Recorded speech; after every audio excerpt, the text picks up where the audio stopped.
couldn't ask for a better start for the 49ers offense, especially the way that they got pummeled against Buffalo. They come out today. This is a really good Bears defense. They march right down the field and score a touchdown. Oh, baby, oh, baby, oh, baby, oh, baby. Kitty Albert, Jonathan Vilma on the call for Fox Sports. You got a lot going on here. You know what else I would have loved? You got a Warrior highlight for me, too? Because it's going to be a day. You know, usually on Mondays, it's all football, 4 hours of football. But I want to give me a Warrior highlight, With 5 seconds too. to go, Curry at midcourt. Dribbling left, fades, gives himself a little room, shoots and hits a three at the buzzer. Ridiculous. 93-90 going into the fourth quarter. So you had a good day in the Bay Area. Niners win. Warriors win. Moses Moody left the game. Oh, Willie Adamas, 7 years, Adamas, baby. $182 million with the Giants, although Juan Soto just said, hold my beer, I'm going to sign for 15. Hold my beer. For 765. Hold my yacht. But he hasn't opted out after 4 years. We're going to get into that because I'm not going to lie to you. 888-957-9570 as we say good morning to everybody out there. Oh, baby, oh, baby, oh, baby. Everybody getting off the graveyard shift. Everybody, all the truck drivers, cops, firefighters, students, teachers, everybody get into it. My big takeaway, although Brock Purdy went 20-25 for 325 yards and 2 touchdowns, very nice performance from Brock Purdy. Big takeaway I had watching Chicago was like, boy, they might be a lot farther than I think, or maybe that's a one-off, but they were poorly coached yesterday. They were unprepared. That was embarrassing, an embarrassing display. So I don't know what to take away from this Niners game against a bad Chicago Bears team. I'm 100% with you. My number one thing was, my God, they're awful. They're awful. And look, I don't know if Caleb's going to be good or not. I'm not really sure. You could see flashes, but anybody making sweeping indictments on who he is, who he will be, won't be, etc., based off what you're seeing currently, that feels a little unfair. Yeah. Now, the one takeaway I do have with the 49ers, boy, when you target George Kittle, look what happens. They had a couple of screenplays to him. One of them was a tunnel screen later in the game. Mm-hmm. I mean, it's just, I know you can't throw to him that much every game. You know, you got to mix it up, and there's going to be games where you have to keep him as an inline blocker. But my goodness, and then your guy, Gorendo. I know he's got the sprained foot, so we don't even know if he's going to play on Thursday. He looked great. No, he looked awesome. I mean, it was a frustrating win for me in the sense that. Why is that? George Kittle, 6 catches, 151 yards on 6 targets. Boy, if you target George Kittle, you're going to have a high success rate. Juwan Jennings, 8 targets, 7 catches, 90 yards. You don't feature Debo as much. Brock Purdy, when he has time, man, he can deliver a good football. Yeah. All of a sudden, you use Gorendo, who, look, man, Christian McCaffrey knew he was dealing with the bilateral Achilles tendonitis. We knew he was dealing with multiple injuries. We knew he wasn't going to be 100%, not have that burst we're used to seeing from Christian McCaffrey. We're thinking to ourselves, boy, Jordan Mason and Isaac Gorendo, these are good running backs. Why don't you mix them in a little bit? Well, Isaac Gorendo, 15 carries, 78 yards, 5 a pop, but also what gets underrated or what gets swept under the rug was the fact that he played wide receiver in college. So this guy has good heads. He's got some good heads. Now, pass blocking needs to work on. He needs to work on pass blocking. What's going on here? You made that face. What's going on? No, nothing. Oh. Nothing's going on. Oh, hey, no, I just looked at your face. It's the Bears. Nothing's going on. No. You looked outside the window. It distracted me. You saw it too, Spadoni. You saw it too, but you guys. I don't know what you he's guys talking saw. about. What happened? It's like you guys are in the jailhouse or something. But one woman walks by, you guys all go crazy. I don't know who walked by. Why am I getting lumped into this? Because you know what time it is. You know what time it is. Yeah, 6:10 a.m. Yeah, no, you know what time it is. Other than that, 6:10 a.m. Nice try, buddy. Hey, let me ask you a question. Yeah, you know what time it is. Yeah, you can whisper in my ear, try to be off the record, but I'm going to throw you under the bus, Spadoni. Let me ask you a legitimate question. Oh, ask it. How many times can you say that the Warrior game was way more exciting than the Niner game? You can say that a lot over the last decade. Really? I feel like Niner games are pretty exciting because it's the NFL. Yeah, they are. Last night, I was so fired up for the Warrior game. There was something about, and maybe I'm just, I don't know. Maybe it's because of what's happened with the Niners over the last couple of years, or last couple of weeks, excuse me. But Rudy Gobert does something to me in terms of like, it like makes me hate him so much. I know he's a good player. I know he's solid. Like I do. I understand he's a solid player. But God, he's just such a whiner. And there was something about beating him the way that the Warriors did with Draymond doing the crisscross and then hitting him with the dunk and then the night-night. The night-night all was amazing. When I think of Minnesota, I wonder when it comes to Minnesota, it's like, why'd you guys pay this guy before the season? Why'd you give him the extension? But also when I think of Minnesota, it's a competitive matchup. They had beat the Warriors 5 straight times. They had won 6 of 7. You guys are just not focused at all. Well, there's some Yankee fans walking around in the building, and I'm just laughing at them. You guys I finally get a chance to laugh at them. Can I get this guy to focus, please? Gosh, can we cover up the windows here so Shashki can lock in? Because he's not locked in right now. I'm 100% locked in. I don't know. After my son slept a grand total of 4 seconds last night, I'm 100% locked in. Yeah, that explains a lot. He led the league in throw-ups on his mommy last night with 5. He was putting down Pedialyte, and then I tried to feed him all kinds of different things. It was horrible. And all I kept thinking about selfishly was, God, please don't get sick. I'm talking about myself. He was leading the yard league in yak then? Yeah, he was. That's good. That is good. That is good. We are not locked in right now on a Monday morning, but it's okay. It's okay. We're talking Warriors. 100% locked in. The Niners are back, Bonta. We're just really happy today. A lot of victories over the weekend. The Niners are back. College football playoff is back. Kaminga's back. I want to get Giants into a lot are back. The Giants are so back. Buster Posey did more in one swoop of the pen than Farhan did in 6 years. You guys missed the player He's looking options. for a reason to crush him here. You guys missed the player options, though. Come on. There's a part of me that misses the 1-and-1s. Prove it, deals. I'm going to go to Joe in Sacramento. There's so much sports that's happened. Joe in Sacramento, What's up, bro? What's up, Joe? Good morning, guys. Shout out Kittle. That hell of a performance yesterday. That's the best tight end in football. Hopefully they could pull the game out on Thursday because we need to get a game up. Seattle's on a 4-game winning streak. What do you think our chances realistically are of catching Seattle? I think it's very slim currently. Seeing them kind of handle Arizona the way they did, Charbonnet going crazy, and that defense kind of figuring things out. I'm talking about Seattle's defense over the last month or so. This young boy wonder that everybody hyped up from Baltimore, the defensive coordinator who's now the head coach of Seattle. This guy's impressive. He's a good dude. He knows his stuff, man. They shut down Kyler, picked him off twice in that first half, and they really ran away with that football game. They look like they're going to win the NFC West. I know they have a game left against the LA Rams down in LA, but they are 4-1 in the division. The Rams do have a shot. The Rams have a shot. Beating Buffalo yesterday was huge for them. Huge. Puka Nacua is such a good player. They ran the ball well. They went up big on Buffalo 38-21. But that game, the division is going to come down to the last game of the season probably.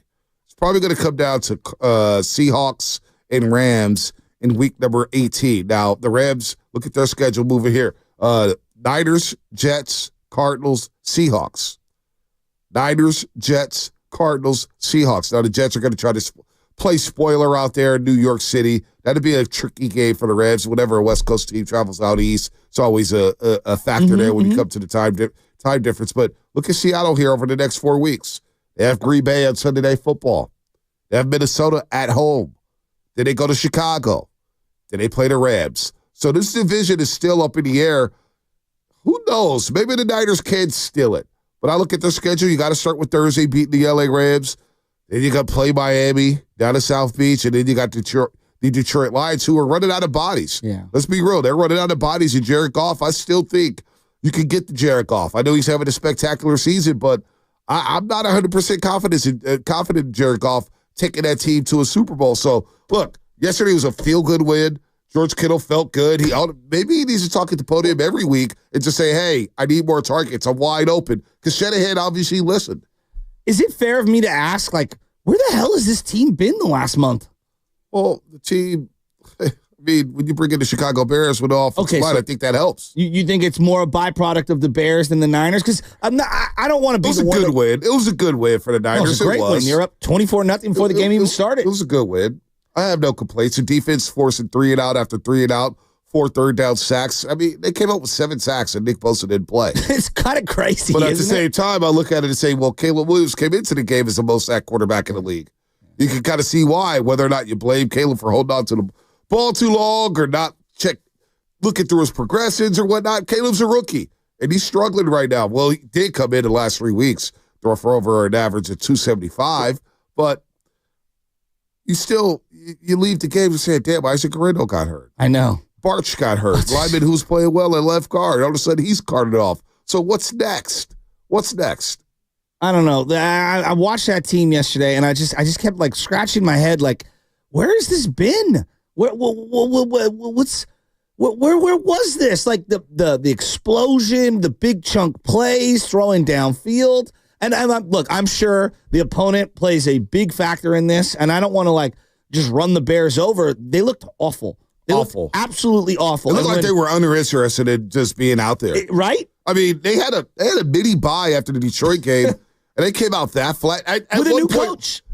Dude, at one point in the first half, deep in the first half, they had 2 total yards. Bonta, they go at no point ever in a half has one team outgained another 300 yards. And I was like, that can't be true. That cannot be accurate. But that's what they were saying on the broadcast. Well, I mean, you've fallen down on the pecking order when you get Vilma.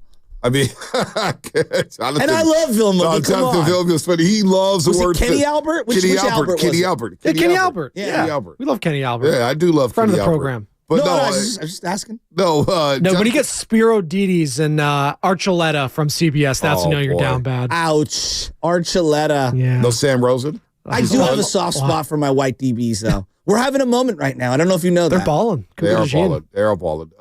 There's like 4 white DBs who are balling right now. Yeah, we're having a moment. No, He's got to lean into it. Jonathan Vilma loves the word physical. Physical, aggressiveness. He loves hitting. He's so matter of fact on the broadcast. I'm not mad at Vilma, man. He's gotten a lot better. He has. He doesn't say San Fran as much. But they showed a graphic. The Niners had 9 first downs. The Bears had 9 total yards. I mean, it was like, thanks for coming to play. And there was a lot of people at that Niner game. Oh, it was loud. It was loud there. I mean, man, so where's this team been? I don't know where this team's been. They still yet to beat a good team, right? I guess Tampa Bay counts because now they're starting to surge. Tampa's a good team. Tampa Bay's a good team, even though they were without Mike Evans. I don't think they were over 500 when they beat them. No, they were not. Yeah, they were not. But also, they were missing a bunch of people. But they're a different team as of right now in terms of their health. Obviously, I gave Mike Evans back is big. Those 3 receivers from Washington from last year, Polk, McMillan, and Adunze, like all of them are players. Yeah, they are players. They're good players, man. So the Niners, 888-957-9570. What's your big takeaway? Brock was Brock, 20 of 25, 325 yards. I thought he was on fire in the first half.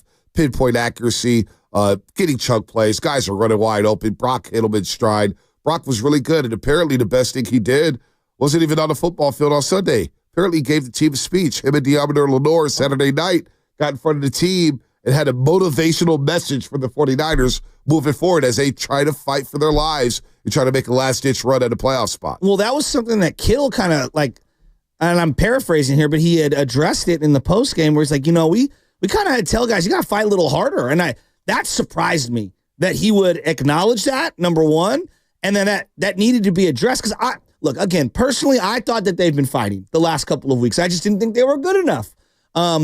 But for George Kittle, who's been here since the beginning, and I'm talking about like the beginning, 2017, he's seen kind of it all. And for him to make that reference, I was, whoa. Like, I was taken back. Here's what Kittle had to say about playing desperate. I think the message was we need to play with more of a sense of urgency and play desperate because you just haven't really sensed that. And, like, I've been on teams where it felt like, was it 2 years ago we were on whatever, like 8-9 game win streak, wherever that was. And it literally felt like every play people were just scratching, clawing, and fighting for everything. And I'm not going to call anybody out. Like we've all like not taken a play off, but like, just not fought our hardest on every given play. And that was kind of the message, like, guys, just put it all out there because we have the players, we have the playmakers, we have the play call, and we have everything to win games. But like we have to do it out of desperation. And when you're playing desperate and you're playing like, hey, if we don't win this game, our season potentially is over.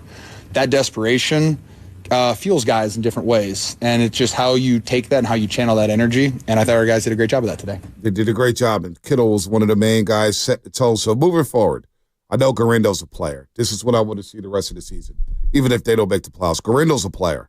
I know he's hurt right now, but he's a player. He's going to get an MRI. Hopefully he comes back clean and he can play on Thursday Night Football, or it's going to be a lot of Patrick Taylor Jr. and this new guy they signed for the New York Jets. George Kittle, I want him extended. I want him to be a lifelong 49er. Jawan Jennings has had a hell of a year. I still think he should win the Lynn Ashmont Award for the team's most inspirational player. He's played his ass off. He's played tough. So it's all about finding guys. How about Hufanga coming back? Yeah. I mean, Tick Brown had an opportunity to run away with that job, and now we have a debate on who's going to be the future strong safety. Is it going to be Mustafa, who took a shot? Is it going to be Hufanga? Is it going to be Jair Brown? So I'm looking for guys. If they don't make the playoffs this season, who can I bring in 2025 to help me get back to the playoffs next season if it doesn't come to fruition this year? Well, and I think that kind of like, to me, is like, what the hell is going on with Debo? It's just so odd. And I know you win. You're up 20-something points, so I don't want to make a big deal of it because you're blowing the team out, right? And you're not going to showcase all your cards. You're just going to do what you need to do. Run the ball in the second half, you win the game. But Debo does not feel connected as part of the offense currently. I'm not saying connected as part of the team. I mean the offense. The offense feels like it's humming, and he has zero part in it. Now, maybe someone who understands X's and O's better than I can tell me, hey, Joe, he's actually commanding coverage, which is opening things up, and that's why Jennings walks in for a slant touchdown and basically is untouched going in. Maybe that's the case. I want to see Ricky Pearsall get a little more targets. He feels like a passenger on the bus in the very back of the bus. I don't think that he's leading the bus. I just want to see him get a little more involved. Deebo Samuel, 85 receiving yards the last 4 weeks. Last 4 games, Deebo Samuel. Wow. Look at this. 80? This is crazy. It's career lows in yards per game. It's unacceptable. Dude, Deebo, the last 4 games, he's accumulated a total 42, 63. Yeah, he's accumulated a total of 85 receiving yards the last 4 games. That's an average of just over 20 yards per game in receptions. So they try to run the ball with him. He gets 5 carries to 13 yards. He gets stuff for 2.6 yards a carry. He's just not a factor now. He's not a factor on this football team, and I don't know what it is. He showed bursts on the kickoff team, but in the pass game, look at this. How many targets? How many targets? So he's got 11 catches, 19 targets, 85 yards the last 4 weeks. Wow. Do you think there's an Ayuk factor in this? Don't miss that break, doggy. Maybe we could bring it up on the other time. I'm just trying to find a solution. I don't know. I don't know what's going on with him. Are we stupid for even referencing it when they win by 20-something? No, it's a concern. If you want to make the playoffs, you're going to need Deebo Samuel, right? Shout out to everybody watching our YouTube. Brought to you by First NorCal Credit Union for a low-rate auto loan. Apply online and just ask for First NorCal financing at the dealer. Segment was brought to you by Golden State, serving the Bay Area for 3 generations. When you succeed, we succeed. Visit GoldenStateLumber.com. Now, Niner fans, 888-957-9570. Was yesterday fool's gold, or was that a feel-good win for you?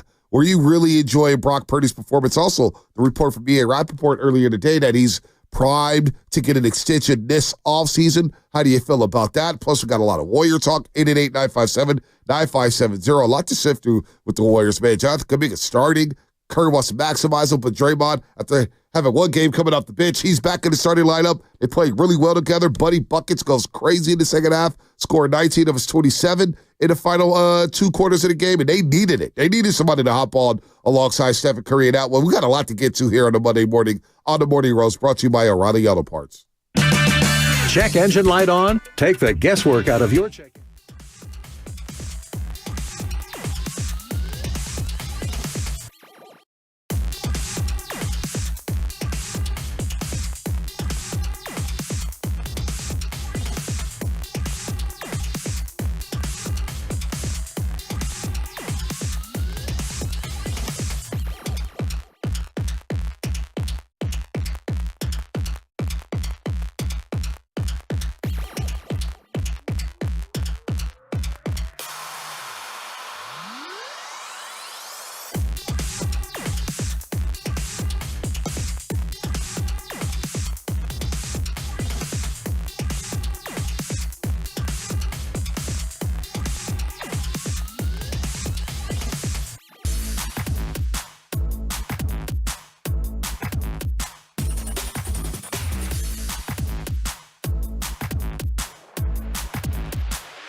A lot. I mean, losing that close one at Seattle in the last play at home was so tough, and then the following 2 weeks were as bad as it got. So we had to step it up today. Wanted to play well. I thought we did play well, and the most important thing was getting a win, and we got it done. So I was proud of the guys, the way they came out and the way they finished.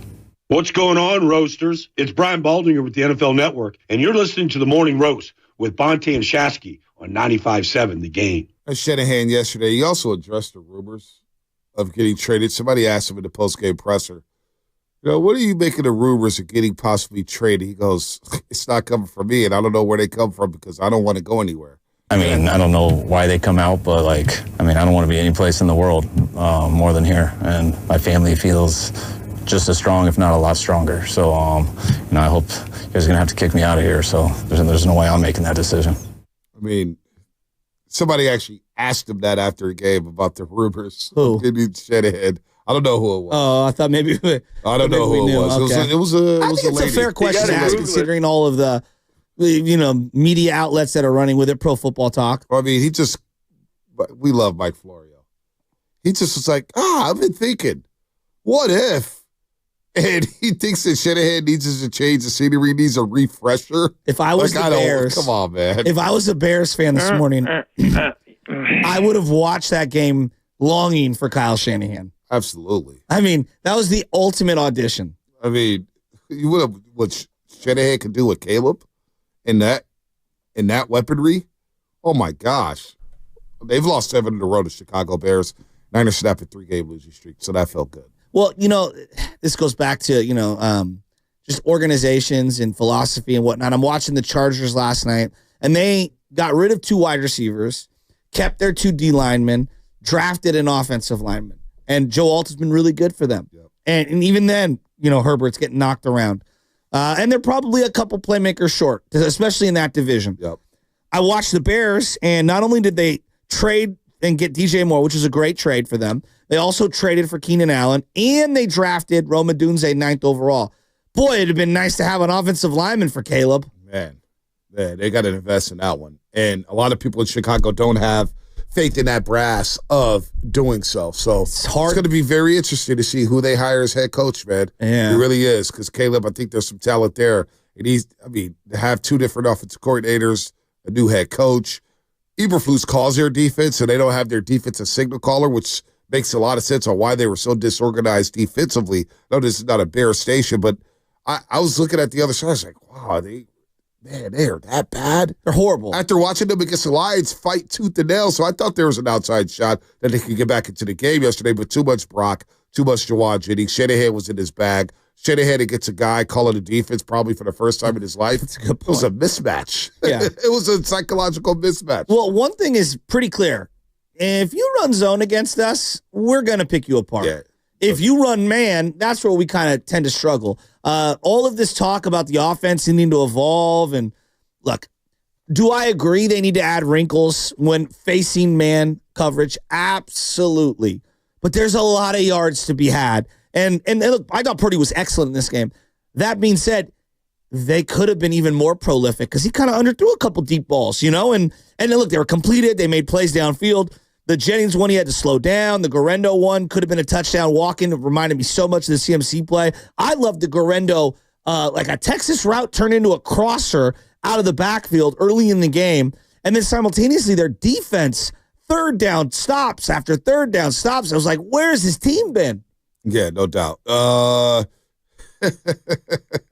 one game, we have to give Campbell his flowers. He was all over the field yesterday, Devondre Campbell. That's from our big man, Zucci made, and he said maybe because he knows it's his last game starting, because Drake Greenlaw could be back on Thursday. All right, before we get to RJ, Dobi Awards. Again, Dobi Awards, Friday, December 20th.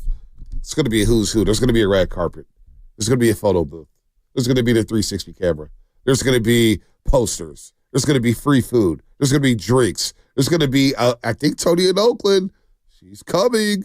I think she's coming down. We are celebrating you, the audience. It's a huge blowout party at the end of the year. Forget the audience. We're celebrating ourselves. Well, that too. Go celebrate us. No, I'm kidding. No, we are celebrating everybody. I got a lot of love for you too, as you know. God, he's not showing up. So December 20th. I hope he comes. Laughing Bug Brewing in Sunnyvale from 6 to 10 a.m. Again, get there early, food and drinks as we celebrate a great year here at 95.7 The Game. You go to 957thegame.com for more details and the RSVP, and ignore the reply that says, hey, you've booked for April 30th. No, it's not April 30th. It's December 20th.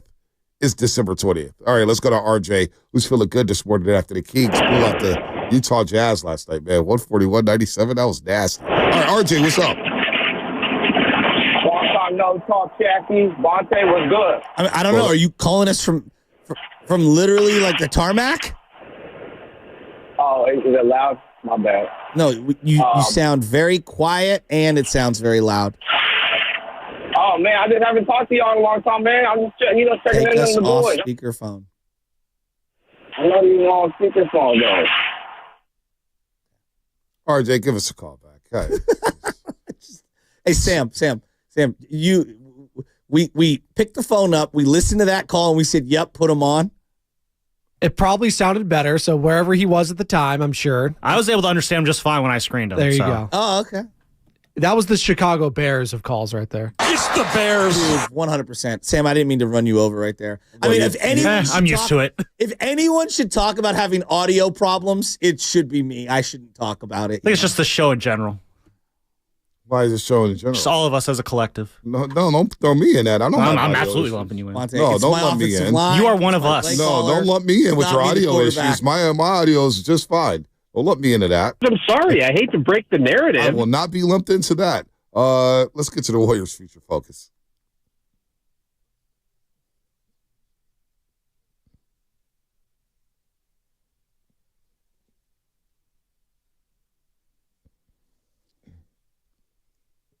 All right, Kaminga started the last 3 games. He started against Denver. He started against Houston. He started against Minnesota. So he got another start. So that's 4 starts in a row for JK. And you know what? He balled out last night. I thought his third quarter on both ends on the floor was spectacular. Dropping 20 points, 7 rebounds, a couple steals, including this one that set up Brandon Podziemski for a nice quarter 3. On the near wing, Edwards chased by Kaminga. Ball knocked away from behind by Jonathan, picked up by Curry. Curry in traffic. Passes over to Podziemski. He's open. He shoots and hits a 3. Left corner 3 ball. A quick 6 by Golden State, and they're up by 3. Yep, that was a hell of a third quarter for the Warriors. That was a Warriors future focus, just like we love the future of the Dobs. Peralta Community College District encourages you to love your future too. Go to peralta.edu to apply today. That's right, peralta.edu. Apply today. We care about your future. The third quarter, Shashki, yesterday, Warriors outscored the team was 44-32. In that frame, they shoot 72.5% from the floor, 6 of 9 from the three-point line. JK with 11 in that quarter. And I thought excellent defense on Julius Randle, was physical, was pushing him out the block. I thought JK grew up yesterday. Buddy woke up in that third quarter, 3 of 4 from the three-point line and 11 points. And the Warriors had their first 40-point quarter since basically that Atlanta Hawks game. Wow. And Grant left his Hawks. So, it's interesting. The Wiggins-Kaminga game where they were leading the way with no Draymond and no Steph Curry. That was a very impressive game for Jonathan Kaminga. In a weird way, I thought this was more impressive because he did so many little things. As a ball handler, setting up for others, even those guys didn't hit shots. Lindy Waters got 2 wide open threes from some dribble drive penetration kickouts by Kaminga. I thought his off-ball and on-ball defense was awesome. I thought his boxing out was excellent. He did a great job getting rebounds. And then little things. Late in the game, Curry is leading a break after a GP2 interception. And Buddy Hield is sprinting to the left. And Kaminga sprints up the right side with Curry going down the middle. And the defense has to honor the pressure that Kaminga puts at the rim. So they cover back and are kind of sagging more toward the rim, which allows Hield to flare out for the three-pointer. And boy, if Buddy Hield just hits a little, it's like a totally different team. Well, the Buddy Hield splits are fascinating. They're I'm telling you, man, he got the start yesterday. As Anthony Slater wrote in today's Athletic that the analytics department unlocked this lineup. GP2, Buddy Hield, Draymond Green, Kaminga, and Stephen Curry. And I know there's a lot with Draymond Green because he said a lot Friday about going to the bench, and he was shifting to the bench. Well, that lasted 24 hours because he was right back in the starting lineup because Andrew Wiggins was out with right ankle impingement. He's hoping to go Wednesday against the Rockets in the Emirates NBA Cup quarterfinals. But Buddy Hield, his splits are remarkable. In the 14 wins, he's averaging 18 points and shooting 47.5% from the three-point line and nearly 50 from the floor. In the 9 losses, Buddy's averaging 8.5 points per game, 33% from the three-point line, and 35.5% from the floor. So here it is. Hey, Buddy, when you play good, the Warriors win. Hey. I know there's a lot more to it. I know, but you're right, kind of though. tongue-in-cheek, but that's kind of been a barometer. Like, when he goes, this team goes. Yeah. Crazy. It's crazy. There were so many great developments last night. Like Pajemski hit a 3. What was it, the fourth quarter? Third quarter. What, third quarter, you said? Third quarter. When he hit that quarter 3. I felt like he needed that. He needed that so bad, and I was really happy for him. And Kevon Looney, like I don't even know if we brought it. Kevon Looney played spectacular. Looney's been spectacular. He's had a hell of a season. He really has. I mean, he was so good last night against Gobert. And there's just something like I told you about Mike Conley. Picking up on the other side. Hey, by the way, YouTube, the Comcast Business Text line is calling out Lubman. They're saying change the banner colors on YouTube. I noticed we started taking chalk and sharks. This guy moved it. He changed the color to teal. No, he didn't. I forgot to bring it up. He changed the color to teal. We talked sharks for like 30 seconds. We talk Juan Soto. You want to go Mets? Wake up, Lubman. Wake up. All right. Turn the chat on. Yeah, let's get the YouTube chat on, for crying out loud.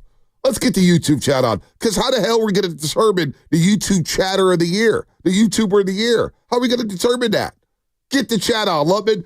Your assignment right now is go to Nahiga's office and say, Nahiga, I demand you turn the YouTube chat on right now. Pull a Brock Purdy. Do something. Since you've been meddling in the last few weeks. Sorry, what's coming up in the game? Brought to you by Fremont Bake, celebrating 60 years of full-service baking with no compromises. Let's talk some Dobs. Do you know the most important?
Draymond Green. The Morning Roast with Bonta Hill and Joe Shashki is live on YouTube and Twitch right now.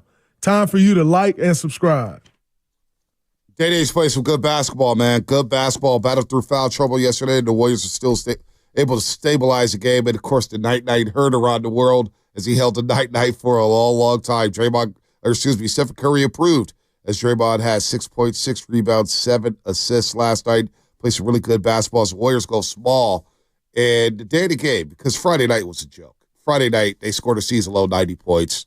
They had a season-high 22 turnovers. They could get into no flow offensively whatsoever. It was just nasty basketball. Minnesota took it to them, and Anthony Edwards let them know about it. He was talking to Diva, Joe Lacob, Josh Dobbs, Stephen Curry. He was barking. You're thinking, how are they going to win a game on Sunday without Andrew Wiggins? Well, the morning of the game, as Anthony Slater mentioned in this piece with The Athletic this morning, Steve Kerr connected with Pavel Sadu. Hopefully I'm not butchering his first name, but Mr. Sadu. And some people are saying, who the hell is Sadu? Well, Mr. Sadu is the franchise's director of analytics. His built-out staff, which includes Hannah Herring, delivers current lineup data reports and occasional suggestions. After a Saturday thinking on it, Sadu presented the idea of a rearranged small ball 5 lineup. Steph Curry, Buddy Hield, Gary Payton II, Jonathan Kaminga, and Draymond Green. And Steve Kerr mentioned after the game, it took us a little while, but that opened up the game for us. Payton was needed in Wiggins' place as the primary defender, of course, for Anthony Edwards. Hill was out there replacing Brendan Pajewski to provide an extra layer of space for Steph to run free and Kaminga to slash and crash downhill and get to the rack. So the Warriors have been hesitant to play Green at center, but you know what? We understand the physical toll that it's going to take on Draymond Green, but with his offensive efficiency this year with Draymond, now you get these centers out there, out of the paint. You have to honor Draymond Green. So now, he's going to have to bite the bullet at times and play the small ball 5 for multiple stretches until Looney comes in off the bench and stabilizes that. As TJD's out of the rotation as of now, he'll probably play Saturday or Wednesday night against Houston. We'll see, but the small ball 5 lineup was very intriguing last night. It really won the game for him down the stretch of the fourth quarter. I don't even remember TJD playing yesterday. He didn't play. Oh, he didn't play at all. Okay. No. DNP. Wow, that's okay. Well, against Gobert, he's just such a unique player. You need to have Looney, you need to have Draymond, everybody out there. And so I thought that Draymond Green did a great job on a transition play. It was 3-on-1, and he blocked Gobert on a layup attempt, and it just galvanized everybody, including Draymond, obviously himself. There's something about going up against the big stiff, as I call him. The Stifle Tower? No, the big stiff. That just brings the best in Draymond out. The Fritz rejection. Well, Rudy Gobert had his way on Friday night. 17 points, 11 rebounds, 5 of 5 from the free throw line, and Naj Reid and Rudy Gobert combined for 26 and 21 Friday night. 26 points, 21 rebounds. You could feel their presence in that basketball game alongside Anthony Edwards, who scored 18 of his 30 in the second half Friday night. But, of course, Andrew Wiggins, he leaves the game at about the 10:07 mark of the third quarter with the right ankle impingement that's been bothering him. And if Wiggins can't come back into a game, can't return, the guy wants to play. He's playing inspired basketball right now. So who's going to guard Anthony Edwards on Sunday? When GP2 got to start, and look, Anthony Edwards got off to a good start, and he was telling everybody, he's too small for me. Well, in the fourth quarter, GP2 did get the last live. Anthony Edwards missed a couple threes, got the ball stolen from him, and Minnesota only scored 16 points in the fourth quarter. The defense turned into offense, especially for JK, GP2, all these guys. Defense turned into offense for the Golden State Warriors, and they went out and ran everything. Got all kind of numbers here. I thought it was inspired, but the small ball 5 lineup, we'll see how long Steve Kerr goes with it, because in the first, Shasky, 23 games, we've seen 13 different starting lineups. Well, Anthony Edwards is spectacular. He is. His shot is so much better than I thought it would be coming out. He's just really worked on it, and it's pure. It's really pure. The shooting form is excellent. He's very quick with it, and he can kind of do that lean back on the middies. He does a great job getting to his spots and then rising up above you. He's an excellent player. This man, he's so good. He's so good. But I thought they did a great job on the timing of the double teams and at least mixing it up in how they guarded him. Sometimes it was GP2 by himself. Sometimes Draymond would come flying over. Smart traps, smart doubles. I thought they did a really good job collectively guarding him, and then I thought they did a really good job keeping Gobert off the offensive glass, boxing out. Draymond did a great job boxing out. Kaminga cleared a couple of nice rebounds. I thought they pushed the tempo at certain times. Buddy Hield had a beautiful layup. Third quarter. Just attacking Gobert in transition as he's backpedaling.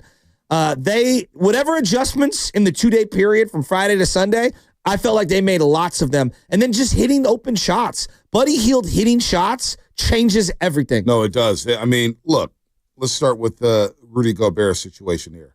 Get him involved in the high ball screens. Yeah. Get him involved in the action. And then on the defensive end, with Draymond Green at the small ball 5, you can help off of Rudy Gobert and be that weak side defender, which I thought was very essential yesterday. He took a baseline jumper. That was one of the ugliest shots I've ever seen in my life. So 510-650 is asking for an update on Moody. Moody is uncertain to go. He didn't play the second half last night. And, of course, he missed most of the game Friday night with a knee injury. So he's got a knee issue, and he's uncertain to go Wednesday in Houston. So that's your Moses Moody update. He's banged up.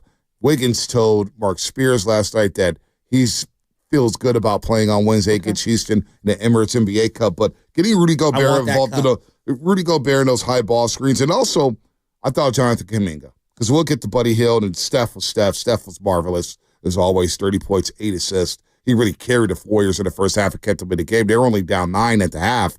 And I was due to Stephen Curry because he was 6 of 12 from the floor, 4 of 9 from the three-point line. The rest of the team was 4 of 17 from 3. They were awful offensively outside of Stephen Curry. Steph was 6 of 12 in the first half. The rest of the team was like 12 of 36. So Buddy and J.K. and the rest of the Kevon Looney came along for the ride in the second half. But J.K., you saw him 3 times in that third quarter. And he's got this game. And I think they need it. This is kind of like, I'm not saying he's Kevin Durant. Follow me here.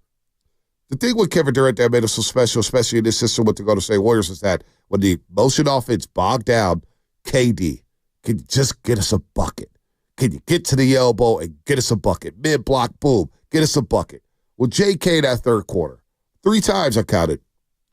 10 feet away from the rack, I'm going to dribble drive, and I'm going to pull up from 10 to 12 feet. And he's got that little midi, a little fadeaway. He's got that down pack. He's got that shot in his bag, and he's had it in his bag for a couple years. But he hit those shots, and then you notice how engaged he was defensively after hitting those shots. Right now, JK's so young, he needs to see the ball go into the hoop to get his defense really going at a high level. And once he saw a couple shots fall in that third quarter, the way he defended Julius Randle was trying to punk him, being physical, posting him up, dribble, fade. JK held his own on big Julius Randle, and Julius Randle was 4-15 from the floor, so I thought his offense, JK, really sparked his defense, and that's as physical as I see JK play on defense. Man, maybe ever. He was locked in. He had a weak side block later on in the game, which was excellent. And then with Steph Curry off the floor, you're talking about some of that third quarter period, everything was going through JK, and he was setting others up. He wasn't just, hey, I'm head down, dribbling to the rim, and I'm going to crash into anyone. When was the last time he had one of those charging calls? It's been a while. It's been a long time. And I think that, every time he does, we're like, oh, my God. Yeah, but what about the 7 or 8 sick passes that he makes as he's driving in and the defense is collapsing? I think his discernment has gotten so much better. And I loved late in the game when both Draymond and Steph Curry deferred to him and said, it's your turn. Take this guy off the dribble. Everyone clear out. Now, he fell. He kind of got tripped up and he fell. But they did it multiple times. His decision-making in the half court has gotten so much better. It has. And then Friday night, of course, you had Draymond Green. By the way, Draymond Green, he had picked up his 4th foul with 7:11 left in the third quarter. I thought it was a pivotal moment in that basketball game. Draymond Green goes to the bench, and the Warriors were able to continue to play ball and play at a good pace. They were pushing it. They were able to defend there. And even Curry got yanked in the third quarter for a quick second as his rotations are a little different right now. He's coming out. He's coming in. He's playing multiple times. I like this new rotation for Stephen Curry a lot. The start of the fourth quarter, I thought the game was up in the air. Yeah. And I needed him out there. So I didn't mind the new rotation. Yeah, not at all. They were up 3 going into the fourth quarter. You're thinking, boy, this game's getting hairy. Exactly. But they were up 11, 102-91. They were up 11 in the fourth quarter. And Minnesota storms back with a 15-3 run. They were up 106-105. And I'm like, Nikhil Walker-Alexander would miss. He would not miss. He was awesome. And I thought McDaniels was in Curry's back pocket. Not that Curry wasn't good, but he guards him so well. He makes him work. He's 6'7", 6'8". He's long, athletic. He's one of the best perimeter defenders out there in the league. But Nikhil Alexander's making threes. His Warriors went to a little zone. They went to some 1-2-2. I don't know if you noticed when Podziemski got out there late third quarter, early fourth quarter. So they started dusting off the janky defense a little bit. It's not janky. Not janky. Not janky. If the 8th grade St. Brendan's Bears have run that for 5 years, it's not janky. No. We're just saying janky because the 1-2-2. I might mix in a 1-3-1 diamond. We're calling it maybe janky. A box and one. We're calling it janky. Classic 2-3 zone. We're calling it janky because Steve Kerr visited the 2019 NBA Finals. That's all. It's a joke. It's not janky. It's defense. Do what you got to do to win the game. Does Mully not like zones? No, he doesn't mind. He just notices it. It's like, wow, they're running his zone. And what's impressive is NBA teams see zone defenses like Toronto employed on the Warriors in the 2019 NBA Finals. All of a sudden, the NBA teams forget how to play basketball. They see a zone, they're like, what the hell do we do? Well, I'm not that surprised, though, because a lot of these guys haven't played long in college, and like college is where you're going to see, in high school, is where you're going to see a lot of the zone defenses. And so playing AAU, it's a, everyone's pressing and it's up court. And I don't know. I'm not surprised, actually, that teams are struggling. I think had they done this 30 years ago, when guys were 2-3 years in college and then coming into the pros, they would just destroy the zone. No doubt. But they were allowing the corner three to be wide open. Gary guys like McDaniels just shoot the three. McDaniels didn't have a 3-point shot roller. 1-3, throw up some bricks there. So the Warriors, Minnesota did make 19 threes. They averaged 15 made threes a game. They did make 19 last night, 45% for the 3-point line. But you talk about the Warriors getting out and running.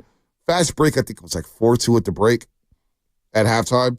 Well, the Warriors ended up in fast break plus 15, 19-4. So they got out and ran. 19-9. Second chance points was 19-4 Warriors. So they won all the hustle categories. But more importantly, in that third quarter, not one single turnover, Shashki. Not one turnover by the Dobs in the third quarter. I thought Kaminga and Looney just was so good. He had multiple left-handed layups around the rim. The dunk in the lane, that was sick.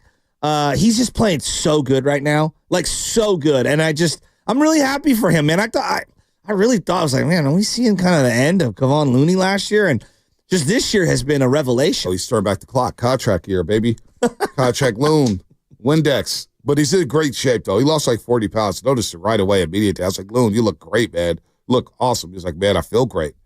You can see it in his face. You saw about that China trip with Klay Thompson last season. Maybe they had too much fun on the China trip. Hey, who am I to talk? I know I can eat. I can knock him down, too. Oh. So, anyway, you're listening to 95.7 The Game, KGMZ FM, and AC1 San Francisco, and Odyssey Sports Station, always live on the free Odyssey app, 888-957-9570. The Niners win, the Warriors win, and the Giants get a big deal of Willie Adamas, 7 years, $182 million. Your quick thoughts on that?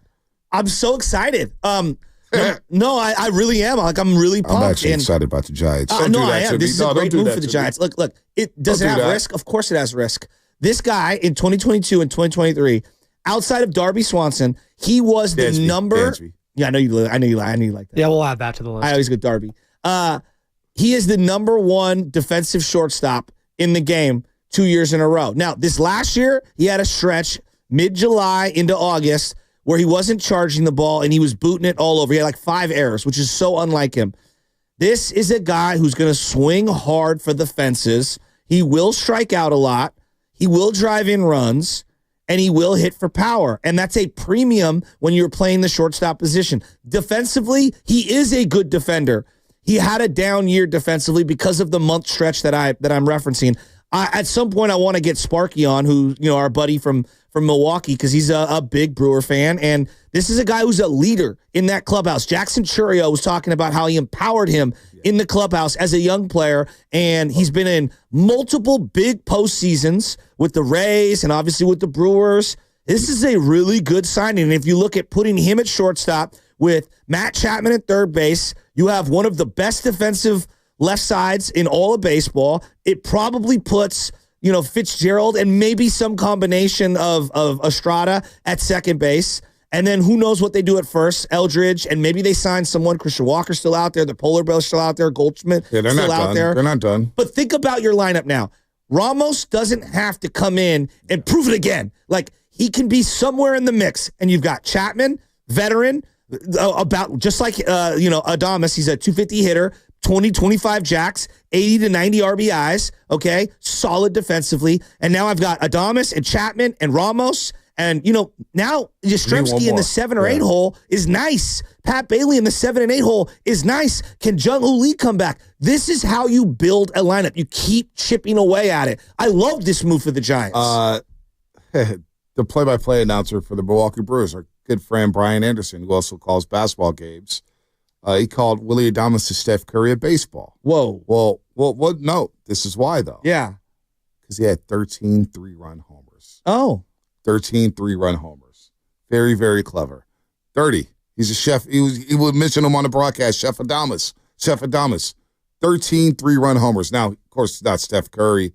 Steph Curry is one of the best players we've ever seen. And Willie Adames, I don't know how many Giants fans know who Willie Adames is. They kind of started to figure it out last year because he knew he was a free agent, so we'd start throwing names out there. Willie Adames. But he gets a 7-year, $182 million deal. It's the richest deal in Giants franchise history, which is crazy, which is wild here. So it's more about getting players. Sometimes you got to pay a Giants tax. Sometimes you got to pay a tax to just get a player here and just give them all kind of money. So is it an overpay? I have no idea. But you got a guy. I don't know if it's an overpay. Well, but it's a lot of money. I would say this. I don't want to give any 29-year-old a 7-year deal unless you are one of the premium great players.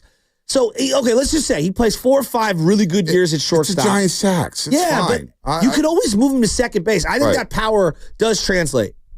And I saw a home run tracker of Willie Adames where it showed all his home runs, and they all went over the fences at Oracle Park. You know how they show the graphics? If he hit it here, what would it look? But the win factor and everything like that. Yeah, I was going to say. Right. It's going to be a lot there. So it is a big-time contract. But sometimes, like the Warriors in the mid-2000s, when they gave Derek Fisher that money, 6 years, $36 million, and everybody went crazy, well, I understood why they did it.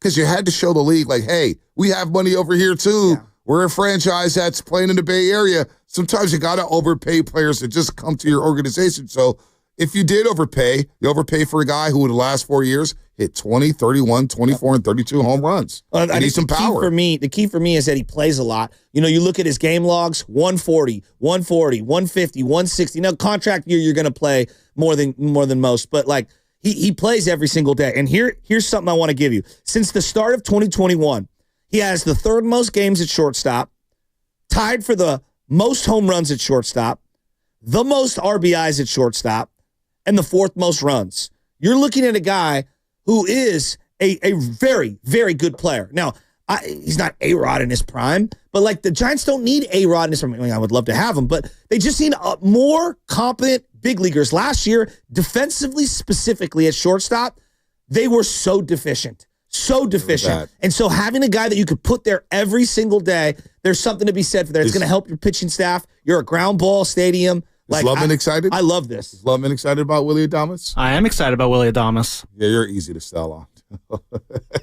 What? I've been banging the drum for Willie Adames for the past month. Yeah, this is a good move for the Giants. Oh, you just found out who he was. That's why Bonta doesn't like it. No, you just found out who he was. Stop it. Why do you have to go? Why do you have to do that? Every time you didn't know who that guy was. Bonta, you didn't know who people were at some point. Calm down. Oh, don't tell me to calm down. Calm down. Why are you getting so upset? You come at me for no reason. So you come at me, I'm going to come back. You every day. Why are you getting mad at me? Sam and I just dropped an emergency. I'm actually happy about Willie Adames. Sam and I dropped an emergency pod on Saturday. I saw that. And then I tried to post a video. I had the whole family in the car. I know, such an old man move. I had the phone, plugged into CarPlay. I got the little guy. I got my mom. I got my wife in the car. It's actually better because we could still hear the video. Yeah, that I was going to say, I was wondering how you recorded a video so it was in CarPlay. So I had it that's almost impossible to record a video and not have audio. I was but you can hear the audio. Didn't it feel like you could hear something? Oh, well, you just see his face, and you can hear him. I was fired up. Also, this guy calls me, right? He calls me Saturday night. I gotta bring this up. I can't help myself. He calls me. Man, you see the video? No, Shashki, I just quote tweeted it 3 hours ago. But their video has no sound. Yeah, I know, Shashki. I know. I didn't know. As we were texting about it in our thread, right. too. I didn't even know. Thanks for the phone call about your video that I've seen 3 hours ago. So his brother, Deli Boy, was on the call saying, hey, Deli Boy, are you taking him to Kaiser later? Deli Boy was like, why? I said, he's got a fractured head. He does? Yeah, because he's patting himself on the back so damn much. I love that show. It was half funny the first time. It was a little more Deli funny Boy this loved time. it. Deli Boy loved it. By the way, when the Red Gold win, our listeners win. 888-957-9570. Where's the Niner fans at? What's your big takeaway from yesterday against Chicago? Wow, what a victory Monday. 2 calls from Niner fans so far. Boy, do we need them to lose again to get the lines lit up? Jeez, Louise. The biggest win of the weekend you haven't referenced yet. Juan Soto not being a Dodger. That's not the biggest win. Yay! That's not the biggest win. I love seeing Yankee fans. The Dodgers are still stacked. They just signed Michael Conforto. The morning after every victory. Be sure to tune into the Morning Roast for your chance to win a jersey. You know Michael Conforto's going to ball out in Dodger Blue. Today it'll be around 7:30, so stay tuned. Presented by Habas Law, because Habas Law always puts people in the best position to win. What's coming up on the game? Sponsored by Valvoline. It's the oil change. Ian Rappaport says yesterday that the Niners will extend Brock Purdy this offseason. What's your thoughts on that? 888-957-9570. Maybe that was the motivation Brock needed. The ball out yesterday against Chicago, going 20-25, 325 yards and a couple tugs. That's coming up. Brought to you by Valvoline Instant Oil Change. Your 15-minute drive-through oil change. Visit their expert technicians to check fluids, tire pressure, windshield wipers, batteries, and much, much more. Safe holiday travel starts at Valvoline Instant Oil Change. Locations and coupons at BayAreaOilChange.com, BayAreaOilChange.com. It's the Bears. Game on, because ESPN Plus content is now available.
The Morning Roast is live on YouTube right now.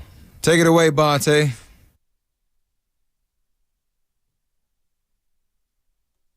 Steph, what a guy. What a player. Great interview you guys had last night. Well, wasn't bad. Wasn't bad. I was in my sack. It was in my ear. I'd take you inside. Probably shouldn't do this, but sometimes I get a little mad if we ask an extra question. Who or does? two. Maybe the Warriors, somebody. But sack was in my ear. All right, this has to be the last one. So me, Cena, Mully, and that was supposed to be it. Mully asked for an extra one. I asked an extra one because I'm just thinking to myself, we got the players here. They're not going anywhere.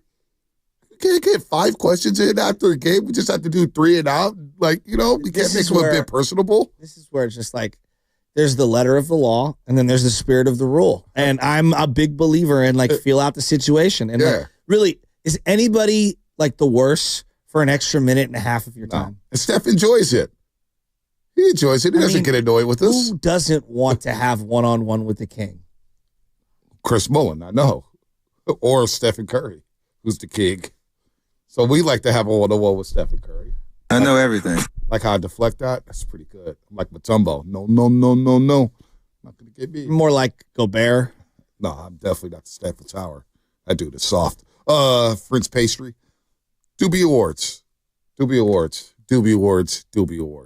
Man, we've got 11 days to the Doobie Awards. Is Sam Lubman ready? I'm worried about Sam Lubman in this environment. Ready. I'm worried about Sam Lubman in this environment. You don't need to crack the mic. Take the day off now, December 20th. Roasters are invited. Laughing Mug Brewing in Sunnyvale from 6 to 10 a.m. Go to 957thegame.com for more details and the RSVP right now. And it's about celebrating the show and the listeners in the year that we've had here at 95.7 The Game, especially on the Morning Roast. I know Guru's jealous. He's not going to. Guru, just call the day off. Just come on down. Pretend it's a Thursday. Oh, that's not fair. That's not right. I lost. I'm out. So Lubman, he's going to be dude. He knows how to work a room, huh? Lubs? Yeah. Lubby Lubs? Lub's going to have a great day. I already know it. Him and Tony FaceTiming. Can you pick up Tony from Oakland? You guys just drive down together. Well, I'm going to be staying in Sunnyvale the night before. So are you? Wait, how are you staying in Sunnyvale? Because our great program director, Matt Nahigian, is getting me a very nice hotel right down the street from Laughing Monk Brewing. Yeah, is he doing that for all of us? He's doing it for me. I think he muttered something about how the other two can figure it out. I don't know. Well, he likes me, so. Actually, a little inside Lubman information. knows how to tear up a hotel room bar. It bothers me. I can't believe I'm going to do this, but I'm going to be a high-level hater right now. What else is new? Matt Nahigian ain't getting you a hotel room. Yeah? This is all Want to bet on that? This is Laughing Mug Brewing that's getting you a hotel room. They're taking care of you. Matt Nahigian, that's even better. Okay, then. Matt Nahigian ain't doing a damn thing. Yeah, you surprised me on that one, Bonta. I thought you were going a different direction there. But all right, hey, Laughing Monk, Matt Nahigian, I don't care. I got a place to stay. I don't care who pays for it as long as it's not me. Can we sub in Spadoni for Lubman? Oh, you're starting to tick me off, Lubman. I don't know why. No, you know what, though? You're not going to tick me off because Lubman's starting to piss me off. We don't have to see the Miami Hurricanes. Simple question. We don't have to see the Miami Hurricanes in the college football playoff. Or the Colorado Buffaloes. We don't care about that. I don't care. We don't care. No, we do care about the college Niner football team playoff. been all year? Honestly, I know it's the Bears, and I'm not saying that the Bears are some well-run organization, but they are an NFL team with NFL players. Where has this Niner team been for the last month? The fact that George Kittle had to come out and basically say, I'm paraphrasing, but he's not that he's questioning the heart of the team, but we got to play a little harder. That hit me. Who's not playing hard? What's going on? I thought you guys were playing hard. I thought it was just you guys are hurt. Did that win yesterday change who they are this season, though? Because this is who they've been. They beat bad teams. Yeah. They can't beat good teams. I think that was the first time they scored 4 touchdowns offensively all year. It's the first time they've won in a month. No, seriously. I know. This is their first victory Monday since November 11th. I feel like Niner fans are nowhere to be found. We will, because they know. They're not dummies. Know what? What do they know? They know that this game will mean a lot more if they beat the Rams on Thursday. Okay. They have to beat the Rams on Thursday in order for this win to mean a lot more. Otherwise, it's just, hey, you played the Bears, you just fired the coach.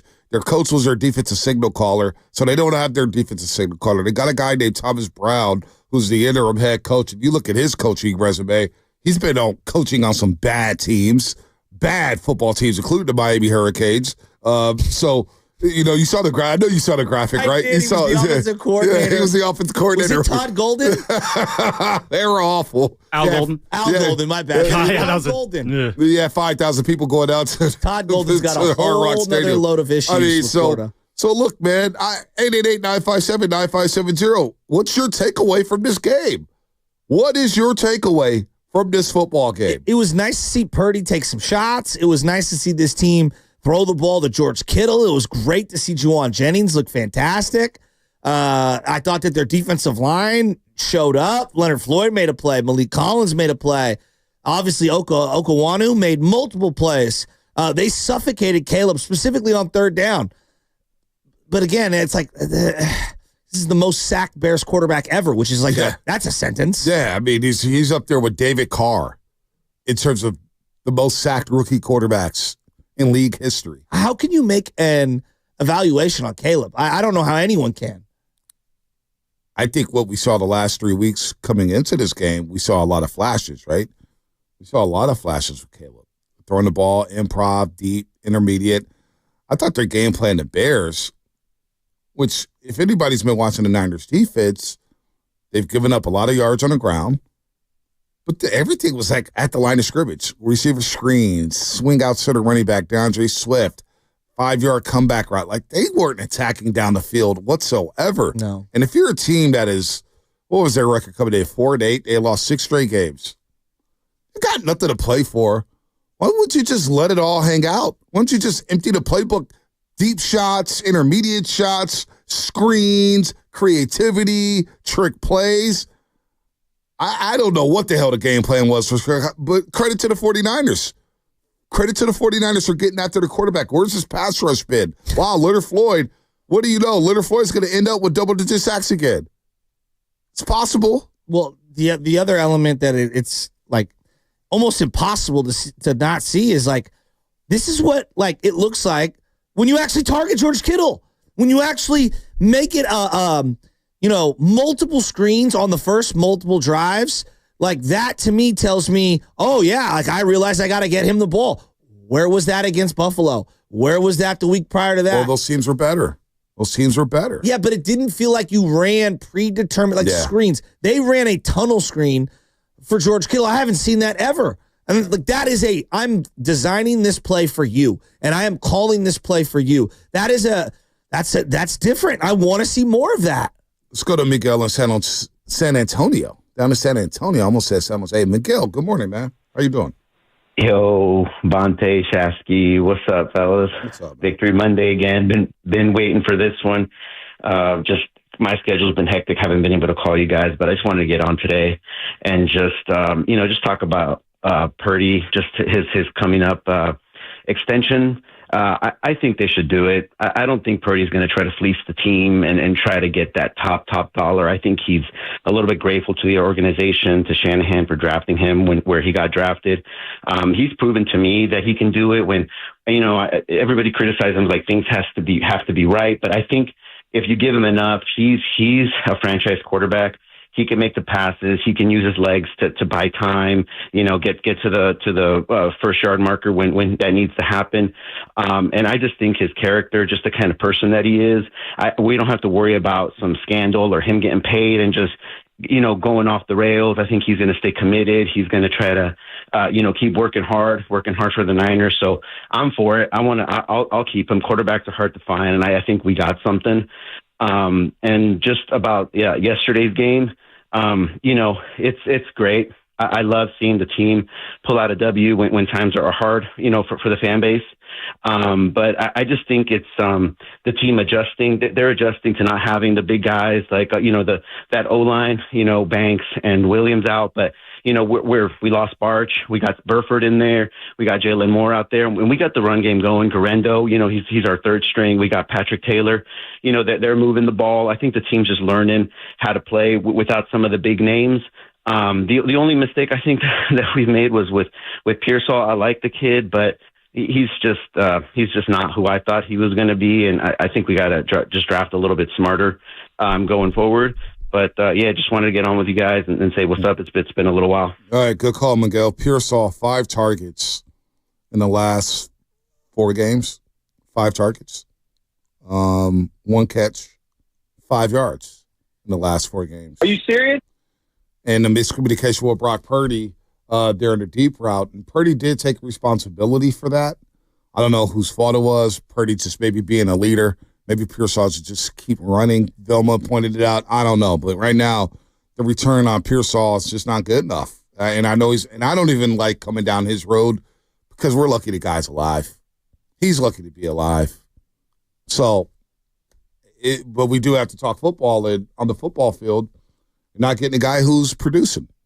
And I don't know if that's on him or if it's on the quarterback or if it's on Shanahan, but the numbers are the numbers, and he's not getting targeted. Well, we put a premium price tag on these first-round picks because we expect you to be a premium player, right? And in year 1, it's been extremely underwhelming. The shooting notwithstanding, I'm just talking about the games that he's played in. Well, what about training camp, Shasky? Couldn't stay on the field at training camp with the shoulder injuries. That felt hamstring, felt like an omen for the play that we've seen the last couple of months. He just doesn't. I'm trying to be as gracious as possible given everything that you referenced in terms of the real life threatening stuff. But the reality is the player doesn't look like a premium pick. No, he doesn't. Doesn't at all. No, and like when I watch, again, like for example, I'm watching Tampa Bay throw to this kid McMillan. Mm-hmm. What was McMillan? Middle round pick? Jalen McMillan from Washington had 2 touchdowns yesterday. He looks way juicier, in the words of Cosell, than what Pearsall looks like. He does. And so like I don't know what's going on with this team right now. The other element is like, so Guerrero tantalizes me with his speed, and you could see some of the things he does out of the backfield. But there's something about being healthy. And I see Jordan Mason get basically the bulk of the number 1 carries for about half a year, and he hurt his shoulder, he hurt his ankle, and like you've got to stay upright. And that's one of the things that the great running backs, year after year after year with heavy workloads, they find a way to gut it out and play in every game. Guerrero has essentially played in a handful of games as the number 1, and he's already got an injury. Banged up. There are a lot of yards to be had if you can hit the hole right on this offense, but finding a durable back is difficult. I think a lot of people are like, you could get rid of Christian McCaffrey. Look at Guerrero. Whoa, wait a minute. In this system, a lot of guys are dropping like flies. A lot of guys dropping like flies. All right, it's time to give away a mystery jersey. A mystery jersey? Be the 5th caller right now in the contest line. Call 415-523-4652. Wait, what's that number? Again, 415-523-4652 and be the 5th caller to win. Presented by Havens Law, because Havens Law always puts people in the best position to win. We're giving away a mystery jersey because when the red and gold win, you win. That's right. Got more calls want this jersey. Look at the lines light up. People want this jersey. They want a jersey. Give them a jersey. I want to ask you this one because something we've seen, whether he's injured or not. But the 415 Comcast Business text line. Concerned about Purdy's long ball. Do you think it's the injury? If he would have thrown both throws in stride, they would have been touchdowns. He's talking about Jawad Jennings. When we see this against Kansas City, where he underthrew George Kittle and he underthrew Jacob Cowie. And you don't get 2 touchdowns here. You get 2 field goals. That's the difference in a football game.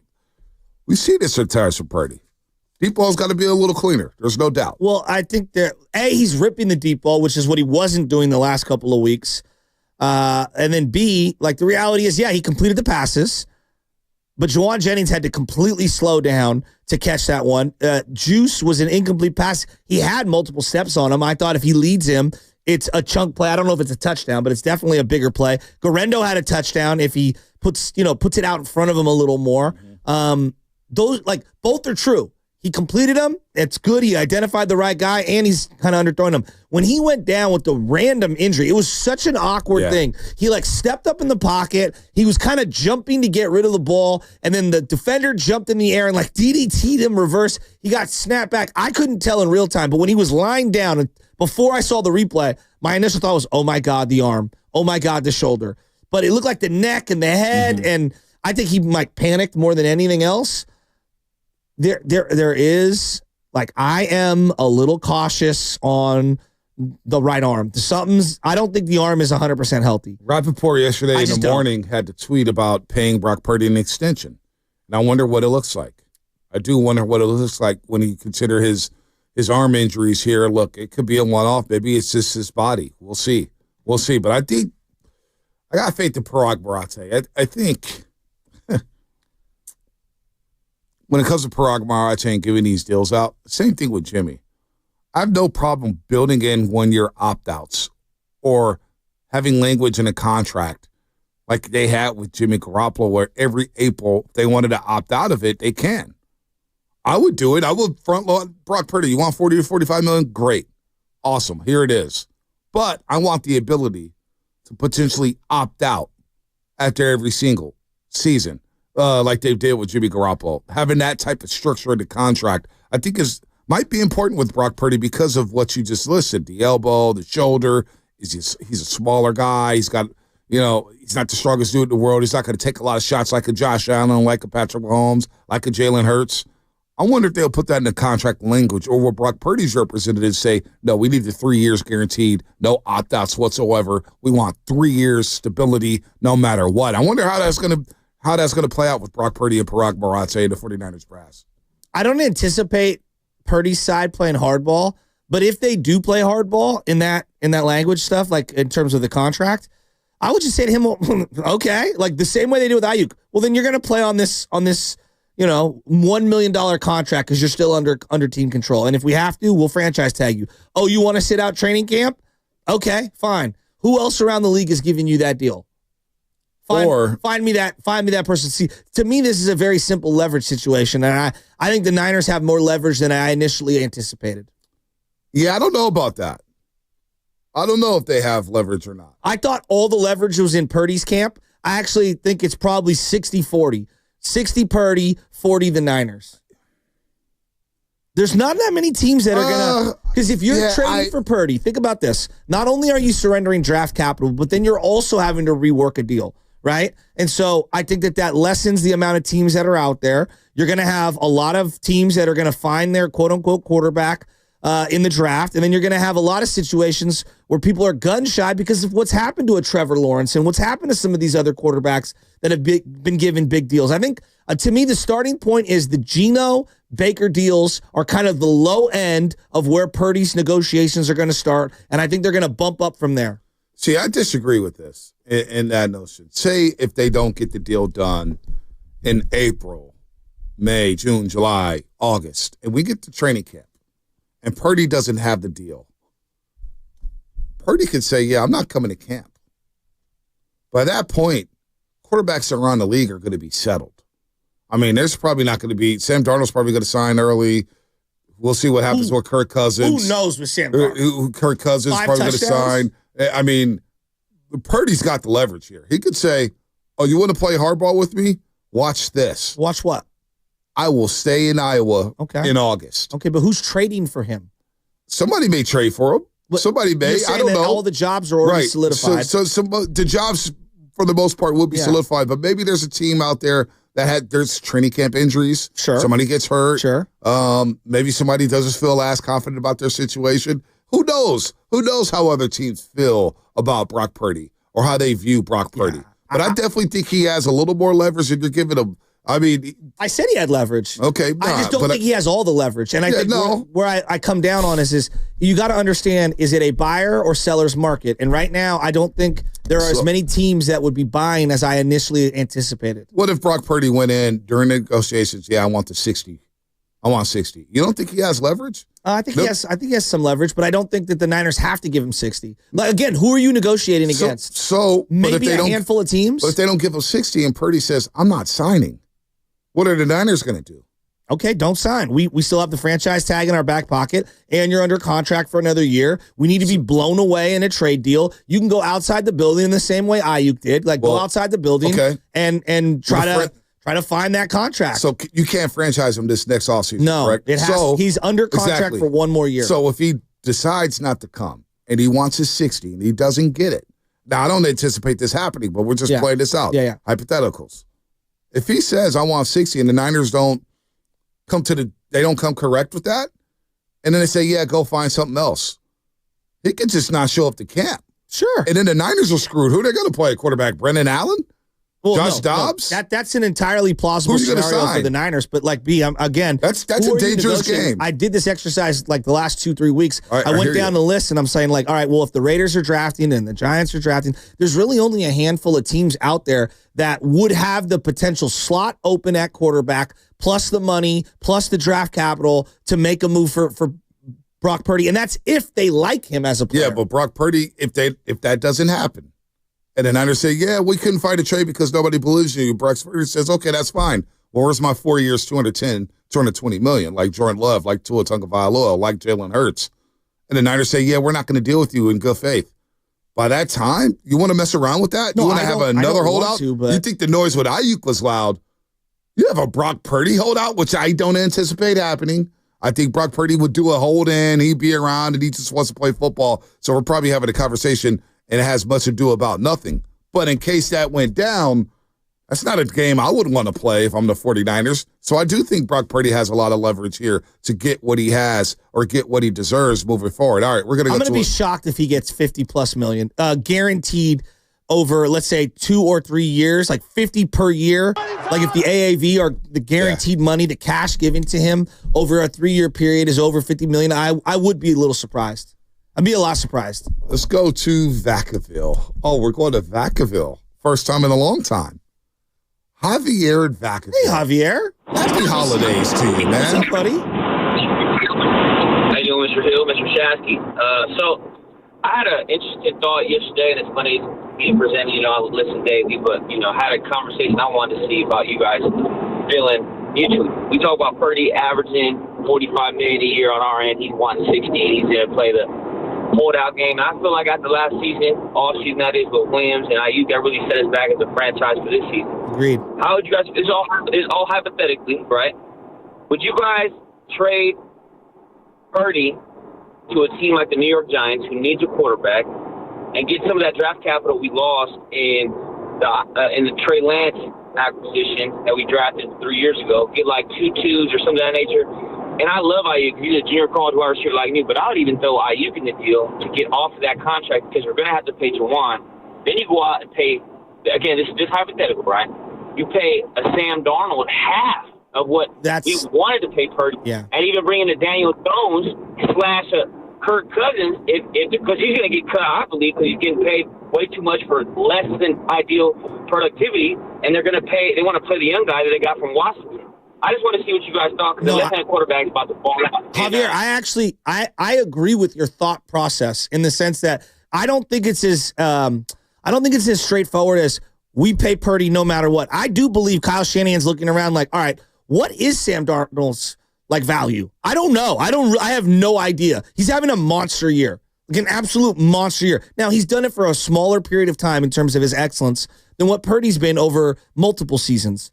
But it's not, do you like Purdy? Like, they like Purdy. Do they like Purdy at $60 million, just hypothetically, versus Sam Darnold at $28 million? I don't know if Darnold is commanding more than that, or $32 million or $33 million. Like, I do believe that is the calculation that Kyle Shanahan is making. I don't think it's as singular as, yeah, we really like Purdy. We're not, exhausting any other options. I don't know about that. From all the dialogue I hear, they love Brock Purdy. Brock Purdy's a leader on this football team. All of a sudden, they just say, yeah, we don't like your Purdy at 50. We're going to play Sam Darnold 30. Now you're going to get a PR blowback. Fan base is going to revolt. And then you're dealing with Sam Darnold again, who a lot of people did not like Sam Darnold. And we don't even know if this is one-off with Sam Darnold. Now, he's playing very good football, and he credits San Francisco, but I have to think that they're all in on Brock Purdy. I think even Kyle Shanahan, for that matter. I think he's all in on Brock. All in. So whether it's 50, 60, 40, the deal's going to get done. But right now, who's played better? Who's played better over the last 2 seasons? Jordan Love or Brock Purdy? Who's played better? I would say Brock Purdy's played better over the 2 years. Yeah. But, we've done this exercise, and I don't think Green Bay would take Brock Purdy. I think they like Jordan Love a lot. He's a turnover machine. They could be wrong. That's just... I feel like LaFleur really likes him. He's a turnover machine. I don't deny that. Is Brock going to be competing in the outdoors as well as Jordan Love does in that division? We'll see. 888-957-9570. The fit matters. You know what I mean? Like, there's no doubt. The fit really matters. Like, Josh Allen's perfect in Buffalo, for example. No doubt. Brock Purdy had the injury, so we don't know how that affects. I mean, you're looking at like Russ could be available, Aaron Rodgers could be available. I know we're rolling our eyes at Aaron Rodgers. Kirk could be available. Darnold could be available. Who knows what the Niners are going to do? Who freaking knows? That's why I do believe these games down the stretch are important. They are important, but I don't want none of those guys over Purdy. I want Brock Purdy. I'm happy with Brock Purdy. I don't want Aaron Rodgers. I don't want Russell Wilson. Although I'd rather have Russell Wilson as opposed to Aaron Rodgers. I think Russ is playing a lot better than Rodgers, but I want Brock Purdy as my quarterback moving forward. I want stability at the quarterback position for once around here. I enjoyed this past offseason not having to spend time on who the quarterback's going to be, or who's going to be said. Brock Purdy. I want Brock Purdy to be my quarterback. I do. Let's go to RJ in Fairfield. RJ, what's happening?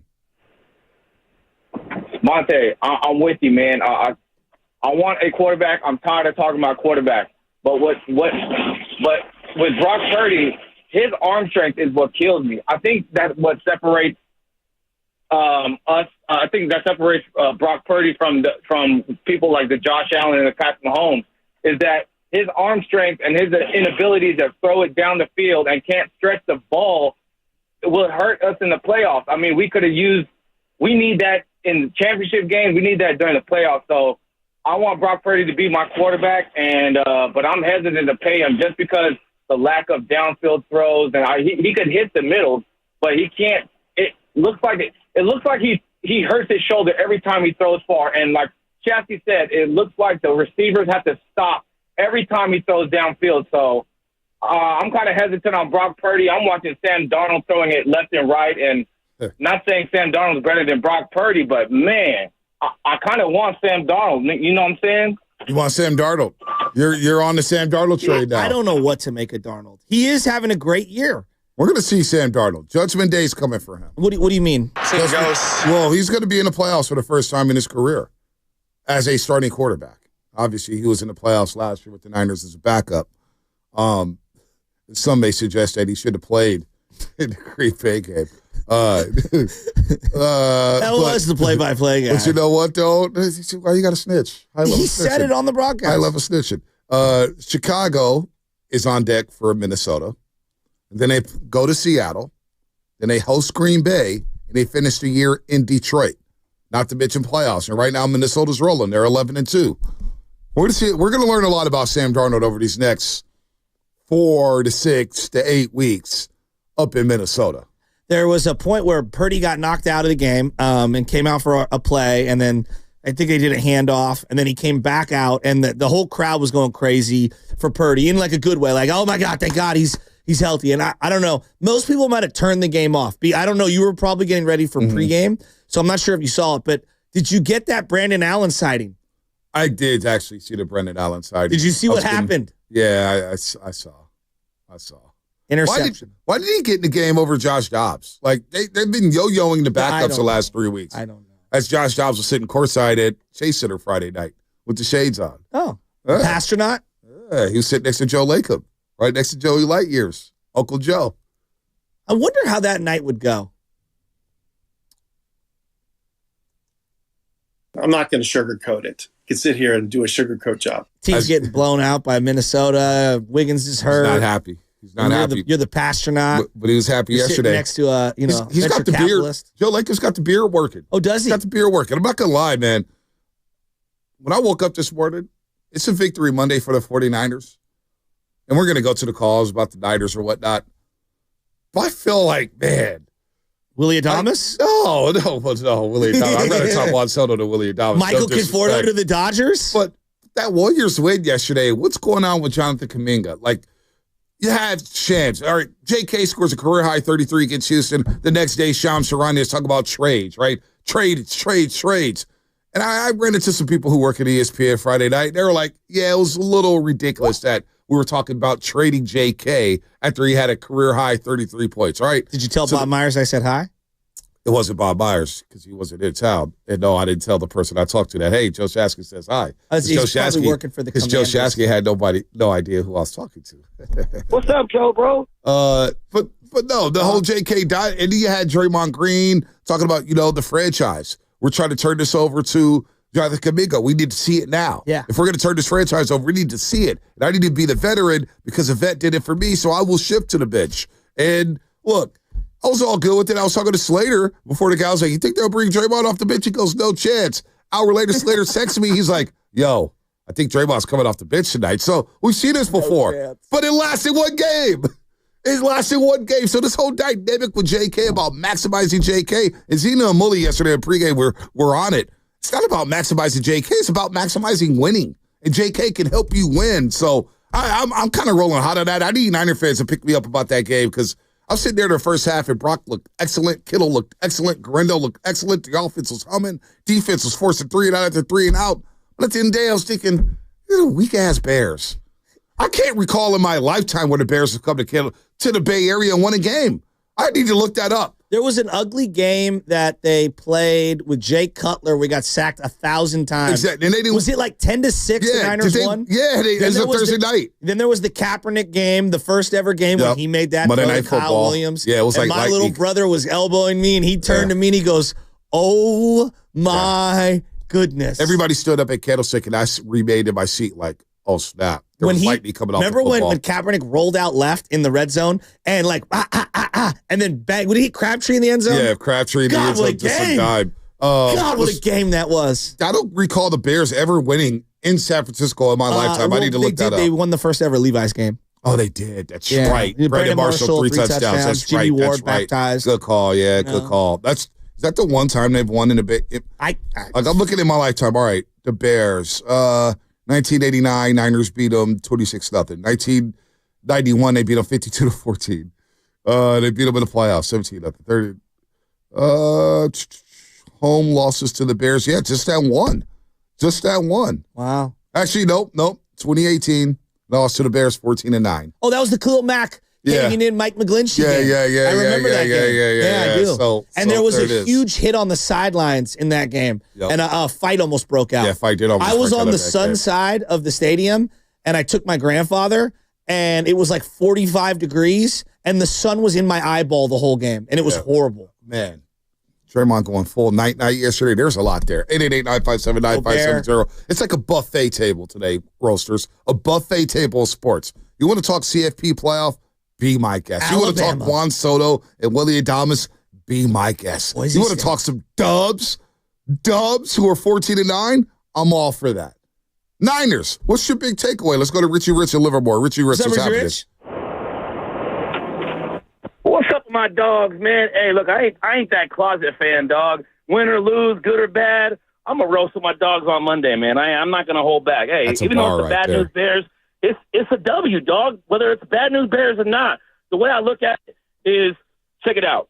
Well, all the before-season contract negotiation talks, with all the injuries, all the BS we've had to deal with all the tragedies we had to deal with, man, we have not been a complete team, right? So to build on this and still, despite all that, we're only 2 games out, right? Yeah, it feels too little too late. I ain't going to lie. With 4 games left, it's going to be tough. But if Purdy can ball out and Kyle could be in his bag the way he is and run the running back like he did, and we do win out 4 games, right, we may not make the playoffs, but it's a 10-7 season. It ain't a losing season despite all that drama, man. He's going to get his little bag. They ain't going to go off him. You know, he can get a little mid-30 to mid-45 mil a year. That's not bad, you know what I'm saying? But it'll give us fans and us like, hey, we still got momentum at the end of the season. We're going to regroup. We're going to tinkle a little bit. We're going to come back healthy. And next year we can ball out. You know what I'm saying? Hey, it's Monday, fellas. Dobs won. We got Dobi Awards coming up. Let's go, boys. Let's go, Richie Rich. Dobi Awards coming up. I feel him on that. I do feel like they're going to work something out with Purdy, and it's going to be in that like high 30s, mid 40s range over 2 or 3 years. Yeah. That's my feel. I'm so fatigued off Brock. I'm not going to lie to you. I'm a little fatigued with Brock Purdy contract talks. I just want to see we've only been happen. talking about it for 4 years. Yeah, I mean, it's just like, oh, man, bored me to death. DJ Gravy in Richmond. DJ, what's happening? Gravy. What's going on? Good morning, y'all. We had a good game yesterday. Go Niners. Look, I just got one little takeaway for Purdy. You said, should we keep him in wide? Well, I feel that his arm strength is good, but I feel that he's still a short quarterback. And the biggest thing, my takeaway is all the tips at the line. The tips, his balls keep getting tipped. So look, this is what Purdy should do. If he wants to solidify his contract, this is what he should do. And I hope y'all laugh. Look, he in the offseason, he needs to go get that crazy surgery where they break your knees and your legs to stretch your legs so you can get like 2 or 3, 4 more inches, come back and ball out. I mean, I thought those people that have those injuries, the where they break your legs and then give you extendos, don't you like walk all like funny for the rest of your life? I'll look into it and I'll let you know on the other side. Like I cringe even hearing about that. Those are the questions we should be asking Dr. Nirav Pandya and Dr. Brian Feely of UCSF. We're Dr. Brian Feely people now. Oh, Dr. Nirav Pandya has been iced out on the morning roast. Not for the station, but no, just on the morning. I said morning. I said going in on Doc. I said morning roast. I just said the station. I love Dr. Nirav Pandya, but you know Do you? Yeah, well, he started talking to Willard Dish for 3 years. Pandya. Like it's another guest that the morning roast introduced. That the morning roast brought onto the airwaves, and all of a sudden the afternoon show him. And he said, okay, sure. He could have fought to come on the morning roast. But you know what, Dr. Nirav Pandya, I love you. I love your family. I've seen you a couple times. I'd rather have Doc Feely. Yeah, but I'd rather have Doc Feely. I am happy with Brock Purdy. Just like James Kincaid's iced out. I'd rather be Doc. So is Dr. Nirav Pandya. He's iced out right now. Iced out. So icy. He's like the bonus doctor, right? The bonus doctor. Well, calm down, Nick. That is right. It's a little disrespectful. Hey.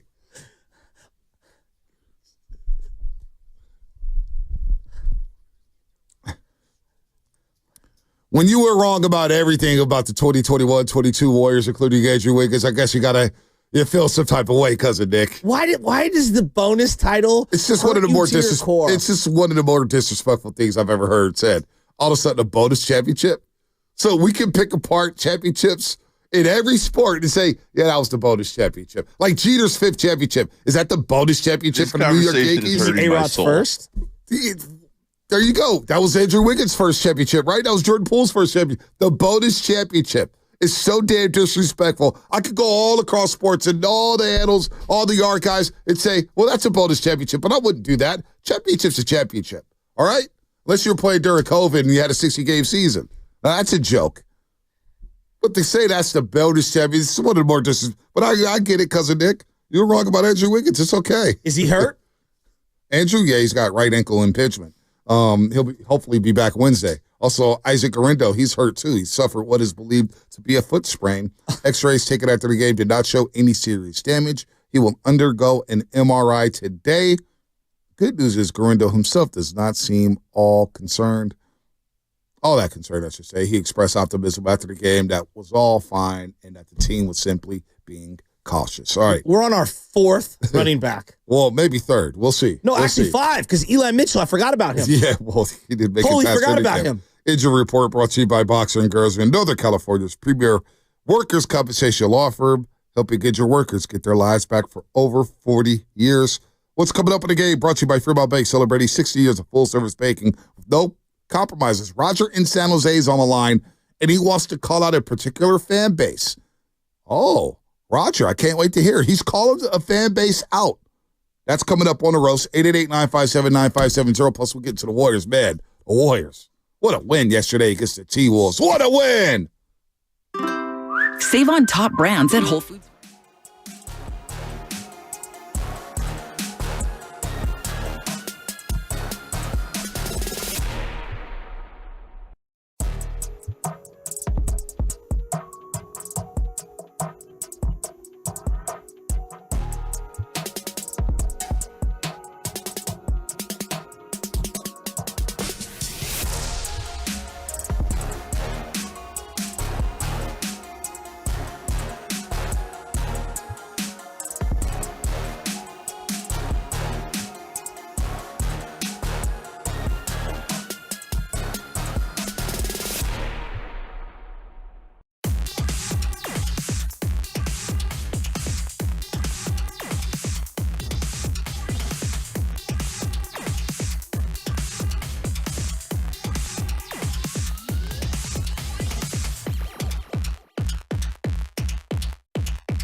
Hey, we need to pick up the energy around here.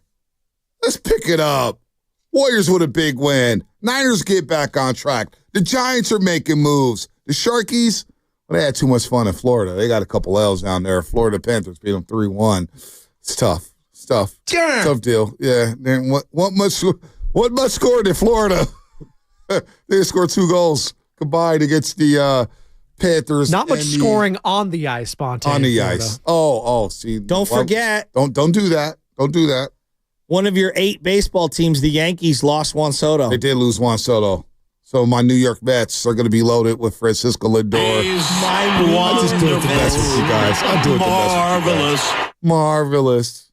Marvelous. Watching Yankee fans lose their minds because someone finally said no to them is one of the most incredible things. Oh, it is. And he's going right down the road to Queens. Oh, man. That's got to hurt. Does anyone believe that the Yankees offered one less year and $50 million less or whatever it was? Well, they offered one more year, but $50 million less. Okay, that's what it was? Okay, one more. So in case you're waking up, Juan Soto signs a 15-year, $765 million contract. It's the largest deal in professional sports history. But Soto, how about this? This is great work by his agency group. Soto can either opt out after the 5th year, which is in 2029. He can opt out after the 5th year or receive a $4 million raise per season from $51 million to $55 million for the remainder of the contract. So I have a feeling he's going to opt out after the 5th year and just sign an entirely new deal. Oh, my gosh. I just, 15 years, if it is on its face value, 15 years, let's assume there's no opt-outs. He's a great player, Bonta. I want to make sure that this is very clear. A great player. I'm not sure anyone's worth 15 years. I don't know, man. There's something's up with baseball. There is a financial situation that's been brewing. Something's going to happen with this next labor agreement. I don't know what the rules should be. I don't love the NBA's if you stay with your team, you can get up to 5 years. If you sign with a new team, you can only max out at 4 or whatever the specifics are. I don't know, man. There's just 15 years, $800 million essentially. And John Heyman broke it, right? John Heyman broke it. After hanging Odyssey Insider, Odyssey MLB Insider, score one for the old Odyssey. Well, he finally got something involved in a Yankee right. Hey, listen. This is a big one that he got right. This is the largest contract in pro sports history. John Heyman, Odyssey, MLB Insider, getting it right after walking off of WFAN the other day, saying, you know what, you guys are disrespecting me, hung up the phone. Hey, John Heyman, stand on business, John. That's what I'm talking about. 10 toes down, John Heyman. We should get that audio for later on in the week. I didn't think that the WFAN guy disrespected him. Well, I thought he was a little sensitive, but that's okay. Well, you got to know your personnel, right? Well, he basically insinuated that Scott Boras is paying him. Yeah, that is kind of disrespectful. Very disrespectful. Yeah. For a guy who works that hard to say that somebody's paying you, an agent is paying you to float information out there, that disrespects and takes away his integrity. His credibility. Yeah. It's unethical. No, it was disrespectful. It's pretty well known that in certain circles, certain reporters get their information directly from the agents. They do. They do. CAA but to say that had Wojnarowski but to say that he's getting paid, well, that's disrespectful. I think it was disrespectful. That's disrespectful. He did a lot. Guys like John Heyman, guys like Passon, all these insiders, they work hard to build these relationships so you can get intel from agencies. Agents aren't just giving anybody anything. You got to work hard on these relationships and build those relationships. Give them credit for building them. Anyway, Roger San Jose is calling out a particular fan base around these parts, and he's not happy about it. What's that? Roger, what's up? Hey, Roger. Well, good morning, Bonta Shashki. What's happening, man? Good morning, Roger. Man? Just wanted to just tapping in with you guys. Bonta hit the nail on the head earlier this season, man. He was feeling it week 4, week 5. Calling out the fan base, and he's right, man. Y'all looking like some unfaithfuls. We're the faithful, man. We got to back the team up. Brock Purdy. I can't believe we're still talking about Kirk Cousins. Y'all bringing up Kirk Cousins still? Man. Still? Now we talking about Sam Darnold. He's balling out in Minnesota. Hey, wait, real quick, Roger. Hey, the Sam Darnold thing is so ironic. They didn't want him on the team last year backing up Brock Purdy. Now they want to pay him a multi-year deal to bring Sam Darnold back to the Niners. It's insane, isn't it? You know what it is, Bonta? They forget about the Blaine Gabberts. They forget about the David Carrs. They forget about the Bash Schaubs and the Nick Mullins and the C.J. Beathards. I could keep going. JT O'Sullivan, Nate Davis. I mean, come on, man. You guys are real ungrateful and unfaithful right now. Brock Purdy's the man. I say we pay him. You know what I'm saying? I'm with you, we Roger. Just gotta keep this thing going. Roger, I'm with you. Why everybody wants to play musical chairs at the quarterback position? You finally found a guy who played like an MVP a season ago. He's played great football yesterday. Why we always got to play musical chairs at the quarterback? Like the grass is always greener or something. It doesn't make sense to me, Roger. I mean, man, to be honest with you, I feel like at all fan bases, we should know the grass ain't always greener, especially when it comes to the quarterback position.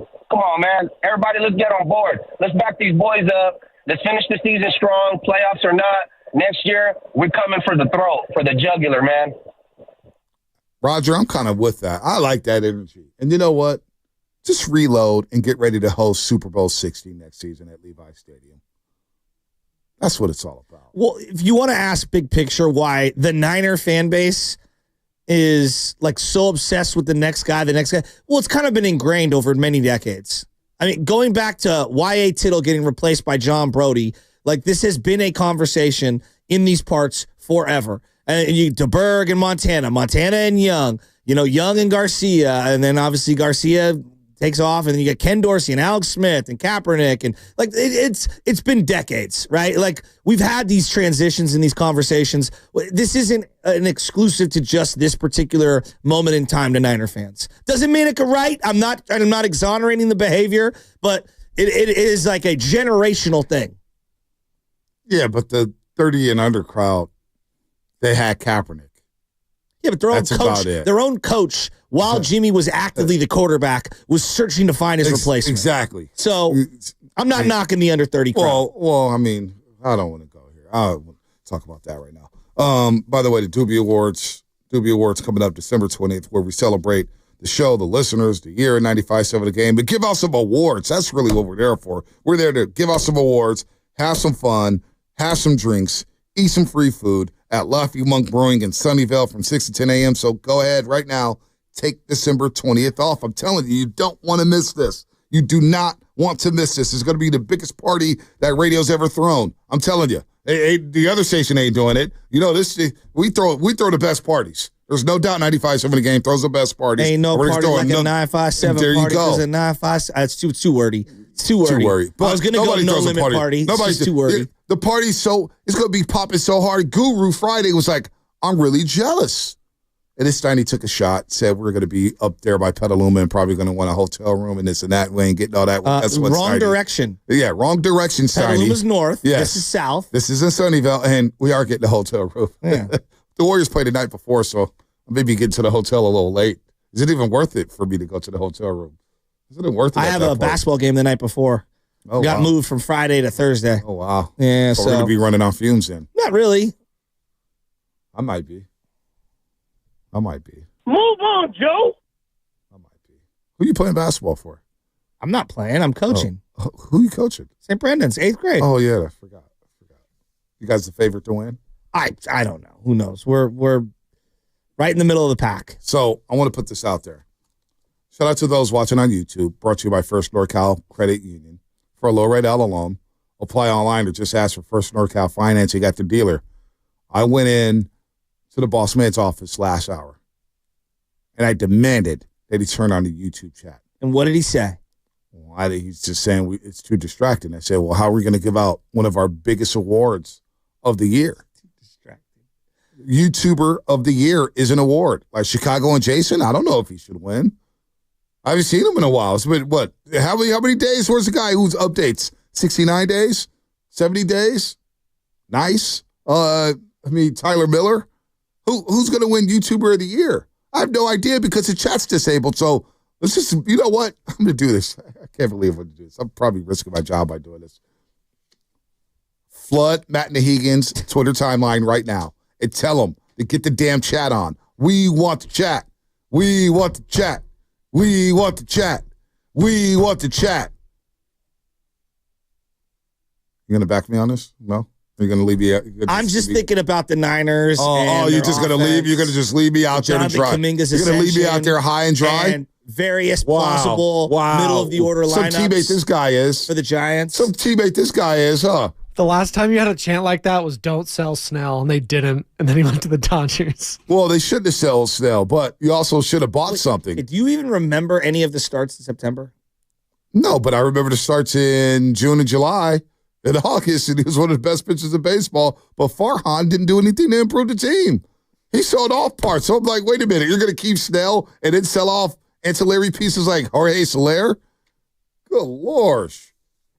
Good Lord. Good Lord. Lord.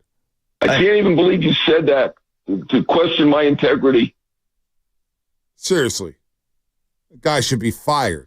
WFAN. Not be fired. Why are we taking everything so serious? He made a mistake a couple years ago. John Heyman, that is. He made a mistake in reporting. It happens. You miss, you laugh a little, and you move on. This had nothing to do with that. This had saying, we know you get paid by agents. Yeah, so don't do that.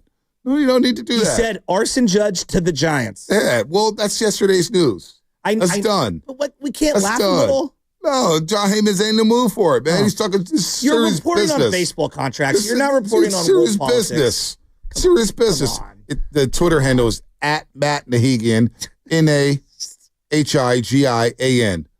Flood his Twitter timeline right now and get the damn chat back so we can give out this award December 20th.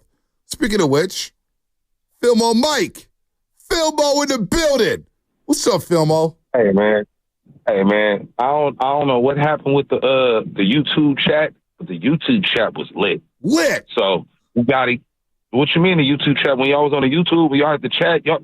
I could see you, but I can't chat and talk about your fade, talk about your haircut, how much weight Shashki gained. What? And all the whatnot.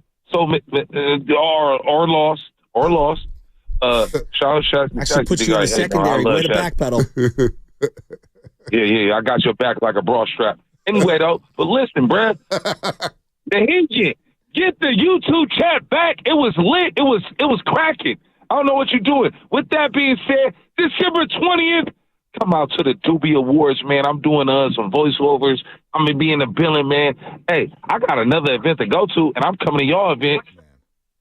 That's dedication. We lit. Look, hey, it's the life is so real that I gotta get on a call right now. I have to get on a call. Hey, real quick, 10 seconds. 10 seconds, Filmo. Warriors win. Impressive? Very impressive. Ooh, I love the word. The Warriors is bringing us back, man. The Niners is disappointing, but you know what? I'm never giving up on the Niners because you know why? We're faithful. Hey, watch your back. It's Cameo, man. It's not man. Jacob in Castro Valley. Jacob. That was an all-time call. Jacob in Castro Valley. What's up, Jacob? I'm getting fatter? That's not cool. Hey. Wait, good to be on with you guys. You're a Doobie Award nominee? What category?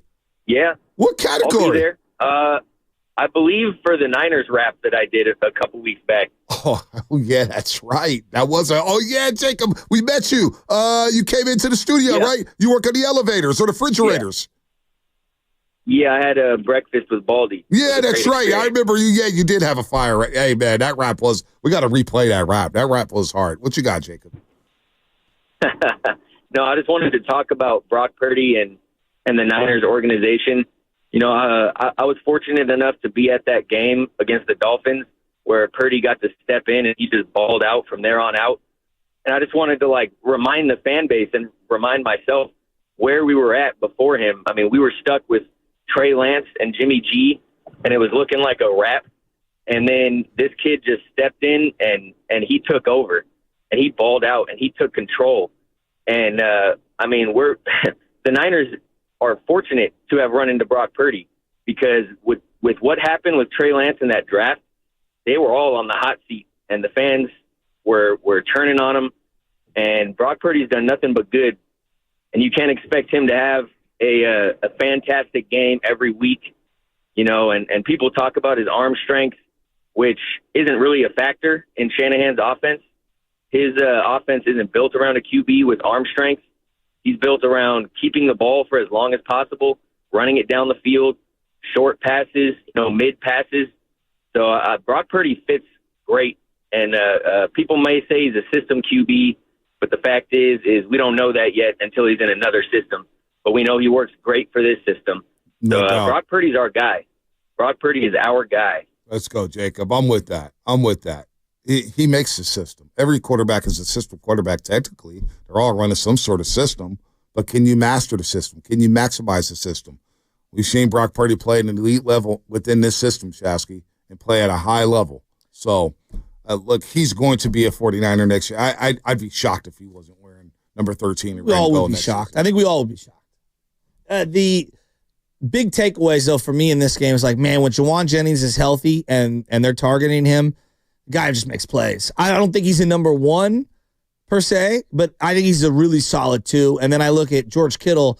When they target this guy, he produces. He's an absolute, no doubt about it, Hall of Famer. He's got to stay on this team for a long time. They got to find tight end 2 to pair alongside of him so that you can, pick and choose your spots with the physicality, because you want to be able to keep Kittle for as long as you possibly can. They have to. And apparently, this is a deep tight end draft. You have to find tight end 2 to pair alongside of him. Yeah, that guy for Penn State looks like he's going in the first round, but there's some tight ends in college that I like. We'll get to draft season. It's way too early for that. Let's go to our main man, Manny, on a Dumbarton Bridge. And it sounds like, Manny, are you going to be at the Dobi Awards? Yes, sir. I'll be there with y'all bright and early, my friends. I can't wait. I can't wait, Manny. You're up for Roaster of the Year. I think you're a dark horse candidate. You've been bringing it all season, all year. Your calls have been so much better than BPA's, it's not even funny. Appreciate it, my friend.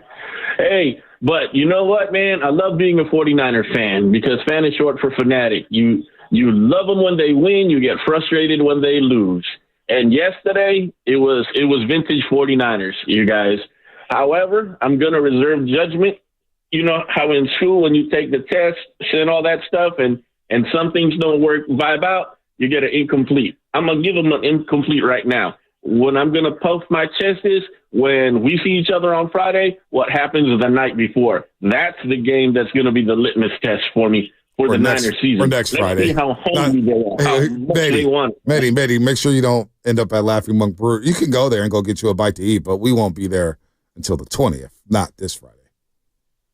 No. Oh, yeah, the 20th. My bad. Just want to make sure you're there and you see what's going on and be like, 95-7 the game. Those jokers flaked on us. No. It's the 20th. I got you. But all things being said, man, thank you for clearing that up. Now I got to go to work. Thank you for clearing. Thanks for clearing that up. But man, the game yesterday, like I said, it was great to see it, man.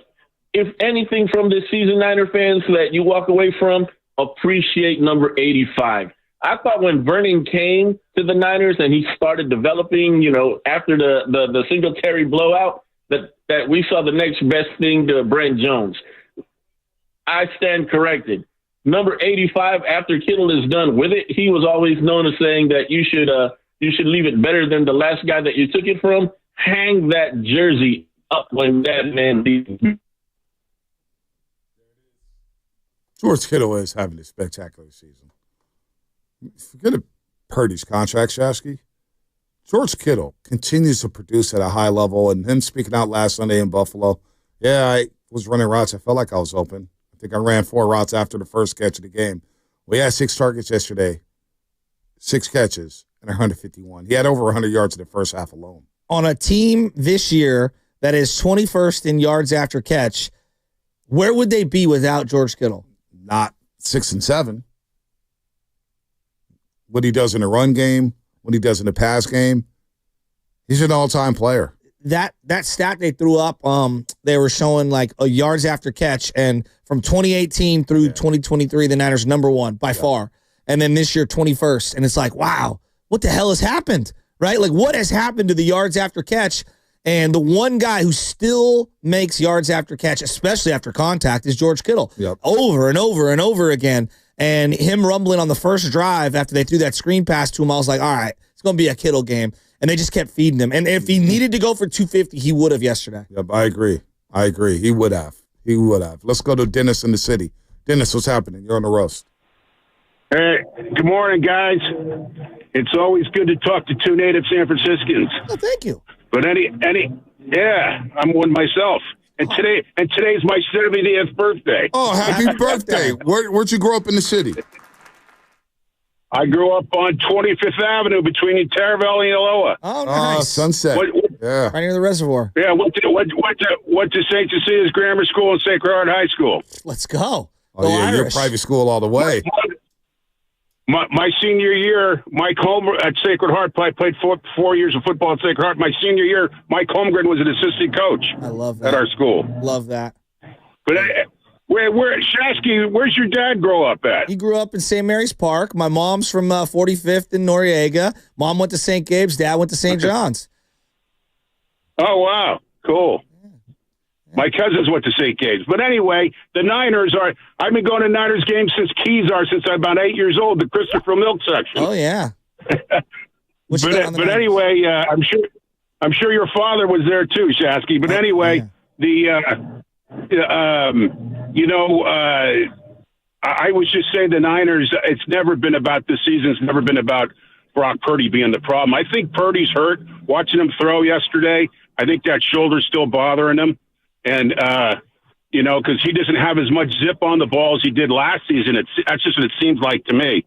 But, Lynch and Shanahan, I hope the best for them. I hope that they can rebuild those two lines because that's what we need. I played line in high school, and it's a basic thing of football. You have a strong line on both sides, you're gonna be successful. The defensive line will make it easy on the backers and on the D-backs. The offensive line makes it easy on McCaffrey and whoever's running the ball. Completely. We need to protect Purdy. We need to be able to protect Purdy, and that's yeah. So anyway, that's all I got today, guys. Good talking to you. Yeah, happy birthday, man. Happy birthday, birthday. Dennis. It's 70 years strong. I brought this up earlier today, and I'll continue to say it. Like, I love playmakers, and don't get me wrong. Like, there's a time and a place to draft the playmakers, and I love having the mindset of selecting them high in the draft. But there also is a time and place to invest in your offensive line. And when I look at Chicago Bears, the team you just played, their offensive line is horrible. Absolutely horrible. How can you make an evaluation on Caleb? Like, I don't think you can. And then I look at what the Chargers did. Do you believe Caleb's a bad bet? What do you mean? Like, he's not a good quarterback. No, I don't think how. I'm with you, Shaq. I'm just. Yeah, no, I don't. No, my bad. Yeah, you're about I get what you're saying. No, but like, I'm watching Justin Herbert last night, and they drafted Joe Alt. Everyone thought they were going to go receiver early in the draft, and it feels like a really good pick for them. Now, they took Ladd McConkey later, and he's been a really good pick for them. You have to build in the trenches, and I don't think there's any surprise that Jim Harbaugh, who loves physical football, kept the 2 D linemen, drafted an offensive lineman, and their team has been really good this year compared to years past. And it's because they've invested in the trenches. I look at the Niners, and they've made some investments in the trenches, but clearly they need a center, they need another guard, they need another tackle. Like, Pooney's been a great pick. It's a great pick, but they need more. Well, think about the top teams in the NFC right now. Detroit invested in Penei Sewell out of Oregon. When a lot of people say, maybe they should go skill. Are you sure you want to take a right tackle? Well, how's that working out for Detroit? He's a 15-year player. All right. Philadelphia invested multiple years into their offensive line. How's that worked out for them? Saquon Barkley's just having one of the best seasons a running back has ever had in a Philadelphia Eagles uniform. He just broke the rushing record. Yeah, I know. Shady 1,600 McCoy. yards. Yeah, Shady McCoy and Robert Montgomery. That's crazy. So there you go. When it comes to offensive line play, Tampa Bay's offensive line is giving Baker time. They play really well. The Vikings, understanding that, man, Darrishaw's hurt for the season. Let's go trade for Cam Robinson from Jacksonville, bring him into the building so we don't lose a step because we really feel like we have a shot at the Super Bowl. So, yes, offensive line play matters. It's been mattering for many, many years since football was invented. You can't function without an offensive line. Ask the New York Giants. All right? Ask the New Orleans Saints. Ask the Las Vegas Raiders. You cannot function if you don't have an offensive line. You can't run the ball. You can't pass the ball. You have no time to pass. So, yes, offensive line play does help, and you need it to protect your young quarterbacks. That's what Washington. They have a decent offensive line. They've been protecting Jaden Daniels. Denver's offensive line. I've heard nothing about Mike McGlinchey. Is he playing well? Because, man, Bo Nix is balling. He was hurt earlier. Yeah, he was hurt earlier. Yeah, I don't know. I Anyway. haven't checked. All right, and anyway. Bo Nix has been good. Oh, we got a surprise caller. Other side. Wants to talk about the defense, because the defense is not getting enough love today against the Chicago Bears. Maybe they had a lot to do with what happened yesterday as Caleb Williams got sacked 7 times. 7 times by the Niners front. Niners get a big win, 38-13 over Chicago. Warriors, big win over Minnesota, outscoring them in the fourth quarter, holding them to 16 fourth-quarter points.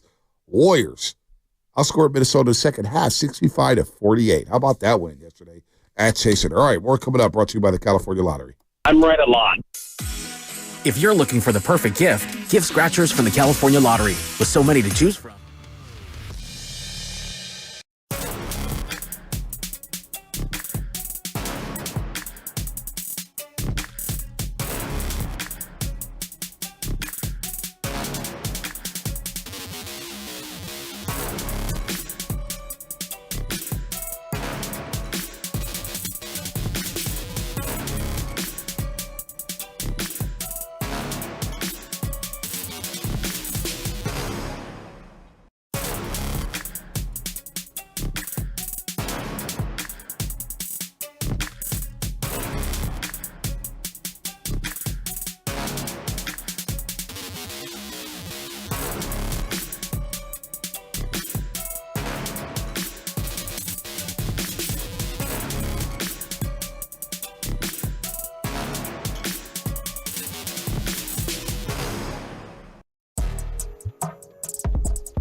better.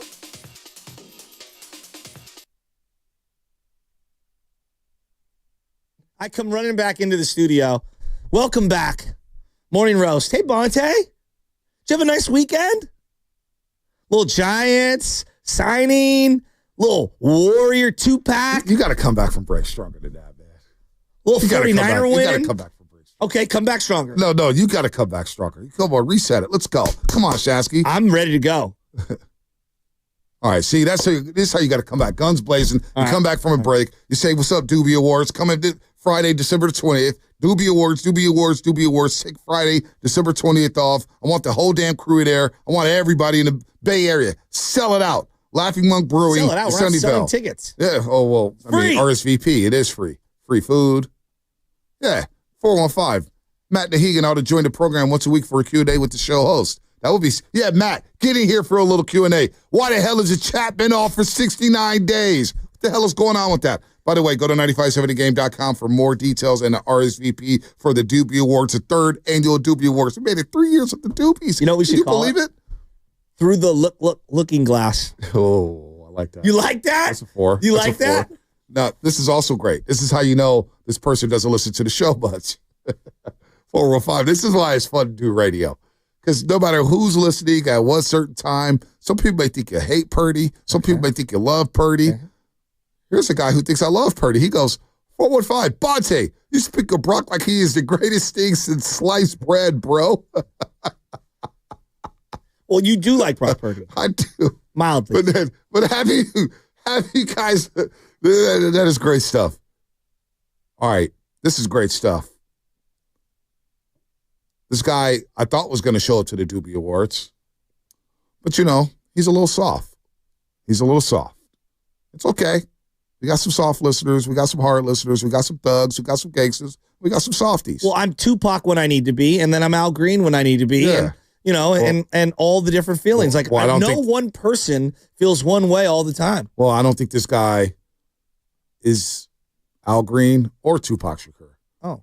I don't think he's Snoop. I don't know what the hell he is. Is it Machine Gun Kelly? No. Boy. He might be Jack Harlow. Jack Harlow's turned into a country singer. I know. It's so weird.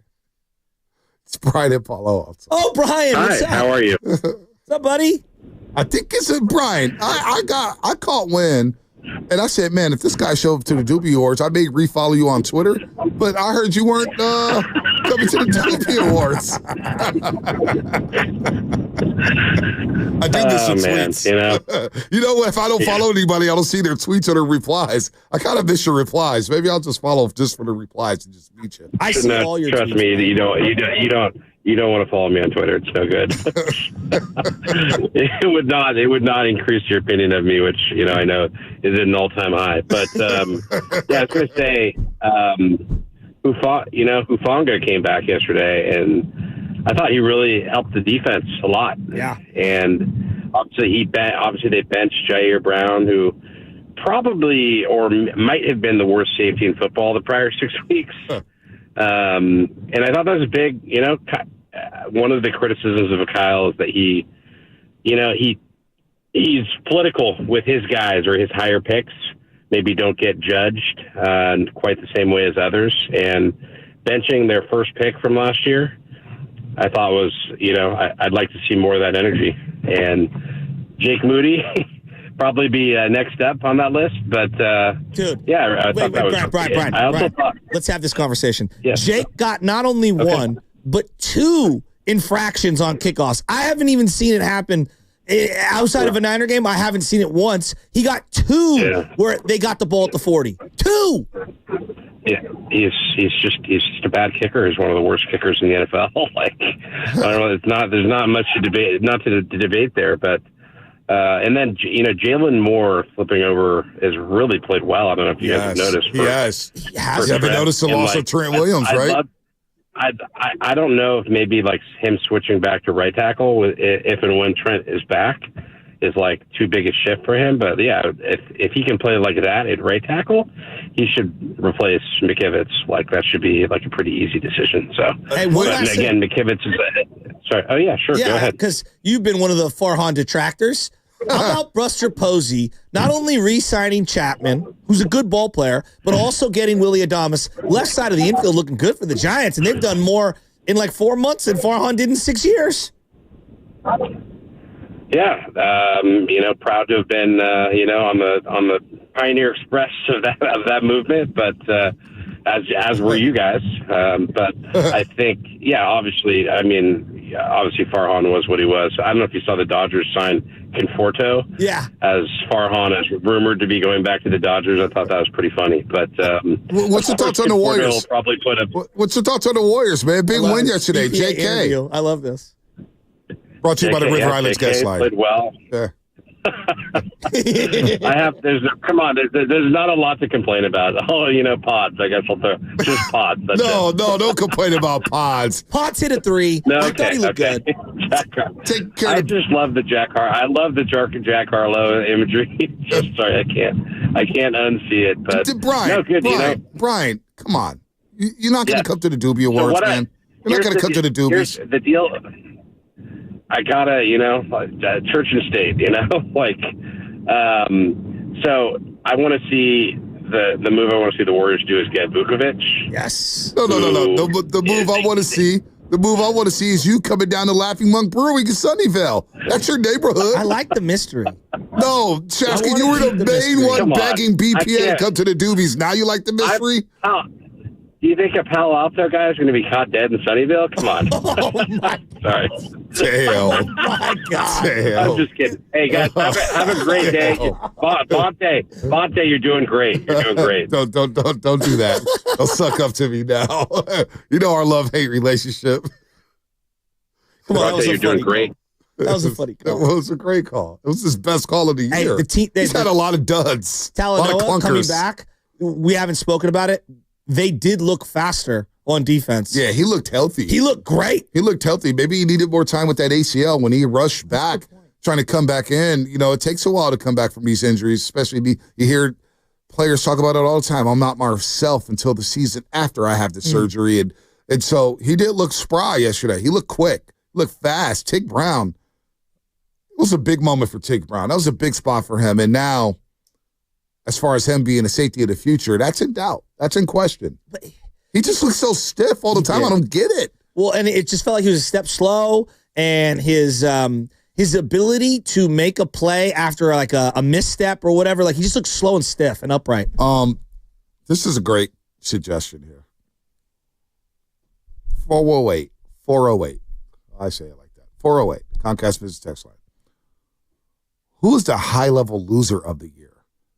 Is that an award? Right. See, forget the high-level loser, bro. Forget YouTuber, the high-level loser. You know what? Since Nahiga's not going to do anything about the chat, we should spam his ass anyway. At Matt Nahiga. Spam him for not having a YouTube chat up. I missed the YouTube chat. I'm itching for it. Yeah. I know Guru and Steiny, they talk about it all the time. No, I'm surprised. They're asking for it all the time. They're like, Bonta, thank you for fighting the good fight. Because, Shashki just leaves Shashki off the air. Oh, man, YouTube chat would be nice. And then on the air, he's like, I don't need to. I'm kidding. But you know what? That's what it is. The high-level loser of the year. Who's the high-level loser of the year? Who is it? High-level loser of the year. That's a great category. Are we talking like sports world or just the morning roast? I don't know. I'm just trying to. That's why I kept repeating myself, because I was trying to think about it. Like, is it the roasters? Is it the callers? Is it the texters? Is it the YouTubers? We'll just make it. You know what? We'll give the award to TC since he named it. It's just a high-level loser. Joe, bro? By the way, I heard TC call Stardy Guru, and he goes, Stardy, Willard, what's up with y'all, man? And Guru did not like it. Oh, he got called Willard? He got called Mark Willard. And Guru did not. Guru did not like it, and TC just went off and on about getting rid of Shanahan. We should trade his ass to Chicago, get the picks. TC was running material with Steiny and quote-unquote Willard. It's bothering me. I can't see it. Oh, the goo. Timothy? Shamamet. What? Oh, my goodness. Who? Timothy? Shamamet. Wait, who was Timothy?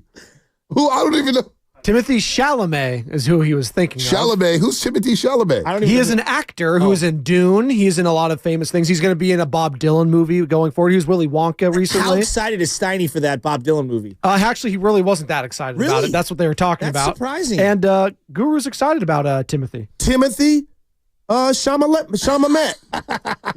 Shamalama Ding Dong. What? Shamalama Ding Dong. What? Oh, my goodness. See, I was going to have late entry for mispronunciation. I mean, we got to throw it in there. I can't even say it. Yeah, don't. Wow. Mr. Relevant, 650. Mr. Relevant's MC Loser of the Year. I'll take that. And then he just mentioned that it's day 71 without the YouTube chat. Day 70. We made it 2 full months without the YouTube chat. Oh, man, Matt Heek going to love me after the show. You keep talking about the YouTube chat on the Victory Monday. The Niners, Brock Purdy went 28-25, 325, and you're talking about the YouTube chat. You're talking about the YouTube chat when Jonathan Kaminga and Buddy Hield and Steph Curry combined for 77 points. Look. You just lost the day. You did not win the big day. You didn't do it. You didn't win the big day. Who had a better weekend, Kaminga or Purdy?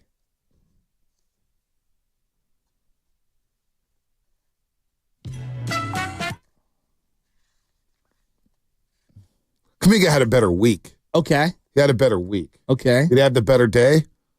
He had a hell of a third quarter. Dude, oh my he gosh. was amazing. He had a hell of a game yesterday. I mean, Brock Purdy did what he needed to do.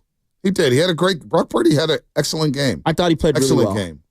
Pinpoint accuracy. Okay, he underthrew a couple deep balls. Not got like a couple batted at the line. It's all good. I saw Josh Allen underthrow a deep ball yesterday. Josh Allen also scored 5 touchdowns. I mean, but I also saw six. Six. But I also saw him underthrow. The last one. But he also underthrew some deep balls too. Are they going to complain about that in Buffalo? Probably not. Well, they shouldn't have done the quarterback sneak on the first play. Brady was telling them about it, but neither here nor there. Yeah, no, that was a joke. Give it to James Cook. Could have helped me in fantasy. Throw the ball 3 times because you had 3 timeouts, so you had to burn a timeout after the first one. Made no sense. Bad coaching. Bad clock management. So, I don't know. Who had the better day? I think it's Kaminga. And the reason why he had the better Kaminga, week for sure. Because, I saw a lot of people like, well, hey, it's great that Kaminga and Wiggins did it as the number 1 and number 2, but can you do it alongside Steph Curry? Which I actually think is a very fair, valid point to make. Like, it's one thing to do it when you're the guy. It's another thing to do it alongside the guy because you're asked to do different things. And I watched not only Steph and Draymond, but the other Warriors allowed Jonathan Kaminga to take his moments in the third quarter and in the fourth quarter. Well, Draymond got in foul trouble. Remember, he had to sit for a long stretch. He picked up 4 fouls. His 4th foul was 7-11 left in the third quarter. So Steve Kerr had no choice but to bench Draymond Green in that situation to prevent him from fouling out. I loved what I saw from Jonathan Kaminga, and I thought his playmaking was on display. I thought his shot making was on display. I thought his off-ball defensive IQ, which I've questioned at times, was on display. Obviously, he putting pressure on the rim on both ends. I thought he played a spectacular game. I actually thought that was a bigger game and a bigger day for Jonathan Kaminga than Purdy. I know Purdy's really good. Yes, we need to get back to it. He had career lows last week in almost every category: completions, yards, etc. It was a bounce back performance from Purdy, but I thought it was a bigger step forward for Jonathan Kaminga doing it alongside Steph Curry in that game against that team. I thought it was a big moment for him. No, it was huge. It was a big week for him, and the team seems to be empowering him. Steve Kerr, Steph Curry, Draymond Green touched on this Friday night after the game when they lost to Minnesota, saying, yes, it's time for Kaminga to show us what he has. Now, you could look at it 2 ways. You could look at it as saying they're empowering JK and they're going to ride with him till the wheels fall off, no matter what happens this season, or this could be a showcase for a trade. You never know what's going on inside that building. You never know what's going on with Jonathan Kaminga. Maybe they're showcasing him, but I do like the fact that him and Wiggins can play together. I don't know when that became a big deal where they couldn't play together. They can play together, and they can play really well together, and you got 2 really good defenders when they're like Kaminga was so damn engaged last night defending Julius Randle. You watch it from the tunnel view, Shashki. I know you're watching at home. But the guy was locked in. I saw an intensity from JK. Man, I was like, okay, that guy's ready to roll here. And he bet on himself. He bet on himself this year without the contract extension. He's betting on himself to make the money that he wants and that he thinks he deserves. So That'll come in the future just like Brock Purdy's money. But I thought being empowered by the team, saying, hey, you can play with this. You can play with Steph. You're going to open up things for Steph. And then you get Buddy, who, boy, he was on the milk carton the last week, right? And Buddy Hield goes crazy in the third quarter. But that lineup with GP2 and Stephen Curry and JK, Draymond, and Buddy Hield, it really did wonders on Minnesota. And so shout out to Mr. Sadu, who's the head of analytics with the Golden State Warriors, suggested to Steve Kerr, maybe we should go with this small ball 5 lineup, and it worked yesterday. What's the Warriors' winning percentage when Steph hits a end of the quarter 3? I would not know that. It's got to be high, right? I've seen it a few times. I've seen it in losses. Have you? Yeah. I feel like every time he does it, it's always like a huge moment, and it's a huge momentum going into the end of a quarter and a big break, and then they ride it out into the next couple of minutes. I don't know, like seeing him do that, and then his like celebration, the way he was like jogging down the court. I mean, the place was lighting up. Well, what about Draymond's night-night? Here's what Steph Curry said about Draymond's night-night. That was awesome. I saw at the very end of it. I didn't know he did it all the way down the court. Let's just say his is a little bit more aggressive than mine. And I like it. You gotta make it your own. Make it your own. Here's the play that Stephen Curry's talking about. 34 seconds to go. A bucket here, and this one is basically done. Draymond off a screen, gets a drive, and a dunk! Down the lane! And there it is. Tim Roy on the call Was there. he opening a soda? Sound like Tom Tolbert on the other He side. does it every time. That's their dagger, if you will. And he cracks the can. Cracks That's the his can of thing. beer? Yeah. Is that new? He's been doing that for a minute. I know you catch up all the Warriors games, but sometimes, yeah. Oh, I you never watch Warrior games. Apologies, Listen. I'm usually at home. Listen. Well, it's all right. You're probably watching Fitz, which is fine. Yeah, we love Bob Fitzgerald, but sometimes people like to simulcast them. Yeah, no, I like that. Yeah, the Warriors looked great last night, but there was a video that I saw retweeted last night. It says, when Draymond has Gobert out on an island like that, his dribbling goes to 99. I would say charisma 99, swagger 99, dribbling, power 99. He went between the legs like he was doing an and one, like skip to my Lou Wood, where he'd like start to, I call it simmer, before he starts to really try to cook. And when he crossed over to the right, he saw the lane just open up like Moses splitting the Red Sea. It was awesome. Yep. God, it was great. Dude, it was great. He isolated and just dunked all over him. That was a big time game. Big time win for the Golden State Warriors. Again, in the first half, they couldn't do anything offensively outside of Stephen Curry. In the first half, Steph was 6 of 12 and 4 of 9 from the three-point line. The rest of the team was 12 of 36 and 4 of 17 from three. So at halftime, we were on it at halftime. Zena was saying they should just replay halftime because we called everything. Take care of the ball. Somebody else score outside of Stephen Curry and play some lockdown defense. No dribble drive penetration. Well, in the fourth quarter, because Minnesota, their clutch time numbers, Minnesota, they're one of the worst teams in the league in the last 5 minutes of a close game.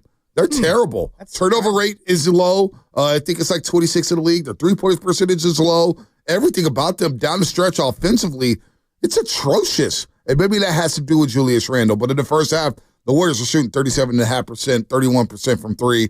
They had 9 turnovers, and you're thinking, here we go again. They're about to get swept by the T-Wolves. What's going on? In the third quarter, they just flipped the switch like the old Warriors. 44 points. They locked down defensively. They played some 1-2-2 zone. They were picking up full court at times. They were engaged. They were trapping at the Edwards. Timely traps, timely doubles. I loved every bit of it.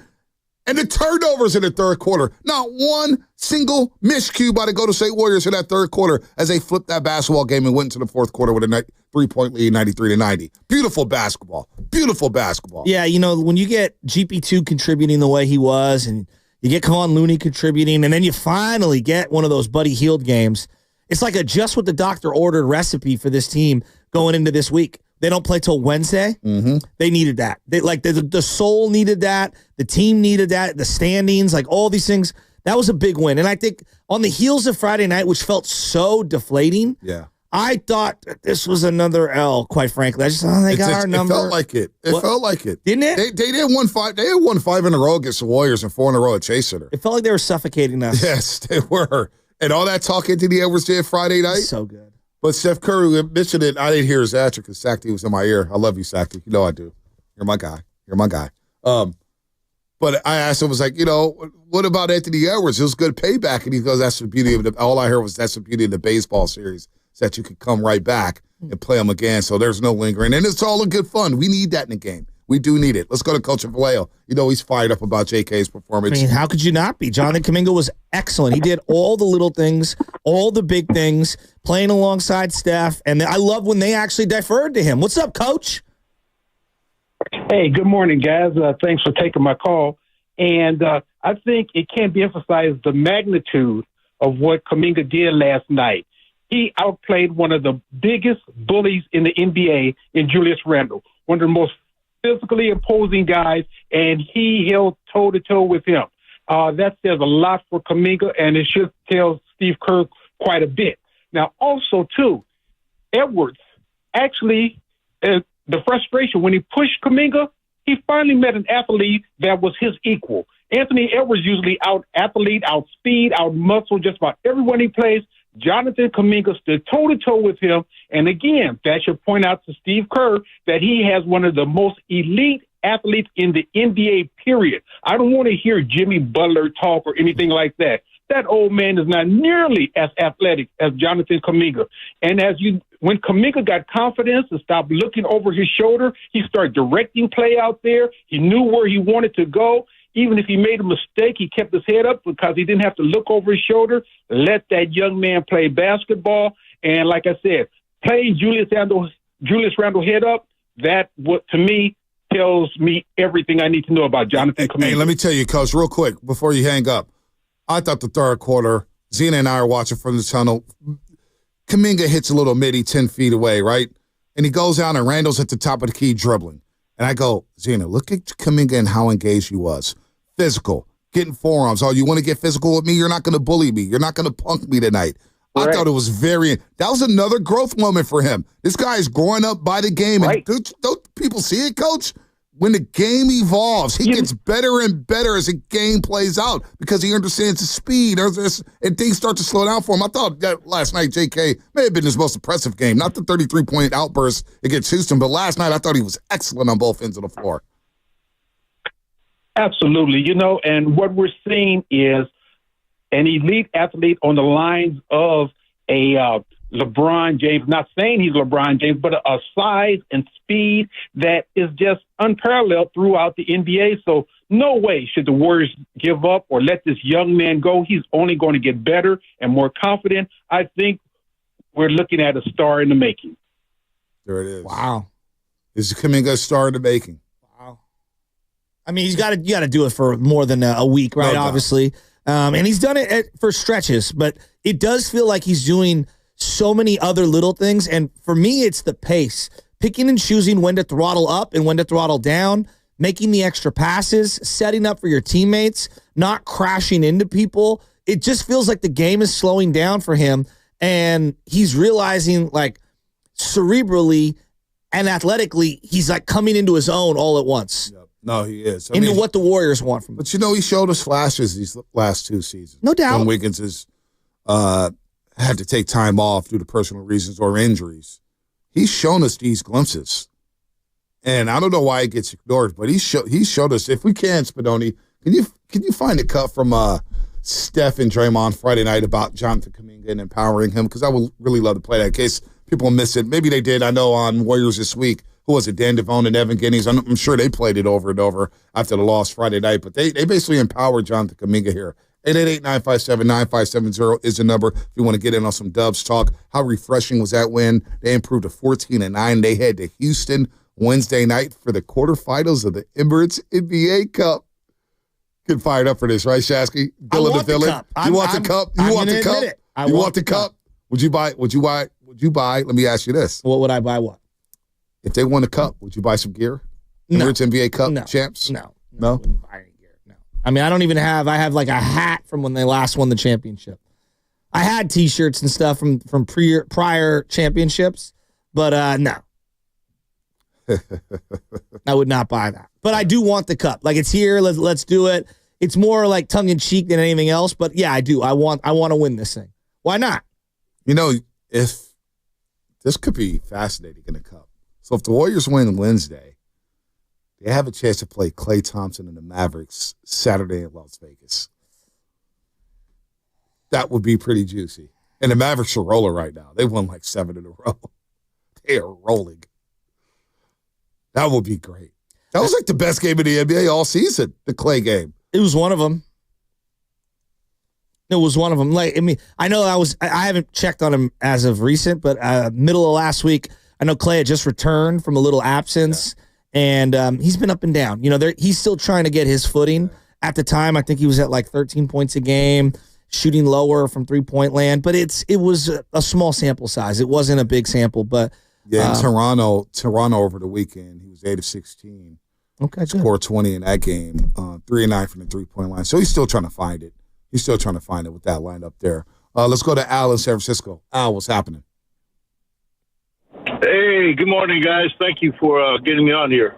No problem. I called last week, and Guru and those guys were on, and I told them that, you know, Buddy Hield in the lineup and Curry, those are two dangerous assassins for the three-point line, and I think that would open it up more if they can't both get double teamed, and also with Kaminga and then Wiggins and Draymond, that'd be a powerful starting lineup. And as I see yesterday, Buddy Hield, you know, he got into his rhythm because Curry was in there with him. So they couldn't double Curry, double Hield. So that's why they need the scoring like that. Somebody help Curry out with 20 points or more. Another person help out 20 going into the fourth quarter. They can win games. Thank you, guys. Anytime. Yeah, secondary scorers, third scorers. There's no doubt somebody needed to help Steph last night. And Steph in the second half last night actually was just 2 of 6 from the floor. But his gravity, his presence, opened up things for JK, opened up Buddy Hield. Oh, my gosh, Buddy Hield was going crazy in the second half. 7 of 11 in the second half, Buddy Hield. 5 of 7 from the three-point line. 19 points. And he had to say this about the Warriors situation. Last year I didn't have that love for real, and just being around, you know, like when we making a decision, we wanted to find a team that I can like feel appreciated, you know, and loved. And coming here, you know, and just Steph and Steve reaching out to me in free agency and just communicating, and just being here, you know, just Steve and Steph and Draymond and everybody on GP, everybody, just putting their arms around me and trying to help me get back to my old self. And just, you know, this team is just unselfishly, and they're so unselfish. You know, they make the right play, they play the way I want to play, and on and off the court is a great group of guys to be around. And I was like, you know, I haven't won yet in this league, so just being around these guys, you know, you want to learn how to win, you want to see how they do things. You know, just being here, I'm just being a sponge and just like keep my eyes open. So everything they do, I'm like, yes, sir, because these men, they won 4 championships, so I'm just learning their championship ways and their championship habits, and every day, you know, it's not going to be pretty, but the main objective is to win games and have fun doing it. And Buddy Hield had Chase Center buzzing last night. Oh, it was rocking in that third quarter. And then in the fourth quarter, down in crunch time, where Buddy is just, look, is he the best defender? No. But he's competitive as hell. He's going to fight through screens. He's going to fight to defend somebody. And to hear him say, I lost my love for basketball. And now he's rediscovered his love for basketball playing next to Steph, Dre, Steve Kerr, the Golden State Warriors at Chase Center with the banners and everything. Wow. Wow, wow, wow. Buddy Hield, what a pickup he's been for the Warriors, man. And he's a barometer. In the losses, he's averaging 9 and shooting only in the mid-30s. In the wins, he's giving you 19 and shooting close to 50.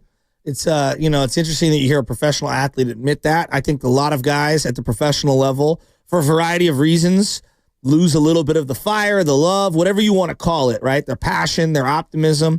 I think Klay Thompson went through something comparable at times. It can happen to a youth player, you know, where you play for the wrong coach, the wrong setting, and you just don't fall in love with the game. It can happen in high school or whatever.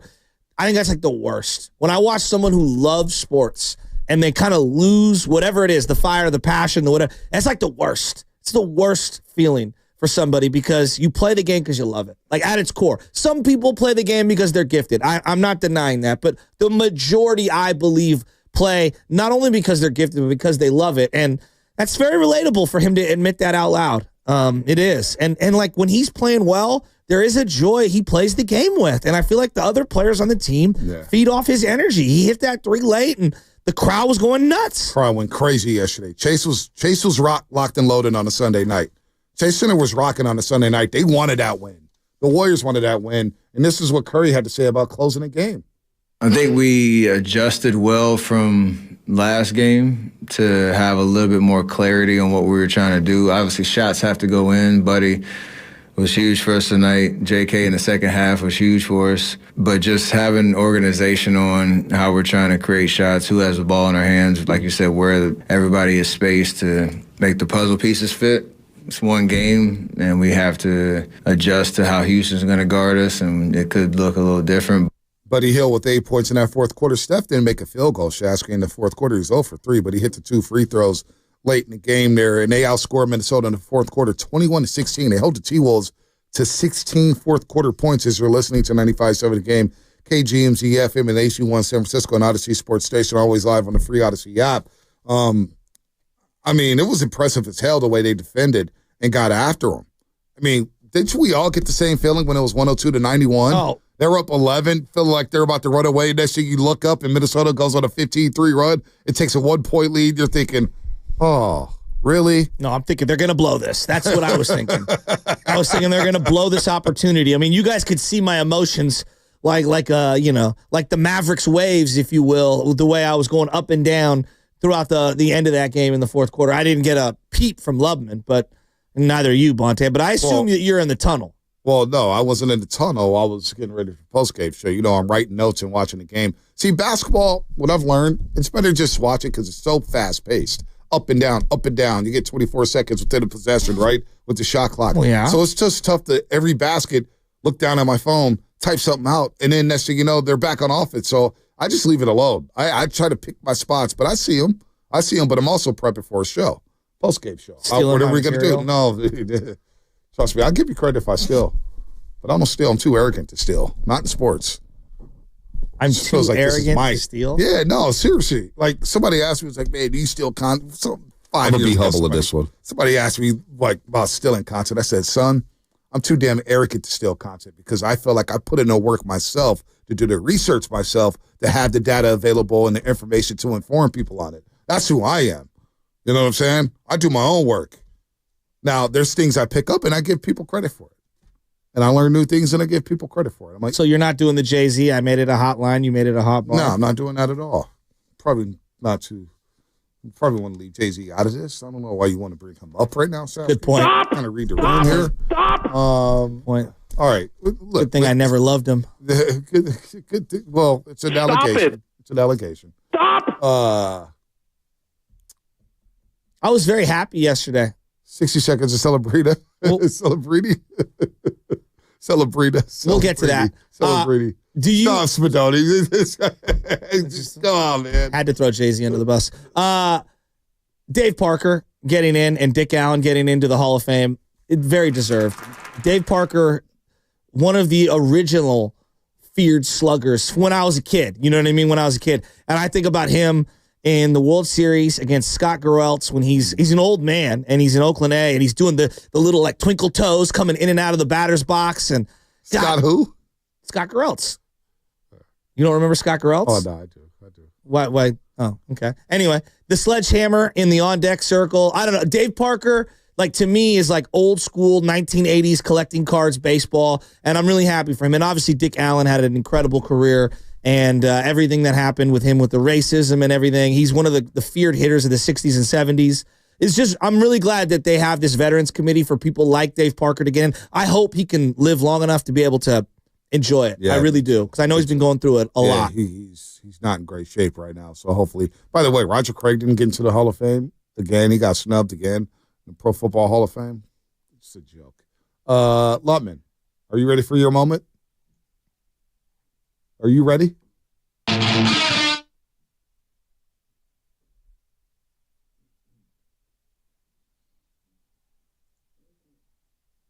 Goar.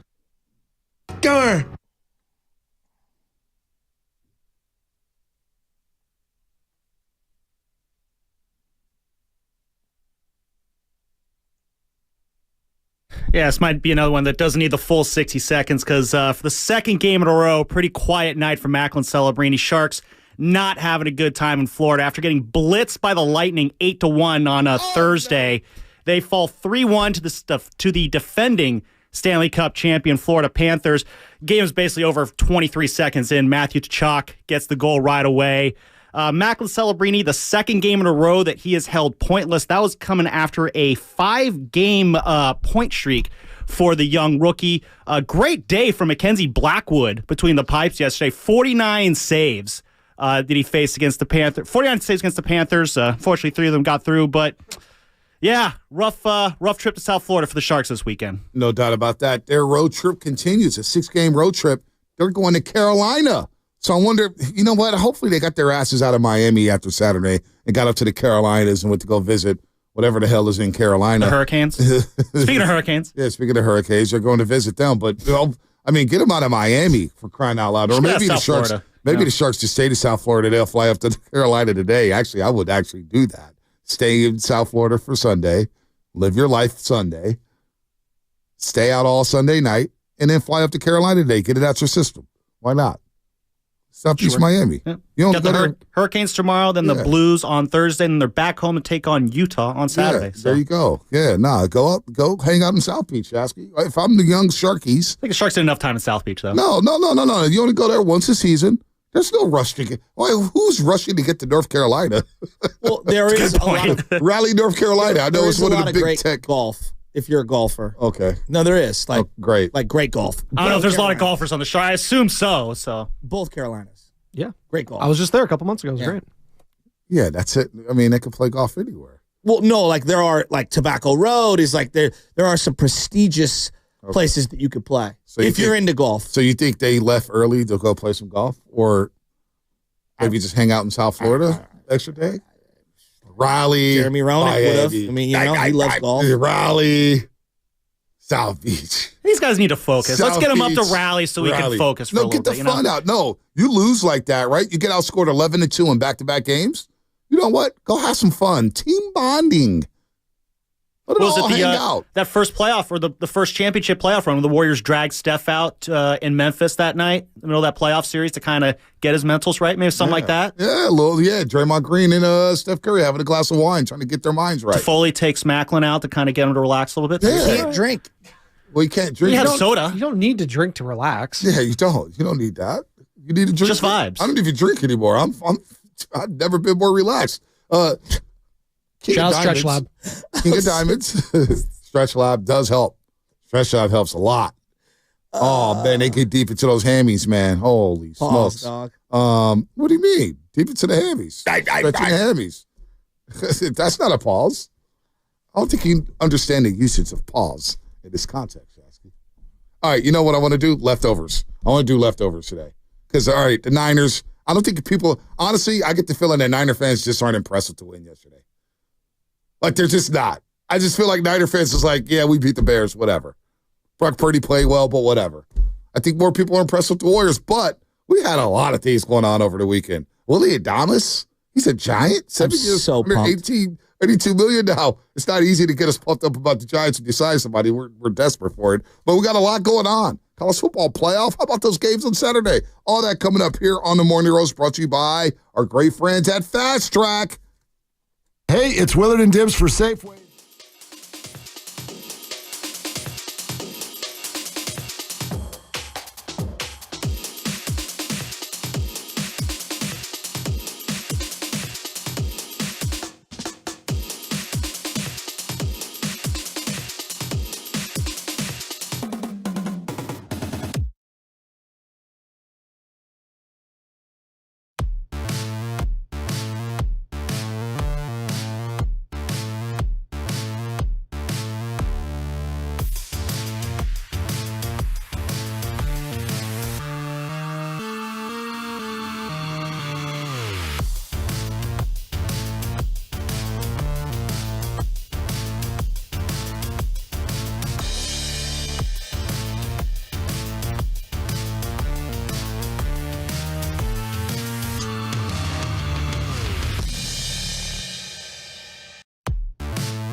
Dub Nation, it's Steve Kerr. You're listening to The Morning Roast with Monte Hill and Joe Shashki on 95.7 The Game. You better hit those brakes, Monte. I'll hit those brakes, Steve. You keep those rotations tight, Steve.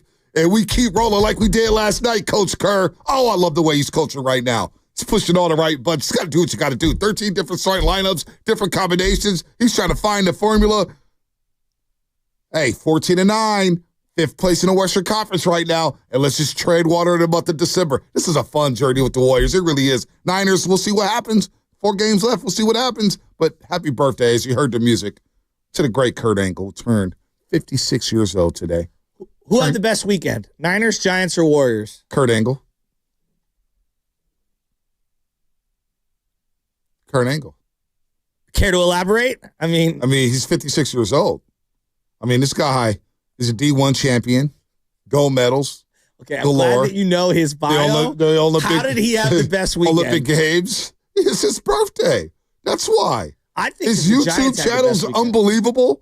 YouTube is just great. I mean, come on, man. This guy's an Olympic winner, former WWE. He did become a great meme champion. a few months ago too. He did the meme with the eyes, like, dude, he's unbelievable. I think the Giants had the best weekend of the big 3 here in the Bay Area. No, they did. Yeah, they did, because I'll explain why. No, they did. Their perception is changing. Like, they actually landed a free agent. They actually gave out a contract that was the richest in history. Now, that's not a very large hurdle to clear, but they did it.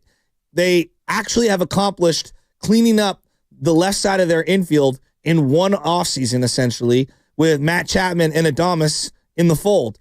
They are rumored to go after Corbin Burns, and I hope they land him, because I think that would be a huge net win for them, for not only their staff and having 2 top dogs at the top of the rotation, him and Logan Webb, but for the young players to have, less on the plate of a Kyle Harrison or a Birdsong, and to learn alongside someone who has as much stuff as Corbin Burns has. I think it was a big weekend for the Giants' perception. Rapid fire right now, 888-957-9570.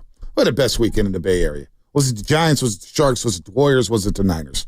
888-957-9570 is the number. Who had the best weekend in the Bay Area? Giants fans, did you guys have the best weekend? Niner fans, what's the best weekend for the Niners? Warrior fans, you got to split against Minnesota, but you know what? The form looks better 2 of the last 3. I agree. Giants fans, Sharks fans, who had the best weekend? I love that the Giants, too, I know they were, linked to Adamas, but there wasn't these drag out rumors weeks on end. It was just all of a sudden, bang, they got it done. And it was just such a change of pace. Did they go after Juan Soto? No. And you know what? I'm glad they didn't, because I don't really think spending $750 million on him is probably their best course of action currently, where they're at right now. It gives them wiggle room to go get another starting pitcher, which is what I'd like to see them get. It gives them wiggle room to go after one of these first basemen. They still have pieces that they can trade for. I still think they're going to trade Luciano. Yes, please do. Some combination of Doval and some of these other pieces that they have. I'd be very surprised if Jung-Hoo Lee is on this team in 2 years. I know that they still like him, but whatever. But I like where the Giants are at. Let's see it where Jung-Hoo Lee this year. It's a big year for him. But I think the perception was changed the minute Buster Posey took the job. And you had to be a damn fool to think that, oh, man, Buster Posey is just a PR move. Buster Posey wants to win. And these players that are in the league watched a lot of Buster Posey. And they know who Buster Posey is and what he brought to the table. No nonsense. I'm not going to talk trash. I'm just going to go out there and give you everything that I got every single day for 9 innings, 162 a season. And Buster did that. And so the perception of not having Farhan in here where he's locked into his computer and he wants to platoon left and right and all these numbers and this and that, he's gone. He's gone. So the perception changed right away. So I did find it funny, too, leading up until the free agency period and Willie Adamas signed the 7-year, $182 million deal. It was amusing at times when I was on the internet and I dove into Giants Twitter to see how many people were ripping Buster. These moves. He's just bringing back the old guard. How's this helping the team? What are they doing? Do something, Buster. Well, he did something. And it was a major splash Saturday. And he did something to make the left side of the infield that much better. So now you got Adamas and you got Chapman. Cool. I got Ramos. Cool. Bryce Eldridge, damn it, he better be starting day number 1, and I know he will. All right? Patrick Bailey, just bat him 8th. I don't care. Just be good behind the plate. But with Adamas, now you can bat him in the appropriate spot in the order. So, like, I think about, like, Ramos, Adamas, and Chapman in the middle of your order. Well, some combination. I look at it like this. Because Ramos faded a little bit, and we did talk for sure, but you don't have so much on him. What I want in my middle of the lineup next season, I want Adamas, Chapman, and Eldridge. Okay. I want Eldridge right smack dab in the middle of this lineup. But can't you agree with me that adding one of the, again, last year defensively was a small step back for him. I thought he had a bad month. I looked into the numbers. He had 5 errors from middle of July through middle of August. But the 2 years preceding that, he was the number 2 defensive shortstop by various metrics in all of baseball. This is a guy who's going to strike out a lot, but he's going to hit for power. Premium, which is at a position that you don't get a lot of power at. And so I think this is a great addition, and now you've got combinations in the middle of that order. Okay, I want Eldridge too, but to have Ramos, Chapman, and him, now you have something. You've elongated your lineup. When we talk about strikeouts, though, he struck out 173 times last season. He does strike out a lot. He did steal 21 bases, but the OPS was under 800. The on-base percentage was 331. Long-term, does this contract concern you one bit whatsoever that it's a big money deal? I don't know what the details are in terms of opt-outs or whatnot, but 7 years, 182. How is this contract going to age it's risky for Willy Adamas? Like it's super risky. You'd be a fool to not acknowledge that, like, he's 29, 7 years from now, 35, 36. What's he look like in terms of movement? That is a fair rebuttal. My counter to that would be the Giants' defense at shortstop 2 seasons in a row has done them in. I could count a half dozen to a dozen games off the top of my head where defensive shortstop has cost them, has cost starters wins, has cost them leads, has cost them situational, get out of the inning and just get to the next inning. Like, they needed to shore up the defense at shortstop. So you had to overpay. You just had to. So 888-957-9570. Do we got a little jingle here to get the lines lit up here? 888-957-9570. Who had the best weekend amongst Bay Area sports teams? Was it the Niners? Was it the Giants? Was it the Warriors? Was it the Sharks? Warriors get a big win last night. Big win, and that's one official told me yesterday. The Warriors have been in first place in the Pacific Division all season long, right? 14-9 on the season, heading to Houston. The Niners get a much-needed win to snap their 3-game losing streak. They're now 6-7. They still have a chance. That was a feel-good win, 38-13. Brock played excellent football, excellent. The Giants signed Willy Adamas, and I know they're not done yet. They can't be done yet because that won't be enough to compete in this loaded division. But he did hit 32 jacks last year. He had a career year. 112 RBIs, and it does. That's what concerns me. Contract year, he balled out, and he paid in. But, he has a chance to battle. How do you do it against? That's what I want to see. I'm going to do this with Willy Adamas. How do you do what? As we take some calls here. 888-957-9570. Well, I'll give you, since 2021 at shortstop, third most games, tied for most home runs, most RBIs, fourth most runs scored. So he is a guy that gets on base, and he's going to drive in runs. Now, Milwaukee's and all the ballparks in the Central are different than the ballparks he'll be playing in the NL West. So I'm assuming there'll be some dip in production in terms of home runs, like the raw power stuff. But he does hit a lot of doubles, and to me, that's one thing that I think Chapman quietly did this year better than people gave him credit for, is he hit a lot of gappers. He hit a lot of doubles. He had a really good year. This is a guy who's going to give you 20 home runs, 80-plus RBIs. At shortstop, right? I'm looking at these numbers. Where I was going here. What's that? Was how do you do it against the NL West? So against the Arizona Diamondbacks last season, he played against the Diamondbacks in 6 games. 8 hits and 24 at-bats, 26 plate appearances. It's about his average. Walks, 2 homers, 8 RBIs, and a stolen base. Yeah. Now, against the Colorado Rockies, batted .259. He's going to hit against them, no doubt. Home run, 3 RBIs. Against the Dodgers, batted .250 last year in 7 games. 29 plate appearances, 7 hits, 3 RBIs, no homers. But he had a stolen base. And then it gets the San Diego Padres. Batted .320 in 7 games, 8 hits, 31 plate appearances, 1 home run, 3 RBIs. So just a small sample size against the NL West. hit 4 home runs against the Braves, hit 6 against Cincinnati. You really ate against Cincinnati. It's that small ballparks in that Great American division. Ballpark, yeah, no doubt. It's interesting. He was a Tampa Bay. Like they traded for him from the Tigers. Tampa Bay did. They had him at shortstop, and then they had Wander Franco coming up through the system. And I know that's a name you bring up now, and it's like, oh, yikes!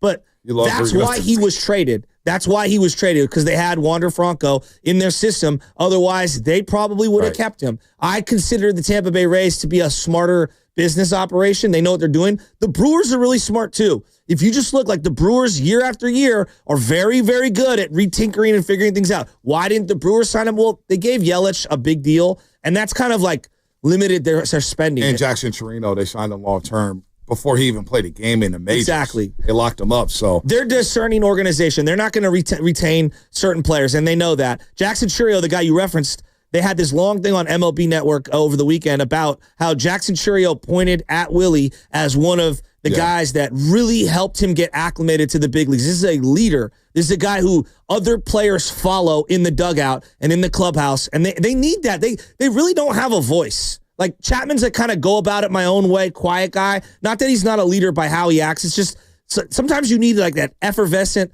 over the top. Like, that's what this guy is at shortstop. He'll fight. He'll fight. He'll do some. He's got swag. He's got some swagger. They need less of one thing. They need much needed swagger. So who else for the Giants here? How about this from No. From No on the Comcast Business text line. Our boy Draymond Green on the weekend. Interesting. Because he punked the French stiff Goar with the unexpected monster dunk of his career. It was a pretty good moment for Draymond. The Stifle Tower. Incredible. When Goar went down on the eye poke. How about this one? The guy who set the show up and we made headlines because of his idea about Buster Posey. Ben the Wildcat. What up, Bernie? What's up, Ben? Comes in with a late entry. How about they go to St. Valkyries?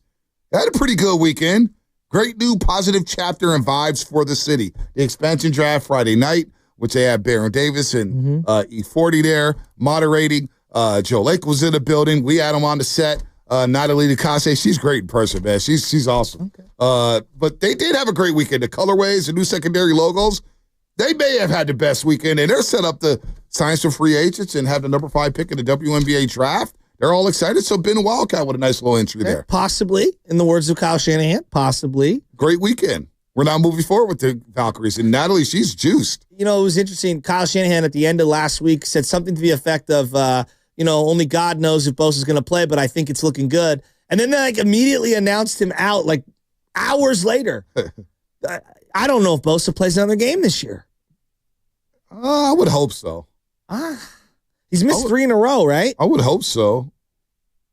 I mean, it's a pretty big game on Thursday. I didn't see him on the sidelines. Did anyone see him on the sidelines? No, I never do. Briefly saw him on the big screen. You saw? Okay, so he was there. No, he was down on the sideline very briefly, towards the end of the game we saw him. But other than that, I barely even noticed him. I saw John Lynch get onto the sidelines toward the end of the game. The camera panned to him. I didn't see Bosa. That's why I was asking. Yeah. What about Trent? Was Trent there?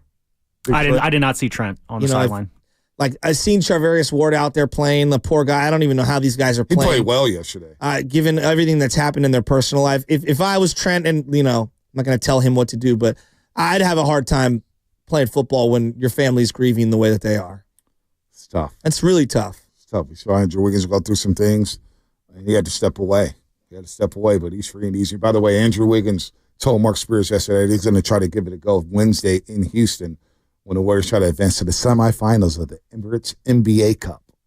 And you can improve to 15-9 and beat Houston for the 16th straight time. How about this? Since we're just kind of talking about some leftovers, and we'll get to Telmo in just a second on who had the best weekend. Was it the Niners? Was it the Warriors? Was it the Giants? Was it the Valkyries? Was it the Sharks? Damn, I just forgot what I was going to say. Well, let me get something real quick because you mentioned the NBA Cup real quick, Bonta. Yeah, you can think about that for a second. No, I just forgot. I just lost my train of thought. We've only had it 1 year, so the wins in the NBA Cup matter, but the losses don't. Is that correct? Kinda. The only game that doesn't count towards the standings is the championship. Is the champion? Okay, that's what it is. That's where I was going. Okay, because we're talking about leftovers. Bellichick interviewing with the UNC job. I almost forgot about that, but I want to bring Bill Belichick interviewing for a college football job. It's just basically to show that you're desired.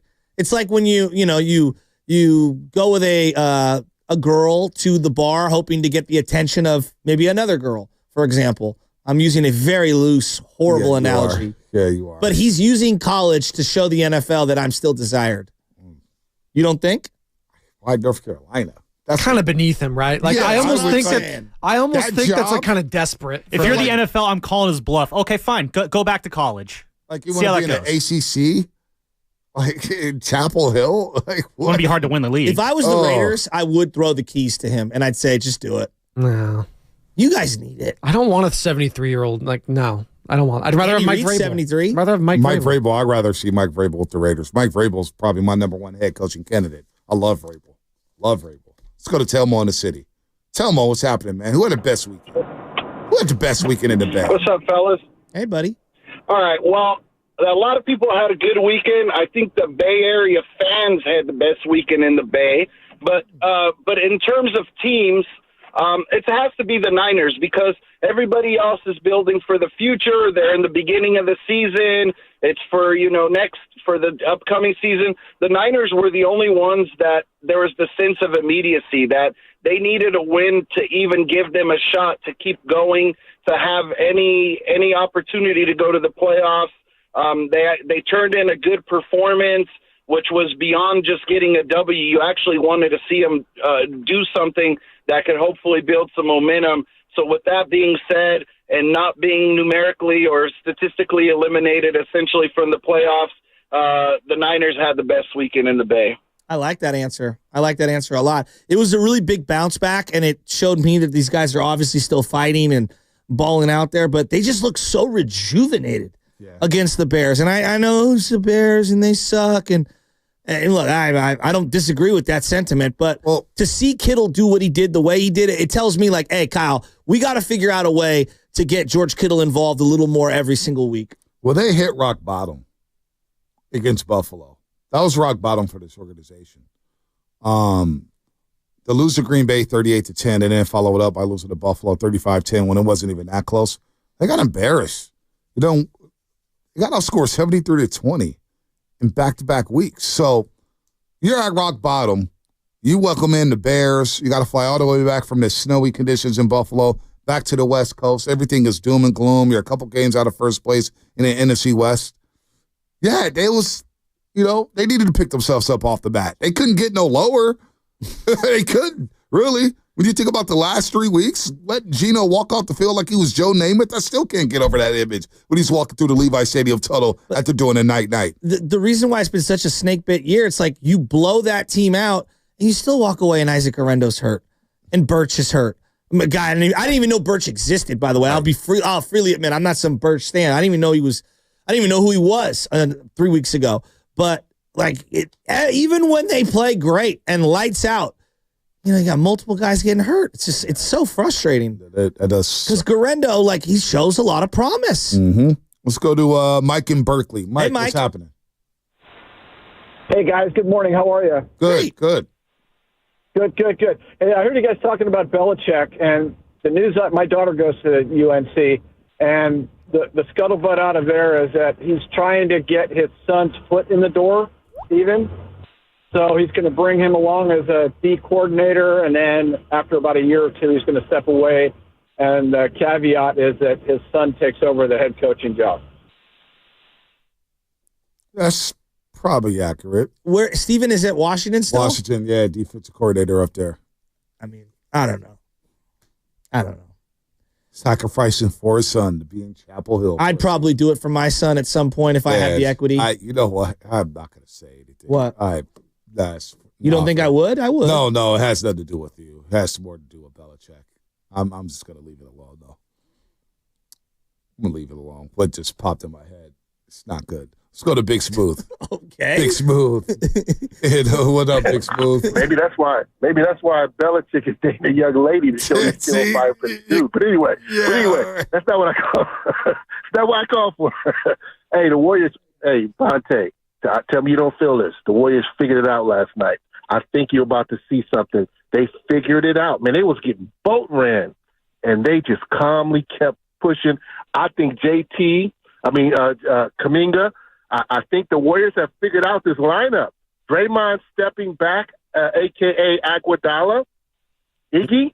I think this is something – I think you're going to see the Warriors going to run here. I really believe that, and I believe they had the best weekend because something clicked last night. Man, they could have easily slid into the abyss last night. They kept plugging. That defense was phenomenal. I think the Warriors figured it out. They're going to go on a run. Mark my words here, all right? All right, Big Smooth. We'll mark the tape. What'd you think of Rudy Gobert and the poking him in the eye like he's – Mo, Curly, and Larry. I mean, that was ridiculous. That was kind of what I was alluding to when he mentioned it. I didn't want to say it without saying it, but what? Belichick back to school. Maybe he's dating somebody who's like 60 years younger, right? I guess. 48 years, I believe.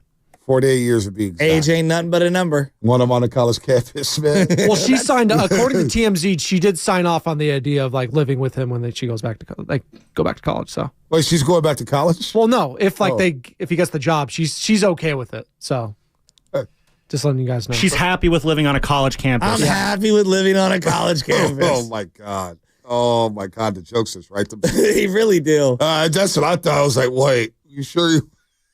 You remember those old pictures like where Randy Moss in the NFL films where you invited to the Halloween party and Belichick showed up as a pirate and stuff? Oh, yeah. You think Belichick's going to show up to like the toga parties or like the frats and stuff? You imagine Belichick crashing a frat party? Animal House was a classic. Belichick crashing a frat party just like, what's up, with guys? or without his girlfriend. You guys needed a keg? With his straight face. Around the keg stand. Around the keg stand. You ever seen those there's all these videos on whether it's Instagram or Facebook where there's like a guy and he's just interviewing random girls walking on campus or whatever, and he'll ask them all kinds of random questions. You guys know what I'm talking about? Yeah, it's like a lot of different people do that, but yes. It's like a new thing to like make money and you get like wild answers. That's where the Hawk Tua girl came from. Exactly. The guy was interviewing. By the way, I heard she's getting sued. She came out with a Bitcoin or something like that, and it skyrocketed it in.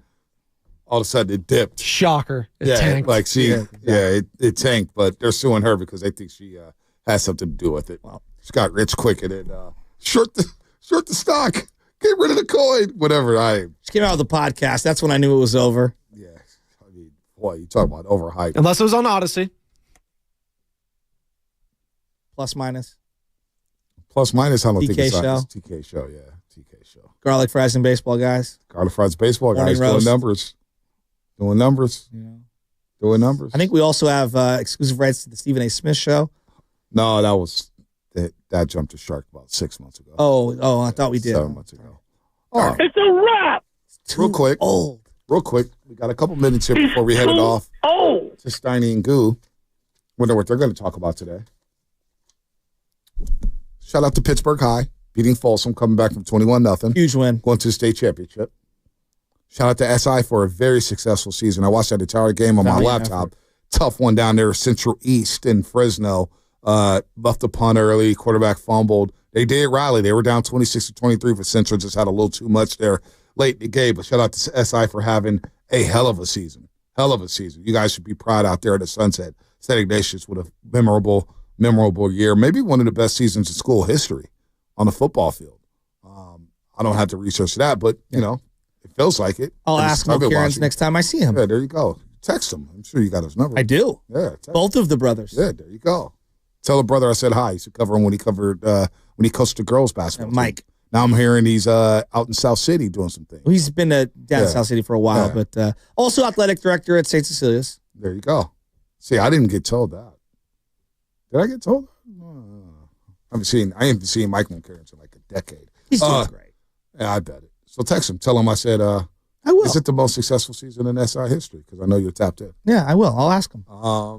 As a Reardon guy, you should be ashamed of yourself. But my wife did go to SI, so, got ties to all the She went to SI, really? Yeah. All 4 years? Yeah. Damn. What is going on Michelle here? does not seem like the SI type. Well. No, they have a type. I don't know what you're doing right now. I don't know what you're doing. It just seems like Michelle, she's got some gangster to her, man. Back to the Warriors. Like I don't see Michelle going to school in dress code, wearing the same thing every day. That's all. I don't know, Joe. All right, anyway. I don't think they had necessarily a hard set dress code back then. Just khakis and it was like SI. Collared shirt, little tie every now and then. Actually makes it very simplistic when you're getting ready for school. You don't have to worry about your outfit. We like to show up and show out. That's where I'm from. George Kittle says there's a lot of season left. We still have everything in front of us to play for. I know, like, certain things might need to happen, but if we win every single game, I think we put ourselves in a very good position to either win the division or somehow sneak our way into a playoff contention. And I thought, everyone just focus on this 1 week. Hey, everybody lock in. Forget the whole season. Like, whether you've played like crap the entire season, whether you've had missed opportunities, whether you have a bunch of touchdowns, whatever it is, flush all that and just focus on this one game. Put all your time and effort and energy into this one game, and then we'll live with those results. And I think the whole team did that the entire week. I thought we had a great week of practice. Everyone was dialed in, and then we were into this game and, ran the heck out of the ball. Brock found a rhythm. Our defense was on fire. So just like playing team football. And, I definitely think everybody in the building still believes, our coach staff is excellent. Coach Shanahan dials up great game plans, and our execution day was, I thought, really, really well done. And so if you can just combine those two things, our offense is pretty good. He's really grown into a leader at the podium. It used to be everything was like a shtick for a long time. And I think a part of it was that's who he is, and a part of it was like he liked to play up, the goofy stuff to the camera. And I think all that stuff flies when you're kicking butt and the team's winning and you're having a ton of success. But true leadership is shown through adversity. And what he has demonstrated to me this year is that there are a lot of people that are unreliable in life. George Kittle is not one of them. George Kittle is as reliable as they come. And whether it's he's always been this guy and now we're seeing more of it, or he has, grown into just one of the true singular voices on this team, I love seeing the maturation of George Kittle. I think he's been one of the leaders since 2019, honestly. And I think it's just been hard for people to get around some of the funny stuff as I spill coffee in here. Been funny, all the funny stuff that he does on the side. I think that can kind of detract people or distract people from who he really is. I feel like he's been a leader for this organization since 2019. He has been excellent as a 49er. He's been one of the great ambassadors of the 49ers and in this community. So I'm proud of George Kittle. But forget all that. He mentioned that they have a lot of season left and that they control their own. I know I spill coffee everywhere, Shashki. They have their own. They control their own destiny. They control. Do you believe that? That they control their own destiny? I saw a graphic last night on Sunday Night Football that, as I was toggling between the Warrior pregame show here on 95.7 The Game and what was on NBC. You're such a liar. You don't need to lie. What are you talking about? But it's so Kappa. Their playoff chances decreased with a win. Yeah, that was actually it was a bad Sunday for the 49ers. Yeah. It was not good. The Rams won, and specifically the Seahawks. Yeah. And the way they won it, just because their next two games, like you can see the likelihood, hey, the Vikings and the Packers, they could lose both those games, right? Absolutely. But the way they won against the Cardinals, they handled them. And Charbonnet went off. Charbonnet went crazy. Jackson Smith-Njigba was making plays. Gino. Hey. JSN sneakily, he's number 5 in total yards for receivers. Yeah. He's legit. Wow. He is. We knew when Seattle drafted him that I would consider trading DK if I was them in the offseason. DK's always banged up. He doesn't run great routes. He was getting dangled, I want to say, either during the draft or during the summer. I think they're going to move off of D-ball, find somebody else to pair with Jackson Smith-Njigba. I wouldn't be shocked if the Chiefs get DK. I'm telling you, my head's going to explode. Doesn't matter. They have black magic or something. I don't know what. They have their backup kicker doinks it in to win the game. The luck's running out in the postseason. Backup kicker, because the other guy, Schrader, got hurt too. That's right. Damn, double backup. Wasn't they said on the broadcast the Chiefs have won like 15 straight one-score games right now or something ridiculous like that? Like, yeah, that'll run out. This is the year to get them. I hate them. Well, we thought last year was the year to get them. We saw how that played out. 9 straight AFC West titles. By the way, I'm glad. How is that even possible? In the game of football, we're like, parity. Every year, someone can go from first to worst or worst to first. 9 straight. Well, the Broncos have been garbage since Peyton Manning left. Yeah. The Chargers are the Chargers, and the Raiders are the Raiders. How many straight AFC East championships did 11. The Patriots? 11. Yeah, 11. And then the Niners had a reign of dominance in the NFC West for many, many years. Yeah, but they had won like 11 to 12 or something like that. Yeah, I don't know what the straight was, because I know in like 1991 they went 10 and whatever, but didn't win the division. Yeah, they were 10-6. It was a 3-way tie, and New Orleans won the division. Exactly. So I don't know. I want to say it was like 17 out of 18 or 16 out of 17. Yeah, see, there you go. So we've seen this before. But it wasn't consecutive. But we've seen it before. 16 out of 17 is damn good. I mean, it's like a Braves-like run. Damn good. And then somebody asked Shanahan on the rumors about him being traded. Here's his answer. I mean, I don't know why they come out, but I don't want to be any place in the world more than here. And my family feels just as strong, if not a lot stronger. So, I hope you guys are going to have to kick me out of here. So there's no way I'm making that decision. So he addresses that as rumors just came out of thin air about Shanahan. I want Brock Purdy as my quarterback, and I want Shanahan as my head coach going into 2025. I do. I think that gives you the best chance to win a Super Bowl next year. This year, I don't, we'll see if they make the playoffs. They still are going to fight, but I don't see it happening. But, weirder things that happen in the NFL. Time for Fast Five.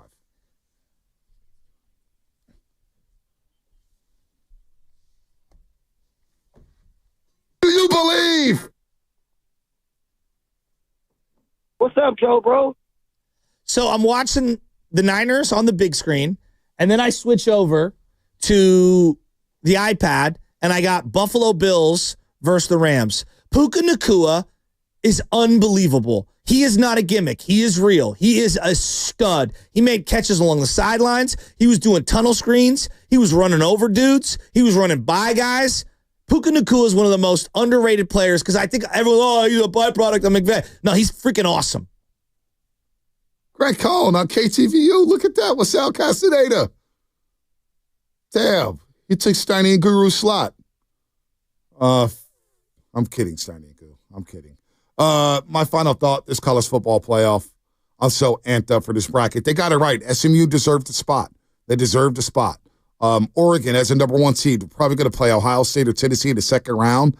Oh, my gosh, what a game that is. Notre Dame, Indiana, I think Notre Dame washes them. Then they play probably Georgia in the second round. Texas and Clemson in the first round. And in Texas, the winner of that gets Arizona State in the Peach Bowl. I mean, this college football playoff injected into my veins. What bowl is Miami in? Oh, they're in the Pop-Tart Bowl. Prestigious Pop-Tart Bowl. Hey, by the way, the Alamo Bowl, this is weird. Maybe somebody could answer this and tell me the answer tomorrow. I don't know. But the Alamo Bowl pits Colorado versus BYU. 2 teams from the same conference. Huh? That's strange to me. 2 teams from the same conference are playing in the Alamo Bowl. Well, they're completely different. But they're in the same conference. No, I understand. They're in the same conference. This is weird. That was weird. Anyway. BYU's a fun team. Too many bowl games. No, I'm not saying that. I need to say BYU wasn't fun. I love BYU. I won a lot of money on them this year. But trust me, BYU's tough. But I won a lot of money on them this year. Seriously. In fairness, the Buffs didn't play BYU during the regular season, so it's kind of new. It's weird, but they're the same conference. You get what I'm saying? Rooting for, since your money is tied to BYU, but your love is tied to Shador or Dion? I'm rooting for Shador. I'm rooting for Prime. Talking to the number 1 Colorado Buffaloes fan on the West Coast. I'm not the number 1. That'd be Easy Borges. I'm not number 1. I'm not even number 2, 3, 4, 5, or 6. But I do respect Dion and what he's done because out of all the stuff, he gets ripped and ridiculed. He does a lot for those kids, and those kids swear by him, whether they're at Colorado or Jackson State. So shout out to Coach Prime. Shout out to Shador, the future Las Vegas Raider.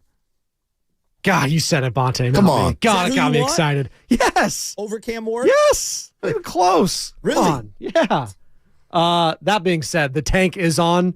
And I don't know if you guys watched the end of that Saints-Giants game. We did. You and me. No, I did not Red Zone. I think it was unbelievable. If they would have played Drew Lock a couple weeks earlier, they would have won a few more games. Yes, and that's the exact reason why they stuck with Danny Dimes and Tommy DeVito. Because Drew Lock is infinitely better. And not saying Drew Lock is a world beater by any stretch, but he'll make plays at the very least. He will make plays. He has a cannon. And they put themselves in position to tie that game late on a 30-yarder. Graham Gano's kick gets blocked. I know. It's unbelievable. That defensive lineman made one hell of an athletic play. Over, dude. He jumped over him without touching him and blocks the field goal. So, yes, I was locked it up. You guys weren't the only ones. Just because I don't reply to the text don't mean I'm not watching. By the way, future 49ers backup, Mac Jones. Big win for him. Big win. Broke a 6-game slide for the Jags. Dude, and Tennessee, that's a tank job by Tennessee. They had a situation where they were like first and goal and didn't score. I looked back and was like, wait, they're stuck on 3 points? What the hell happened? Will Levis. How about Derek Carr going out of bounds? Okay, all you have to do is slide inbounds. The clock keeps ticking. He goes out of bounds, jumps in the air, hurts his head and his hand simultaneously. He's out for the year, right? Fractured left hand. The Saints remain in the schedule. They got the Commanders, the Packers, the Raiders, the Bucks. I'm actually sweating that December 29th game because I think the Raiders could beat the Saints with Jake Haener as their quarterback. Ugh. Love, man. It's your time again. I like Jake Haener. I like Willie Adamas. No, it's amazing. One stroke of the pen, and all of a sudden I'm believing in delusions of grandeur. Corbin Burns, why not? Guys, Roki Sasaki was posted today. Why not? Make him a Giant. We're in on all these guys now. Let's start believing again. Are we there yet? I'm in on Burns. Yeah, I like Burns too. I'm all in on Burns. Do you believe? Him and Logan? That would be sweet. That said, though, my last final thought, though, is word on the street, Cam Ward, Damian Martinez, they want to suit up for the Pop-Tarts Bowl against Iowa State. Love to hear that. Let's play in bowl games again. I love that. I like that, too. This is the best. College bowl games, college football playoffs, the NFL playoffs, the NBA's heating up. Baseball, hot stove season. The Pop-Tart Bowl. What a joke. It's such a great That name. went from the college football playoff to the Pop-Tart Bowl, man. Damn. At least when Florida State got stiff, they went to the Orange Bowl, even though nobody played. They got beat by 60. You win one game this year? So don't worry about what we do. Who's your team? Notre Dame. Oh, please. Of course you're a Notre Dame Number fan. 1. Can't wait till y'all get For the humbled by last Georgia. 4 years, I've told you I like Notre Dame. Yeah, you never talk about You're already that. dismissing Indiana like that? Yes, I am. Wow. I'm not. Oh, you know what? It's a rivalry game. Like Damon Bruce's. You know what? They might go into South Bend and win that game. Because I don't believe in a quarterback from Don't Notre have to Dame. travel Who's it, far. Riley Green? Yeah. Oh, and the Hoosiers may win that game. They're playing hard for their coach, Kurt Signetti. Is that his name? Win one for him. I can't even believe you said that to question my integrity. Fast Five brought to you by Xfinity at home or on the go. You get the fastest internet to all of your devices. Study Guru. They'll do better than us from 10 to 2. I can't even believe you said that.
That is wow. Oh, my God. And he's doing a great job. I need you to man up and say what you really want to say. Simon, you're doing a great job. And together, they are Steiny and Guru. Yeah. On 95.7 The Game. On third down, Purdy over the top, complete. First down and more as Garendo takes it into Bears territory.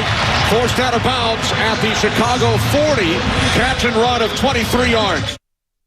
All righty. Niners back on the winning side. They hammer the Bad News Bears 38-13. But, and this is what I was thinking about most of the day. Nice win for the Niners. They needed it, had to have it. 6-7. Yeah. Not a good day for the Niners. No. Not a good day at all for the Niners. But they handled their business. How about that? But that's not enough anymore. No, the Rams, man. How am I looking now like a prophet at the summit when Shashki goes, name a Ram defender? But I was like, the Rams could be a problem. Right, but you still weren't able to name a defender 7 weeks ago. What up, baby? Not much. Got the Niners with a 38-13 win. You got the Warriors bouncing back last night against the Timberwolves, 114-106. And Juan Soto, 15. Yeah. Stoney, I can't stop thinking about it when I shower and bathe. 15 for 765. I don't want to hate. I told Evan he could fix the United States problems with that chicken. 15 for 765. Yeah, I never think like that. It's so far outside the norm, you can't even really, not norm. Yeah. By the way, how was Norm at the game Friday? It was phenomenal. Almost brought tears to my eyes. Nice. But Twitter went in and said, because they stunk it up, don't bring him back. Seriously, Stotty, it's a lot of that. No. Yeah. Come on. Yeah. We had a good time, but the Warriors looked like crap. But not last night. Niners and Warriors played with desperation, and it worked out, Stoney. It just did. Yeah, the Rams beat Buffalo. Damn. And the Seahawks beat the Arizona Cardinals. So technically, the 49ers are still in fourth place in the NFC West. Yep. They're tied with the Cardinals, but they don't own the tiebreaker right now. They could by the end of the season, but Thursday's humongous. They need a lot of help. And a loss against the Rams on Thursday would essentially do it for them. That would essentially put them away. They would need so much help by that point. We'd have to get to that point and find out how realistic it is. But according to Evan, 16% chance the Niners can make the playoffs. Joe Montana. 8% chance they can win the division. And I'm hearing a lot of people just go in, and I understand that the Bears have squandered leads, but that was a top 10 defense, a top 5 in the red zone, and the Niners had explosive plays from the gate, Steiny. We saw Kittle screens 24-0. Like, where has that offense been, or how do you differentiate, it was the Bears, but they I guess they had a team meeting Saturday. Brock Purdy got up and spoke along with some others. I mean, if you're telling me that the Bears defense was one of the best in football, after watching yesterday, would have to be surprised. But I mean, you can't discount. Apparently, they do have a good defense. I just was telling Evan, I'm not sure I've seen 49er wide receivers that open this season. Man. And you haven't started. Again, that's, forget about the Bears. That's something that the 49ers had to do, and they got it done, and they won convincingly 38-13. And 49er fans, I have been very anxious to hear what you guys have to say, because I'm watching that game yesterday, and every time I'm seeing something good, or every time I'm seeing them march up and down the field looking like the old Niners in a way, I just, two things kept crossing my mind, and that was, one, well, this Bear team is in disarray, and two, at the end of the day, it ended up not being a very productive day for the 49ers because of what happened elsewhere in the division. But that's the position they put themselves in. They can't do this alone. They've got to win and then get some help. And yesterday, at least, they didn't get any help. So now it sets up Thursday, another must win. A monster. And then Then what? Then we got to root for the Packers to beat the Seahawks. Just think about that. That could happen, and nobody would think anything about it, right? Like that really could happen. Yeah. And then they got another tough one, I believe, Seattle. Seattle's got the Packers, then the Vikings. Both at home. Sam Darnold helped your ass. But, then you look at a team like the Cardinals. They play the Patriots and then the Panthers. So those are 2 wins, you'd think. Well, right? Yeah. I mean, the bottom line is those are all the things the 49ers have to think about. 49ers remaining schedule, they play the Rams in San Francisco. They go to Miami. They play the Lions at home, and then they go to Arizona for the finale. Not easy. In a game that probably will mean a lot, but they had 9 explosive plays. That's any play 20 yards or more. 4 of them went to Kittle. I'm asking you real quick, Stoney, do you think Kittle's podium game last week, just in regard to him being open, had anything to do with him getting the ball in the fashion that he did? I mean, he was incredible yesterday. And again, he was open, but they schemed him open. Do you think that had anything to do with it? With what? With Kittle getting featured more. We saw some screens. The team meeting? No, him at the podium last week saying he was open and the ball not coming his way. I mean, Jennings kind of broke out of a mini slump yesterday. Garendo ran the ball well. The team did. They lost 3 in a row. Yeah, so we'll see what happens. We'll see. We'll see what happens Thursday, but I'm interested to know how 49er fans view that victory. I mean, what's your hope level right now at 6-7 coming off that game? I do know that, and this is just the way I am as a fan. If I were a 49er fan, I'd have mixed emotions today because I'd be happy, of course, that we blew out the Bears, but then seeing what happens in the division alongside you with a win by Seattle and a win by the Rams, then you start thinking about the games you lost. To Seattle, mainly. Remember that one you had? I mean, to me, it was the loss against the Cardinals and the loss against the Rams that have really put this team behind the 8 ball. And luckily, they play each of those teams again, so they still could theoretically do it. But I don't know. I'm interested to hear what San Francisco 49er fans have to say about the remaining schedule. And yes, yesterday's game. Brock Purdy, I think it's fair to say, broke out of a mini slump. 20 of 25, 325, 2 TDs. With what he did yesterday, no picks. Could have thrown one late, but it wouldn't have mattered anyway. But man, if we're gonna be critical like we were in the past a few weeks about this team, everybody really deserves credit. Looked like Shanahan was on his game. The offense was humming. Purdy had plenty of time to throw all day long. The offensive line was really, really good. He spread the ball out. Jennings, big game. Kittle, big game. The defense did fine. Garendo running. They can find running backs. Well, they can find them, but can they keep them healthy is the question. Yeah. And he left with a foot sprain? Something like that. Yeah. So his he hurt his foot, so we'll find out about him on Thursday. 5 of 6 in the red zone was the big thing to me. Yeah, and again, 888-957-9570 is the number. The San Francisco 49ers beat the Chicago Bears and an interim coach. How many losses in a row is that for the Bears? 7. Oh, boy. See, that's the thing. I mean, if this win were earlier in the year and the Niners got to 5-2 with this win, I think we'd be feeling great and we'd be looking at next week. But it's how do you balance playing a good game like that yesterday, taking care of business, guys putting up numbers, but then you got to balance it out with the fact that you came into the game 5-7. It's been a disappointing season. And the real question I got for 49er fans and you, Goo, is do they have time? Do they still have a shot at this thing?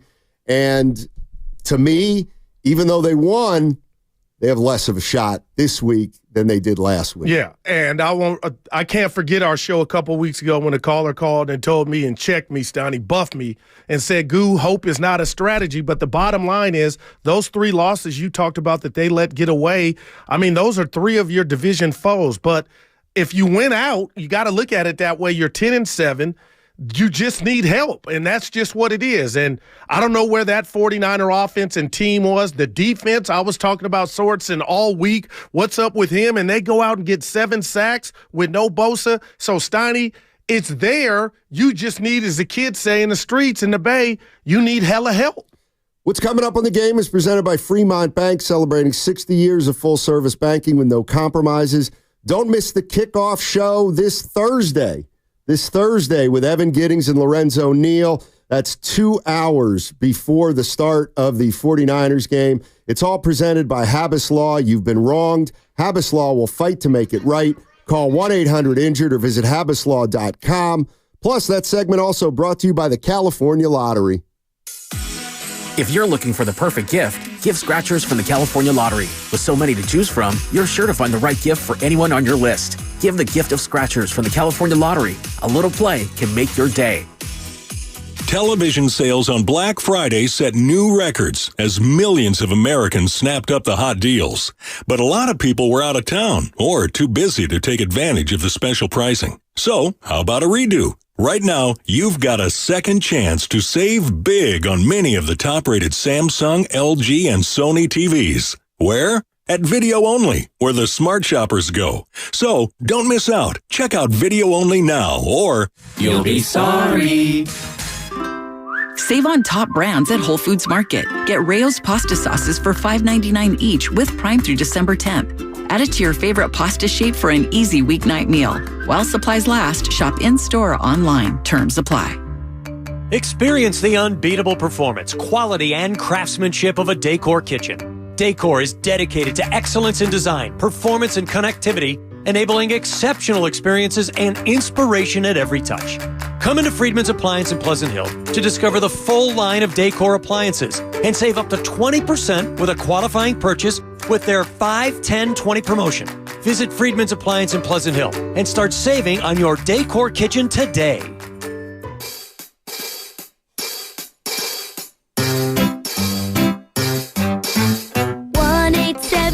Cars for Kids. K-A-R-S, Cars for Kids. 1-877 Cars for Kids. Donate your car today. Hurry! It's your last chance to donate for 2024. Cars for Kids. K-A-R-S, Cars for Kids. 1-877 Cars for Kids. Donate your car today.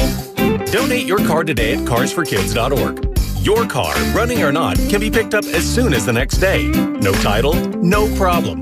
Call 877-CARS-FOR-KIDS or go online at carsforkids.org to donate today. 1-877 Cars for Kids. K-A-R-S, Cars for Kids. 1-877 Cars for Kids. Donate your car today. Now accepting donations of land, homes, buildings, or any kind of real estate. Men, stop settling for less. Game Day Men's Health offers customized plans to help you achieve peak performance, enhance intimacy, and crush your health goals. With 5 clinics throughout the Bay Area, they provide testosterone replacement, ED solutions, weight loss, and more, all tailored to you. Schedule your free consultation and testosterone test today. Text The Game to 406-426-3329. That's The Game to 406-426-3329. Rediscover your best self today.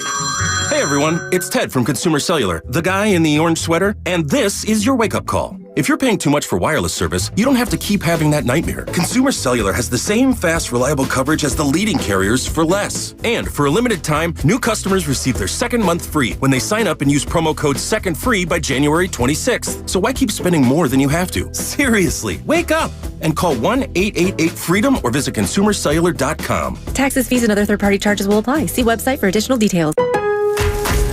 The holidays are just around the corner, so now's the time to shop new deals at Lowe's. Make your home even merrier with up to 50% off select pre-lit artificial Christmas trees, holiday lights, and more. Plus, don't miss our limited-time weekly deal drops on items like appliances, tools, and grills.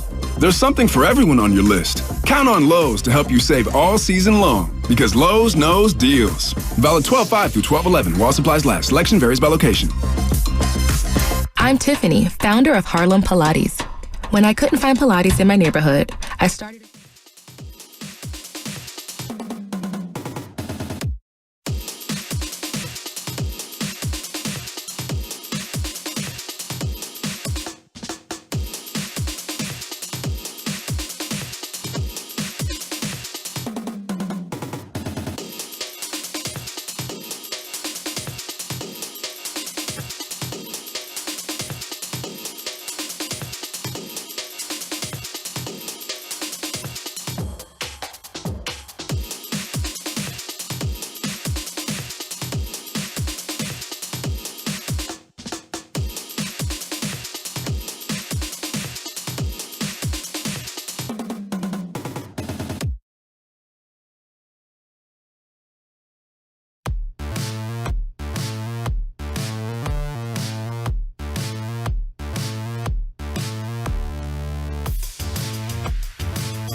Here they go, following the timeout. Purdy looking end zone. He throws. Touchdown. Jawan Jennings. You couldn't ask for a better start for the 49ers offense, especially the way that they got pummeled against Buffalo. They come out today. This is a really good Bears defense. They march right down the field and score a touchdown. Now, back to Steiny and Guru on 95.7 The Game. All right, Kenny Albert, Fox Sports, and Jawan Jennings with a couple touchdown receptions for the Niners. They roll over the Bears 38-13. They were up 24-0. Bears came back, scored to make it 24-6. Went for two. Guy dropped it. Ball game's over. The Bears. So the San Francisco 49ers right now sit at 6-7. It's the Bears. They're still technically in last place in the NFC West because they're tied with the Cardinals, but the Cardinals have beaten them head-to-head, and the Cardinals have a better record than the 49ers in the division, which every other team does also. So they won a game yesterday, but they have really put themselves in a hole. And how much does that win yesterday weigh into the fact of the entire year that they've had? In other words, I'm watching that game yesterday, and every time I'm thinking, there we go. Yeah. All right, there we go. That's an easy win. Then you see what happened around you, around the division, and it's not good. And then you realize you're running out of time. You got 4 games left. You have 2 division games left, and 2 non-division games. One against the Dolphins, one against the Lions. So, boy, still got a long way to go. Long way to go. No, Steiny, you're right, but I'll tell you this. What if they had lost 38-13 on top of those 2 games back-to-back in conditions to where you got, some fans questioning everything and Kyle Shanahan or whatnot? So, to me, before you get help other places, you got to help yourself. And that's what they did last night. So, you tell me if I'm crazy. Is it almost a good thing that they got a game in 3 days against a division foe that can help your cause? You chill, get rest. We might see Greenlaw Thursday, and then you watch Sunday. That's where you go into, okay, this is where we need all the hope to start. But if you don't win Thursday, and if you didn't win yesterday in the fashion that they did, I'm really wondering, would today be like a funeral of, oh, boy, what do we got going on? And the one thing I'll say, the Bears offensively were putrid. The Niners had a lot to do with that. But, Steiny, the Niners offense, 5 of 6 in the red zone, 24-0, explosive plays left and right. I guess I just like the fact that the Bears on paper were top 10 defense. Yeah, and this from the Comcast business text line. Texted this earlier. Let's just say hypothetically the 49ers win out. Well, I'm going to stop there. Because this team hasn't won more than, 2 or 3 games in a row all year? They finally won one after a 3-game losing streak. I don't think we can jump ahead and say they're going to run the table. First thing they got to do is beat the Rams on a short week, and the Rams are coming off a big win. And if the Rams beat you on Thursday, night-night. Niners haven't won more than 2 in a row this year. Yeah, and so look at that. They haven't won 3 in a row all year. Damn. And as I would ask, what good team have they beaten? Who's the best team they've beaten? Is it Seattle? I guess it's got to be Seattle. The first place Seattle Seahawks. You're right. But when that win happened, I don't think Seattle was a 500 team at the point, but doesn't matter. Yeah. They're in this position. You can't change it. They're 6-7, and they got to keep winning and get some help. 888-957-9570 is the number. My question to 49er fans is, how optimistic are you after that win that they can put something together? Because I'll tell you what I'm sensing. I'm sensing a lot of 49er fans knowing the reality of the situation. I don't sense a lot of excitement about this win. I sense more of, well, we had to do it, and the Bears are a mess, and we did nothing but take care of business, which we had to do. But I get the sense that 49er fans aren't jumping up and down doing cartwheels right now. I guess you don't jump up and down when you do cartwheels. Jump up and down and do cartwheels.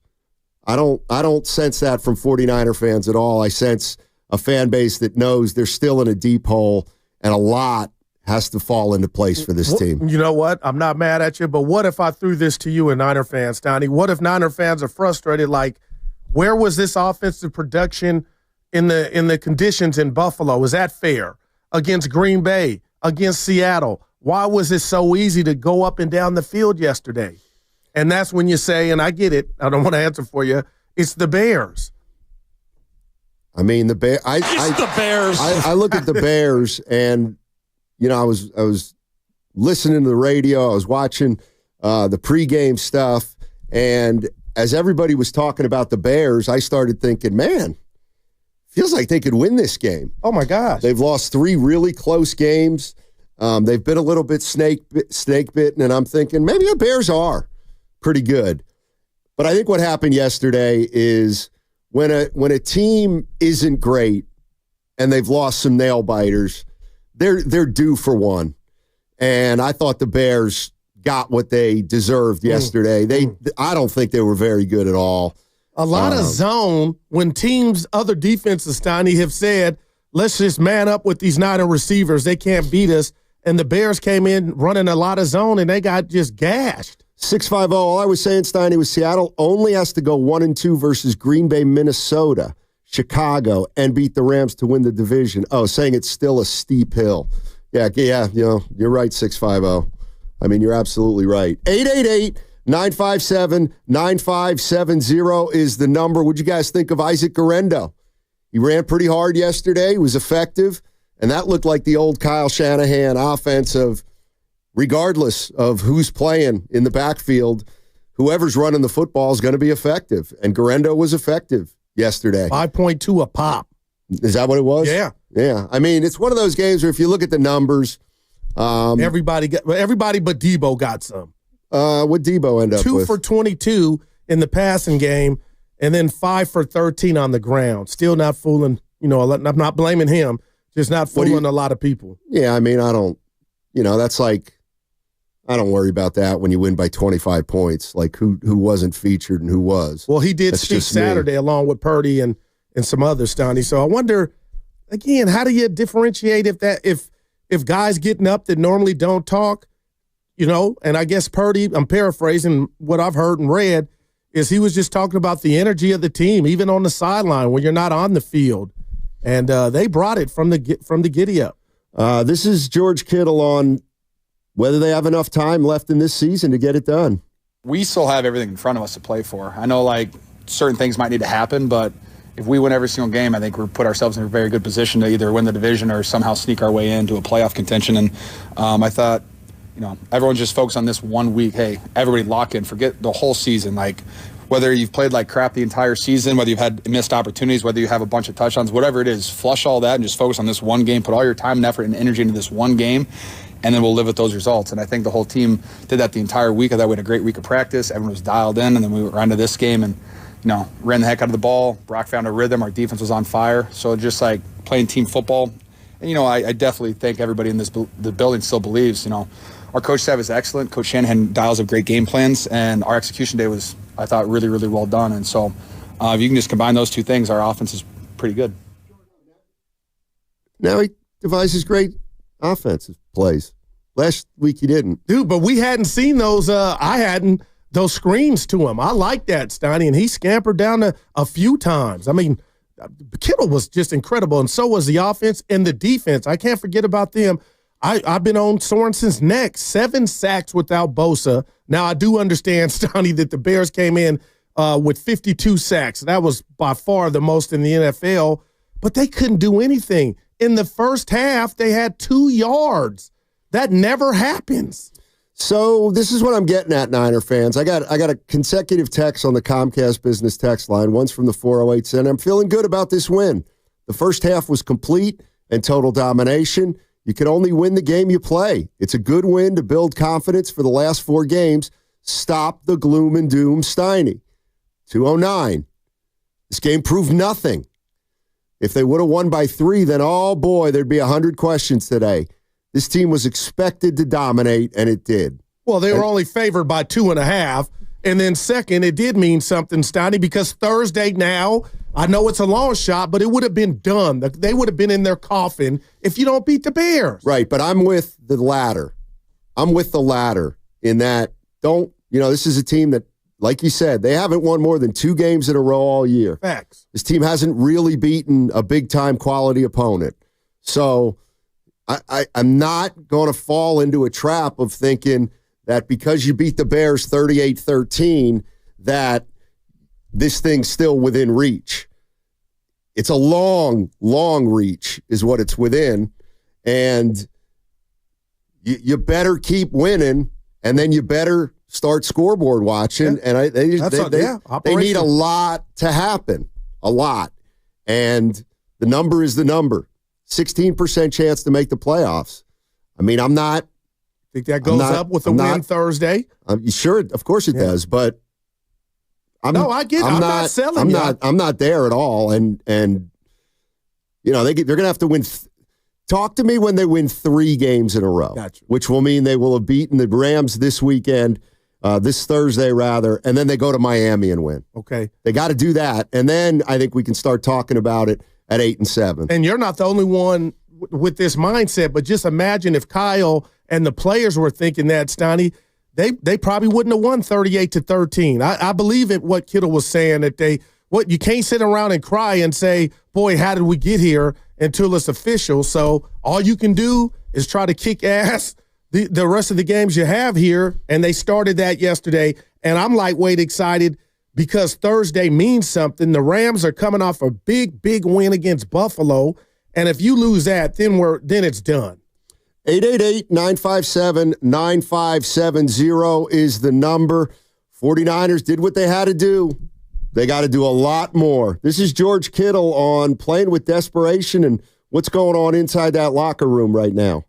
I think the message was we need to play with more of a sense of urgency and play desperate because you just haven't really sensed that. And I've been on teams where it felt like, was it 2 years ago we went on 8-9 game win streak, whatever that was, and it literally felt like every play people were just scratching, clawing, and fighting for everything. And I'm not going to call anybody out. We've all not taken a play off, but just not fought our hardest on every given play. And that was kind of the message, guys, just put it all out there because we have the players, we have the playmakers, we have the play call, and we have everything to win games. But we have to do it out of desperation. And when you're playing desperate and you're playing hey, if we don't win this game, our season potentially is over. That desperation fuels guys in different ways. And it's just how you take that and how you channel that energy. And I thought our guys did a great job of that today. All right, he's talking about the team talking amongst themselves on Saturday about getting this thing going if they can. They still don't feel like it's too late, and technically it's not.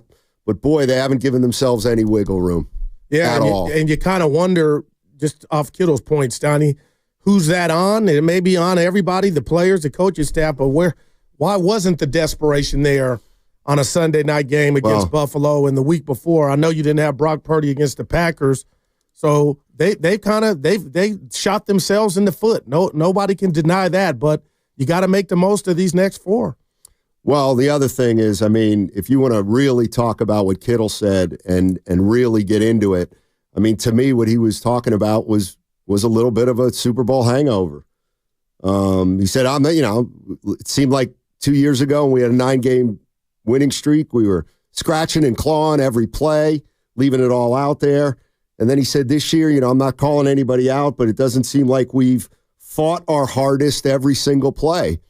And I got news for you, and people can disagree with this if they want. If you're saying, it just felt like this year we haven't fought our hardest on every single play, that's the players. That's not Kyle Shanahan. That's the players. Yeah. And that's where to my way of thinking, I don't say, well, they knew they weren't playing hard. No, I think they thought they were playing as hard as they could, but when they compared it to last year's, they realized that maybe they aren't as hungry as they were in the past. And that's essentially what George Kittle is saying. Now, I got doubts whether you can get hungry in the middle of a year, but I got to give this team at least a little bit of the benefit of the doubt because of what they've done in the past. But, there you have it right there. He seems to be saying they haven't been playing as hard as they have in years past. And that'll get you to 6-7 rather than 9-5. And the rat on the table is you can be hungry all you want these next 4, but the reality is you don't control when you eat. You gotta hope Seattle throws up. You gotta hope the Rams, throw up or mess around with their food. So we'll see. What are the ramifications in the offseason if the Niners somehow don't make the playoffs? But I know it's killing them right now. The fact that they're 6-7, they earn that, right? But you don't control your own destiny. That's when you know you're really behind the 8 ball. Let's go to Gene. Gene's in Oakland. Our man. What's going on, Gene? How you doing, man? I'm doing fine, guys. So, I actually felt pretty good after that game. Let's keep in mind, guys, sure, it was the Bears and, it was at home and the nice weather and all that. But they do have a good defense. And, let's face it, we were out so many, outstanding players. Listen, 3 guys, just Trent Williams, Nick Bosa, and McCaffrey. Okay, those 3 guys alone. I mean, all 3 of them are arguably future Hall of Famers, and they didn't play. We lost Ayuk for the whole year, and even Fred Warner is compromised with his injury. So, taking all that into account, the fact that we dominated, granted a somewhat weak team, I thought was really showed a lot of promise. Hey, Gene, and I also liked the. Yeah. Oh, I'm sorry, Gene. I'm interrupting you like Steiny. But could you understand how a Niner fan could be more frustrated? The fact that you did that way yesterday and the last 2 weeks prior, you got 10 points.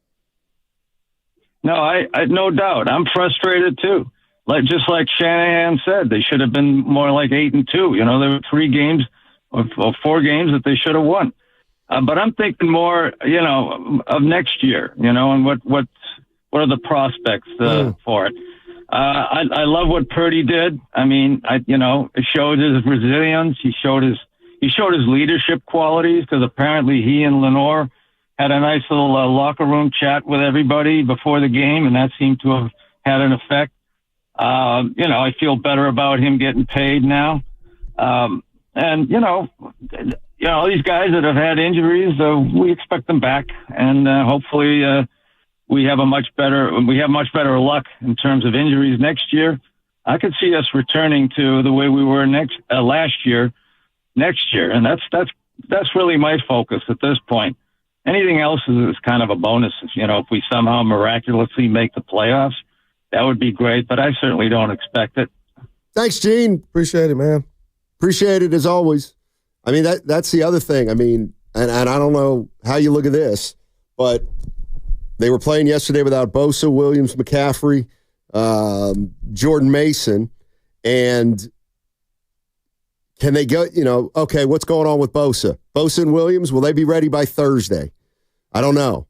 McCaffrey won't be ready. Mason won't be ready. So that's the other thing that would worry me a little bit is you're going to have to do this without, obviously, your number 1 running back and maybe Trent Williams and Nick Bosa also for at least another game or so. That feels like a heavy load to carry. It's one thing to get hot when you start getting healthy, but this team's not healthy yet. Right. And so. But it worked yesterday, though. It worked. Look, they stink.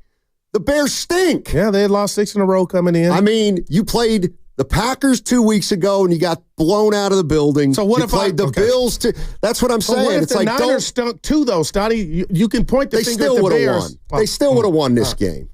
I mean, that team. Confidence level wasn't that high coming in after those 2 losses or 3 in a row for the Niners. And I'll give you all that. They had to win it. They did what they had to do. Maybe they get a little bump from it confidence-wise. But let's not kid ourselves. The Bears had lost 6 games in a row. I get that. They'd fired their coach.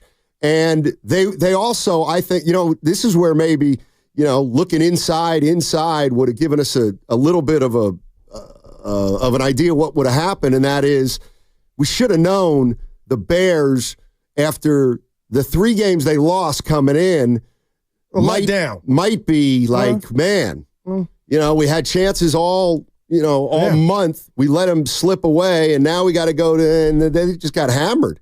I mean, they just absolutely got hammered. Now, Greenlaw reportedly, Stoney, and it's going to be a good moment if it does happen, he's coming back Thursday. And I just bring that up because you had talked about the reinforcements. You're not going to get too healthy with the guys that outnumber Greenlaw, who's out and won't be back. But, man, could you imagine if somehow you can I can get the dreamers, the Niner fans, if you get this win Thursday, then you can start really watching what's going on around you in your division and hoping like hell things break your way.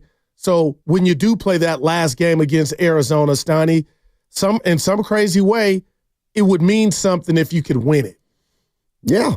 That's all you can ask for now. But again, like let's 6 say, and 7. But again, if you beat the Rams on Thursday and then Sunday, the Seahawks beat the Packers, again, that's a lost weekend because you've got to make up ground at some point, and the only way you can make up ground is if some other teams give you help. And that's the bed they made, Stoney. Exactly. And here's the other thing, and I'm especially feeling this way now about Greenlaw and seeing a lot of not a lot, but seeing what happened to McCaffrey. And I'm not expecting Dre Greenlaw to be Dre Greenlaw, who's playing in the Super Bowl last year. And he hasn't played in a long time. Maybe he gives him a psychological boost. But just like when I thought McCaffrey was going to come back and make a difference. And we did. It didn't feel like he did. And but what about emotionally, Stoney? Well, did McCaffrey give him an emotional boost? Well, they beat Tampa, but, it was close. Yeah, I would say I didn't really see it. Well, I'll say this. If that conversation, which our guy Gene mentioned Saturday or whenever it took place, guys getting up and talking, Stoney, if that really resonated and that might be the cure to the hangover, again, I don't expect Greenlaw to play all the snaps, but just him back emotionally, could that, keep this team going? And so I get it. I'm just like Willard hit me in the face last week when he goes, Goo, of all the people, the math is still there. But I'm like, you're playing bad. But now you're playing better. By the way, do you realize that I've worked with you for 7 or 8 years? Every time the phrase "the math is still there" is used, the team never I love the good makes it work. Analytics. It just doesn't. Yeah, the Warriors. The Giants' math has worked for 3 years. They haven't made the postseason. But the Niners got something to play for in their minds. And so do the Rams. And every team in the division's got just as much to play for as the Niners. Yeah. And they're every bit as hungry. Hell, maybe they're hungrier. That's what I heard George Kittle saying in that last soundbite. Teams have been hungrier than the Niners this year. So let's just assume that's true. And the Niners have just not – they've been flat for 8 to 10 games. Or not good enough. Are they good enough that effort alone and urgency is going to be able to get them to the playoffs? You tell me. 888-957-9570 is the number. We can also get into some Warriors a little bit later in the show. They obviously split with the Minnesota Timberwolves, and there is a clear and defining change in this team right now in terms of their forward direction. We can obviously talk about that. But 888-957-9570. Where are you 49er fans on this team right now? What's it going to take for you to believe that they can pull this off? Are you going to need them to get a little help early? Meaning maybe the Cardinals and Seahawks lose on Sunday. Then you got action, but you're going to need help. 888-957-9570. Download the free Odyssey app and check us out on YouTube and Twitch, powered by First NorCal Credit Union. Head to Safeway this week for this digital deal and tons of other.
First and goal. Guerrero. He's in. Touchdown. Now, back to Steiny and Guru on 95.7 The Game. Kenny Albert, Fox Sports, Niners 38, Bears 13. It was a good win, but overall it was a bad day for the Niners. Yeah. Rams, they beat Buffalo. Pulled it out, man. And the Seahawks beat the Arizona Cardinals. So right now the Seahawks still 2 games ahead of San Francisco.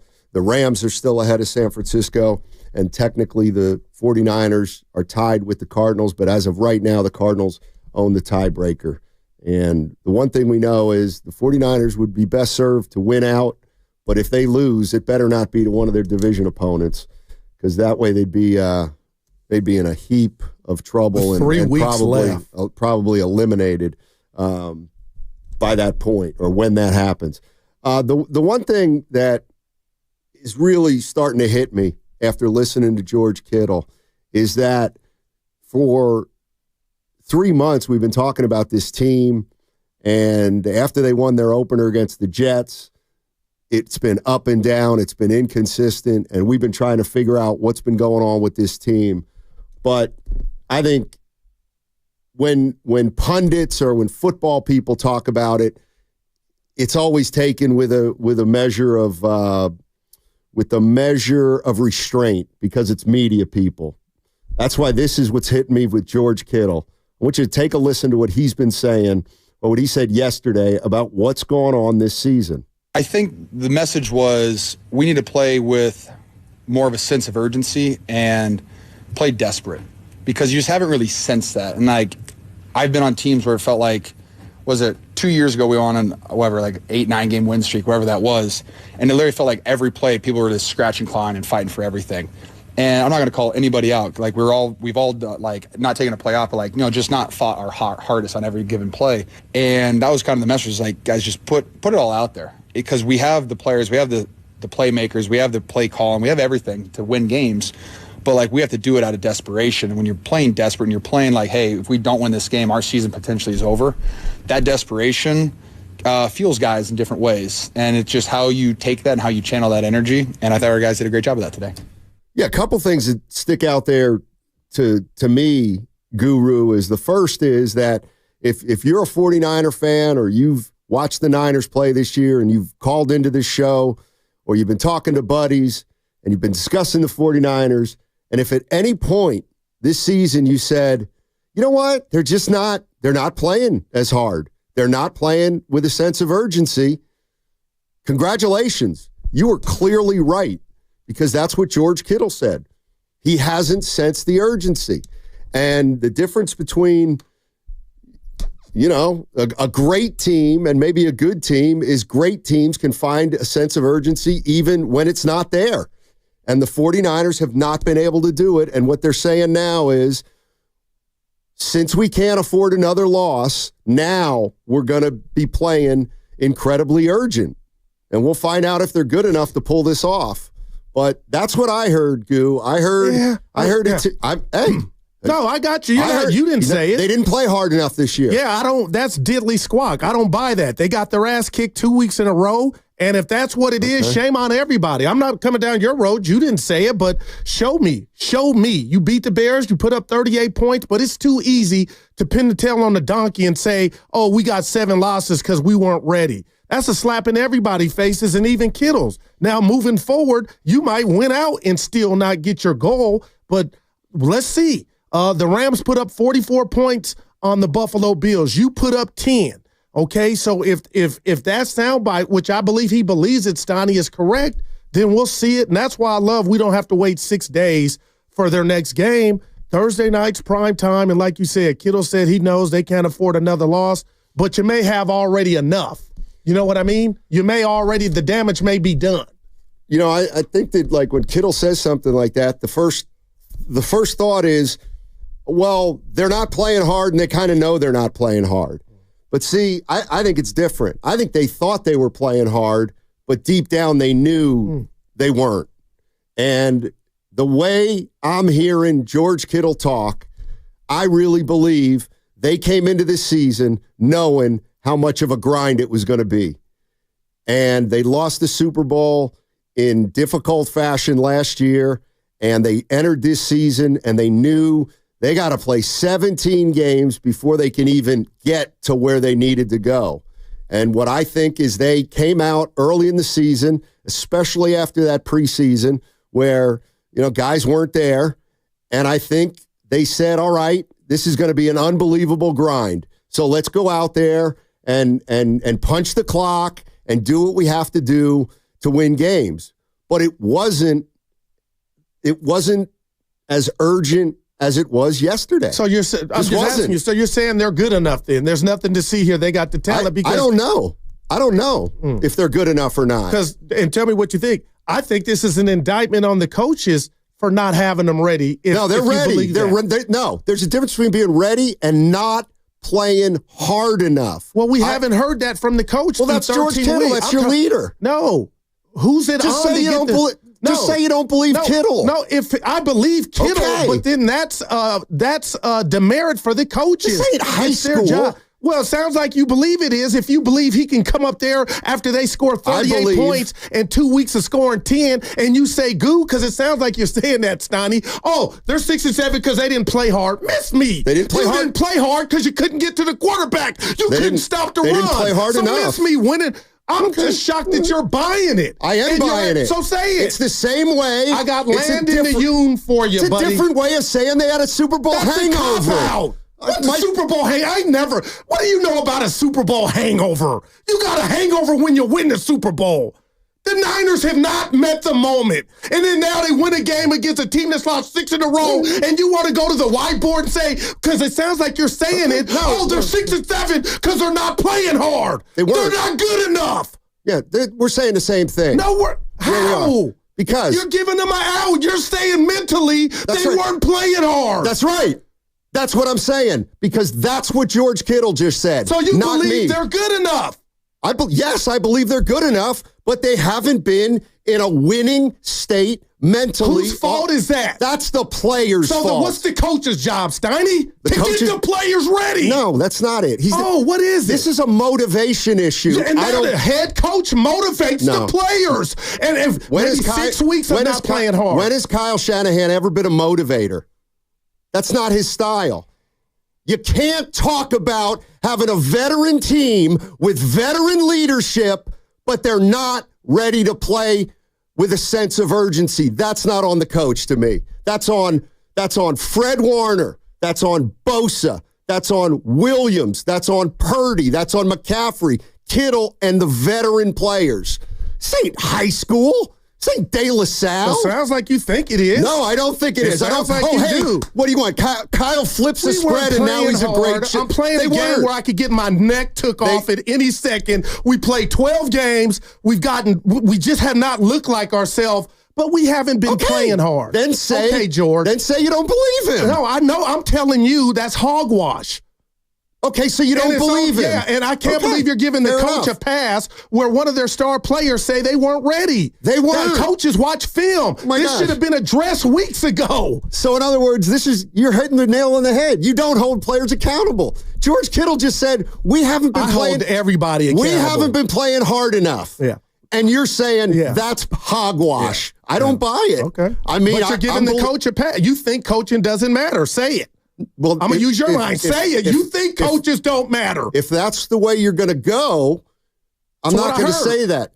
No, I'd like you to listen a little more closely. I don't believe it's a coach's job in the NFL to motivate a team. All right. How would you playing know? hard. How would you know? You know just about as much as I know. A coach is supposed to that falls on the responsibility of a coach to know his ball club. And he's never once, Kyle, gone to the podium and said, we didn't bring it. Well, if guys aren't playing as hard as they think they should be or they know they should be, which they've now acknowledged, that's on them. One guy acknowledged it, and it was George Kittle. Okay. And oh, by the way, in a game, he gets 151 yards. He didn't say it last year when he said he was open and the ball wasn't coming his way. He didn't say they were half-assing. Don't be mad at Kittle because he let the cat out of the bag. No. He did, Goo. What more do you want him to say? Stoney, of all sports, the NFL is about emotion and passion. Right. And Kyle, if that's true, I don't believe Kyle has dropped the ball like George is alluding to. That's all. So Zucci Man says we're saying the same thing. I don't believe we are. I believe if Kittle is right, Steiny. I'm not saying anything. I'm just repeating what Kittle said. Not to have them ready. That's all. I feel like that's Disneyland to think that's why they're 6-7 is they haven't brought it. They had the Seahawks. They didn't execute. They had the Rams. They didn't execute. Right. Maybe because they didn't have a sense of urgent. It's him, not me. The message was we need to play with more of a sense of urgency and play desperate because you just haven't really sensed that. And I've been on teams where it felt like, was it 2 years ago we were on an 8-9 game win streak, whatever that was, and it literally felt like every play people were just scratching, clawing, and fighting for everything. And I'm not going to call anybody out. We've all not taken a play off, but just not fought our hardest on every given play. And that was kind of the message, guys, just put it all out there. Because we have the players, we have the playmakers, we have the play call, and we have everything to win games. But we have to do it out of desperation. And when you're playing desperate and you're playing hey, if we don't win this game, our season potentially is over. That desperation fuels guys in different ways. And it's just how you take that and how you channel that energy. And I thought our guys did a great job of that today. I mean, if after 12 games they had a meeting and they had to have a meeting and say, guys, we've got to play with more urgency. We haven't been playing with enough urgency this year. We haven't been clawing and scratching for every inch like we did 2 years ago. That tells me the players have not played as hard as they did in years past. And to me, that's on the players. Yeah. And I'm telling you, Stoney, the film don't lie. I don't believe I watched the Niner game. They haven't been perfect, obviously. I don't believe effort is an issue. Now, I will say this. What does he mean by I don't want to call anybody out? Because he was what do you think he meant? He meant that at various points. Maybe. I'm not exonerating the coaches. My point is valid. I'm not saying it's not valid, but I don't believe. I'm just saying what I believe. Right. I don't believe in the NFL with this particular Niner team that's been there for the last 5 years. They need to be motivated by a high school Harry. Well, it sounds like they do now because we're in week 13. Right, and it was a players-only meeting, apparently. All right. Let's go to Antonio in Oakland. What's up, Antonio? Hey, what's up, guys? Yeah, Brock Purdy played a damn good game. I think, I'm about 80% sure the Niners are going to make the playoffs. That's just how I feel. Yeah, the Rams and Seahawks, they're not worried, but this is not the greatest show on turf. Rams, is it? Nah. Is it the Legion of Boom Seahawks? Nah. So at the end of the day, if we want to take care of business, we have a freaking chance, man. And I don't care what nobody says. This is how I feel. And George Kittle, keep feeding that guy, man. What is he like? I think I saw a stat. He's like third all-time in receiving yards in tight ends first 8 years. Man, I thought he wasn't a great receiving tight end. Somebody said that. Oh, hey, Steiny. But anyway, in the words of my fifth favorite basketball player ever, Kevin Garnett, anything is possible. Appreciate it, eh? You're listening to 95.7 The Game, KGMZ FM and HD1 San Francisco. Always live on the free Odyssey app.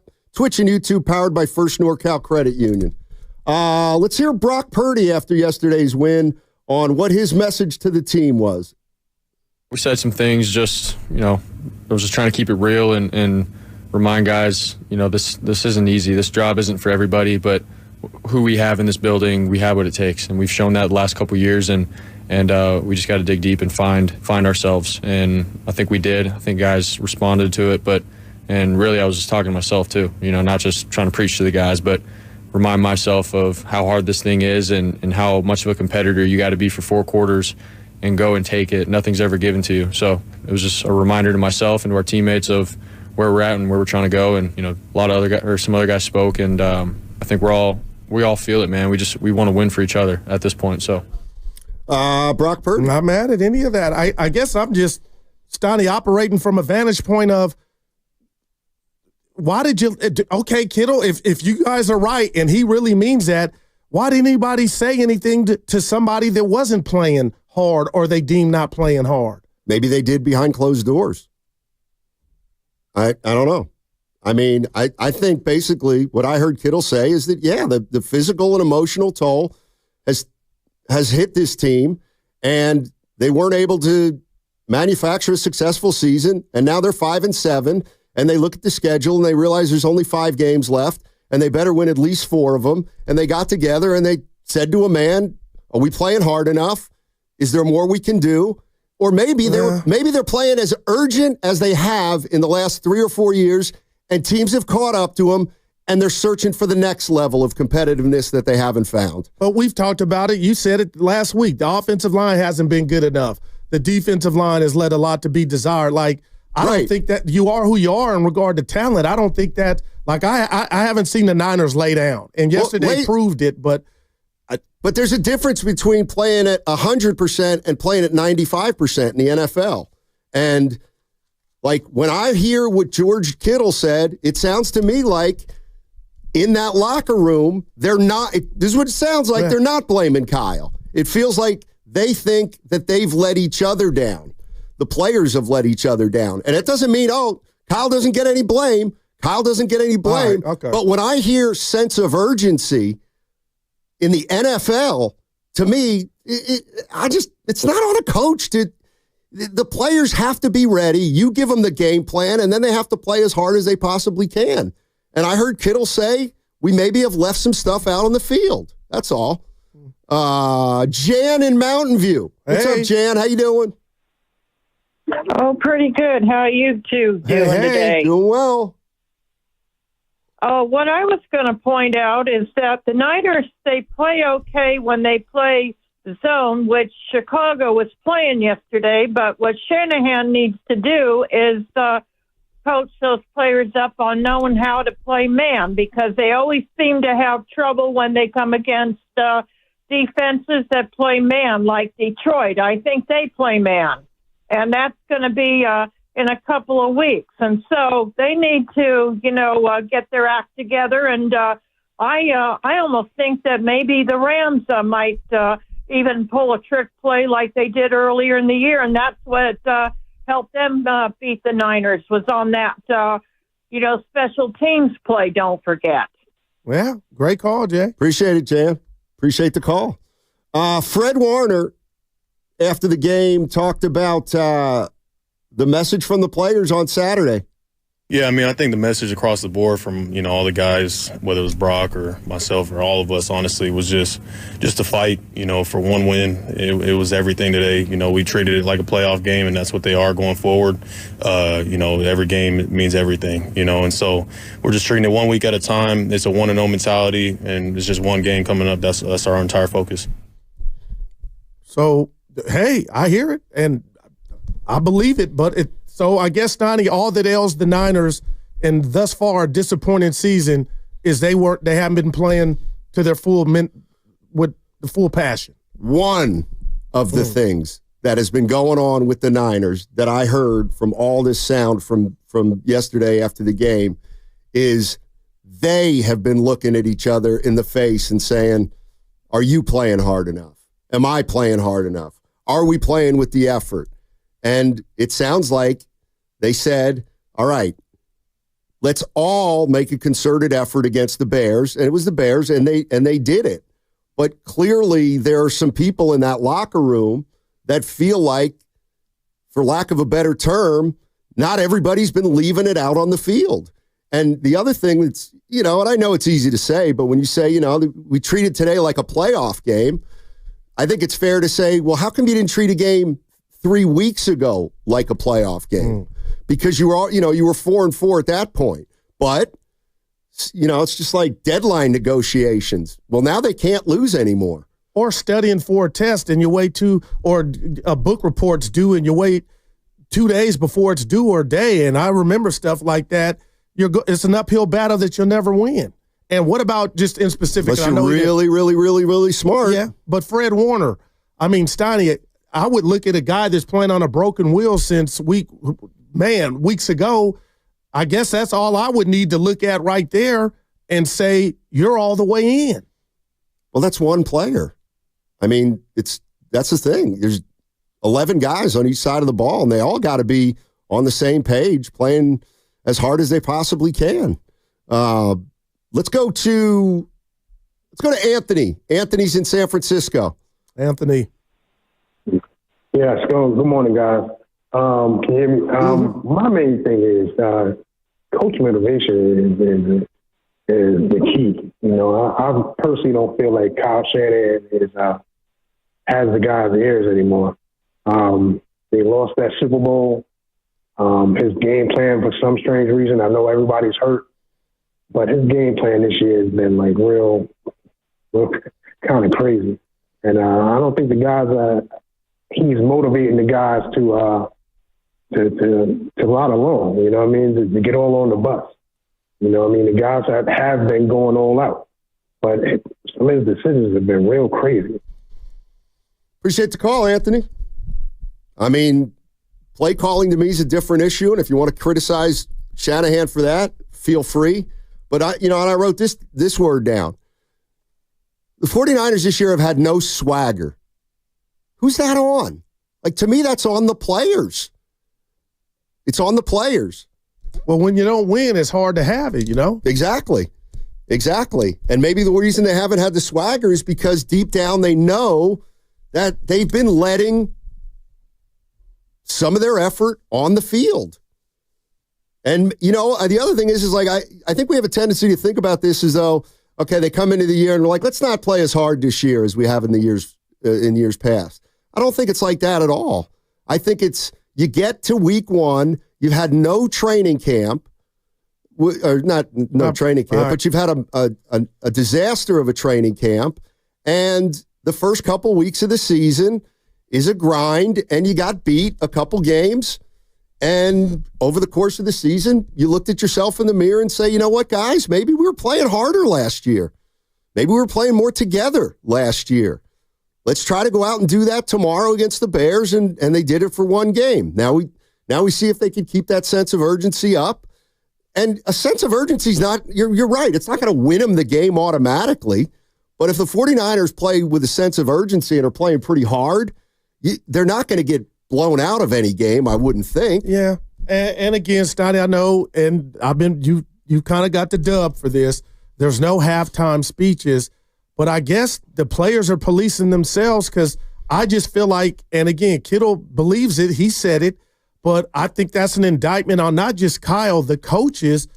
If the players are telling you they kind of just been not lollygagging, because that means they're half-assing, but I expect the coaches to be able to see that some players may think you're playing well or hard and you're not playing your hardest. We had Lo Neal in here not too long ago, the great Lo Neal, and we just talked about X's and O's and talent and being dominant and beating your man. He hadn't seen, I don't want to speak for him, but he didn't say it. He felt like the Niners had another gear emotionally. Well, I mean, that to me says it all. If they have another gear emotionally, then where has that, it's like the boss says about Looney. Well, Looney looks great this year. Well, what happened last year? It's like, okay, the 49ers have another gear they can get to. That's good, but now we've done ourselves so much damage because we didn't utilize that extra gear. And I think now they realize they have to utilize it or they're going nowhere. Yeah. And it, unfortunately for them, it might be too late. We'll find out. 408, I think everyone's overanalyzing things. The Niners were expected to beat the Bears. The Bears stink. I'll bet on Thursday they lose to the Rams in an overwhelming state. I don't know about that. But you're telling me, and you met me halfway, Stoney, Guru, I'm not saying because Kittle said that supersedes that this team is devoid of talent in certain areas. Of course not. Okay. All right. And that's how I processed it. That makes it worse. That means they're one of the most talented teams in the league. They haven't been on the same page. The chemistry's been off. They haven't been fighting as hard as they have in the past. They haven't been scratching and clawing. And that's what I heard George Kittle say, that we're better than this. And the reason we're better than this is because we can play harder. That's what I heard. 888-957-9570 is the number. Also, we can get into the whole motivation and sense of urgency. How much of that is on the players? How much is is out on the coaching staff in terms of effort. What do you think George Kittle was talking about specifically? 888-957-9570 is the number. Valvoline Instant Oil Change is your 15-minute drive-through oil change. Visit their expert technicians to check fluids, tire pressure, windshield wipers, batteries, and more. Safe holiday travel starts at Valvoline Instant Oil Change. Locations and coupons at BayAreaOilChange.com. That's BayAreaOilChange.com. Hey, it's your boy Guru, and you know Prize Picks is the best place to get real money sports action with over 10 million members and billions of dollars.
3 career farts in my 12 years on air. Now, back to Steiny and Guru on 95.7 The Game. All right, George Kittle, 49ers tight end, was talking to reporters after the game yesterday and said that the team got together on Saturday, talked about the season, what's going on, their record, what they got to do. And he said that they talked about having a greater sense of urgency. He said it felt like 2 years. Well, you know what? You know what? And I got a question for you. I'm not George Kittle. He's more important than me. George, what effort problem? I think the message was we need to play with more of a sense of urgency and play desperate because you just haven't really sensed that. And like I've been on teams where it felt like, was it 2 years ago we were on whatever, like 8-9 game win streak, whatever that was. And it literally felt like every play people were just scratching, clawing, and fighting for everything. And I'm not going to call anybody out. Like we've all like not taken a play off, but like, just not fought our hardest on every given play. And that was kind of the message, like, guys, just put it all out there because we have the players, we have the playmakers, we have the play call, and we have everything to win games. But like we have to do it out of desperation. When you're playing desperate and you're playing like, hey, if we don't win this game, our season potentially is over. That desperation fuels guys in different ways. And it's just how you take that and how you channel that energy. And I thought our guys did a great job of that today. All right, they're going to have to do it again Thursday against the L.A. Rams. But 49er fans, when you hear George Kittle say that, not necessarily who do you blame, but what do you think he means and why? Why do you think the 49ers maybe hadn't been playing with that sense of urgency through 12 games this year as opposed to 12 games last year or through 12 games the year before? I got to believe some of it must have been the mental fatigue of the last 4 or 5 years. I think some of it's probably physical, obviously. They've had some injuries. People have been in and out of the lineup. But, those are strong words as far as I'm concerned from George Kittle. And if the 49ers haven't been playing with a great enough sense of urgency, my question to 49er fans is, who do you blame for that? Well, what's the reason for that? Everybody might think it's an excuse, and maybe it is an excuse, but if it's true, then it also is a reason why they're 6-7 and not 9-4 or 8-5. Now, with this, let me say this to you: if you put yourself in Kyle's shoes, if you heard that, how would you process that coming from one of your star players? And then 2, I think I know the answer to this, but I'm asking you anyway. Let's just say this was a Bear player that had said it when a team was not coming off a Super Bowl visit. Could you understand somebody like me saying, that's kind of peculiar saying that? Because they're not doing it. We hear all the time where a coach's message is not getting through. They haven't quit on Kyle. I've never once thought that because I don't see it on film. But, Steiny, what if that was a different team that hadn't won to the Super Bowl? Would that hit different? Well, yeah, it would hit different. Okay. Because these guys are supposed to know after all this time the level that they have to play for. Okay. Or play at. Like the other thing is, I also think just in sports in general, and it may not be by a wide margin, but I think some teams play harder than others on balance.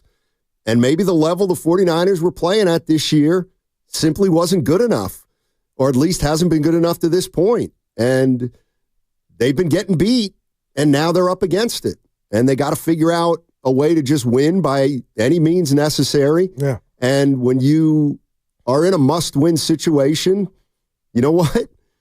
You tend to play harder. You just the mind is crazy. Yeah. Let's go to Rick in Anaheim. Hey, Rick, how you doing, man? Hey guys, the show. Thank you. I just want to comment on. I disagree with Steiny. I think motivation is a huge factor just in human psychology.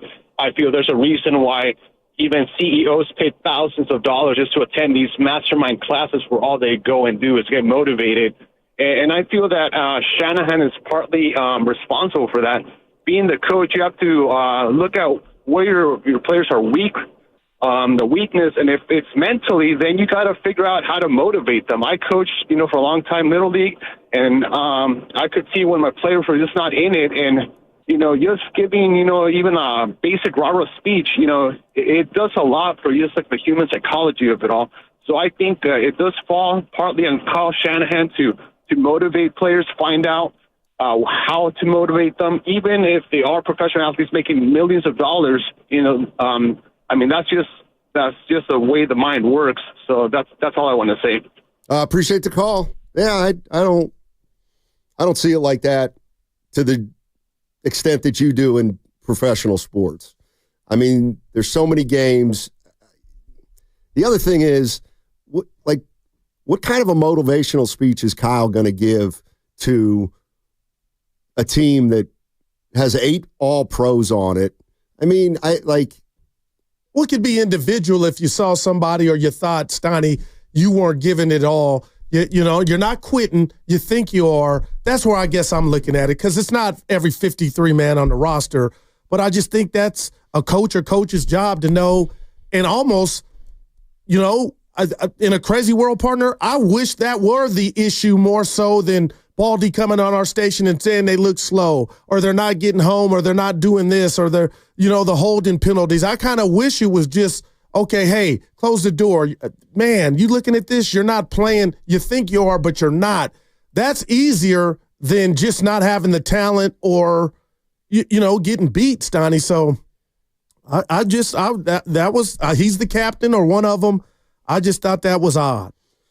I wouldn't use that word. I would think that, to me, when I heard Kittle say that, I heard him confirming what a lot of people thought, which is this team's been flat this year. This team has not, for whatever reason, been able to find the motivation, the urgency, the desperation that it needed through 12 games. And that's why they came into the game 5, and one of the big reasons why they came in 5-7. All right, so now they're up against it. They're 5-7. They meet as a team, and they look at each other and say, guys, can we really say, truthfully, that we've been focused, we've been playing urgent, we've been really attentive to detail, like all the things you do out of desperation. I do kind of believe that if you're in a must-win situation and you're on the offensive line, it's like, yeah, now we want you to think twice about jumping off sides for an illegal procedure, because we need everybody locked in, focused, and playing as hard as they can, as desperate as they can, and probably more important, as smart as you can. And you can only play to your ability in terms of smartness-wise when you are completely locked in, not distracted, and playing together as a team. Yeah. Well, I asked you this. If you were Kyle, how would that, quietly on your ride home, how would you process those comments? But let me throw this to you. I bet he what knows. If you're the owner? What if you're York and you hear that? Do you think okay, like you understand it, but Stoney, I think I would be kind of like, well, hold on, y'all. I'm paying a guy a nice penny to be able to recognize that this has been going on so long. If it has, and that's why they're 6-7. Yeah, I mean, to me, if I were the owner, I'd say, yeah, this is what happens when you go to the Super Bowl 2 out of 5 years. You don't get it done. You knock on the door, and now you come back, and guys have been doing this for a while, and they know it's going to be hard, and you know what? They gave in. They gave in a little, maybe. Okay, give me this then. I'm not asking for much. The difference between the 49ers being a Super Bowl team and 6-7, to me, George Kittle basically said the crux of it is we've got to play harder. Okay. And you know what? Now, who am I to say that's not his reality? But Stoney, we've been together all season long. Even after a loss, have we come in once, and I'm asking your honest opinion, have you once said to me, Goo, the Niners look like they're not playing? Well, you kind of mentioned hangover before, but it didn't look like it on tape to the fan eye or my eyes that they weren't going. What about missed tackles? What about missed tackles? I give you that. Okay, that may be a function of not playing desperate. And, the other thing is because it's football, it's like it's probably hard to tell over the television screen what guys aren't giving it their all.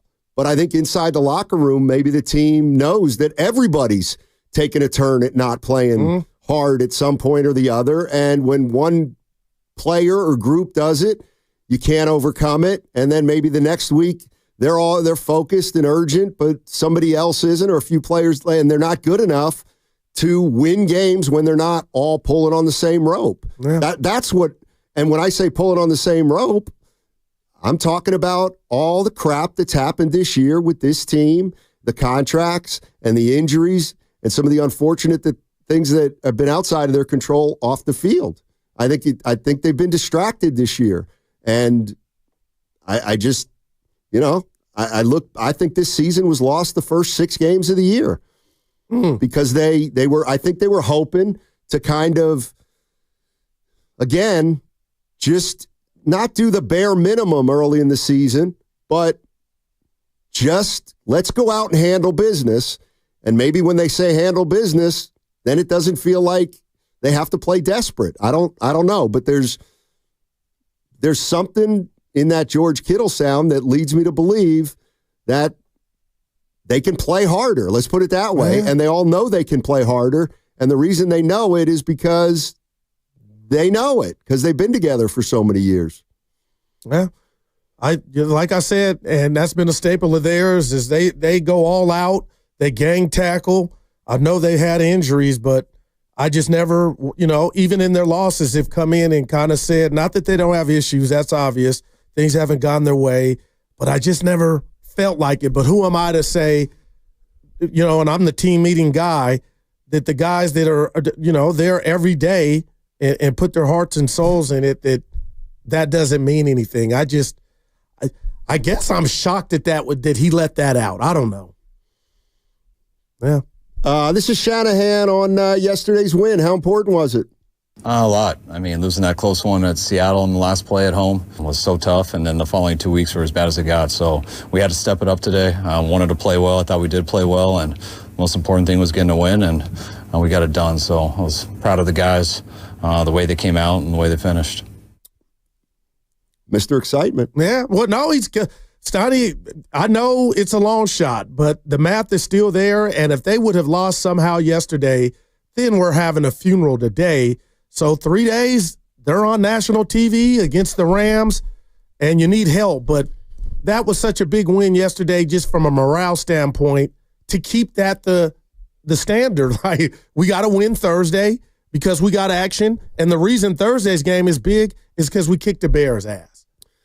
Yeah, and look, I can't envision, after watching the game yesterday, I can't envision a scenario in which the Bears would have come in and won. I was buying everything. Especially if the 49ers had the meeting. Well, not so much had the meeting, even though I don't think, the season's going to be turned around. But, yeah, I mean, if they recommit, like, that's all you got to do. Like, to me, there are some certain teams in the league that if you go out and play hard, you're going to win. And yesterday's game was one of them. Yes, absolutely. The 49ers, if they don't get beat in the effort game against the Bears, I don't know how the Bears win that game. I mean, I've never seen receivers open against the 49ers in a while since, I don't know, feels like at least early last year. But 888-957-9570, we're reacting to what George Kittle said and the fact that the 49ers got it together during a meeting on Saturday. And does that give fans hope that if that Kittle sound hits them and resonates with them, Stoney, could you understand how a fan could say, we know we need help, but now we know we're going to leave it all on the line from the mental scoreboard? The fans won't be able to tell what the score is. I'd feel better, but again, just playing, like, that's the way I look at it, is just playing hard and playing with a sense of urgency is not going to win you every game. And maybe the Rams are too good to beat with just that. You're going to have to then play well. You're going to have to catch the ball. You're going to have to not turn it over. You're going to have to stop all that other stuff. But I do think it all starts with you got to play as hard as the other team or harder. Let's go to Chucky in Oakland. What's going on, Chucky? How you doing? Hey, good morning, fellas, man. Always enjoy hearing you guys' conversation. Hey. Hey, Guru, man, I just want to say, man, I saw you last week, man, on the news, man. You had a little interview with one of the newscasters, man. I just want to say, man, it was a good job, man. Good seeing you on the television. Hey, right on, baby, right on. Yeah, my thing is this, man. I think what Kittle said, I think it was something that he always felt. I don't even think he's the only one that felt like that. It's just that now they're down to this crucial one game. You know, it's all, do or die or else it's over. Now he just been saying it out loud because they know everything rely on each game from here on out. And Scotty, what you do, man, is great. You know, you evidently you're excellent at what you do, or just about excellent, because you wouldn't be doing the radio and in the business as long as you have.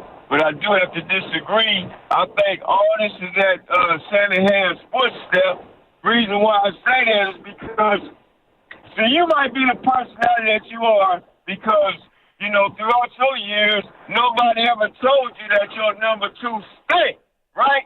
But if you ever been told that your number 2 stink, if you always had to work out and try out for a team, and it's not about everybody get to play on the team because of participation. We just want everybody to be kumbaya. But if you had to try out and compete for positions, that goes throughout. I don't care what level it is. It goes all the way up to the professional level.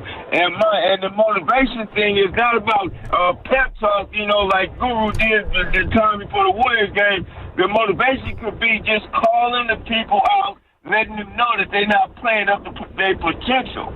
And by doing that will wake their game up, and it will hold everybody else accountable. Say like what Curry do with Curry and the rest of the players on the Warriors. Appreciate the call, Chucky.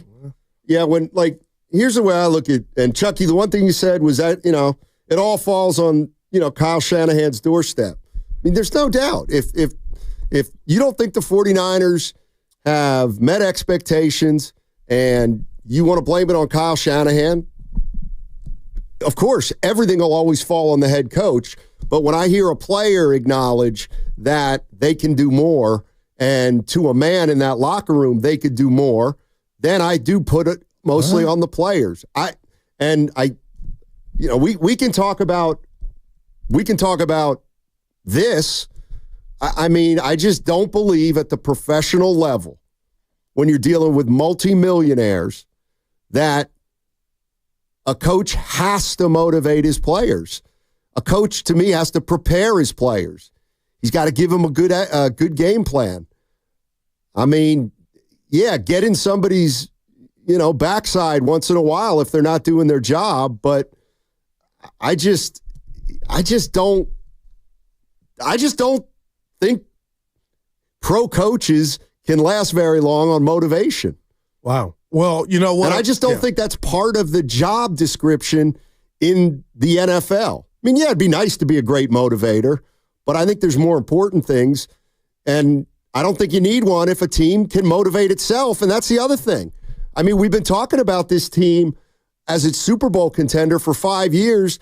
We've been talking about this team like this is our biggest, best chance to win a Super Bowl. It's like, how much more motivation do you need than that? Does Kyle Shanahan need to explain week in and week out, hey, guys, we've now lost 4 of our last, 7, so we need to get motivated? I mean, yeah, he mentioned in the clip he didn't want to call anybody out. He didn't want to call anybody out, so I get that. But, again, I'll say this to that, and what Chucky was talking about. I didn't buy it, but I haven't played one down in the NFL. Some people said that the Niners possibly could be dealing with the Super Bowl hangover. I think the Chiefs are dealing with that, but if they're a better team, which if you look at their record, they are, they're pulling out the games. But when you lose and then win a game and say you've lost the others because you guys haven't been there mentally, I don't know what to do with that. Well, maybe I'm just supposed to listen because I'm not part of the team, but the Niners that I've watched, I just felt like the urgency was there. But if the players are saying it's not, and they don't want to name whomever, what can I do with that? I mean, the way I look at it is both. You know what? I think they're both having a Super Bowl hangover. I think they both are. It's just that, guess what? The Chiefs have found a way to win 3 games they should have lost, and the 49ers lost 3 games they feel like they should have won. And maybe that's just the fine line and the difference between the two teams. Kansas City's better. Kansas City can play at 90% and still win. Maybe the Niners have reached the point where 90% is not good enough. But, you know, if you want to say that the Chiefs have had a Super Bowl hangover too, I wouldn't disagree. How many one-score games have they won? It feels like every one of the 11. What? I think 14 or 15 straight now, one-score games. Gosh. And NFL record. that's where you just have to record. Take your hat off to Patrick Mahomes, as far as I'm concerned. Does Andy Reid get any credit for that? Okay. He gets credit. All right. And you know what? I think he should. And for all we know, Patrick Mahomes and the Chiefs probably say or know in that locker room, you know what? We're getting some breaks this year. Like I think they probably know that. Well, but they're the Chiefs. 415 on the Comcast Business text line. Shanahan needs to upgrade his coaching staff. They're below average. Look at Andy Reid's staff top to bottom. All right. 415 thought the loser of the Super Bowl is the only one with the Super Bowl hangover. Oh, I didn't know. I mean, I think it can go the other way too. I mean, I always feel like if you lose, that's more motivation for you to get back. It's the winner that goes through that. Yeah, I think it could be both. I mean, look at the Warriors. When they came back after title years, I mean, they sleptwalked for 2 months. And then they started playing harder. But they were the Warriors, and they had all kinds of room for error. And I think what we found is that the 49ers don't have as much room for error as they have in the past. Yeah, now they need help. For a variety of reasons. They're not as good. Maybe they're not playing with the same amount of urgency, which is what George Kittle was saying. 888-957-9570 is the number. San Francisco 49ers, they win. Let's talk a little bit about Brock Purdy on the other side. Big numbers game for Brock Purdy. Woo. What's coming up on the game is presented by Fremont Bank, celebrating 60 years of full-service banking with no compromises. Don't miss the kickoff show this Thursday with Evan Giddings and Lorenzo Neal, 2 hours before game time. You can join us at the Hilton Santa Clara for delicious food, great drinks, and the best pregame show in the Bay. It's presented by Habas Law. You've been wronged. Habas Law will fight to make it right. Call 1-800-INJURED or visit habaslaw.com. That segment also brought to you by the San Francisco International Airport.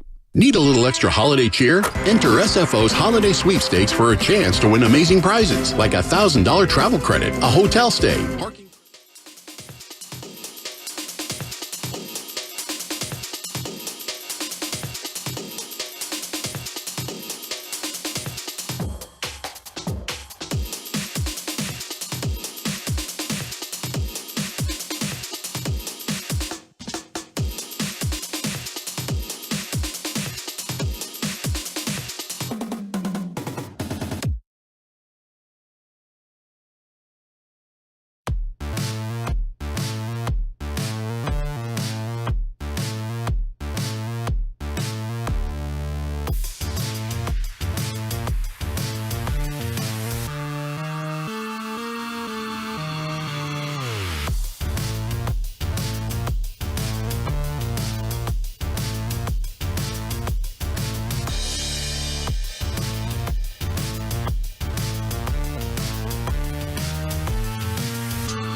First and 10 from the Chicago 40.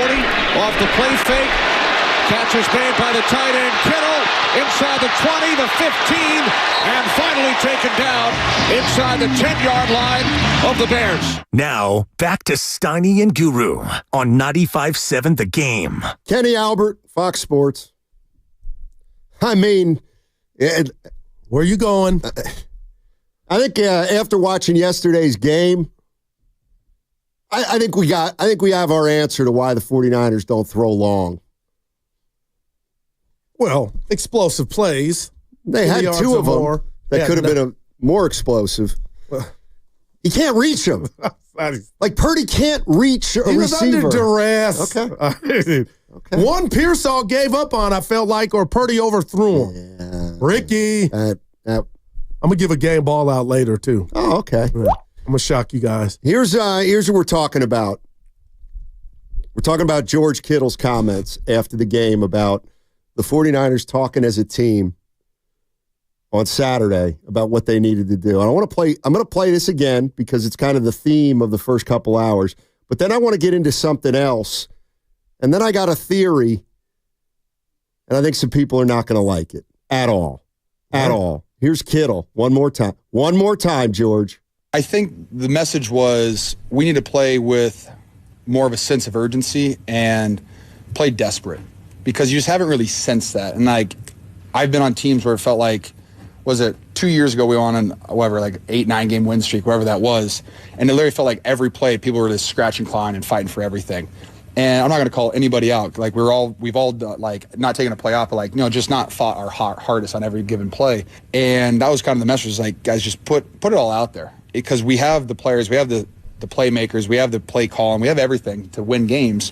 But like we have to do it out of desperation. And when you're playing desperate and you're playing like, hey, if we don't win this game, our season potentially is over. That desperation fuels guys in different ways. And it's just how you take that and how you channel that energy. And I thought our guys did a great job of that today. All right, so that's what George Kittle said. Last week, Tim Kawakami was on with Willard and Dibbs, and it was when everybody's talking about Shanahan, and that's when the trade stuff came up to the Bears, even though, there wasn't a lot to it. But Tim Kawakami of the SF Standard was asked about how Kyle Shanahan is dealt with in the locker room and what players think of him. With this group of players who believe in Kyle Shanahan, which I really believe they do, I wrote today, like, if you ever sense that they lose belief, there's a loss of will, different equation, certainly don't sense that. In fact, I think if you fired Kyle Shanahan, they'd be pissed off in that locker room. They would be mad about that. They believe that Kyle Shanahan is their best way to win. If all those things being true, then your best shot in 2025 with all these stars who you're not coming off of because you're invested in them is with Kyle Shanahan as a coach. I think that's the way Jed York is thinking, and I think it's the practical and smart way to think. All right, so follow me here. All right, because I agree with them. Okay? So if it's true that nobody's lost belief in Shanahan, and nobody in the locker room, and everybody in the locker room, or an abundance of the players in the locker room believe that Kyle Shanahan is their best chance to be a Super Bowl team. And then George Kittle said yesterday, we haven't been playing hard enough. Doesn't that signal to you that Shanahan is not the biggest problem? I never said he was. I'm just telling you that every time you play it more, I feel differently just about the sound. But two things can be true at once. The bottom line is, especially if it's all love with the coach, you play for the coach, you play for yourself and the team, and that just comes out in the wash. So I guess I don't understand in years past if any team has mastered getting up off the mat or dealing with a hangover, getting close and not getting it done. The Niners, with 4 trips to the NFC Championship, have shown us they can do it. My thing to you, Steiny, is not why now all of a sudden would it be about, and he if I bet you if I were at his house or in the car with Kittle, he had some names on that list, and I don't think his name's on that list, but the bottom line is he didn't share any. I just don't – I think that's an indictment that if that is the reason or a majority of why you're 6-7, that's shocking. And why would it take us to get this late in the game or the season for you guys to determine that as a collective? Because they thought they were so good. They thought they were so good that they could do enough winning without putting it all out there or not knowing how much they had to put out there. They thought they were so good, and finally reality slapped them in the face. Why? Well, because now they can't lose. They can't lose anymore. But it might be too late already. Exactly. And that's their fault. Then that's their fault. So I feel like I fully understand what's been going on with this team more. And it's that George Kittle has been saying, there's a togetherness that's been lacking. There's a chemistry that's been lacking. There's an effort problem throughout the team.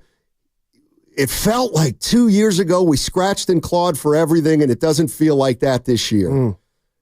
Now I'm hearing Kawakami say the team still believes in Shanahan. If he were to be fired, the team would be pissed off because they believe in him. So all I'm saying is that doesn't sound like a Shanahan problem to me. Right.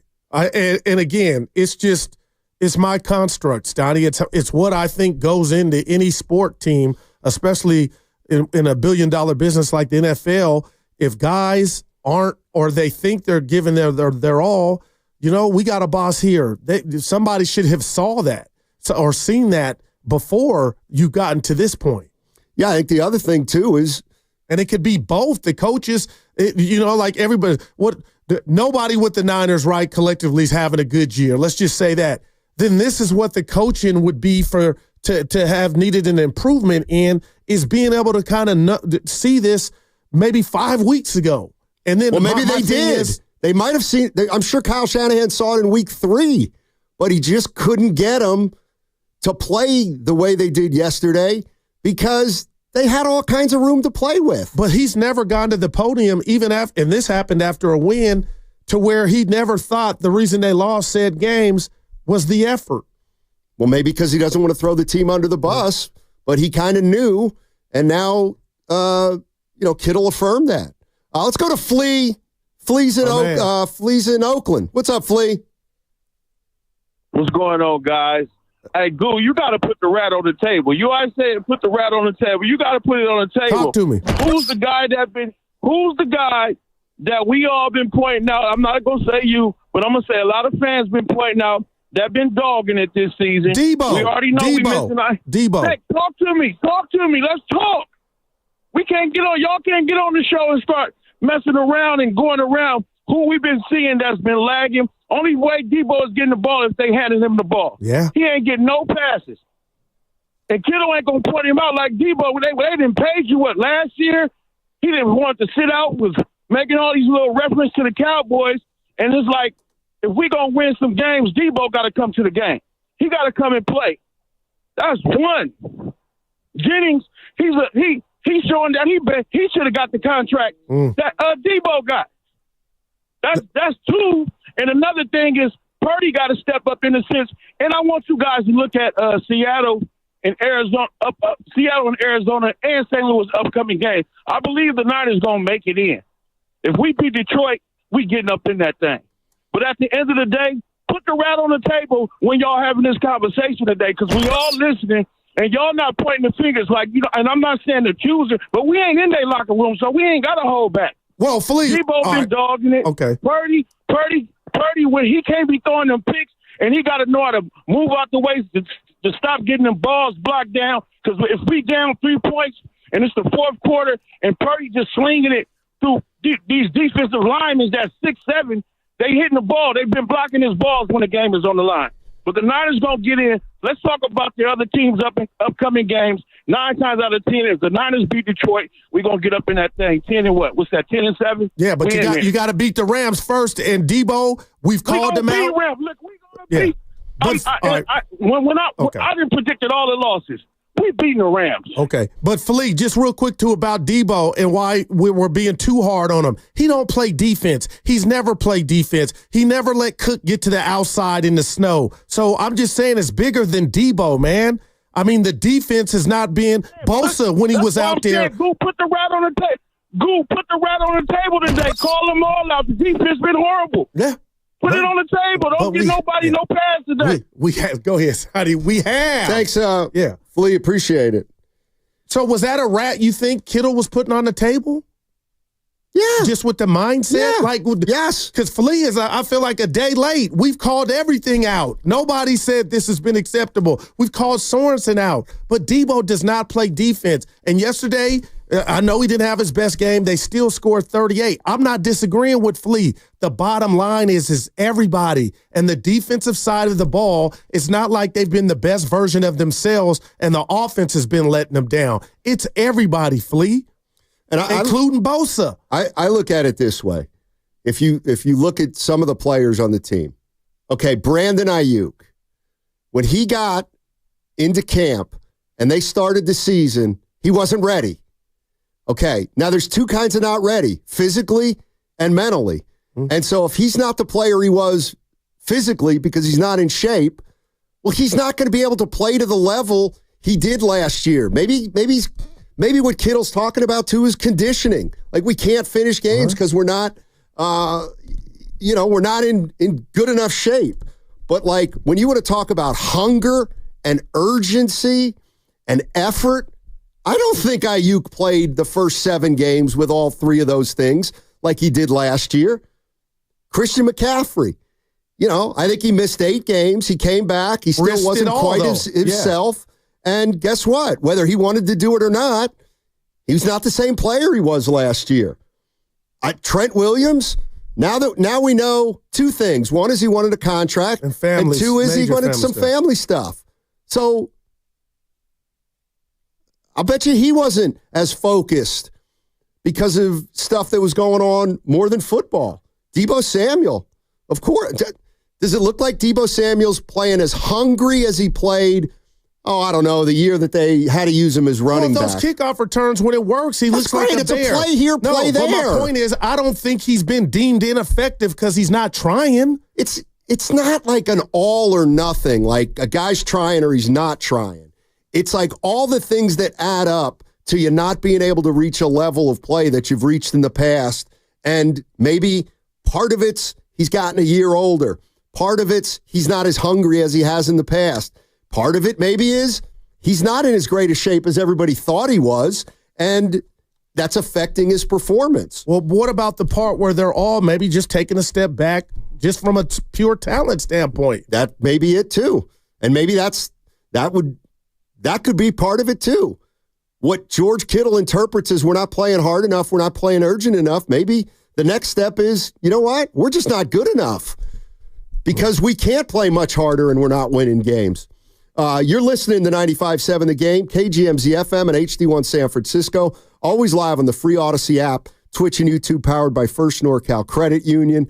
Let's go to David in Concord. Wants to talk about motivation. What's going on, David? How you doing? Hey, good, you guys. Thanks for taking my call.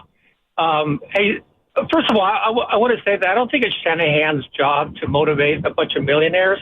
I mean, I think those guys' paychecks in a ring at the end of the year should be motivation enough.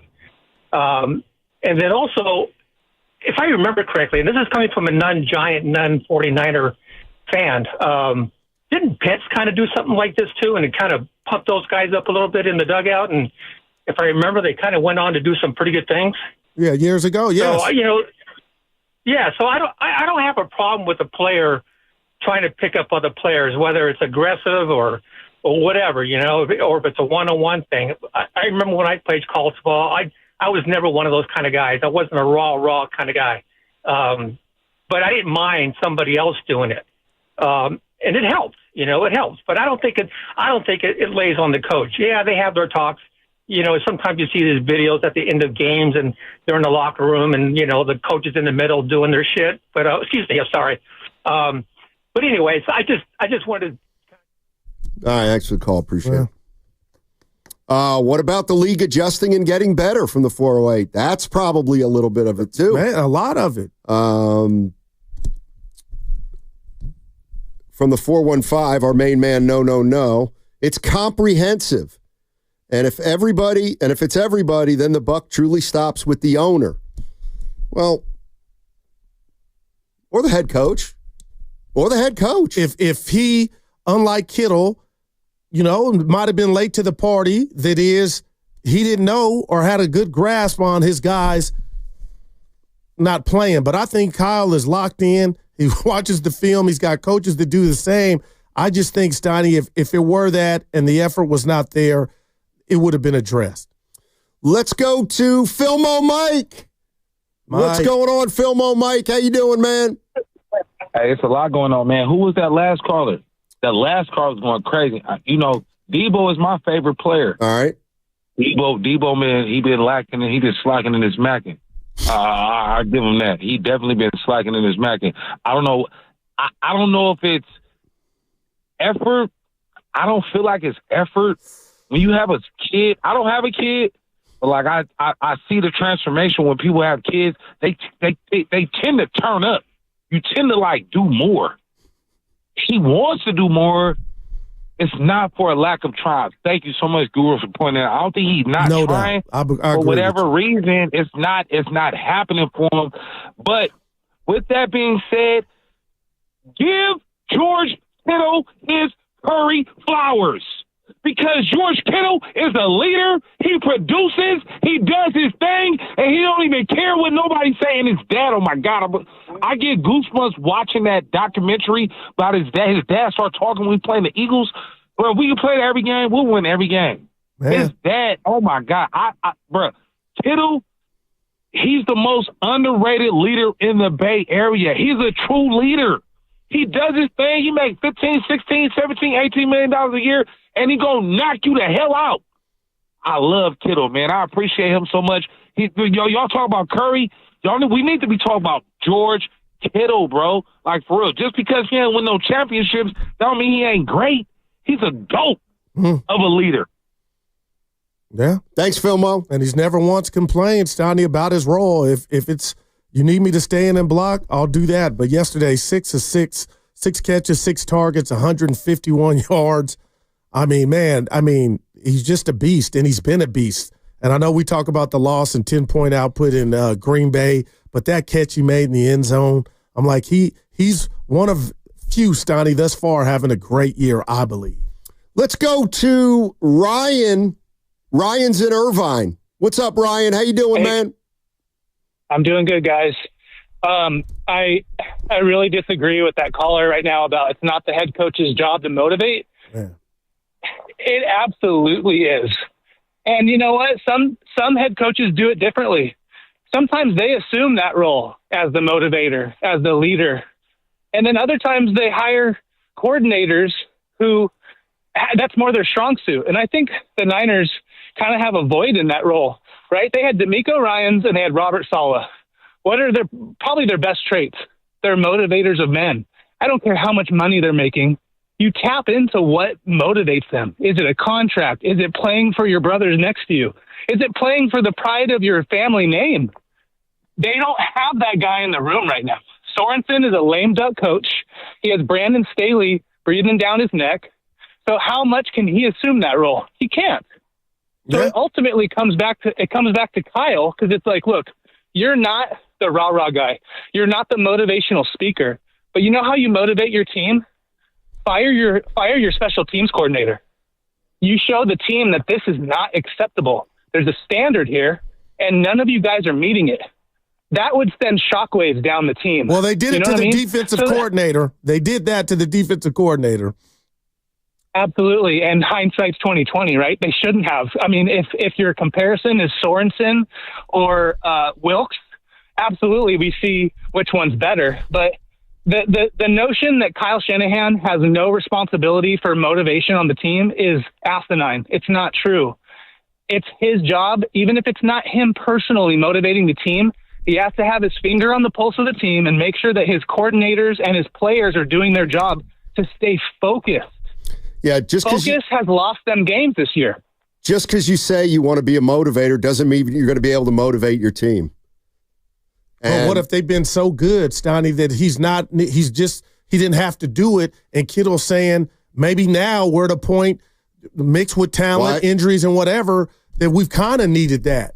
Well, I didn't hear Kittle say that. I did not hear Kittle say we need to be more motivated. No, but Kittle was to me, what he was saying is guys have been, for whatever reason, not locked in. Right. And I think that's the coach's job, that's the barometer. He's supposed to know that before the player. All right, so let's say Kyle Shanahan has, when it comes to motivation, okay, motivation, that the last 3 years he's done things a certain way, okay? Yeah.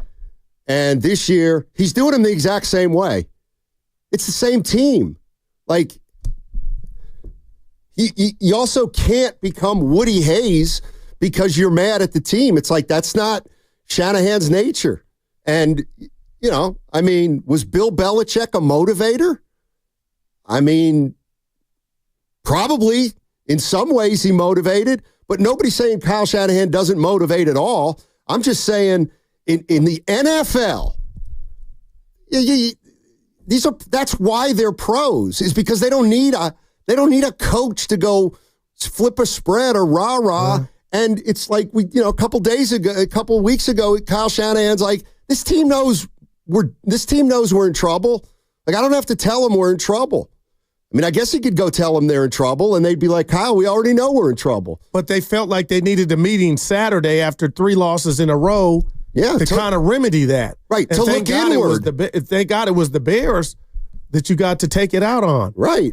I mean, to me, what George Kittle is saying is we have not been playing hard enough to be an 8-5 football team. And again, that I get it. But if I were a coach, Donnie, the head coach, I think I'd have a problem with it. Okay, and what do you do with it, though? I don't know.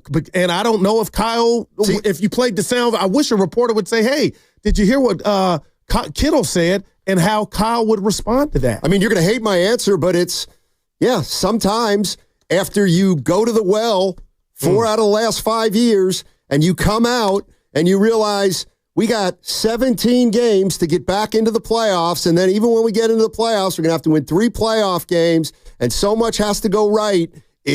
They've had trouble motivating themselves. That's what I think. That's what I think. And you know what? Kyle Shanahan has gone about his job the exact same way as he always has, and maybe that's part of the problem. But, I mean, we all know who Kyle Shanahan is, and he's not a rah-rah guy. And to me, it's worked perfect with his team because they have a lot of veterans. Yeah, but their depth has been tested. And all I'll say, you didn't ask Donnie and anybody listening, every Niner game I've watched this year, I've never once thought that they were losing or not getting it done because of effort.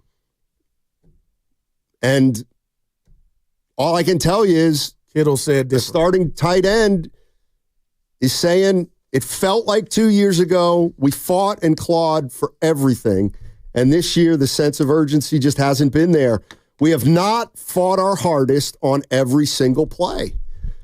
We got to fix that. And you did yesterday. It might be too late. Yeah. And again, like what we're talking about there is kind of the bare minimum in football. If you're not playing with as much effort as the other team, even if the other team's not great, it's the NFL. You're probably not going to be very successful. 888-957-9570 is the number. We're going to talk Brock Purdy on the other side. Obviously, one of his better games yesterday. Question is, why yesterday? Why not games before that? Of course, I'll tell you what I think on the other side, but Brock Purdy was stellar yesterday. What's coming up on the game is presented by Fremont Bank. 60 years of full-service banking with no compromises. Dan Daly, the administrator of Lawton Skilled Nursing and Rehabilitation Center, thanks his staff for earning Newsweek's top Bay Area facility recognition. Lawton, in San Francisco's Sunset District, provides top-tier therapies and partners with UCSF Medical Center with a 5-star rating and Dr. Darby.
Well, I think that's a real savvy comment because you understand football. Now, back to Steiny and Guru on 95.7 The Game. Oh, boy. Don't blame me.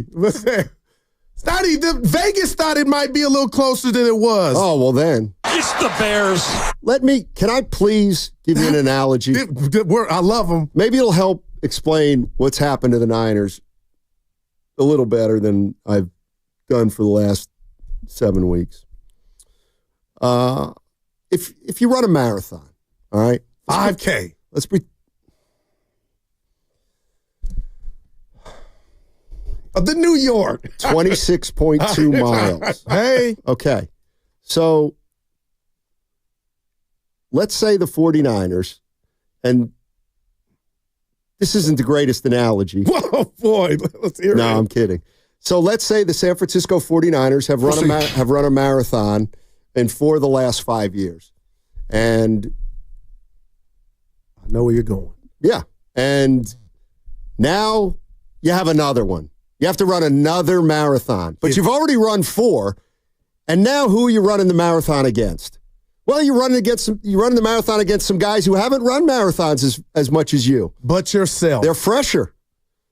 You've only run 2 marathons, let's say, in the last 4 years.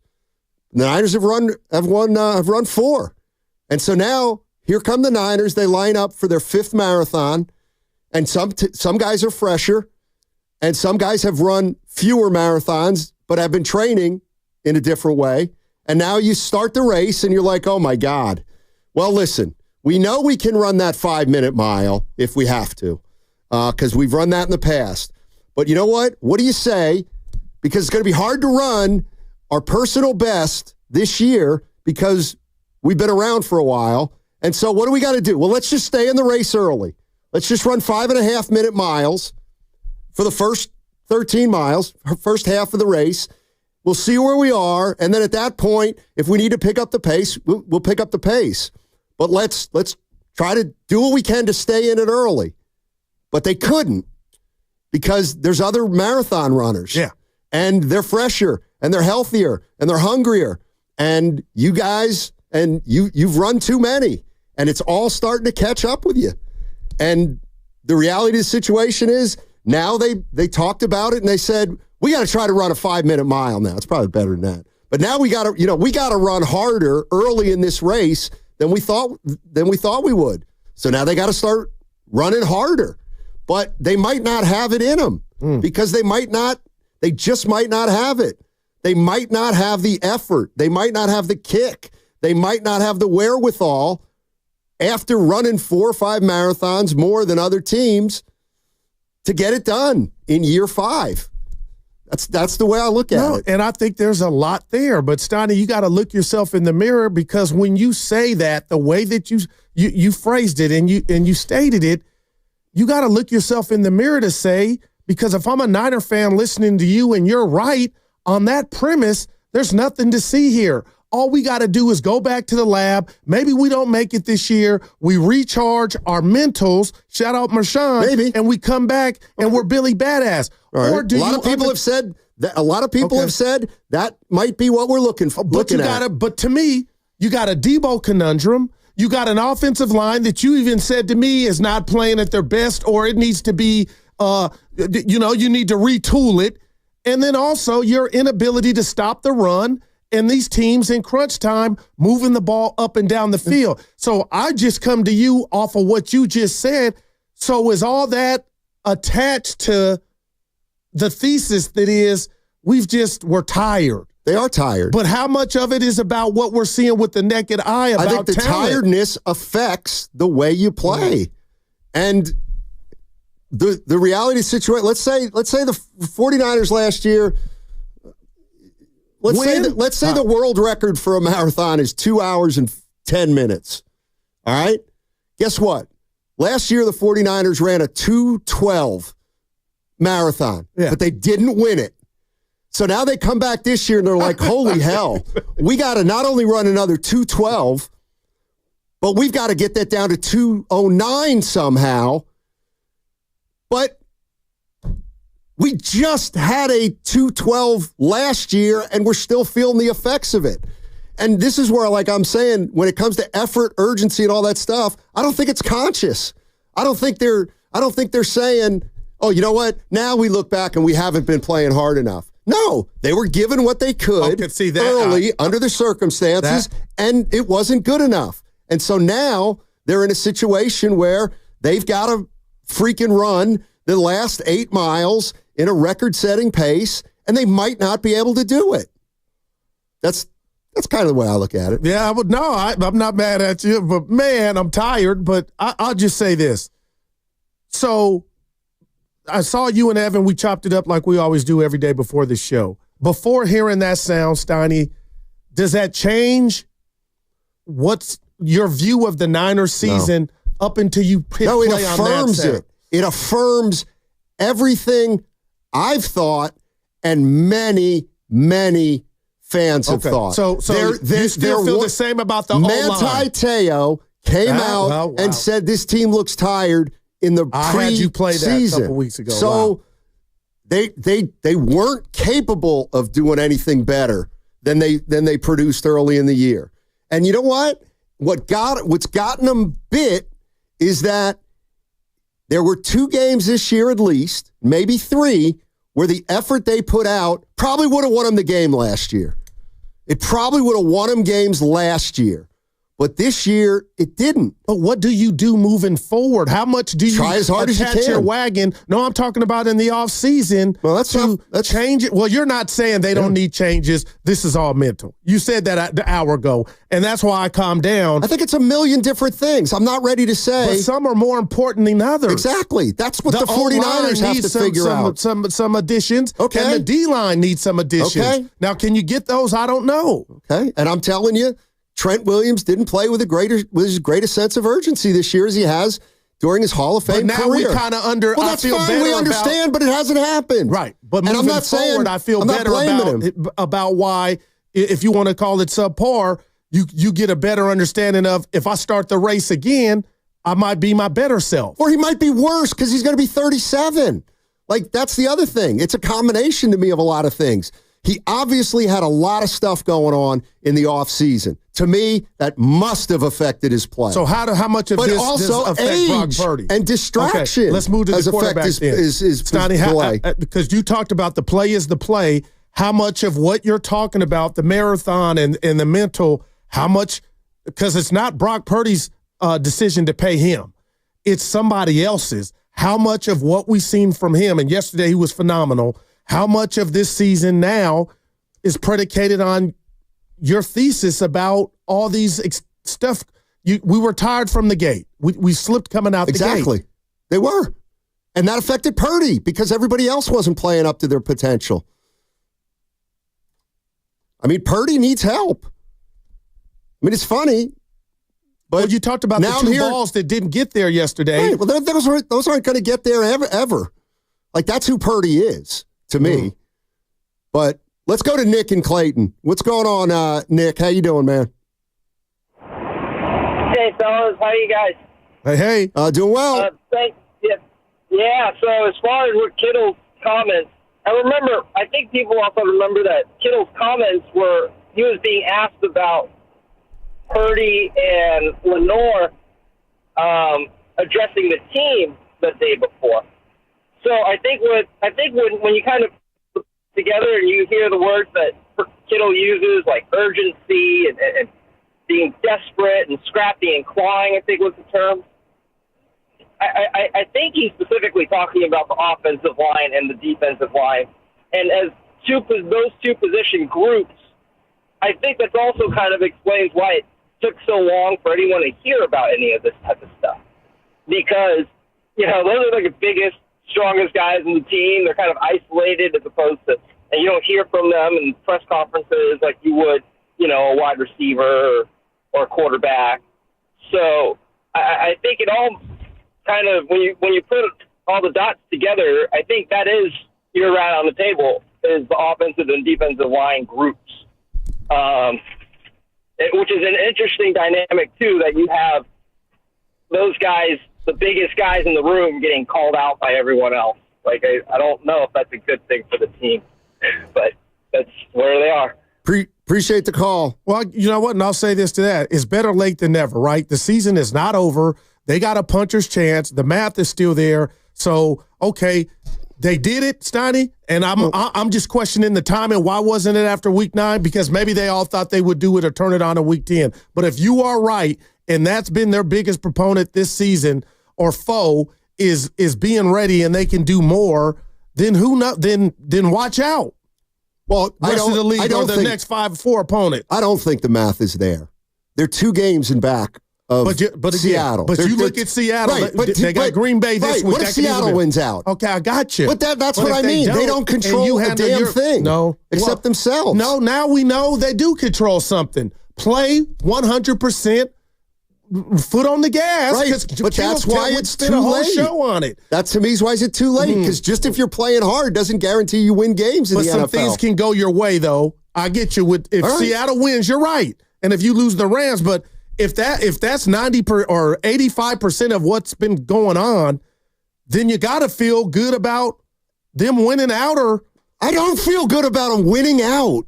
Why would you feel good about them winning out? You feel like you've solved the puzzle. It's not like there was one empty. It's not like they needed one puzzle piece on this team. They're still hurt. Yeah. They still have challenges, and they still. I'll be damned if they've shown anything like they even resemble last year's team. They still don't. And so that's the other. It's like it's really starting to kind of hit me. Let's use a sprinter. All right, let's say I run 100. Let's say I run. Let's say this. You're faster than me, right? Yeah. Okay. Yeah. All right, you're faster than me. No, let's use the 400. Okay, the 400. Oh boy. All right, so you run a 400, okay, and you win, or you get edged out at the end, and now you run another 400, 10 minutes later, and you get edged out at the end, and now you come to the line. You got to run another 400, but you're beat. You're tired. Yeah. You're not going to be as good as you were the first time because you're fatigued, and now you got more nagging injuries. And so what do you try to do? Well, how can I win this 400? Well, I certainly can't come out of the gates gung-ho and try to set, try to run the first quarter of the lap like fast. No, you're not like you're pushing yourself to the limit, but it's not as far of a limit as it was when you were healthy 2 years ago. In other words, you might be even playing as hard, but you're too fatigued. You're too mentally drained. And after 5 400s, what's the hard? We should use an 800 because that's the hardest race, the 800. I'm tired just talking about it. I mean, to me, that makes sense. Like, there's a chance the 49ers are doing the best they can, but they're wiped. They just don't have it. Maybe Deebo Samuel just doesn't have it anymore. And then we'll have to wait and see if it was a buildup of the last 3 or 4 years and maybe, a good off season of rest and rehab, and they come back and maybe they can reach the level they reached a year or two ago. I don't think they can do it this year. Mike in Santa Clara. What's up, Mike? How you doing? What's up, guys? How you doing today? Doing well, thank you. Yeah, so, overall, great weekend for the Bay Area and the teams in general, and shout out to the Valkyries as well. That's great that we finally get a women's NBA team in the Bay Area, so that's awesome. I just have to say, in general, look, we're technically and mathematically not out of the contention, but this Thursday is going to be a big game. And not just for divisional, but we need to basically win out the rest of the games. And the fact that Seattle is in front, the fact that the Rams are in second, we're in last place right now in the division. We have to win out. We have the Rams on Thursday. We have the Cardinals. What is it? I want to say last week of the season. Week. Yeah, you got the Cardinals last week. Last week. Thank you. Yeah, thank you. Yeah, and so we still need a lot of these teams to lose out at the same time. Now, what's happening with Guarendo? Obviously, if he's out, potentially, then we're going to Pat Taylor at that point. I'm not worried as much about the run game. I'm more worried about the overall offense. You know, the fact that, and no hate on him, I love Juwan Jennings. He's been our best receiver this entire season. Yeah. Let's just be honest about that.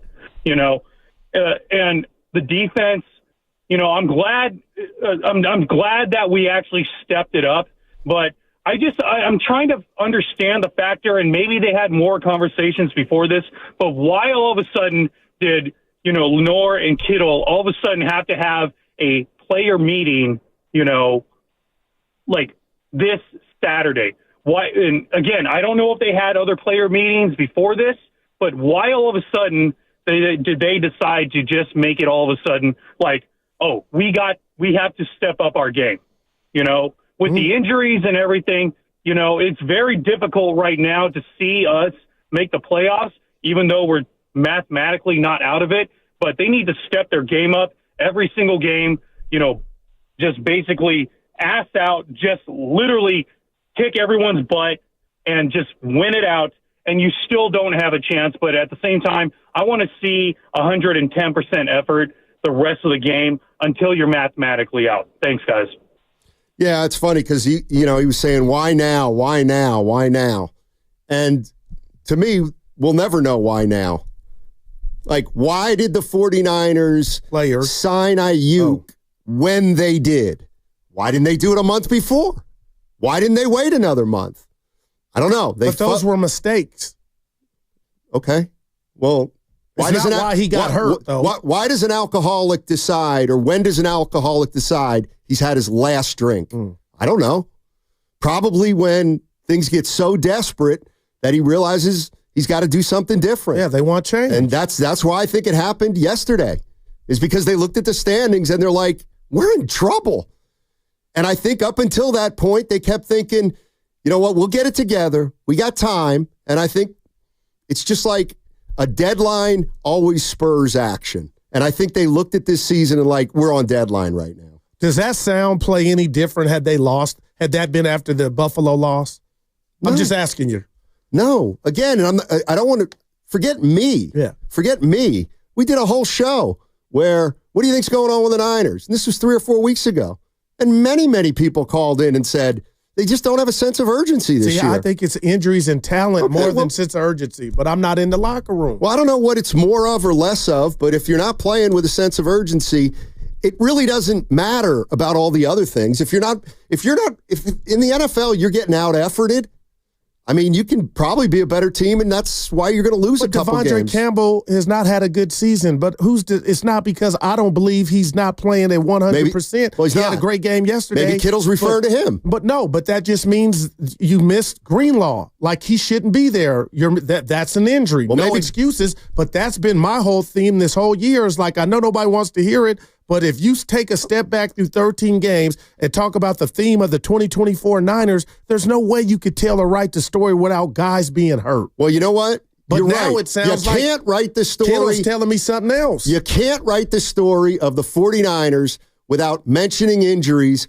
but that ain't what the book's about, to me. The book's about a team that couldn't get over the hump for 4 or 5 years. They've come back. They came back this year, and they realized this is going to be unbelievably difficult. And not that they gave in, but they didn't have the wherewithal to play 15 great weeks of football out of 17. So they weren't good enough. They couldn't reach the level that they have in the past. And I think a lot of it is mental. It's the fatigue of failures of the past. So is it fair for anybody listening to our program to say, and again, I know where you're going, but I'm going to ask it, why could Kansas City perfect it? Because they're better. Because they have the best quarterback maybe in NFL history. But okay, and that means a lot. And they've won, and like, look at it. What the 49ers have lost not everyone. 49ers have lost close games. Chiefs have won them all. Yeah. I don't think the Chiefs are a 12-1 team, but they're probably 9-4. And you know what? If the Niners win a couple more games that people think they should have, they're 9-4. But so are they better at football? Yes. Or better at the mental? Both. Everything. And I truly believe that. And you know what? Maybe they're not. Maybe the mental thing's the same. Maybe both teams have a hangover. Both teams are playing at 90%. But guess what? They're a better team, and they have a better quarterback, and they can get away with it. And, quite frankly. And maybe we could throw coaching in there, too. Maybe the 49ers thought they could get away with it. I mean, let's be honest. We talked about the NFC before the season, and we didn't think it was very good. We still thought the 49ers were the class of the league, or rather the league. The NFC. So, 925 over in Detroit. They're down to their fourth string in some positions. They lost their best defensive player. Looks like they're doing pretty good. They're in a different spot than the 49ers. They're hungry. Yeah. Maybe there it is. Players get complacent, especially ones that get paid. But my whole premise is that I get it. But Steiny, there's coaches for a reason. And I know you don't believe coaches matter in the NFL, and these grown-ass millionaires don't need anybody in their face. When I hear that, I just wonder where were the parents at to maybe, if this is real and it's been happening, why hasn't Kyle, didn't he see it in week 7 or 8? He might have. That was the reason they were losing. He might. What if he did see it week 6 or 7 and said, guys, this isn't going to be good enough. We can't win like this. We got to play harder. We've got to play harder. Yeah, you know what? We're still 3-4. We're fine. Oh, now we're 4-4. Guys, it's still not good enough. Man, what do you mean, man? We're 4-4. The division stinks. We just have to play our game. We'll be fine. Now you're 4-5. We're fine. We're still fine. Now you're 5-5. Now you're 4-5. You lost 3 games in a row. And that's the part. I think they are giving close to maximum effort, but it's not enough this year because their maximum effort is less than it's been in the past. And I do think they're trying to grasp for something that they don't even know if it's there or not. But it's all they have. The only thing they can do now is play as hard as they can. And leave it all out in the field. And Steiny, because I say they didn't. That's they just haven't the been price doing that. of admission, and it should be. I've been thinking they've been doing that. They have. And I don't think I'm by myself. Well, maybe they have, but again, whether it's Seattle, you played good enough to meet the moment. Good enough. No, to have the lead. They're good enough. How much do we have to see? Good enough isn't good enough anymore. They have to play buttoned up in all phases. Because they can't just throw their uniforms out in the field and win the game. And a combination of untimely mistakes, bad penalties, injuries, execution. They're not playing as hard. Kyle not adjusting. And we're 6-7. 888-957-9570 is the number. We will get to Purdy on the other side, I promise. What'd you think of his performance yesterday, 49er fans? Valvoline Instant Oil Change is your 15-minute drive-through oil change. Visit their expert technicians to check fluids, tire pressure, windshield wipers, batteries, and more. Safe holiday travel starts at Valvoline Instant Oil Change. Locations and coupons at BayAreaOilChange.com. That's BayAreaOilChange.com. 888-957-9570. Get in Texting here. terms at unlock.com/SMS. Privacy policy at unlock.com.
So the Niners take over at their 38 following the game's first turnover. And now Purdy airing it out. It is caught by Jennings. Now, back to Steiny and Guru on 95.7 The Game. From the 415 on the Comcast Xfinity text line. Comcast business text line. No. Wait, Steiny. If pros don't need motivation because they're pros, then why would getting paid cause them to play less motivated? Because that's the point. Money is the motivation. Juan Soto. Money is the motivation. Ayuk got paid. He's probably less hungry. I know he got hurt. When you get paid, yeah, that's human nature. I'm also looking at the Bears, and man, I feel like we should have seen this coming. They'd lost 2019 to the Packers, 30-27 to the Vikings, 23-20 at Detroit. I just think you lose 3 heartbreakers like that, and you're a young team, and now your coach is fired. I can see how, oof. And I used all that going the other way on why it would be close. Yeah, and I was doing the same. But Brock Purdy, Steiner, he needed this. And I know he didn't play in Green Bay, but I don't know if you noticed, he was under center a lot more than he usually is. And I really believe that went a long way. Like, I feel like Kyle adjusted in a sense. Like, I can't wait to see if we see that continue against the Rams. And I know the Rams know them like the back of their hand, but, man, just to see Brock have that day, look downfield, and was damn near perfect, Stoney. If that ain't perfect, I don't know what is now. I know a lot of people are talking about a couple passes. If it were better throws, it could have went for touchdowns. But good God, you got a receiver with 151 yards, and you didn't miss him at all, 6 for 6 with Kittle, and then Jennings doing his thing. Garendo out of the backfield, looking like McCaffrey a little bit, 2 for 50. So I don't know what changed. We saw more than a couple Kittle screens. Like, that's how, man, Duke Debo like that. Maybe we can see him run down the field to get him out of whatever you want to call he's at. But I thought offensively yesterday against a top 10 defense, and you went over it, Stoney, the psychology of those close games. But I was up here nervous about this game, and I wasn't by myself just from the Niners because they had been playing like, hot garbage. But, man, they showed out on both sides of the ball, and Brock was, from the get-go, 20 of 25, Stoney, 325. Man. Yeah. You can't ask for more. No, you can't. But you know what else? You can't ask for more. But the way I honestly feel, and people are going to say I'm a hater, but I don't care, the game isn't even close to a measuring stick. Like, I don't want to say the game doesn't matter, but it doesn't matter unless they can win on Thursday. Okay. Like, this is what I mean. But can we stop, though? I saw a quarterback that was unbelievably comfortable. Yes, he was. I saw a quarterback that didn't get a finger laid on him but 1 or 2 times. Okay, yeah, I saw a guy who got to survey the field with a lot of time. I got to see a coach who schemed guys more wide open than I've ever seen guys that open this year. They're playing the Chicago Bears. They're 6-7. If this were the game, or this kind of game was a game that they played more of, I'd be like, you know what? This team's got a shot. But the bottom line is, they haven't played a game like this. This to me is an outlier game against a bad team that's in a bad way, and the 49ers played desperate, and they blew them out. But I would not be like, oh, Purdy made money yesterday. I absolutely do not look at, I'm not saying you did, but like, I don't take anything away from yesterday other than Purdy did his job, Shanahan did his job, but they had no adversity in that game. But there was nothing that happened where Purdy had to adjust to anything that was done. So yeah, they beat a team like the Chicago Bears. But this is where, because the first 12 games are more of who they are than that one game, I'm not buying it. Okay. Other than, they hammered the Chicago Bears in week 13, and the Bears had lost 6 in a row. No, Stoney, I don't even think anybody would be mad at you. But the bottom line is, forget Thursday for now. The measuring stick is what they put on film the last 8 quarters in Buffalo and Green Bay. And I know they had a backup quarterback in Green Bay. So I'm watching this game and this team, like, how bad can it really get? And I convince myself, if they play like the last 2 weeks or 3 weeks for that matter, Seattle wasn't that bad. They blew it at the end. I mean, this can get lower.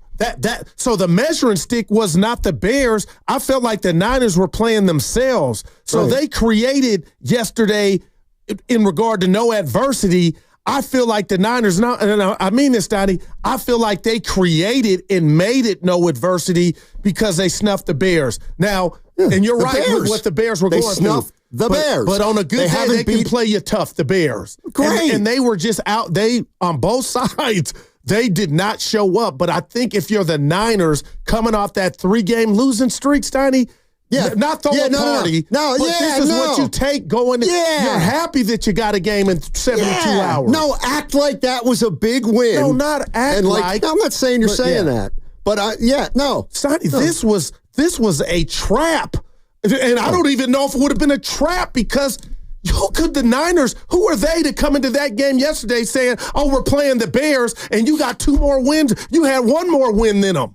So that's why I'm saying I get but dude, this had the ingredients for it to be low and us coming here now and bury them. But now looking at that game, there was no way the Niners were losing that game. I don't think. No chance. And to me, I feel like in a microcosm, the Bears came into this game in a way like the Niners started the season, where the Bears are a young team and they lost 3 heartbreakers, and they're like, all right, well, let's go out and we fired our coach. Let's see if well, they haven't found their coach. No, but they fired him, and normally we talked about, now it's part of the Guru computer. Right. Where's you get a bowl. Hey, Giddings, where's the soundbite on, let's face it, Eberflus got a raw deal. Oh, no. They just played their worst game of the year. Yeah, absolutely got a raw deal. Thank you. So did Eberflus. He had him in 3 games. Well, he calls the D. He had him in 3 games where they were almost won. And then they fired their head coach and they lost by 4 touchdowns. Yeah. Mm-hmm. You did what you had to do against the Bears. I'm reading it. So in the big picture, though, it doesn't mean anything to me. But it does in the sense that Thursday means something. Yesterday was a bad day for the Niners. Well, unfortunately. No, that's real. Well, and that's the position you put yourself in when you messed up the early part of the season. That now you can take care of business, hammer a bad opponent at home, and it still wasn't a good day. Give me this. The season would be over right now. Of course it would be. Had they lost that game. But they weren't going to lose that game. Okay, they could have 2.5 favorites. Let me argue against myself. That game yesterday, they could have put their uniforms out there and won the game. Yeah, I didn't feel that way going in. That's all. No, me neither. But after I saw the Bears, they look a little gassed and like just playing zone. Not like, have you watched the Niners on film? Have you seen other defenses try to take away? And there were a couple tip passes. I mean, but the only other thing I wanted from yesterday, if I'm a Niner fan, is I wanted Debo to get off more, and he didn't. But the bottom line is, it's not about him; it's about the team. So I will say this: I got a question, and I'm not second guessing Kyle at all. I can't. But Steiner, you got to give them credit. Whoever. I mean, you got Mason, who led the league for 5 weeks with rushing and breaking tackles after the great McCaffrey. And then now Garindo, hopefully this foot sprain's nothing. He can play Thursday. But, Steiny, their ability to identify guys that fit in their scheme, it gets you excited only to the juncture of, well, Kyle don't like to use multiple backs. You know what I mean? It's like, why couldn't we get more, McCaffrey, Mason, and they got a 3-headed monster as far as I'm concerned. But that's neither here nor there. You are right. It was a horrible day, and the worst part is I believe the Niners were in their locker room watching the end of that Ram game, and you kind of just think about how better you would feel had the Rams lost. They didn't, but the Niners at least took care of business to make Thursday mean something for them the fans. The way I look at it, and this may not make any sense, but I look big picture, small picture. And the big picture, hey, you give the 49ers a benefit of the doubt in terms of could they make this happen? You know what? Big picture, sure.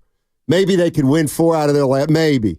But in terms of this season, when I look at just this season, that win yesterday doesn't earn them any benefit of the doubt. Okay, I'm not asking, but this season they have not shown they can put any kind of consistent football together week to week to week. The fact that they did it 1 week against that horse bleep opponent that's in disarray, that's coming off 3 close losses, that's doubting themselves. Well, what about this? What if I'm wrong? Good job, and let's see what happens against the Rams. And what if the real win was what happened Saturday night when guys got up and spoke? And so if that's a real tangible thing, and they can win out and not get there, but Steiny, aren't you looking at it like, okay, if that was real, we've done a whole show on it. If that was real, they might win out and not be able to recover from what they did when they did know they were playing half-assed. But this is kind of what I'm talking about. It's like, I'm not saying it's all or nothing. It's like, okay, what if now they're going to play hard? Okay, great. Well, it doesn't mean they're running the table. Yeah, and I don't. Because you know what? I don't think they're as good as last year. Well, that's obvious. Okay. Well, that's why But you still can qualify if things go your way. With help. Yeah. You need help. And you got to help yourself Thursday night? I was real quick. You forgot. You didn't forget. That was hard. I said I wanted to give a game ball. I know you're going to think, it's Brock Purdy, but it's to Sorensen. Oh, nice. I really thought, if that defensive unit would have looked just what it's looked like on a bad day to the Bears and Caleb Williams signing, and somehow that game went down to the wire and he had 300 yards passing, but to have 2 yards, an NFL team, and get outgained by 300, I think that's happened one time or maybe never. I mean, kudos to Sorensen for answering the bell, and you're right, Steiny. He had a layup, but man, Detroit, Green Bay, the teams that you talk about, they had to go to battle with the Bears in that version of themselves. You got to feel good from the vantage point that you handle business. From the 510 Comcast Business text line, Steiny, when the Niners lose a game, you clown them, and when they win a game, you say they should win them and clown them. You just can't please you. No, that's not what I'm saying. But why does everybody jump to they're 5-7. They're 5-7. They come in and beat a Bears team, and what do we do right away? Oh, they can make the playoffs. They can win the division. It's like, chill out. But nobody, win 2 games. Yes. You're not hearing a lot of that. Oh, how many times have you said the math works? How many times you said they control their own destiny? Right, how many times have we said if we can win out? It's like, relax. And how many calls have we taken to a lot. Today? Yes. I don't think so. And you continue to talk about the playoffs, and that's where it's like, well, that's what you should, because we're getting that. It's money time. No, that's where I disagree. It's like, I'll talk to you about that game yesterday. We can talk about all the things that went right, how they came through when they had to come through, but that doesn't change one sliver of whether or not I think they're a good enough football team to make the playoffs. Right. And because the playoffs isn't the barometer of the season. I don't think. And I'll be damned if I'm going to let a win over the Bears right now make people believe. Nobody's asking you to. I don't even think we took a call about it. Well, then quit talking about the playoffs. No, that's the standard. That was the goal. So when the math is there, that's beat the Rams. Yeah. Beat the Rams. And that's on them. You talking to them. Okay, I'm just telling you, when you hear the math is there, that is not saying that the team is destined for the playoffs. That's the standard. Right. That we assumed that they were going to be in. That's all. Is this a playoff team right now? No. Then beat the Rams, get to a game behind the Seahawks, and then we can talk about it. Because the Rams would be the best win of the year, second best win of the year. But and that might not be enough. The 49ers did what they had to do. They kept themselves alive. They took care of business. But I miss me with, well, now things are going to change. It's like we've said that 4 times this year, and it's not changed. I'm not giving them the benefit of the doubt right now that they're going to be able to beat the Rams and then beat their next team and their next team. Not to go back to this, but when you say that, because now you've brainwashed me and you don't even know it because we've heard it so much, then how do you, when it's all said and done, how do you process that Kittle sound about the meeting and the good that even though it was the Bears, What if that helps them against the Rams? That's what I'm asking. Just real quick. It's going to help them. Oh. If they have played to a certain level through 12 games, and Kittle says we haven't been playing to the higher state, like we haven't been playing hard enough. Okay, great. Now we're going to play hard enough the last 5 games. That doesn't mean you go 5-0. Well, and even if you do, it still might not be enough. Exactly. So that may be part of the problem, but the other part of the problem is taking a call where they were like, "Oh, the offs are within reach today between you and Antonio said they're making the playoffs." Well, he does that even if they're. I mean, you saying the math works? They still have a shot. They can still go to the playoffs, which is truth. It is, yeah, right. But it's not the theme because everybody knows right now it's a long shot. You would think. Well, that's the thing. Nobody's saying it's easy. No, the way you're talking, you don't think it's a long shot. Oh my God! You just asked me. You said the math works, and you said they're in control of their destiny. They're not.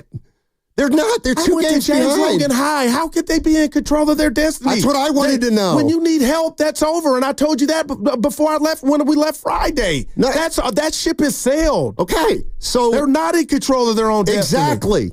And frustration kicks in when you can run the table and still not be in control. Like you lost that. I'm just saying if Seattle slips up. But here you go. Go ahead. No, so you're getting mad at the math. Let's talk about the 9 to 15 ifs that have to happen. The 16%. But no. The 16%. Instead of talking about all the ifs that have to happen, we'll say, well, if you go in against the Rams, we're back in it.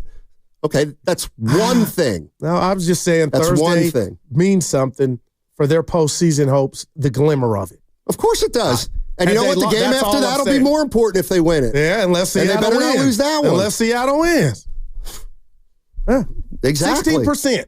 You said it. Stu and Milpitas. Hey, Stu, how you doing? You guys, I actually love this conversation. I want to put it in a player's perspective. I played high-level high school, D2 college ball. I'm going to... Hey, I love you, high-level high school. Go ahead, baby. I love you. Hey, El Cerrito, we were 9-1 in my junior year, 10-0 my there you go. Year. I'm going to put it in a perspective like this. So, 9-1 my junior year, we lost to a team we should have beaten, and then we came back and beat them in the playoffs and made it all the way to NCS championship. Lost to Miramani, lost to Ken Dorsey, by the way. Actually, thanks for all the drops, Evan. I appreciate it. And then the next year we came back and we whooped the team that we lost to the year before. So we were on this high with this expectation. We faced them round 1 of the playoffs, and we lost 13-7. So I think with the Niners is they had this expectation from previous years that we'll just walk through the division, we'll win all these games, and that's not happening. Now, from a motivational standpoint, I put 20% on the head coach, 50% on the actual players, and what is that, 30% more on the positional and defensive and offensive coordinators. You see those guys every single day in your positional battles throughout the day, in team meetings, in individual meetings. It's up to those positional coaches and coordinators to get you motivated. And it's also, you're on the field with the players. You should be able to get motivated enough. I don't put any kind of motivational footprint on the head coach. What are your thoughts on that?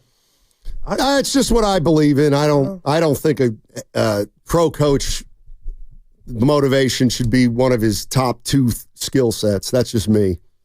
And I just the other thing, like when we talk about a guy like Dan Campbell, I got to believe he's more than just a motivation guy.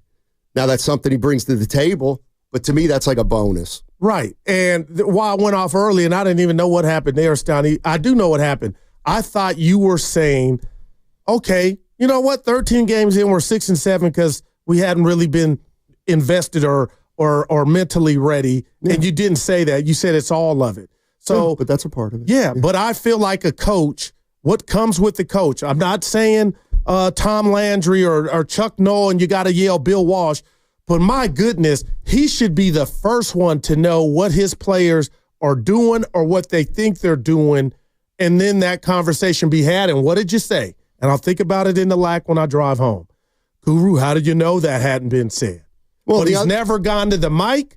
There's nothing been written in the Chronicle, the Athletic, you, Evan, or I can't remember where we talked about even in blowouts, the last 2 games, where I thought the Niners were not given effort. Well, there are degrees to effort, and George Kittle acknowledged yesterday that their effort has been short this year. And again, I wonder now what the record would be had they got this. Well, 4 weeks ago, or even 3 weeks ago, I'm just saying, might be 6 and 7 because maybe they're not good enough even to play with effort. And they would have won the games. I mean, the way I look at it is, you're 5 and 7. You have not been consistent all season long. Your offense has sputtered. Your defense has, struggled. Your special teams have been very bad. And now here come the Chicago Bears in on a 6-game losing streak, and you handle them 38-13. Got it.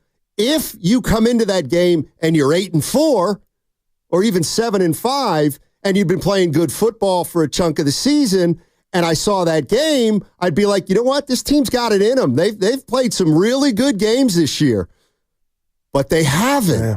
And so this one is not going to be the one where I say, now they got a shot. And I don't think anybody's asking you. No. Seriously, I don't, Stoney. But that's why you're sensitive to the whole playoff talk, and the playoff talk is not coming from me. Right. It's just it's what it is on ESPN.com. It's their reality, 16% to get to their ultimate goal, even though they've had mishaps. And let me tell you what the real rat on the table is. Give it to me. Here's the real rat on the table. Between what Tim Kawakami said last week about how if Kyle Shanahan weren't the coach here, everybody would be pissed off, and George Kittle saying yesterday that they have an effort problem and they have not been playing as hard or scratching and clawing to the degree that they have in the past. The reason that rankles people is it rankles the people that don't like Shanahan.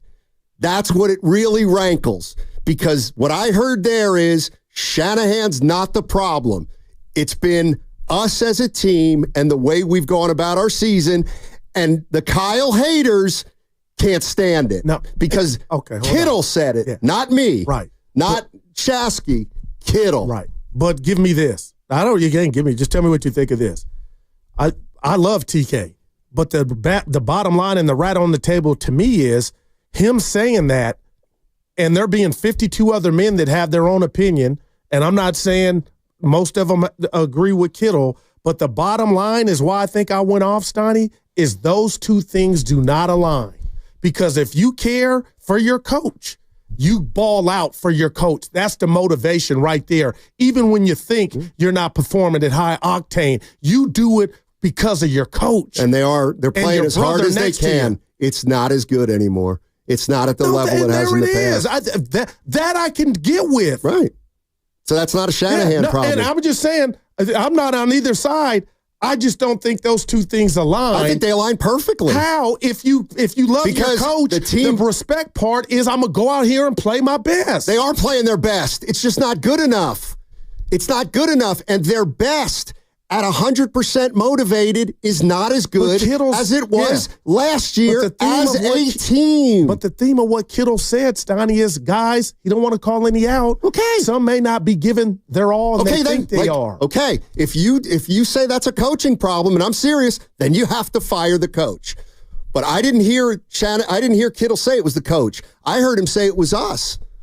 And you know what? I think a coach looks at it and says, it's not like, oh, hey, we're not giving effort this year. It's like, man, the effort we're giving isn't good enough. It's just not. And people are mad. This is not a Shanahan problem, according to Kittle. 888-957-9570 is the number. And that doesn't mean Shanahan doesn't deserve criticism for this year. Of course he does. What's coming up on the game is presented by Fremont Bank, celebrating 60 years of full-service banking with no compromises. Xfinity here. How can we help?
It's always about the show, bro. Playoffs? It's the Guru, Steiny, Guru, Steiny, Guru, Steiny show. Let's go. You know what? I'm mad at you. Before you tell me, can I just share something This is personal? what you do. Yeah, go ahead. So, I got about a 90-minute commute on a good day. Up and back, right? What was that? Not every day of the week, but okay. But as you get older, Steiny, out of nowhere, you have to use the bathroom, number one. Yeah, keep a bottle in your car. It's not, it'll never be. Call the fireman's helper. Used to do that. I will never do that. I'm not there. Okay. But out of nowhere. Yeah. Back in the day, you could see it. You felt it coming out. It was just like, we're back from break. I got to use the bathroom. You had 9 minutes. I didn't have to use it then. Use like a bottle with a very big opening at the top. Not like in your car? Size matters. I mean, Warriors. I would, if I do that, then I just put on a diaper. Okay. If you got to carry you can do around that too. bucket, right? You can do that too. Anyway, TMI, what are you mad at me for? Because this is what you do. This is exactly what you do. You make different rules, different days of the week. Your opinions change from 1 minute to the other. And here's an example. We've been talking about the Niners all year. What's wrong with the Niners? And I'll say something like, I just don't think they've been playing desperate. I don't think they've been playing with a sense of urgency. I just don't. And you'll say, no, Steiny, no. And then Willard will come in and you'll be like a puppy getting ready for his dinner. And you'll say to Willard, why do you think the 49ers have struggled? And Willard might say, I just don't think they play with a sense of urgency or desperation this year. You'll go, yep, that's right. Yeah, that's right. Oh, but boy. It gets worse than that. This is the real reason. You got insecure, Willard insecurity. So now, not me the hack, not Willard the responsible radio man, not me, not Willard, but an actual player on the team is now saying, we haven't played with a sense of urgency. We scratched and clawed 2 years ago. We're not doing that this year. And you have the audacity to say, no, that's not it. But that's a player. Okay. Yeah. And this is why you read me wrong. Evan. With the Robert Redford smile. I learned this from an older guy in Reading, PA. His name was Matt Steinmetz, and he gave me this line. Oh, boy. That's just too lazy. That's a part of it. It's too lazy. It is a part of it. But it's not. I'm not saying it's the whole thing. And that's why I calmed down, because it felt like you were saying that. And I'm mad at Kittle for just now recognizing that, or the rest of the gang. Like, good God, when you got your heads beat in Buffalo, you didn't feel like you needed to, or Green Bay, or when you lost to Arizona? Really, Steiny, I'm telling you, and I'm not going against what TK said, but if I'm Kyle and I hear my stud receiver who's having one of his best years say that, I would love this week, and there's only a couple days because it's a short week, I would love to hear Kyle respond. Forget Kittle. I'll tell you, just can I tell you what he was saying that feels like that's the issue, because it makes the coach or the parent feel like they haven't been on it. They're not in tune with what's going on. That's all. It's like a wife telling the husband after 18 years of marriage, I'm not happy. The husband should be like, oh my God, I thought that's why I'm not saying it's that. Why did the husband go after 18 years say that? I'm not happy. What's she told? Something must have happened, right? Well, or she reached a breaking point or a boiling point. And if Kyle Shanahan, hey, George Kittle said, they hadn't been fighting for every extra yard in the past, he'd probably be like, yeah, no, I sense that a little bit. Or would a real coach, if he felt it, that's on me. I should have known. I should have recognized that a little sooner. That's all. That's where my mind goes. He recognized it. He realized he tried to do something about it, but nothing sunk into their heads until they got to 5 and 7. But and again, I know you want me to say it, Steiny. I'm not, because I don't think he should be fired. But when we hear about coaches getting tuned out, those are the type of things that lead you to think they're just not getting the message. And now I'm wondering if the message was even said. That if Kyle feels that's why they're 6 and 7, I don't believe it, man. Niners been playing, Steiny. All right, so you don't believe Kittle? No, to a degree. It does, and Kittle didn't put a percentage on it. Of course. But I don't believe But you know what? That's at the top of if why it's this 5%, that cost you 2 or 3 wins this year. That's absolutely the way I feel about it when we're talking about the NFL. Well, then that's a big part then. Okay. I think it is. Yeah. Now, why was that the case? To me, a lot of it has to do the hangover. Yeah. All right, Bobby. Los Gatos. Carter Chickering said that you disagree with me on something. Yeah. And if I don't take it, I'm gutless. What's up? Oh, man. Yeah. Get him, Bobby. So, you said you were being nice about it, though. I appreciate that. I get him. Hey, man, I always try to be a gentleman when That's I call. true. But, that is true. What did I get wrong? No. Before I start, Everything. I just want to say I want to draw upon my playing days back when I was rocking Pop Warner football. High level, Bobby. High level, Pop Warner. Yeah, I'd like to travel league Pop Warner. So I'd like to share with you my opinions on pro football. Hey, look, I called in before the break, so during the commercials, I just started writing some stuff down. So if it sounds like I'm reading from my phone, it's because I literally am. So here's what I wanted to say. I don't understand why you guys find this motivation speech so surprising, because essentially the message was, it's not you, it's me. Meaning, if you want to hear something in the locker room, would you prefer to hear goo? Would you prefer to hear no matter how hard you try, you aren't good enough? Or would you rather hear, you're good enough, you just need to perform better? No one's beating you. You just aren't executing hard enough. So I feel like this is not a surprising speech. And then, honestly, when did you think this speech was going to happen? Like when they were at the frozen tundra with a backup quarterback? Or when they were at a Winterfest in front of, like, these cable-breaking maniacs when our quarterback was coming back from injury? This quote-unquote motivational speech came exactly when it could have in the schedule. So, but Bobby, it's Bobby. They don't control their own destiny. That's why I feel like it's too late. I'm not mad at it and I don't agree with it, but that's why I feel like it's too damn late. You can win out and still not get in. That tells me whoever is in charge, it's too late, Bobby. It should have happened. You asked, real quick, I'm going to give it to you. It should have happened after the blunder at home against Seattle. It's too late. I agree with you. I guess the point is, like, this idea of, I 100% agree with you, Goo. I wasn't going after you about anything, but I'm just saying, like, they're not 6 and 7 because of motivation. In my opinion, it's because of injuries and contract disputes.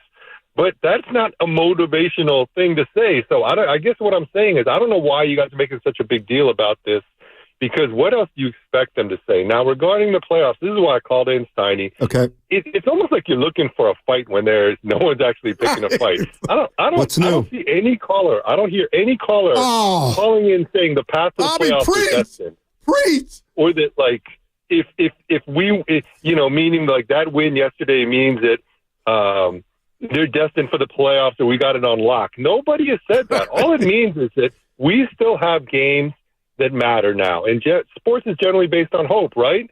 So let's just see how it plays out. Because if we want to dismiss it so much, then I guess we should just start doing mock drafts of what the 12th pick will be in next year's draft. I'd rather have a hope in my heart about perhaps they have a chance or they're still in it, versus just saying it really didn't matter and dismiss the win as uneventful. So I guess that's the part that I called in about Steiny. Wow, man. Bobby, that's out the park, baby. Run the bases. Actually, it's not out of the park. For me, it is. And Bobby, you can try to do that all you want. But the bottom line is, if I had a nickel for every time Guru said, Steiny, the math is there. And if you think that's not a way of saying we're going to make the playoffs, we still have a good shot at making the playoffs, I don't know what to tell you. Because you know what? How many teams are in last place in their division, and we're saying, hey, math is there. But they lucked out to be in one. I hear you. Yeah. But if I were the Guru, man. Shut up! I don't need that, Bobby. That wasn't Bobby, I don't think. Oh, boy. I don't see it, Bobby. And how about that? Somebody, I'm stealing, but it's real, and I don't want to stab you in the gut like an episode or Othello. But you've been kind of consistent with age as a part of their problem. It is. Oh, because he's That's another thing. And I took that when this you morning, get like older, you were saying, move that to the side. Again, it's this. When you get, but it's like you always look for one reason and one reason only to describe what has happened over the course of the season. We're just trying to figure out all the things and weigh them. It's not one thing. All right. But you read the quote to you me, know what? Steiny, like you were saying, this is it. Forget all the. That's how I took Ernie Chavez texted me. No, he didn't. What did he say? He emailed me. And he's right. He goes, a hungry dog hunts best. Guru should know that. As a How hunter. many Super Bowls do the Niners have in their belly? Exactly. I'll wait. You think the 49ers are as hungry as the Lions? The Lions have no Super Bowls. Well, I get it. They're young enough. You think they're as hungry as the Packers? What if I told you I don't think they are? Because I don't the either. Niners they've lost on that stage. There you go. Embarrassing fashion with the coin. And it's too daunting of a task to get there again sometimes. Okay, but you will say this. These are facts. Nah, I'm not doing anything. Two of their leaders, 54 in the offseason, and 54. Trent. Who's 54? Warner, one-leg Warner. Okay. And one-ankle Warner. Trent and Trent's been healthy all Kittle. year. Trent's been healthy all year. I gave you could back me up here. I gave them praise because they said, we know what time it is. It's Super Bowl or bust. I appreciated that. So, Stanley, those are words, but I don't think those three dudes were lollygagging. Who? Kittle, Trent, and Warner. Nobody's going to say anybody lollygagged. That word's way too strong. But they weren't as motivated as they've been in the past. Trent Williams maybe wasn't as hungry as he's been in the past. Brandon Ayuk certainly wasn't as hungry as he was last year, playing for a contract that he got. Yeah, he did. I mean, like, that's the other thing. Again, if Ayuk were on any other team, and I know he got hurt, but even if he didn't get hurt, it's like we'd be saying that's the prime example of what happens. Oh, you had a career year for free agent, you got your money, and now you had a bad year. And he was on his way to a bad year. And that's what happens sometimes when you get paid. You get fat and happy. I wouldn't know. Well, it does, trust me. Bobby becoming the midday show BPA. Zucci made. Nobody becomes anything on this show unless I want him to. And Guru, too. We'll see. Let's go to Orlando and San Bruno. Been waiting a while. Hi, guys. Good afternoon. Hey. The game with the Bears, that's just a mirage. It's unfortunate that 49ers just never had a fair handshake. With the daunting task of playing 4 teams, you guys talked about this last week, 4 teams off the bye week, and the average organization had 2. It's no one really to blame. It's been a really rough season. The happy note is that the 49ers will be playing the spoiler role. That's really what it is for the next 5 games. Just the spoiler role, because mathematically, they're in it. This is not baseball. You have 162 games and whatnot. I watched the game yesterday, but I was like, numb to it. You guys probably felt the same way. I'm beyond frustrated. It's more disappointing, but you guys are right. Nice analogy on the marathon. Thank you. And he's the only one. Thank you very much. Steiny. Boy, do I have it going on. Thanks, Orlando. Don't be a stranger. Steiny, ask Evan what he thought about the marathon. I don't want to throw him under the bus. The analogy on the marathon. Just ask him. He's right brilliant. There. Ask him. I don't need to ask him. It was a marathon. We just heard Orlando talk. You know what? And did you notice Bobby? Let me kept tell you something. Going. Bobby made a joke. 400, the 800, the pole vault.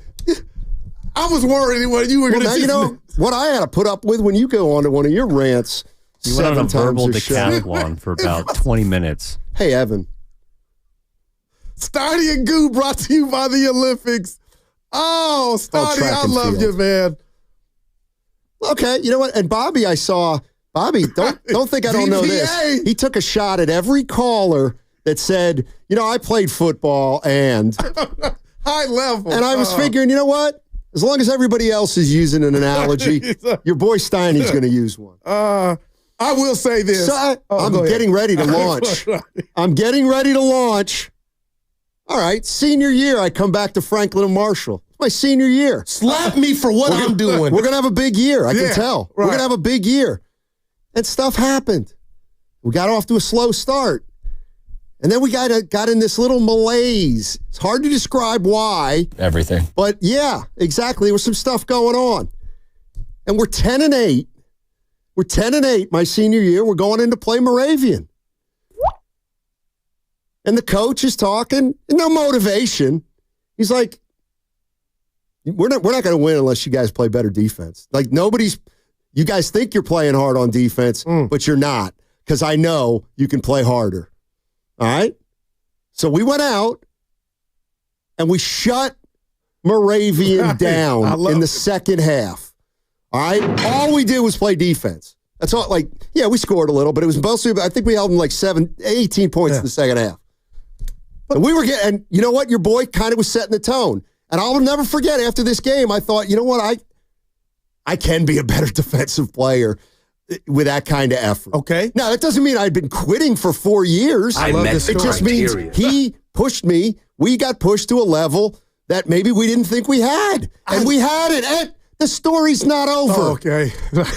And so then we play the next game, and we're like, well, let's try to recreate that defensive intensity. Let's just try to do it. Oh, no doubt. Right. And we won that game. Now, we didn't go 11-0. We finished the season on a 9-2 run. We ended up getting beat by Susquehanna. But it wasn't because we didn't reach that level of play. Like, we lost to Susquehanna. We couldn't play any better. Gotcha. And I love that sometimes a team doesn't know that they have another level in them. They don't know it, and then sometimes they find it. Now, listen, I love that. And I tell you, I'm the speech guy because I believe it works. It wasn't a speech by Coach Glenn Robinson. He wasn't that type of coach. Is he still with us? Of course. Your coach. Nobody, your high school coach? Yeah, That's we a talked fair to him. question. All right, okay. Yeah, we talked to him. He called on his birthday. Appreciate you for getting to know me. I'm trying to stick it to you. I would just say to Coach Robinson, how about when they were 5-7? Why did it take a 10? Because he was trying to tell us we needed to play harder, and for whatever reason, it clicked before Moravian. Yeah. Oh, so you're saying he told you before Moravian? Of course he did. Okay, see, that's of course he did. All right. You didn't say that. That's why I was like, well, why did he just pick? Because sounds like Kittle and company waited till Saturday night or Saturday afternoon to say it. We got our backs up against the wall against Moravian, Evan, and we're like, look, we can't lose it's now or never. Yeah. Why now? Why do the 49ers do it now? Why now? Why not? Because they're going to be eliminated if they lose next. Like, that's why. But why couldn't we do it when we were 3-5? You know why? Because we were 3-5 2 of the previous 5 years, and we made it happen, and you know what? We'll make it happen again. But it's not that easy. And now it's out of your control if you do that. Is this Tool raising his hand, or does he want to play sound? He's done. Wants to play sound. Go ahead. If I were your program director, I would fine you every time you make a reference to a Pennsylvania high school. Well, I didn't. It was Pennsylvania College. Oh, well. I love you, man. Save it. I will. Tell it to somebody you truly love. If I had $1 for that IG video where you gave me some love, I'd be a rich man. I was drunk. I fired that. I'm trying to get Evan to try to get it on the show so when you're an ass, I don't want anybody can just play it. You know what's funny is that was great. I don't want anybody seeing it. Well, it's too late. It's a little too late. If you could see the responses I got. What happened? Who's that? No, they were just like, who's that guy? What do you mean? Like Matt Steinmetz. That ain't the Steiny they know. On the radio? It's the exact same Steiny, but a little more explicit. Oh, I love it, man. No, I wish it was that. Who did that? Carter. I'm a 60-year-old man, and you're playing that stupid teenage sophomoric crap. You wonder why I've got an eye on retirement. No. Let's go to Doug in Wichita. I'm going to Wichita. Far from this opera forevermore. Stop. And he's laughing. All right, go ahead, Dougie. Hey, brother, man, you did that the last time I called in. I'm going to do it every time, my man. Well, right on. I'm going to have to look it up so I can learn and sing it with you. White Stripes. Yeah, okay, right on. Hey, so I called in basically for 2 reasons. Number one, if I hear another person say Patrick Mahomes might be the greatest of all time, I'm going to nuke the place. I'm tired of it. Let me give you 3 examples of guys who ought to be in that argument and who may even deserve it more. Terry Bradshaw, 4-0 in the Super Bowl in a much tougher era. Preach. The greatest, I don't care who you want to say, the greatest, Joe Montana. 1-2, broke his back, came back and 1-2, and then went and took Mahomes' Kansas City Chiefs from the cellars all the way to the AFC Championship before the Bills bounced his head off of frozen concrete. You're on fire. Number 3, Peyton Manning. My man won a Super Bowl in Indianapolis when Indianapolis sucked. Broke his neck. Came back to a sorry-ass Denver team. Won a Super Bowl with them. Yo, I'm telling you, man, Patrick Mahomes is great now. He's good now. His greatest attribute, competitor to the end. But he is not the greatest of all time. My next point, I want to talk about my Niners, our Niners, the world's Niners. Hey, man, our playoffs this year don't look good, okay? No, and that's that not happens true. From time to time. Just listen to It Goo. does not look good, fellas. Ladies and gents, don't put a bow on it. It ain't over yet. But here's the problem. In years past, when you're feeling good, you're in control of your destiny. But right now, we can win out and still be out. Because you got to sit on the sideline and cheer for somebody to lose, and that sucks. Period. End of story. But, hey, we watch the games because it's our team. And, yeah, we still do got a chance. And if the heavens grace us and we get in, well, it's time to put our shoes on and hit some people in the mouth. Bang, bang, Niner gang, red and gold, till I'm dead and cold. I'm out. Wow, 16%, Steiny. 5-7. It's 16%. Yeah, they're going to win their last 8 games. They're going to run the table and then run it again in the postseason. We didn't get to all I wanted to get to, man. It's a shame. I had 5 players that I wanted to just call out from all sports right now. Like, what are you doing? Who are you? How much time we got? Kyler Murray. No. Save it for tomorrow. Okay. All right. What do you mean? What have you turned into? Oh, it's so funny. Kirk Cousins. 3 weeks ago, Kyler Murray was better than Brock Purdy. Julius Randle and Jamal Murray. You know, add another person to that list. Guru. Add Guru to that list. Please. What we got next? The crossover. You getting scared on Willard. Oh. You're going to come at me. It's funny. I say I'm scared of Willard. You are scared of Willard, just don't say it. Yes, Mark. Everything you say is right, Mark. I'm going to look at him to see if it's legit. Hey, Mark. I know what he's scared of. Mark, what do you have to – what do you think about this? Mark, what do you think about this? Because it's gonna be right. All right. Crossover coming up next. That segment brought to you by the California Lottery. I'm scared of Willard. If you're looking for the perfect gift,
lots of love, I'd be a rich man. I was drunk. Now, back to Steiny and Guru on 95.7 The Game. The crossover is brought to you by Abundant Life Weight Loss. They know the secret to losing up to 1 pound of fat every day. Go to AbundantLifeWeightLoss.com. I'm down 2 pounds, Dibbers. Attaboy. Shout out Abundant Life. I disagree with you. I don't like you, Willard. You know what? You bother me. You know what? Yeah. I got to be honest with you. And I would never do Abundant Life. They're incredible, and they've done a wonderful job transforming your body, Dibs. Thank you, Matt. But I kind of feel like, you know what?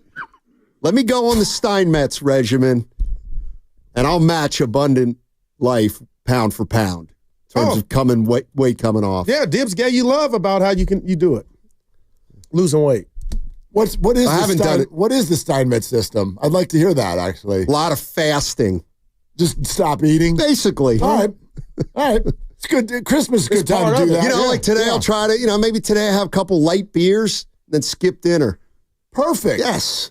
Perfect. Uh-huh. The Steiny plan. You're like my dad. College diet. My dad wanted to lose weight. Just imagine, right? You're looking at a lunch. Just your traditional lunch plate, right? You've got a sandwich, right? Maybe a protein in the middle. You have a vegetable or a fruit, and you have some chips. Sure. And he goes, I want to lose weight. So what does he remove from that plate? The veggies. The sandwich. I'm like, what's the... No, Dad. Don't just go on a Fritos diet. That's not... I don't think that's how you do it. But you do you. You do. Tell them what the show's been about, Mouth, and let's see what they think. Is it sports? Oh, yeah. Oh yeah. Yeah, I've heard a bunch of it. Yeah. Just... Well, I'd like to hear Dibs. Should I recap it? Let me just... Oh, yeah, play Let's go. George Kittle yesterday after they beat the Bears. I think the message was we need to play with more of a sense of urgency and play desperate because you just haven't really sensed that. And I've been on teams where it felt like, was it 2 years ago we were on whatever, 8-9 game win streak, whatever that was. And it literally felt like every play people were just scratching, clawing, and fighting for everything. And I'm not going to call anybody out. We've all not taken a play off, but just not fought our hardest on every given play. And that was kind of the message, guys, just put it all out there. Because we have the players, we have the playmakers, we have the play call, and we have everything to win games. But we have to do it out of desperation. And when you're playing desperate and you're playing hey, if we don't win this game, our season potentially is over. That desperation fuels guys in different ways. And it's just how you take that and how you channel that energy. And I thought our guys did a great job of that today. Yeah, and so I just want anybody who over the course of the last 11 or 12 weeks said, you know what, I just don't think this team's playing with urgency. And I just not playing with enough desperation. Go ahead and take your victory lap. Take your victory lap. Because your starting tight end just said that. We're not fighting, clawing, scratching for every yard like we did a couple years ago. Question is why? That's me. Let me tell you about a marathon. Oh, God. I heard this earlier. You know what? Evan and I as a man who's actually run a marathon, the only one in the room, I believe, your analogy was decent at best. C-, please. And the math of it was way off, but I was going to let that go because you've never done it, and I understand it. And you can come back the next year and still run a marathon that fast. And I heard your analogy. It was painful. I should have used 4 marathons a year then. It was That's like a what I should have done. itself. But I knew that if I later. used 4 marathons a year, people were not going to be able to equate that. But my point is the 49ers are a team that's run 3 marathons in the last 2 years, and now they had to run another one at the start of the season, and there are other people that are in that race who haven't run 3 marathons in a year, who've been training to run a good one. And it takes a lot of, what's it called? You got to peak at the right time. And I just think look how the 49ers have run a lot of marathons, and maybe they didn't run the first half of the marathon. The Chiefs, though, right? That's different, though. Because I think the Chiefs, I think the Chiefs are essentially having the same kind of season as the Niners. They just won all their close games. The Niners didn't, and I'll chalk a lot of that up to Mahomes. Well, and before you go, let me just jump in because I want you to respond to what I'm going to say. When I heard that, I'm not saying he's wrong. That's his reality. I thought, well, that's the coach's job. Okay, to motivate. he's saying his reality. To motivate. No, not to motivate, but to see that you guys are half-assing or not playing with urgency. You know better than that. What you mean? You have Thanks, Mark. You have teenagers and young 20-years-olds, so you just they're not multimillionaires. You just ball players. You tell them to have urgency, and then they do. No, Willard. No, this is a natural. We disagree. No, fine. If that's an indictment on coaches, right? I disagree. There. Okay, why? I disagree why? Because urgency is not created with words. Urgency is created by, in my opinion, a feeling that is in your actual belly. You actually have to feel fear for that urgency to come, and another person cannot put that in you. Okay? You have to feel Whose that. responsibility is it? All of them, everybody. No, there's not all of them. There's coaches and there's players. There are difference. There's parents and kids. Of course. Parents got the authority. So what? So the kids are free from responsibility? So if you're Kyle Shanahan and you hear your stud tight end say that in week 13, yes, that's an indictment on the coaches. That can be your opinion. No and doubt, that's and fine. that's it. And I don't think that Kyle Shanahan or anybody has the power to go to other adult men and create urgency in them. You can do that with words. That's all a coach can do. What do you want him to do? Walk around with a bat and act like he's going to swing it at him?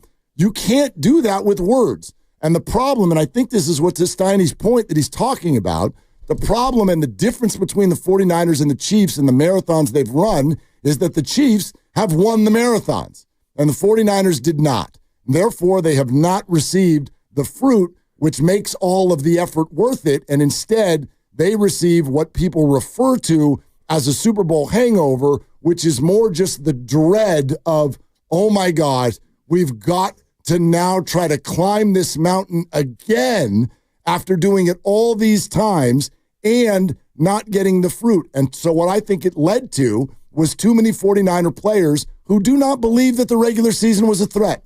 And you can't tell them that it is. They have to feel it. And I don't think they felt it until Geno Smith went right down the field with 2 minutes to go. And in that moment, it was, oh crap, we're actually in trouble. And then their next chance to go back out there, they got on a plane to Wisconsin without the quarterback. And and now you're really in trouble. So they're I'm just asking. They're 6-7 because of a hangover. No, they're I'm supposed to ignore everything that you can do whatever you want, but they're 6-7 for 1,000 reasons. But you spotlighted one thing and said that's an indictment on coaching. I don't believe a human being can create urgency in another human being. You have to feel that. You have a boss's job is to motivate or light the fire under their employees. Sure. Okay, and there's different ways to do that. Yes, and so the employees I'm wondering why have a responsibility, have a responsibility when that can be told to them. Or they're blind to the fact that they're doing it, and then they get pulled to the side. I bet if you got Matt Nahigian in here right now, he'd agree with me. That he's been trying to create urgency to everybody in this industry for 2 years. That's different. It's not different. He's a boss. You mean of radio employees. and football aren't different? No, I'm gonna give you one. The voice. You're the one who took it there. You said a boss to his employees. He's the boss. We're the employees. And I guarantee you, he would look at certain things that hosts do and go, "You're not hearing me. Well, you're not chopping enough." That's my belief. I don't think a person can create urgency in another person. I think they have to actually feel threatened. And I don't think the 49ers were until it became too late. Potentially too late. Probably too late. I couldn't agree more. It's not what you said. I know. He repeated basically what I said verbatim. That's what you heard, you need Q-tips. Yeah. Because that was different. Yeah, very, very, very similar. Your thoughts, Dibs? I think that I'm Team Guru here because, and ultimately, you as an individual have to motivate yourself, but the leader has to be able to set you in a spot where you feel the urgency. And maybe you can do that through threatening somebody's starting job, Devondre Campbell, or you see what happened with Jair Brown. He's no longer starting because Hufanga came back. So is he not feeling a certain amount of urgency and a certain amount of pressure because he's now lost his job? So I do think that it lies on the individual in the most part, but as a leader, it's your job to make sure your players are feeling the motivation and they're feeling the ability to go out there and get the job done. And none of this would be an issue if they wouldn't have blown those 3 games earlier in the year. So because of that, and you go to Green Bay and you get motorboated and Buffalo crushes you in a scheduled loss in the snow, now it's easy to feel urgency at 5-7. I get that. And I'm going to double back to you, Will, because this is what I told Steiny. Okay, let's say you're right, but it's apparent because he said it into the mic. Week 13, said player said he feels like the team hadn't been playing, not on purpose. But I guess what I'm saying is why couldn't Kyle or his job, what if he were to see that week 8 or 9 and they could have caught it earlier? That's my biggest takeaway of, okay, he's saying it to us now in week 13, but a coach's job, they watch film. Kyle, I've never watched the Niners, and I don't, and said effort is lacking. So what if Kyle was so into tune with his game and his players, he would have knew in week 8, hey, Kyle, let me talk. You guys aren't doing this, and they would have caught it earlier. You didn't question effort with Chase Young against Detroit in January? We absolutely did. But that's in a season to where we're in the playoffs and we're going to the Super Bowl. Again, and that's an individual. Yeah, it's not a collective. Right. But it was a collective. It was more than just him. I use him as an example. Who But else was not giving effort? The whole defense. The run defense. We look at that one play because he actually stopped. No, but the whole run defense was absolutely absurd in the first half of that game. But my point is, like, to your example, quicker. But how do it, like, there's an assumption in there that I just can't go with, that Kyle didn't say anything week 9. Well, exactly. Or he didn't say anything week 6. Or he didn't say anything week 3. And so what do you think Kyle would say if one of the media members, I'm just being real, played that for him and just wanted his thoughts? Do you think that's a good question. I would have been like, damn, y'all put me on Front Street, not trying to put me on Front Street, because it looks like I didn't do that. And they had to go police themselves. And my job is to have a pulse on all 53 of my players. And this is where I'll defend Mark and Steiny to the extent that you can motivate, but if the person that you're trying to motivate is not being motivated by your speaking or your actions, well, then you're just, whizzing into the wind, and it's not going to work. And Mark uses the analogy about being a parent with kids, and, he's got a senior in high school, and he can motivate his kid to get up at 7 o'clock and have a good breakfast, and off you go to school, and you go through and you try to motivate him, and you get through 71 straight days where he's either late or not eating breakfast or whatever it is. Yeah. I don't know your situation, but you kind of do. I know. I told him this last week. If you want to use it, but the analogy works. I'm not saying that they're on the 49ers, but I am telling you right now, 2 things are very clear. A, my words alone cannot motivate them. And B, if we had radio shows about the job that I'm doing with the 3 of them and their output is what we're all judging, I would have been fired 3 years ago. Fired. I appreciate the honesty. Fired. Parenting is like a marathon when you think about it, Steiny. You're listening to 95.7 The Game, KGMZ FM and HD1 San Francisco. I'm him. Always live on the free Odyssey app, Twitch and YouTube, powered by First NorCal Credit Union. Yeah, I firmly believe that over the course of the season, Kyle Shanahan told the Niners multiple times, we're not good enough yet. Or we're not playing well enough. We got to play harder. We got to play tougher. We got to be more physical. Like, to me, those are all the same ways of saying, we got to create more urgency. And I'd be shocked if he never said it. But I do agree. Like, Mark, you'll like this one. Okay, I'm ready. I said, and everyone's like, well, why now? Why now? I'm like, well, because they're 5-7, and if they lose, they're done. Just like, when does an alcoholic decide that one's my last one? When you absolutely 100% feel the fear of I'm going to die if we don't do this today. I agree. Rock bottom. Not. Oh, it might not go well if I don't do it today. Means you're not quite ready. Nope. Well, here's an example of Kyle Shanahan. I do like that, but when I look at what Shanahan did, this is where I think that he missed the bar. All right. So we had Ronnie Bell drop a very important pass, which didn't directly result in a loss, but it kind of did. And Ronnie Bell was allowed to still be a Niner for 5 more weeks, and then you cut him. Here's an idea. If you want to motivate, when he drops the ball, you cut him. You cut that man. You cut that man the next day, and you tell your team, guess what, fellas? This is not going to be tolerated. Instead, we're going to give Ronnie a few more chances and stuff, and It was kind of a flaccid move to cut him 5 weeks later. You want to motivate? That's kind of a hard thing to do. That's a hard thing to do on a physical mistake, and you should not raise your voice today. It's too late.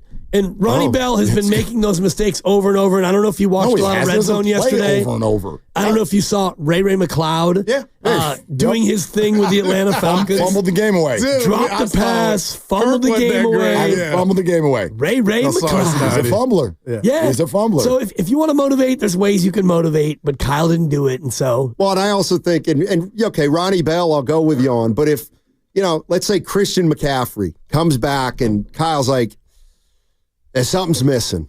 Whether it's explosion, I mean, what are you going to take him out?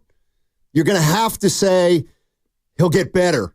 He'll get better. Well, he's earned that not take out. But that's foolish to take him out. Okay, but that's one of the problems with the Niners. They've all proven they're great players. What's he going to do?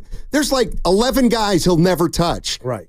Because he can't touch Kittle, can't touch Purdy, can't touch McCaffrey.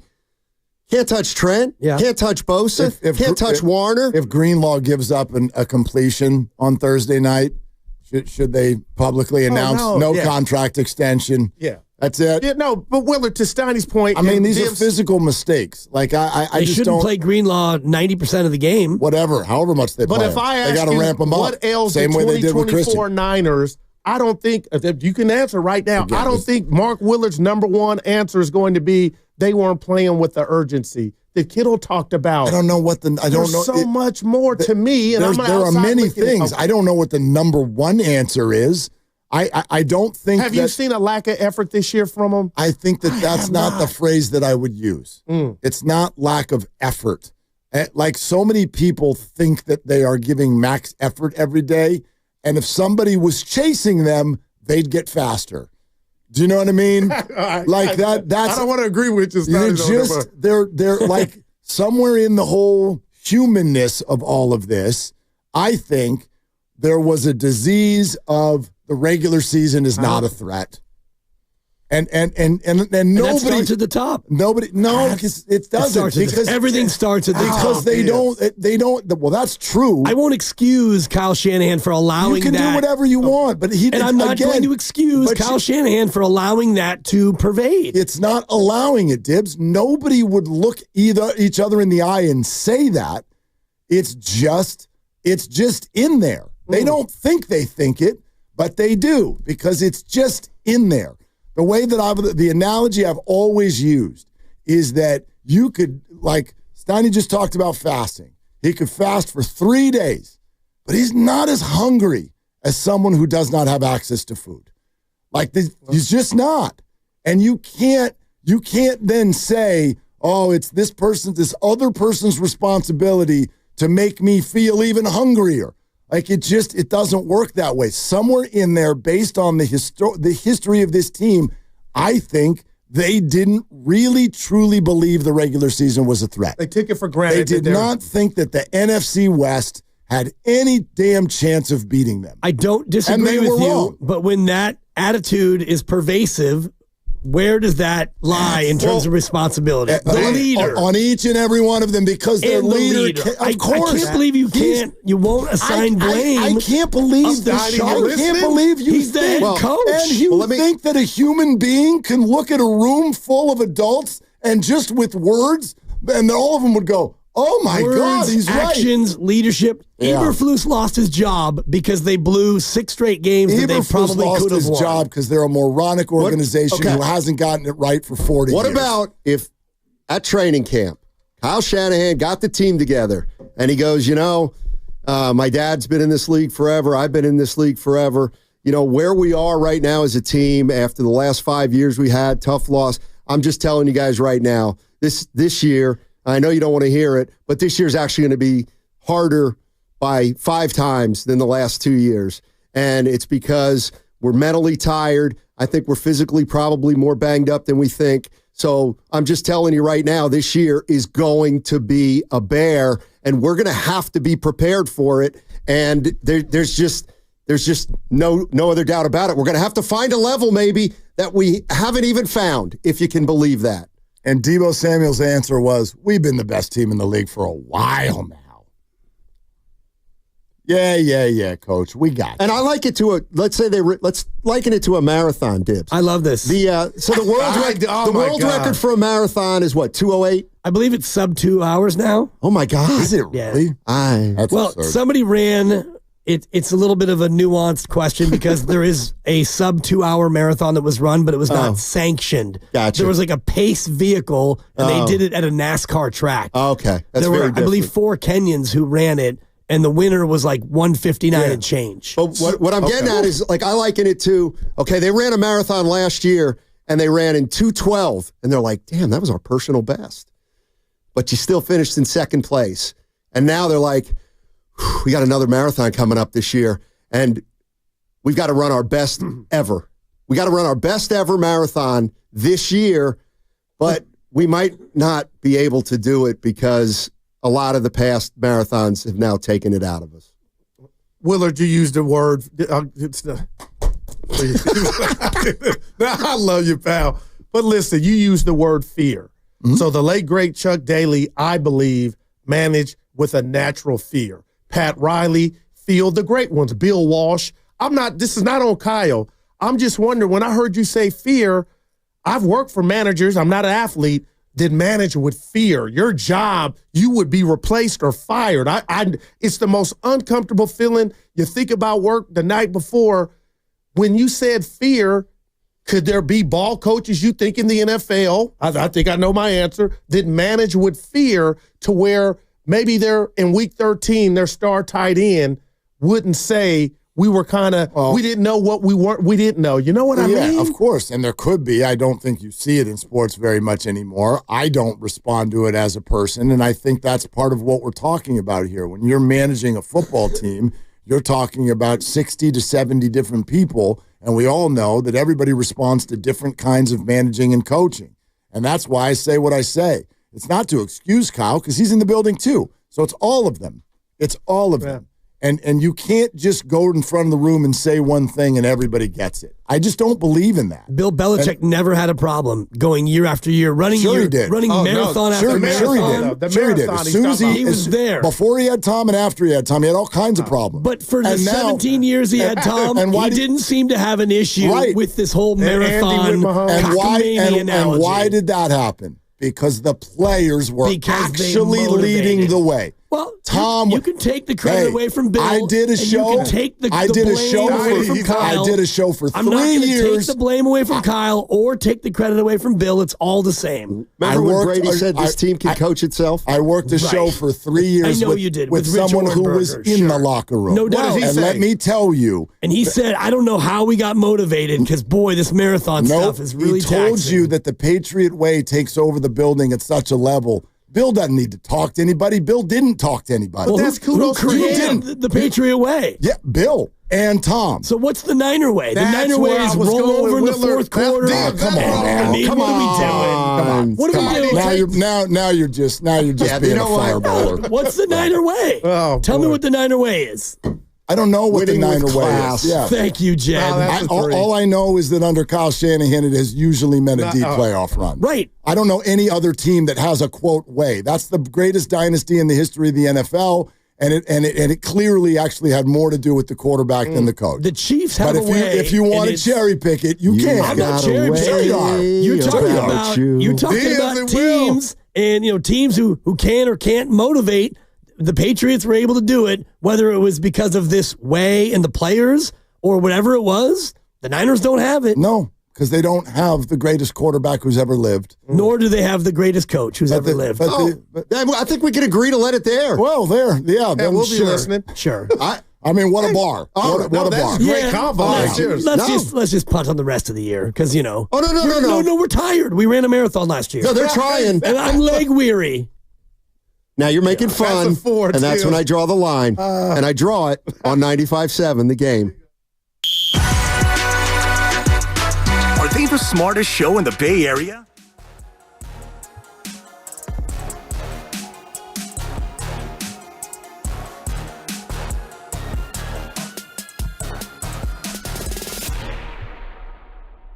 Come on! You're a funny guy. Come on, give me a laugh. You are funny, dude. Hit that S again. Are they the coolest show in the Bay Area. And them white boys, they cool. That's what people are saying. You guys are phenomenal. This is one of the most perfect ways that I could end my day, getting a chance to talk to Mr. Mark and Dan, you know? We'll let you be the judge. Oh.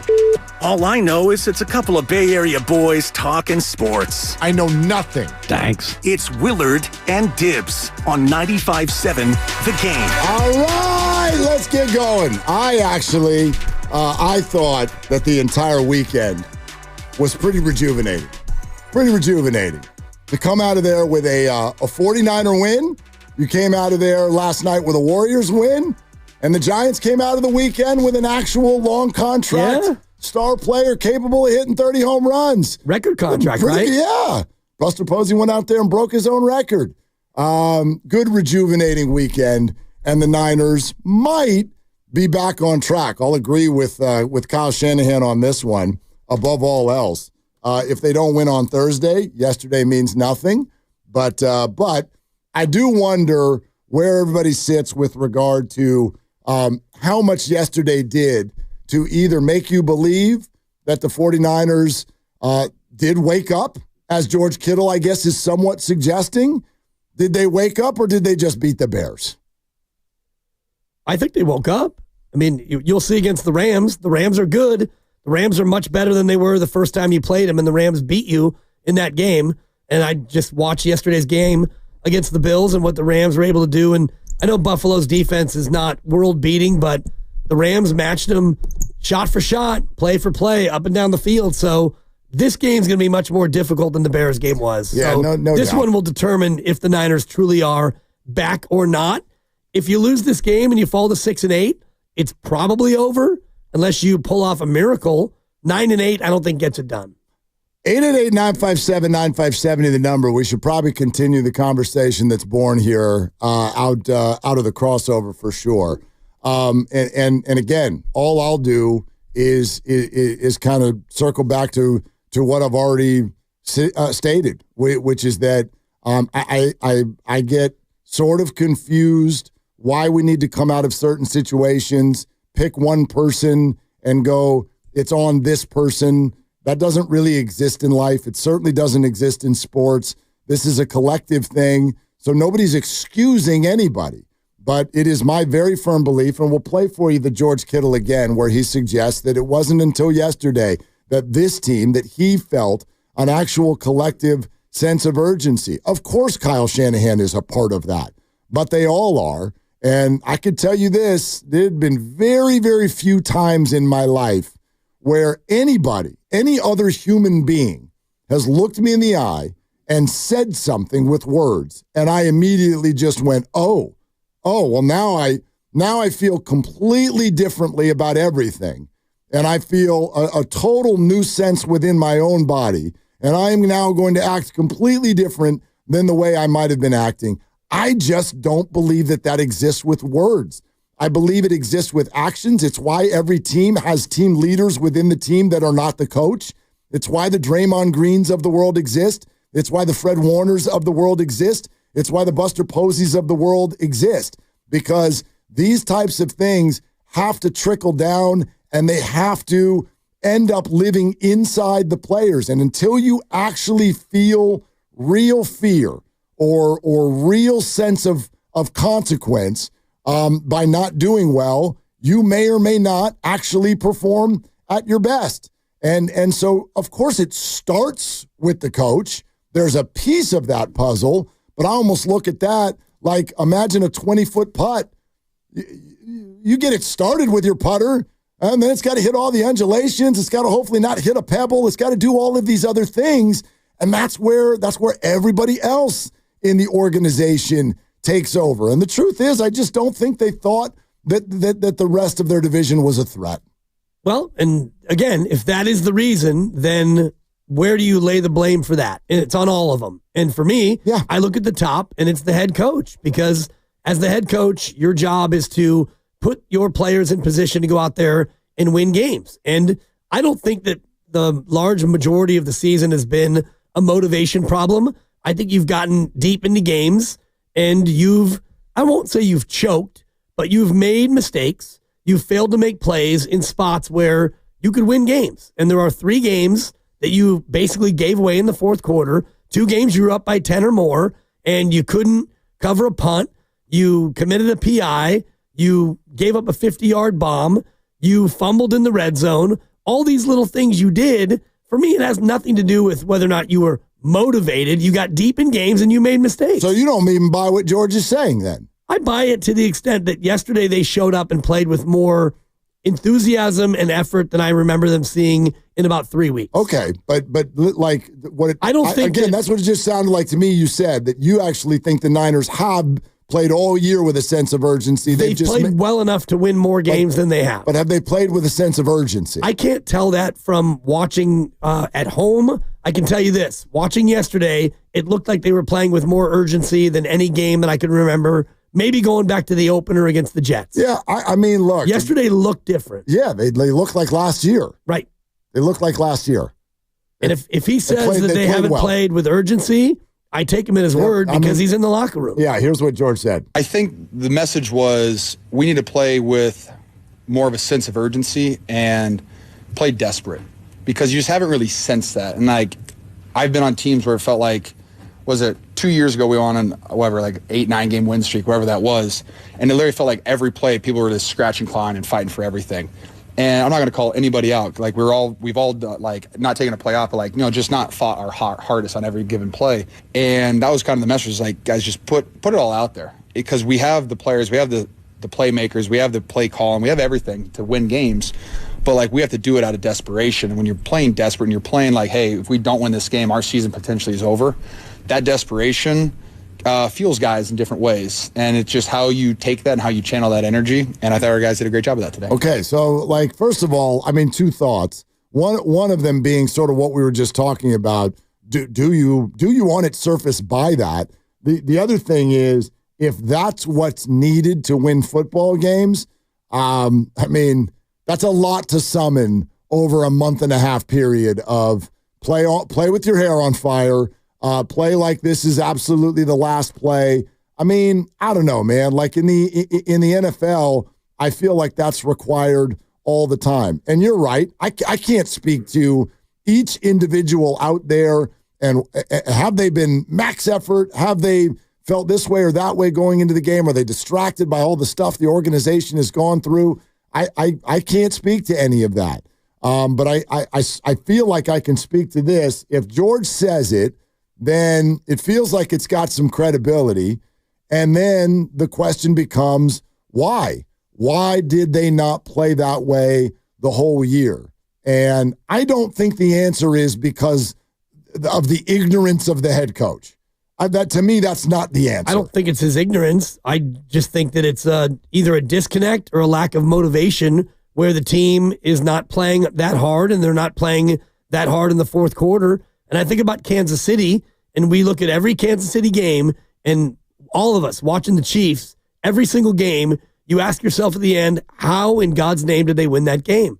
And they win every game, virtually, and they don't play very well, and their quarterback, rating-wise and stats-wise, is not very good. Their running back is mediocre. They don't do anything well. They play good defense. Very good defense. They've got a kicker who is a Niner cast-off now, and yet they win games. So I take George at his word on what he's saying because he's there and I'm not. But I also look at it and say, that doesn't necessarily mean that you have to do that to win football games. You can win football games a number of different ways. I know what you mean, but I mean, the NFL is not a place where you can half-step. You can't just ease your way in and come out like you said this right before we started. You're like winning games in the NFL is hard. Yeah. No matter who the hell you're playing. And we see it every single week, right? We watch the Chiefs have to scratch and claw to beat the Panthers. The New York Giants almost won a football game yesterday. I know the team they were playing was bad, but any one of these things can happen any week. If Xavier Legette would just hold on to the ball, the Eagles lost at home to the Panthers yesterday. They lost, but he dropped the ball. Yep. And so they didn't lose. I mean, it's razor thin all the time. And so I don't believe that anybody is good enough to go out there and not sort of feel that urgency, but I do understand how it can be hard to access. I get that. You see that I don't understand how it could be hard to access. Oh my God, because it's hard to access in life. Right, but you have a hard time accessing it. So do I. So does every getting human being. out there. I mean, on an NFL field where your life can literally end, and you're out there doing battle with a little dramatic. Well, we had a player actually die in the field, and then he was brought back to life. Damar Hamlin. You've got people get paralyzed, and you can completely have your life altered on the field, and so I can't imagine being in that setting and not being highly motivated every time. But I mean that's their reality. That's their every week. They like, you get used to it. There are a lot of people who have dangerous jobs, and you get used to it, and you don't throw up before you have to go to work every day and freak out like it's right. But to your point, you don't go out there and half step. No, you have to play what you sort of believe is your hardest. But like I said, I don't like that can be hard to access. Do you think you start running faster if you're being chased? I do.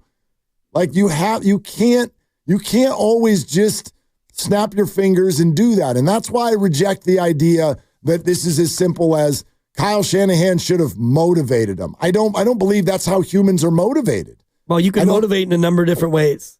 And Bill Belichick, starting with yourself. Bill Belichick would motivate by cutting guys. And, if somebody wasn't playing well, or if the team wasn't playing well, somebody would be scapegoated, and that would send, I think that would be a motivating. Every NFL team does that. Right. Every NFL team cuts people. I don't think Kyle does that. And it took him 5 weeks to cut Ronnie Bell. Cut people every year. Yeah, but it's not the same as when, somebody makes a mistake or plays badly, and then you cut him on the spot, or you cut him the next day. That can be motivating. That's just movie stuff. Disagree? I mean, when's the example in the NFL? Someone dropped the ball and they were cut at the end of the day. I'd have to look it up. I mean, come on. Ray McLeod today. Was he cut? Should be. But he's not. But he would be. So what's your example of when it actually happens? I'll look one up. No, that's movie stuff. It's not. No, NFL teams don't operate that way. They don't hang their people out to dry because you dropped a pass. Or else you'd be hard-pressed the next time your really good player drops a pass. Well, if you want to motivate, drops a pass. And Devondre Campbell's out there and he plays badly for 8 weeks, and you just keep trotting him out there. You don't have another option. Yeah. I'm sure you had other linebackers. Not really. Yeah. I mean, you put somebody else bad out there. Right? Yeah. But so we're sponsored by O'Reilly Auto Parts. 888-957-9570. You can absolutely get on in on this. And then also coming up, the emotions of the fan after a game like that. The rest of our group with Grandy and Lucas brought something up earlier today about how that win made them feel that we think you'll find interesting. We'll get to that coming up next on Willard and Dibbs. Need parts now? O'ReillyAuto.com offers in-store pickup, same-day home delivery, or next-day home shipping. Get more parts your way at O'Reilly Auto Parts. O'Reilly.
catch is made by the tight end, Kittle, inside the 20, the 15, and finally taken down inside the 10-yard line of the Bears. Now, back to Will and Dibby on 95.7 The Game. That's Kenny Albert on Fox. The Niners blow out the Bears. It was an easy one.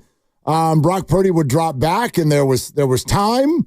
There were open people. He delivered. They caught it. They ran.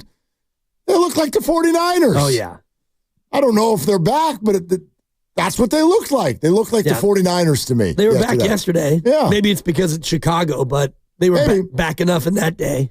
888-957-9570. George Kittle said this about a lack of urgency with 49er players, and we wonder if you've felt that. Do you see a lack of urgency with the team so far this year? I do, but then the follow-up is why? Take a listen once again to George. I think the message was we need to play with more of a sense of urgency and play desperate, because you just haven't really sensed that. And I've been on teams where it felt like, was it 2 years ago we were on an 8-9 game win streak, whatever that was, and it literally felt like every play people were just scratching, clawing, and fighting for everything. And I'm not going to call anybody out. We've all not taken a play off, but just not fought our hardest on every given play. And that was kind of the message, guys, just put it all out there, because we have the players, we have the playmakers, we have the play call, and we have everything to win games. But we have to do it out of desperation. And when you're playing desperate and you're playing hey, if we don't win this game, our season potentially is over, that desperation fuels guys in different ways. And it's just how you take that and how you channel that energy. And I thought our guys did a great job of that today. All we can do is kind of, shoot our shot. It's all we got. And this is what I have felt for many weeks now with the 49ers. And I'm not going to excuse it. I find it understandable, though. I find it understandable, which is to say that I believe after the story of how they got here, the San Francisco 49ers collectively did not have a full top-to-bottom roster, believing that the rest of the NFC and the NFC West in the regular season were really a threat. And that's not to say that they meant, we could lose some games. Of course they don't think that way. Of course they went out and they ran and they hit and they threw and they caught and they tried. Absolutely. But I don't know. When I listen to George talk, Dibbs, to me this is more sort of it's almost a little bit woo-woo. It's conceptual. You know what I mean? And sometimes the analysis I hear with it makes it sound like it's functional or a math thing. Did you bring your urgency today? Right. Oh, you left it in the car. Could you go get it? No. It's a collective thing that can't be manufactured. You can't just have somebody say it and then you go get it and grab it and use it. You have to fully believe that the Seahawks or the Cardinals or the Rams, boy, they might be better than us if we're not absolutely peak performance. And I don't think they believe that. I think they do now. Well, they were in games where they had those games to win, and they didn't have to be in peak performance per se. You were up on Seattle, and they got the ball back with 2:40 to go. And like you said earlier, Geno Smith drove down the field on you, and that was ball game. So is it the defense that isn't showing the urgency? And I wonder where George pointed the finger, and he didn't name names, and he didn't name his own name. And normally when you have a quote like that, the player says, well, I know myself. There have been plays that, I didn't totally sell out on, but George didn't say that. So George has played great this year. Right. I don't think anybody feels that way about George. Right. So when George is saying that, who is he saying it about? That's my question. Does it have to be a person or a list of people? Well, is it every player but him? No, I wouldn't think so. Because he didn't point the finger at himself. I think that's kind of what I was just trying to say. I don't think that this is, okay, you number 59, you left your urgency in the car. This is a collective. It's a collective that you can't always put your finger on. If they could put their finger on it, they would. You know what I mean? If you see something like this coming, if you know, and you can just snap your fingers and do it, you would do it. You'd fix it. But I just don't think it's that easy. It's one of those things that the 49ers, if you want to call it overconfidence, if you want to call it emotional exhaustion, if you want to call it complacency, there's all these buzzwords, and they do. They're like diseases, man. They permeate their way into your being and your body and your place of employment. And it's not always that easy to get them out of there. Partially because a lot of times you don't even know they're there. I think one of the reasons George said it yesterday is because, that's what it's supposed to look like. Right, against Chicago. And so, sure, and so maybe it was just Chicago, but it was still an NFL opponent that played the Lions, Packers, and Vikings the last 3 weeks and lost by a collective 7 points. Yeah. Like they've been not winning, but they have been competing. They have been putting the scare into big-time teams, not yesterday, though. Now, is that their emotional exhaustion? Maybe. You know what I mean? I don't know, but I think the reason George said it yesterday is not because he's mad because there's a list of people who haven't been doing it. I think suddenly he felt, sort of in the woo-woo way, Sure. he felt like it was, that's what it's supposed to feel like out here. And you could see it. I mean, watching Absolutely. it from home, you could see from the jump when the offense just goes, boom, Shanahan, play sheet, 6 plays or whatever it was, touchdown, red zone, touchdown. 5 of 6 in the red zone yesterday? Second time all year, touchdown on the opening drive. Second time. Second. Yeah, that's not. In 13 games. That's not typical Shanahan stuff. No. So now, is that urgency? Is it adjustments? We don't even really know what that would be. And then the thing that really struck me is when the defense came on the field and it was, wow. And, for the first 2 time. yards at halftime. And I didn't even think about, they're rushing 4 again. Because they're rushing 4 and they're getting home and the linebackers are firing over. And there was one play where I think it was Swift on the right sideline. There was 2 or 3 Niners about to tackle him, and Fred Warner came from 8 yards away and basically dove into his own teammates, into the pile, and blew the whole thing up because he wanted a piece of it that badly. And that's when I was looking at it going, oh, yeah, they're bringing it a little bit different this Sunday. 888-957-9570. Do you sense or have you been sensing a lack of urgency? And where does that sit on the reasoning for where the 49ers are?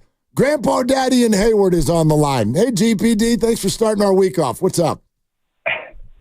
Man, I love you guys. When I first called, I was agreeing with Debs. And then as the show went on, I was like, man, you know what, Mark, you got a damn good point. So that whole urgency and everything, I'm gonna say this, and don't cut me off quick. As a boss, as a leader, it is every bit about how you come at your guys and say, look, dude, you can be out of here next week, bro. You guys aren't playing with a sense of urgency. Everybody, I don't care who you are, Chris McCaffrey, hey, Chris, Brock, any of you guys, you can be gone next week. Even me, I can be gone next week. We ain't living up. We got all this talent, Debo, and we're not living it up to what we were supposed to our expectations.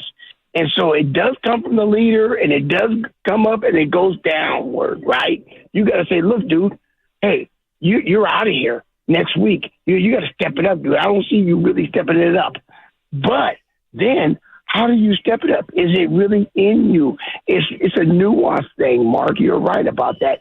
You may not even know that you're not stepping it up. That's where the leader's got to come in and see it and say, check this out, man. You know what? You're on your phone. You're lagging while you're on work. Look at John over there. He's humping. Dude, you're out of here, and he's going to take your job next week if you don't freaking get off the phone and step it up. And that's where I think now when the back's up against the wall, everybody's like, oh, my God, we're out of here.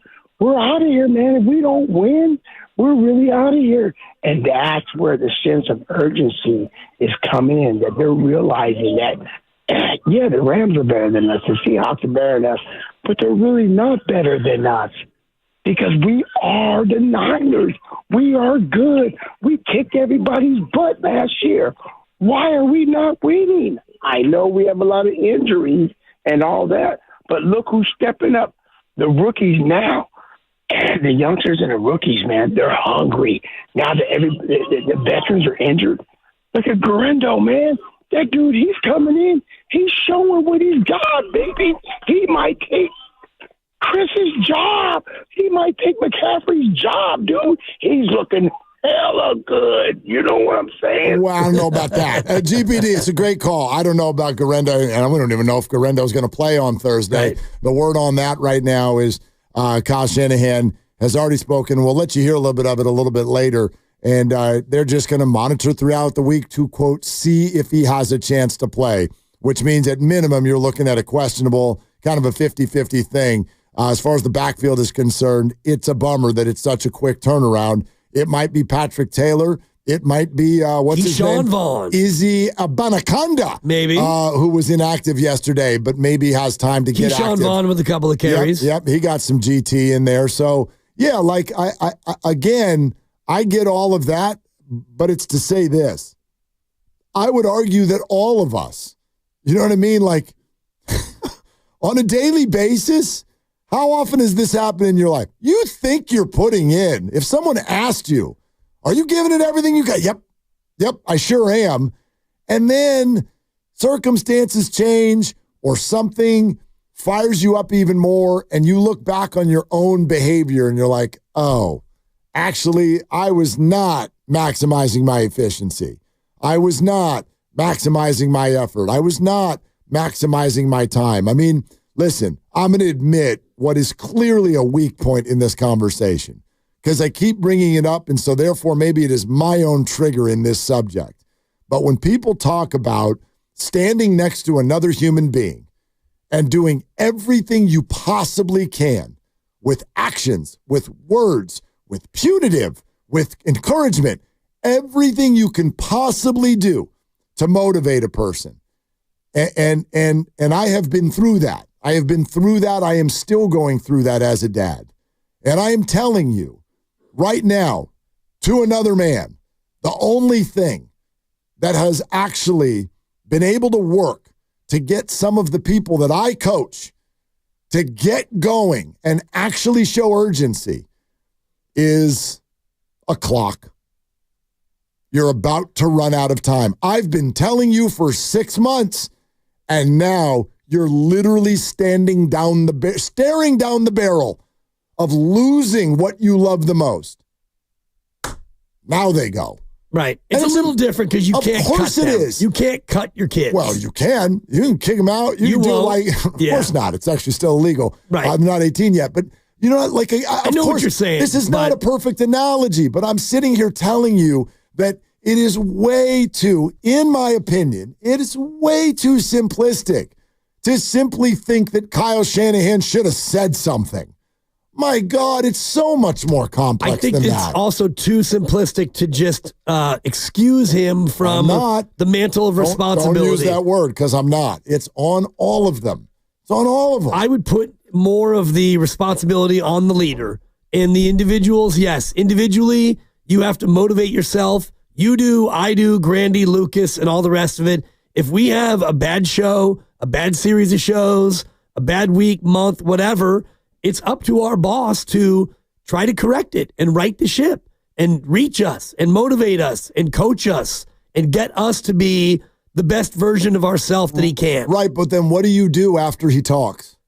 Hopefully I respond. If I don't, then maybe who's that on? That's on me. Well, that's the opposite of what you're saying right now. What I'm saying is it's his job to then take actions. If I take his words and I don't improve, we don't improve, whatever happens, then he can take further actions. And do what?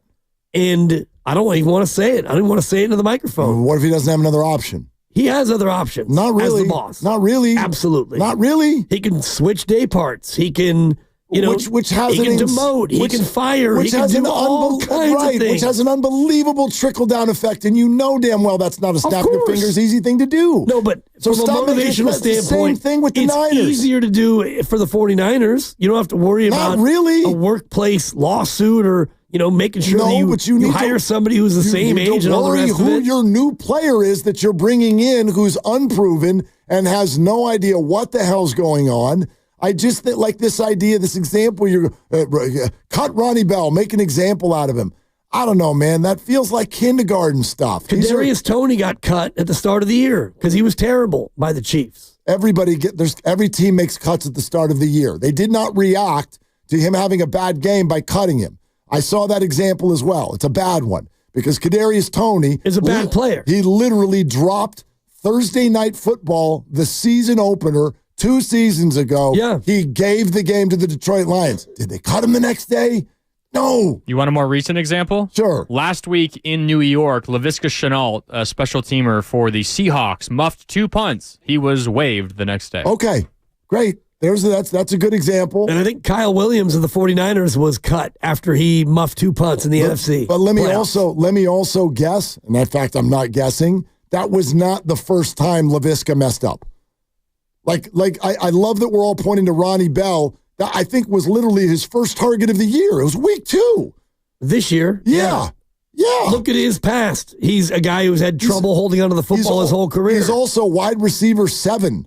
He's wide receiver 6. But you have him on the field. Yes, because there were like 6 injuries in that game. To me, that just feels a little bit too snap react for the real world. Well, for me, it's a little bit too, I don't know, it's a little bit weak for me to sit here after week 14 and talk about, hey, it was refreshing to kind of see our team go out there and really compete. Where have we been the entire year? Where have the players been? I'm telling you. The position coaches, the head coach, the GM, I'm telling you. the owner, where you been? And to just say that, they've been there. Oh, you're running a marathon and that whole thing, to me, is an excuse. Yeah, I'm not. That was Steiny's. I got nothing about a marathon for you. I just think that there are circumstances that are A, understandable, and B, not excusable. That's life.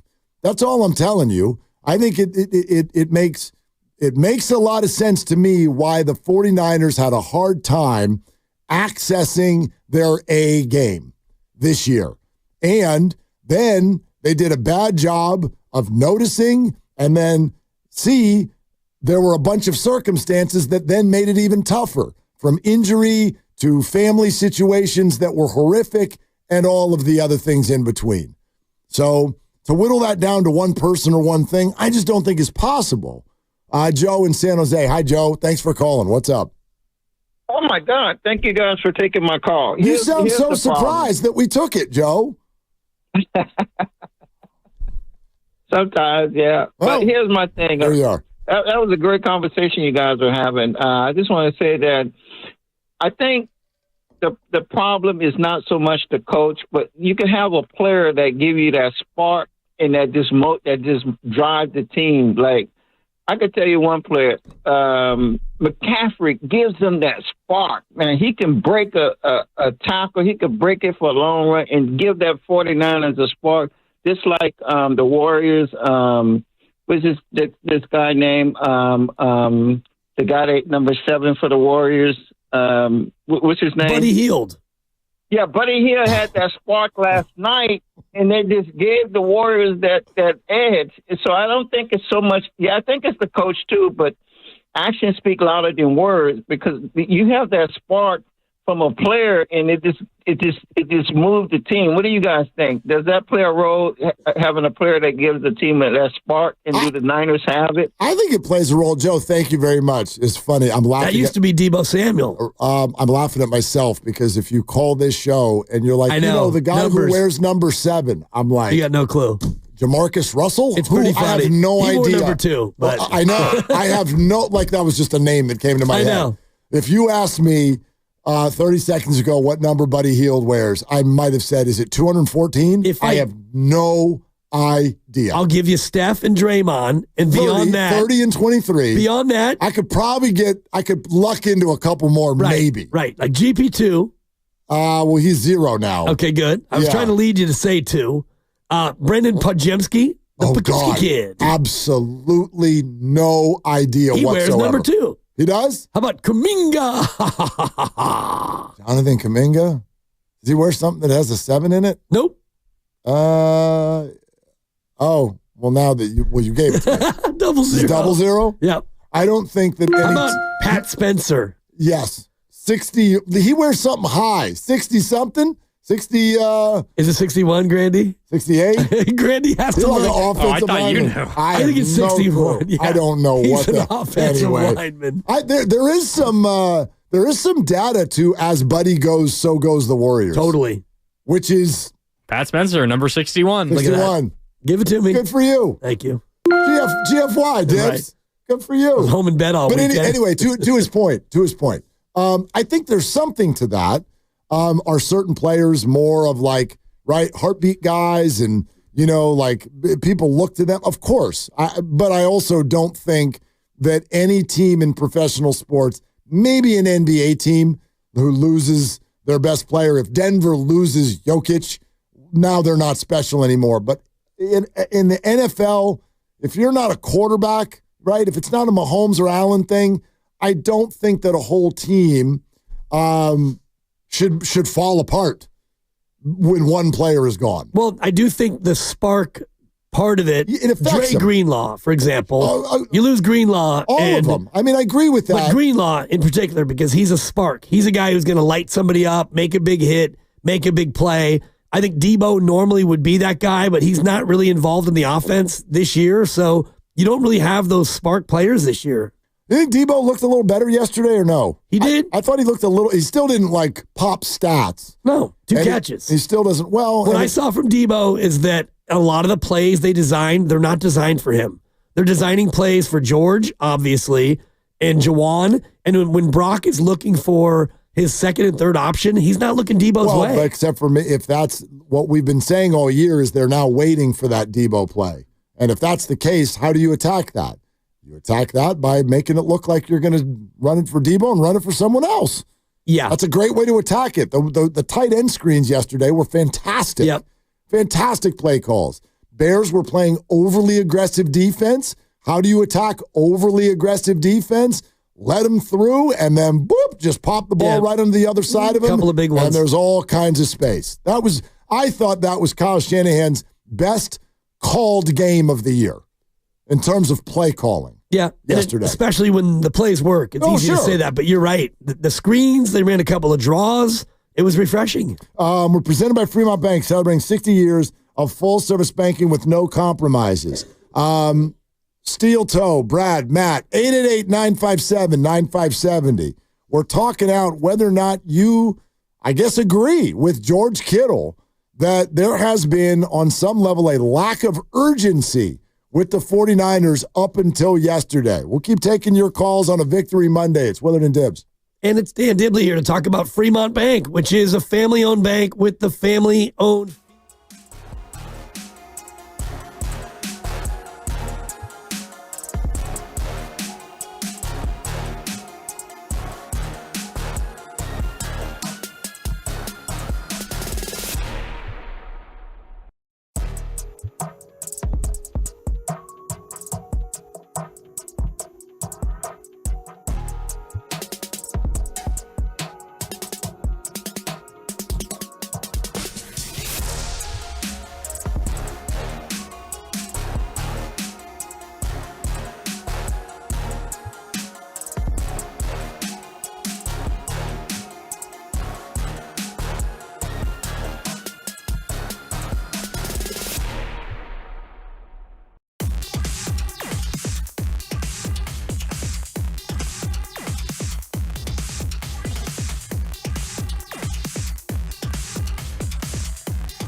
WGMZ FM in HD1 San Francisco on Odyssey Sports Station. Always live on the free Odyssey app, Twitch, and YouTube. Powered by First NorCal Credit Union.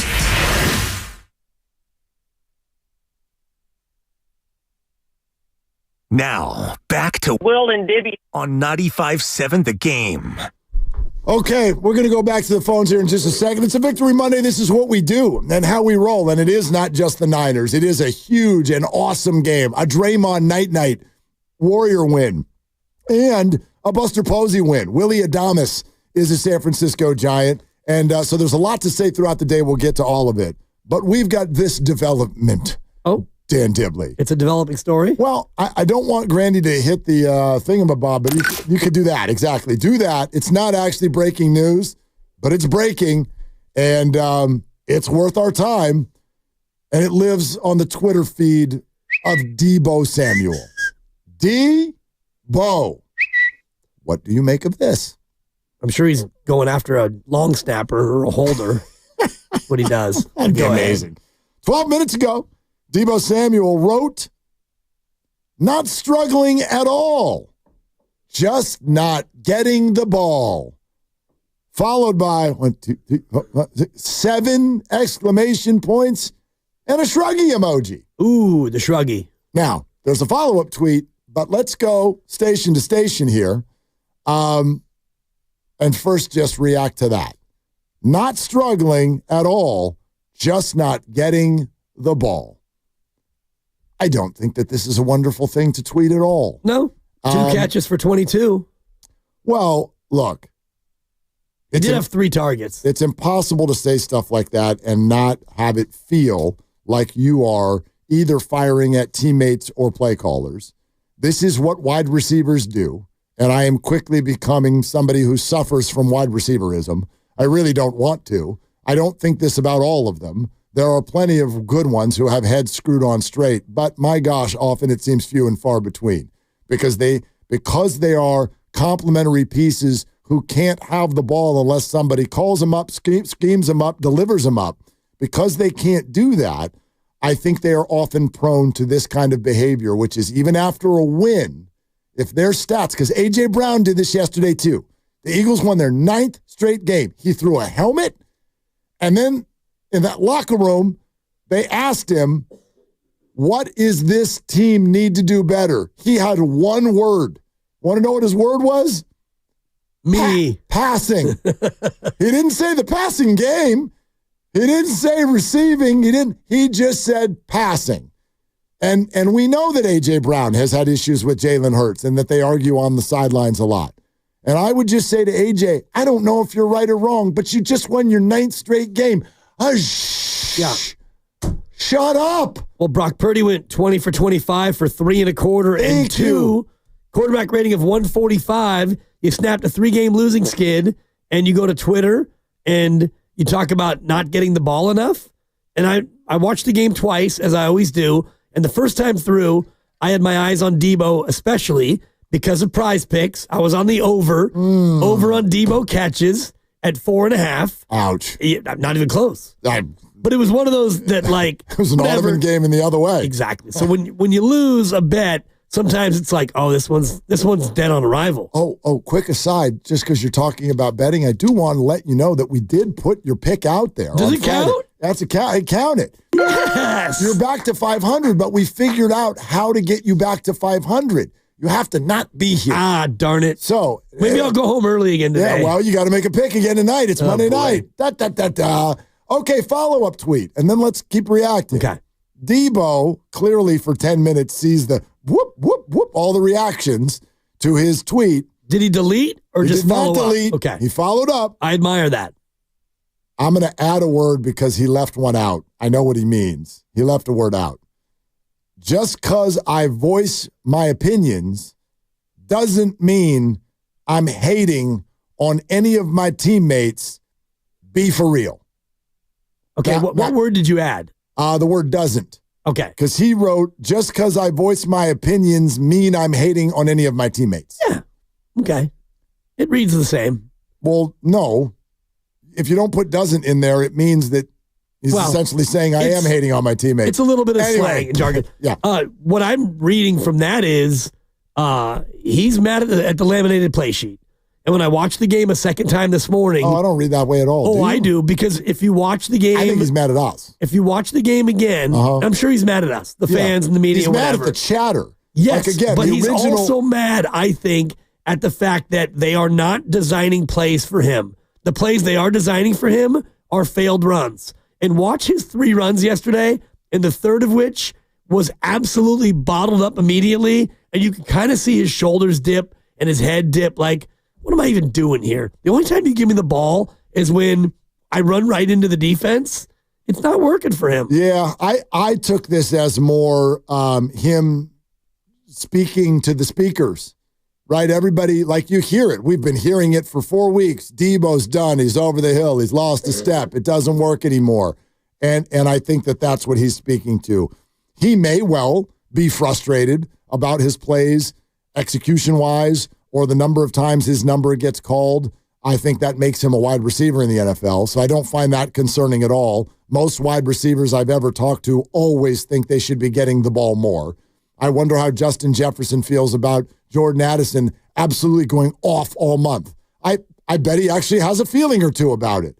Now, he went off yesterday too, but you get my point. Like, that's just par for the course, but I think he's speaking to all the voices who are claiming that Debo is starting to be over the hill. Yeah. I think that's what's upsetting him the most. I also do think that some of it is the play design. And you might be right. Brock Purdy threw 25 passes yesterday, and he had 3 thrown his way, and he caught 2.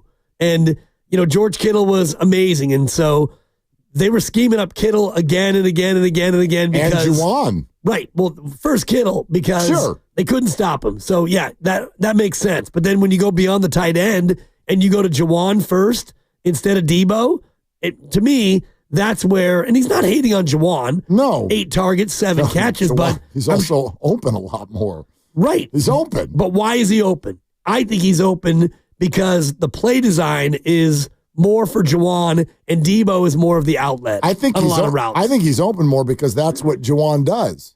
Debo is not a traditional wide receiver. We know this. Right. Right? Like, if you're in a zone or if you get caught looking the wrong way because Christian McCaffrey's running over there, Debo can be very, very dangerous. Debo, to me, is just about the word space. That's it. That's all Debo's about. And he's very, very good in space. He's good with the ball in his hands. He is an aggressive runner. He does not shy away from contact. He's fast. He can take the ball 80 yards for a score. He's got that ability. So the whole game for Debo and Kyle Shanahan is, how can we get him the ball in space?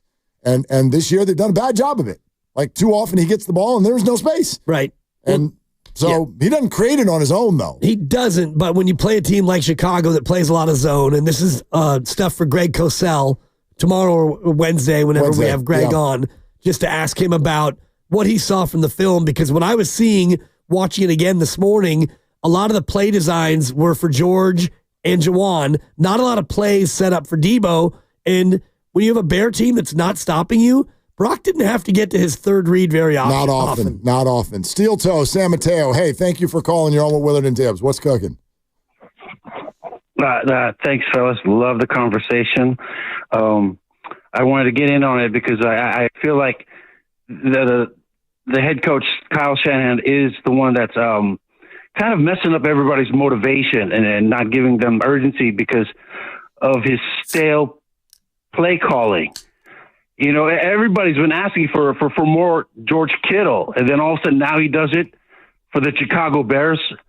It's and everybody now hears Debo. He's talking because his play call sucks already. You need to just motivate everybody and maybe make Debo a little bit happy. How about one go route? One go route and just throw it deep for Debo. Yeah, he's not good at it. Something new, something different. He's not good at it.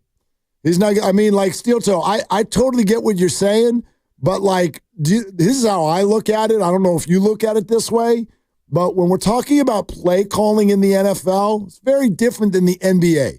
And sometimes I hear people speak about NFL play calling the way that you run plays in the NBA. In other words, in the NBA, you can run a play for Steph.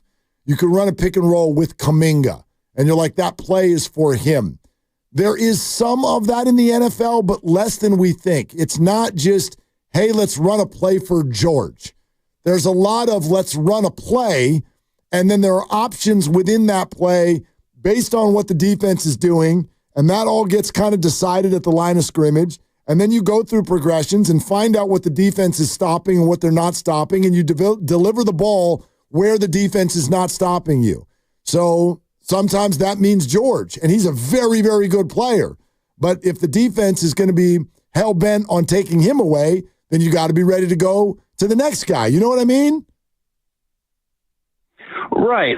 So the point is, what I'm trying to make too is the by throwing it deep sometimes, maybe the secondary will lay off of Debo, and maybe Debo will be open for more short passes. You throw the bomb to scare the secondary. They don't do anything to set him up. It's always just short passes, and then they're just there, like ready for the short 3-yard pass. It's the same thing last night. The reason why Buddy Hield went off, because they finally made another different play for Buddy Hield to do some layups first to feel that basket, and then all of a sudden the defense lay off of him, and then he's got more open threes, and he got hot. And then it's the coaches that is stale play calling, and changing it up needs to motivates them. That's the play that I think that's what works, and it's finally they're doing it now, and it's almost might be too late for the 49ers. Yeah, it might be. Steel Toe, thanks very much. I don't know how you see it, Dibs. I see it a little bit differently than that. That sounds a little bit too, for my taste, it's almost like too targeted, as if when you start a play, you know exactly who it's going to go to and where. I also did not see yesterday as a dink and dunk short pass day. No. He had 20 completions for 325 yards. That's over 16 yards per completion. Yeah, and he completed his first pass over 20 yards since week 8. Yep. And he had the deep throw to Jawan Jennings. He had a deep shot to Garendo as well. He took some shots down the field yesterday. Yep, and the one to Pearsall where they weren't quite on the same page, but he was open, and they tried it. We're sponsored by the California Lottery. Debo speaks out. George says lack of urgency. What do you think? 888-957-9570. We continue chatting with you about the Niner win on Willard and Dibs.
I am ready to go. It does not matter.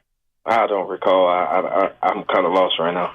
Now, back to Dillard and Wibbs on 95.7 The Game. I don't know, man. This is not a big deal. I don't want to make it sound like a big deal. It is a deal, and I can put it on a list of what I feel this year is wide receiver behavior that was unnecessary. Wide receiver behavior that was unnecessary and counterproductive. Both of the 49ers starting receivers have participated this year. Brandon's was in the offseason. Deebo Samuel, if you're just joining us, with his tweets over the last half hour. Again, not a big deal, but a deal. Quote, not struggling at all, just not getting the ball. Followed by, just because I voice my opinions doesn't mean I'm hating on any of my teammates. Be for real. Okay, counterproductive. That's your emotions being triggered, and then you going to Twitter to fight back. We've all done it, but you're Deebo Samuel. A.J. Brown this year calling out the passing attack of the Eagles in a 9-game win streak. Jamar Chase taking the Bengals on a preseason ride when it's not even extension time for him. I could go on and on.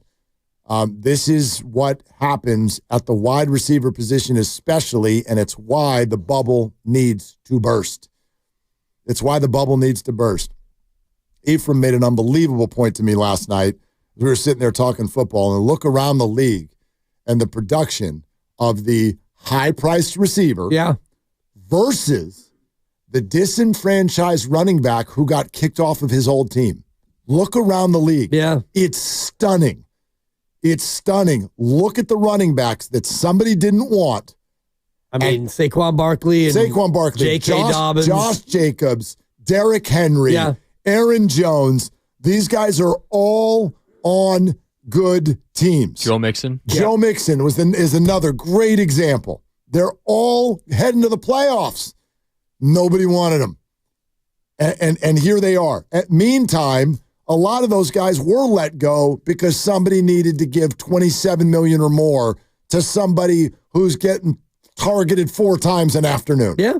It's wild, man. And even it's out of whack. Even looking at this team here where, you gave Brandon Ayuk the money and you gave Deebo a restructure, and all the while you had Jordan Mason come in and be one of the top rushers early on in football, and now you've got Isaac Guerrero off of his first start, running the ball great. Funny that Deebo says that about not getting the ball. I was just looking at his touches this year, 72 touches in 12 games, 6 touches a game. Last year he had 97 touches in 15 games, 6.5 touches a game. So you have a half a touch less per game. Interesting. And all of a sudden now it's problems. Now you're not getting the ball. No, and that's my point. I think he's responding to the voices.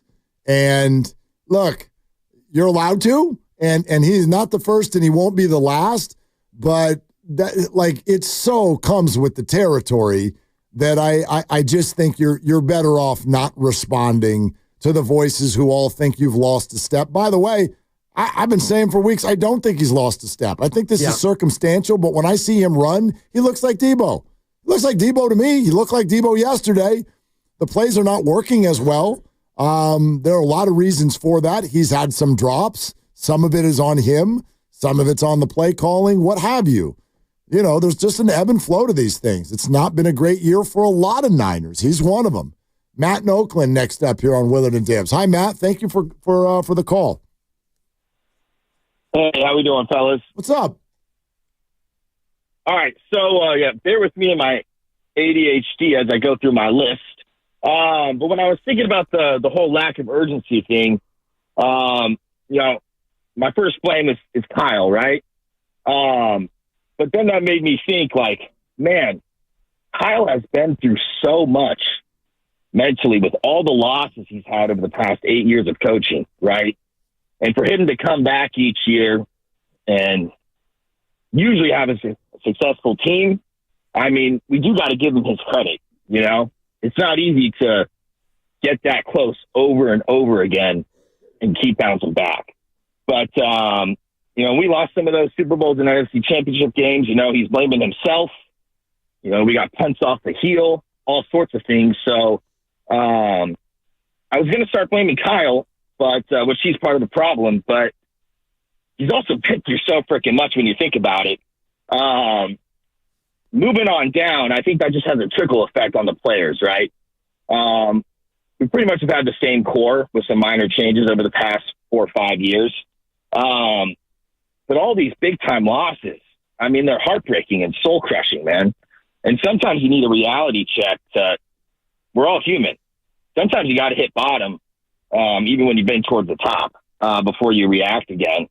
But last thing, and thanks for bearing with me, when Kittle said that, I mean, he's been our best player this season, arguably. Yep. But he's saying that, right? And he's going, oh, you know, I look back at the 22 team and this and that. And my first thought is, well, Kittle, why weren't you being a leader? And why didn't you bring the urgency? If you're referencing how you saw urgency in other 49ers teams, and that wasn't happening in the beginning of the season, and you're one of our best players, and you're a veteran, why are you calling this out now? Well, you know what I mean? Not everything can fall on Shanahan's head. But Matt, he's been playing so well. Like, how is it? Again, I guess there's just, and Matt, thank you so much. There's a fundamental sort of core of this conversation that I keep hearing that we're having, and it's an interesting one, which is whether or not words can actually do that. And by the way, there may be a bunch of you who are joining right now who have not heard the Kittle commentary that he is referring to. So let's play that for you. Here's George Kittle after the game yesterday. I think the message was we need to play with more of a sense of urgency and play desperate, because you just haven't really sensed that. And like, I've been on teams where it felt like, was it 2 years ago we were on whatever, like 8-9 game win streak, whatever that was. And it literally felt like every play people were just scratching, clawing, and fighting for everything. And I'm not going to call anybody out. Like we've all like not taken a play off, but like, you know, just not fought our hardest on every given play. And that was kind of the message, like, guys, just put it all out there, because we have the players, we have the playmakers, we have the play call, and we have everything to win games. But like, we have to do it out of desperation. When you're playing desperate and you're playing like, hey, if we don't win this game, our season potentially is over.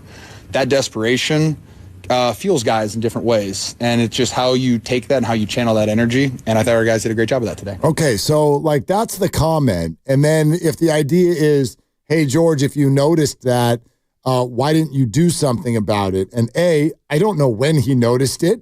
Maybe you just started feeling that way after Green Bay and Buffalo. Right. Number one, but number two, this whole concept of do something about it if you're a leader.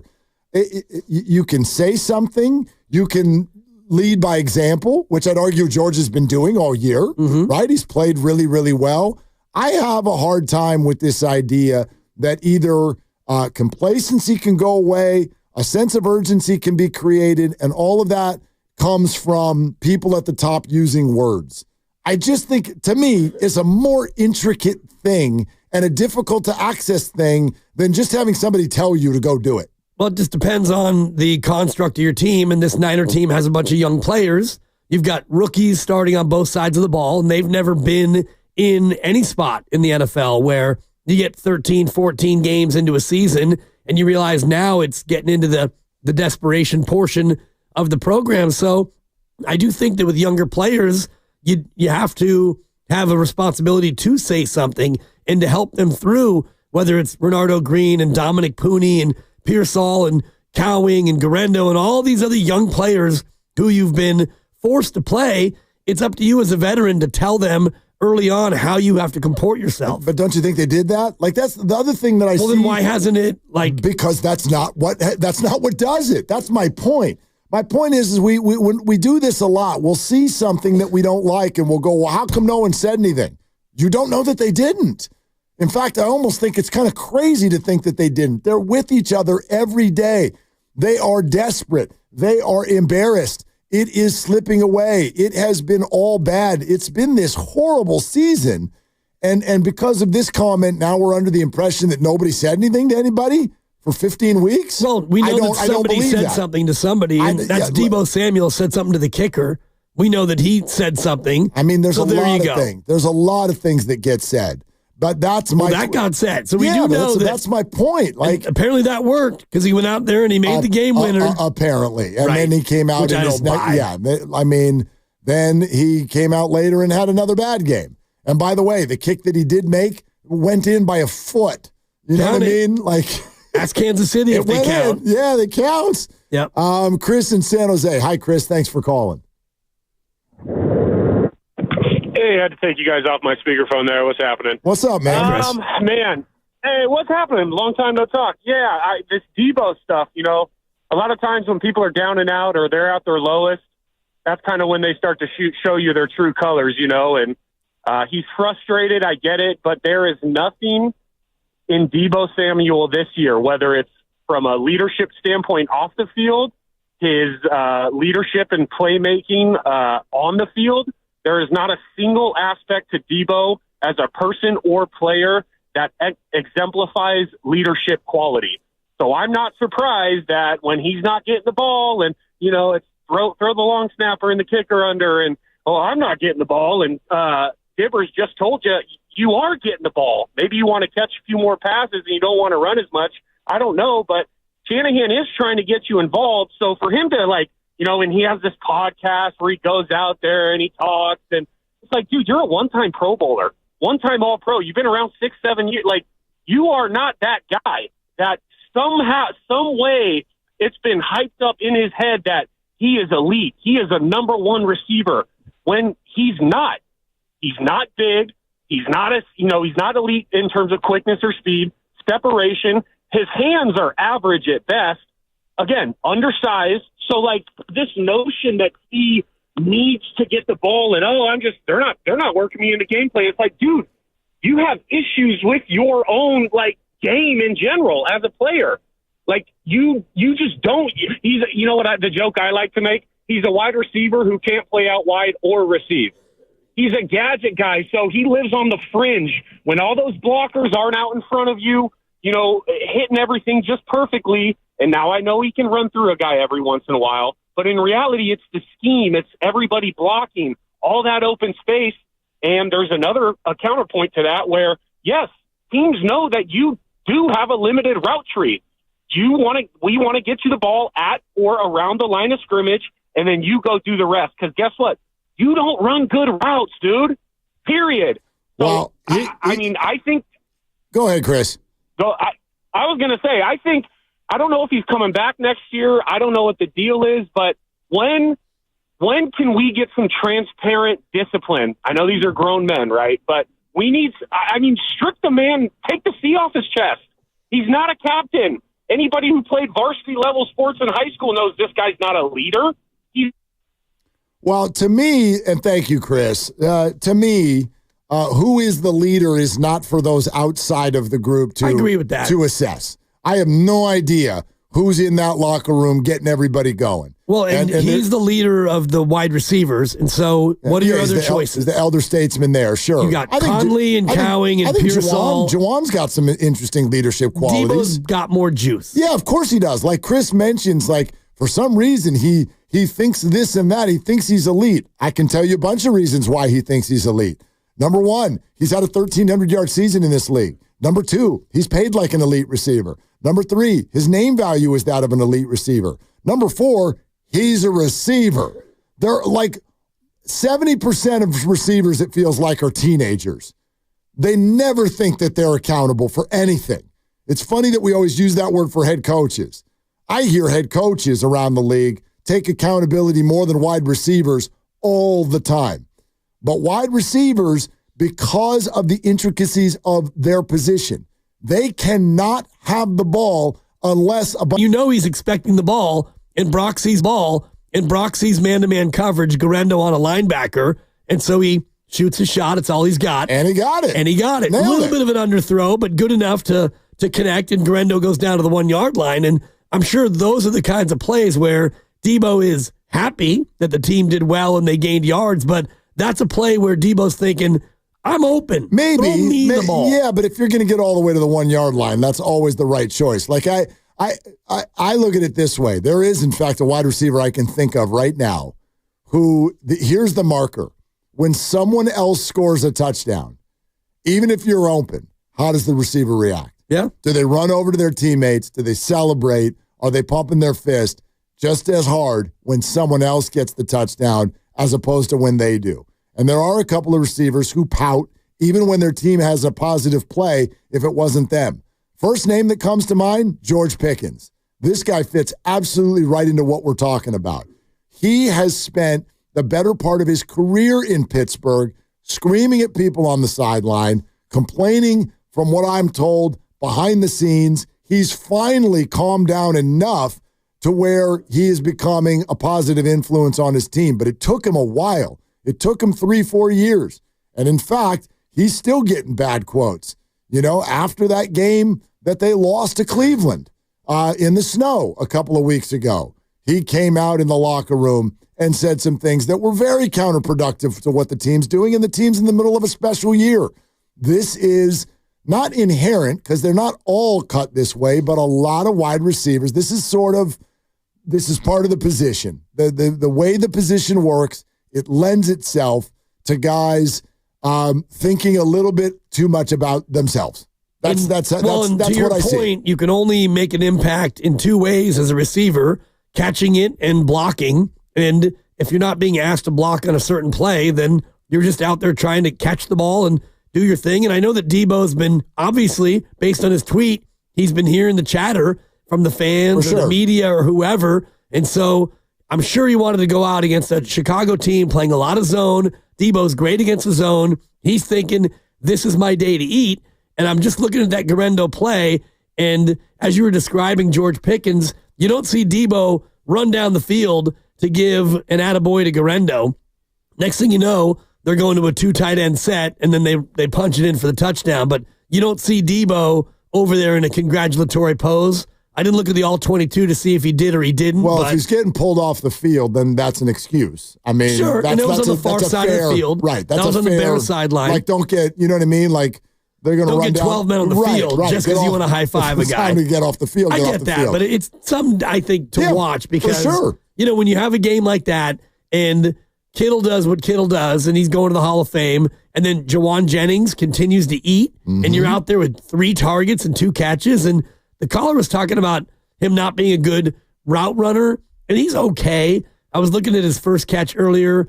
He runs that deep in, and he gets open, and he comes back to the football. It's a great route. Yep. By the way, he wasn't that open. Like, he got open-ish, and he came back to the ball, which was a great play, yes, because Brock put it where only he could get it, but you had to come back to it, and he did. I'll give you this example, though. Like, to me, Jawan, from what we have seen from him, and maybe his stardom hasn't fully formed yet, but Jawan Jennings, to me, is one of the exceptions to what we're talking about with wide receivers. He has had wonderful individual days and been ticked off if they lose the football game. He is all about the team winning the game. And you don't get that with every wide receiver, especially some of the stars. Next up is Raymond in Richmond. Hi, Raymond. Thank you for the call. Willard Dibbs, what's up with the GOATs of 95.7, man? Hey, what's up? What is cooking? I just want to say I feel like everybody's coming down Shanahan's road saying he should be motivating this team to do better and play better. But since when has winning a ring not been motivation? Since when has your multi-million-dollar contract not been motivation? Like, this is on the players. Yes, Shanahan makes mistakes a lot, but come on, he's at the end of the day, he's not the one on the field. And Debo need to take those Twitter fingers and use them to catch a ball. Because Dibbs, you should have known better than to bet on him over 4.5 catches, because he catches about 1 out of every 5. That's all I got to say. Love you guys. Have a good day. Raymond, thank you for the Raymond. call. I thought, what the hell were you thinking, Dibbs? Team that plays a lot of zone, and as it makes sense. As I said in my pick, fade the dimmer. I really liked the Niners. That was actually my most confident pick of the week. I thought that they would be motivated, and Chicago, a team coming in reeling a little bit after 3 really tough losses. Totally. Niners out of bad weather in a spot where you're going up against a defense that's good. They're fine. Their pass defense is solid. Yes. Their pass defense, though, they play a lot of zone, and that's where Debo should be able to feast. But that damn Kittle was open so often. That damn George. You know? And then that damn Jawan. Yeah. And then that. Yeah, I also just think the other thing that the mistake that we often collectively make is that we think these teams they are one thing and they're supposed to look that way every week. Nobody does that. I guess maybe the Chiefs. But even they, like, their result is the same every week. But I'd argue that tucked into that are at least enough mistakes that could get them beat every week. It hasn't happened. But as you all know, it's been razor thin at least 5 or 6 times in a season that is now 12-1. And they deserve some credit for that. They make big plays in the end. There's no questioning that. But Buffalo, for me, is the example of the day. What the hell is that? You beat Kansas City. You embarrass the 49ers in the snow. You're humming in a spot where, like, if the Chiefs blink one time, you can take home field advantage in the AFC. And you head out to SoFi Stadium and give up a 44-burger to the Rams, and you're trailing by double digits for most of the game. I get it, because that's football. But so much of this is the moment, the situation. The spot, right? The spot.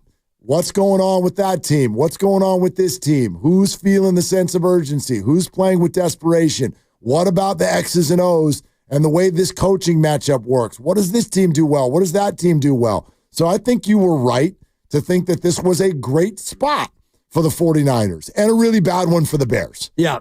And I think that the spot on Thursday for the Niners is tougher. A little bit tougher. Especially, considering the way the Rams looked on Sunday and the fact that you might be going with Taylor and Keyshawn Vaughn and Abanaconda.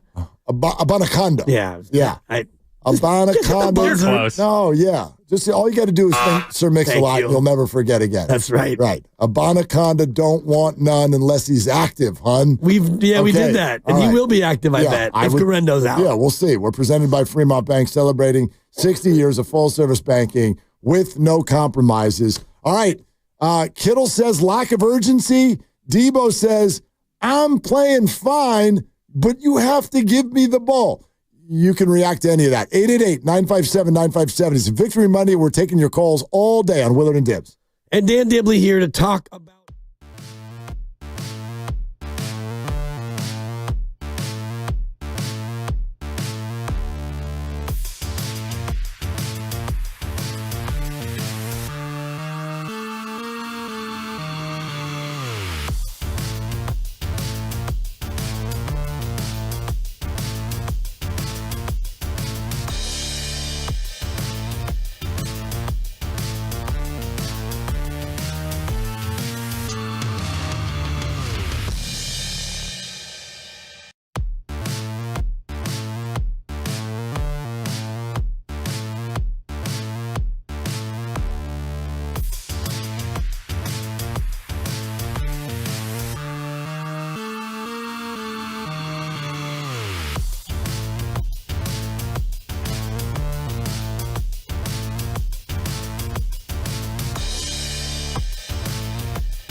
The goal following the timeout.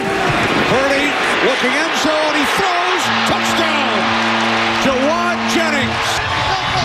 You couldn't ask for a better start for the 49ers offense, especially the way that they got pummeled against Buffalo. They come out today. This is a really good Bears defense. They march right down the field and score a touchdown. Now, back to Will and Dibby on 95.7 The Game. All right, taking calls on George Kittle saying lack of urgency. But now urgency. And you know what's also interesting, and we can get into this, 888-957-9570. We will go back to the phones. You and I might need to welcome the rest of our team into this conversation for a second, because you and I both, in chatting about this earlier today, one Mark Grandy and Director of Sports Lucas Alexander, you guys both seemed to be indicating that you came away from yesterday's game a little annoyed. And I think, correct me if I'm wrong, the basic idea was, well, if you can look like this, then where the hell has that been? Yeah, that's pretty much it. Okay. Yeah, yesterday was awesome. It felt, as you guys already talked about, it felt like last year. It felt like the 2023 Niners, and it happened at a point where maybe other than the Green Bay game where you were without your quarterback, you've never been more injured than you were during that game. And you came out and looked like that. Where has that been all year, specifically in the losses to the Rams, the Cardinals, and the Seahawks? My other sentiment, which I left out of the group chat. Yeah. Can we play the Bears every week? Is that how this works? I Caleb checked stinks, huh? and no. Boy. Well, Not his problem. Fight on. Yeah, it actually kind of is his problem. I tell you what, Bo Nix is way better than Caleb Williams. Yeah. But anyway, no, like, how would you guys answer your own question? And you callers can weigh in on that. Do you think yesterday was about the 49ers playing better, or were they just playing the Bears? Let's not forget the Bears could have very easily beaten the Lions, should have beaten the Packers. Sure. Very, very close against the Vikings. All three really good teams. It's not a terrible football team by any stretch of the imagination. I thought it was the Niners who came out and just played an awesome game of football. Okay. And didn't they get Hail Married by Washington as well? They sure did. Okay. In fact, I'd argue that was the game that cratered them. Yeah. The Bears were 4-2. And I don't know if that was their seventh game that made them 4-3, or if it was the game that made them 4-4, or whatever. But the point is, it was the game that made them 4-3. Okay, off so a bye. They're 4-2, and this is the big matchup of number 1 pick versus number 2 pick, and Washington's been humming, and so this is a big time matchup. And the Bears go in there, it turns into a rock fight, and the Bears are going to win the game. And then Jaden Daniels throws the Hail Mary to Noah Brown, and he catches it. And it killed the Bears. It literally killed them. They have not won a football game since. And I would say for a period of the next 2 to 3 weeks, they were wearing that loss. It wasn't a Super Bowl hangover. It was a Hail Mary hangover. It was a hail over. And they just could not get up off the mat. And then they started to get up off the mat again. And they had some better performances. Grandy just sort of indicated those. But they were still losses. You know, it's kind of like the whole Bryce Young conversation right now. It's like, ooh, Bryce Young is way better. Sure. Compared to what he was. Correct. Right. Still losing just about every week. Yeah. But better. But what does that make you? Because if you want to give people points for close losses, well, then the Niners get a bunch. Like, if we want, right? We've been doing that all year. I guess. If you, like, I've heard a lot of people have not liked it when I say, oh, but, right? You outplayed the Rams. You outplayed the Cardinals. You outplayed the Seahawks, but you lost. They have 4 one-score losses. You found... That's not a lot. No, but you found a way to lose those games. Right. And the Bears do the same thing. The Bears, my God, the Bears are the best team at it in the NFL, if you ask me. They have 6 one-score losses. But look at how they lost them. They, too, can do what the Niners fans have done, where you're like, you've got to be kidding me with what you did at the end of those games. The Bears are even worse. What they did on Thanksgiving morning was absolutely... Yeah, it was a fireable offense. It's the most inexcusable thing I've watched any NFL team do all year, and it's not close. Even beyond that, and I don't want to get too deep in the Bears, but when they did get Hail Married by Washington, they lost 18-15. The next 2 weeks, they didn't score a touchdown. Correct. They were completely hungover. They were like, it zapped them of their confidence, of their positive, everything. It killed them. And then they got it back, but still can't win a game.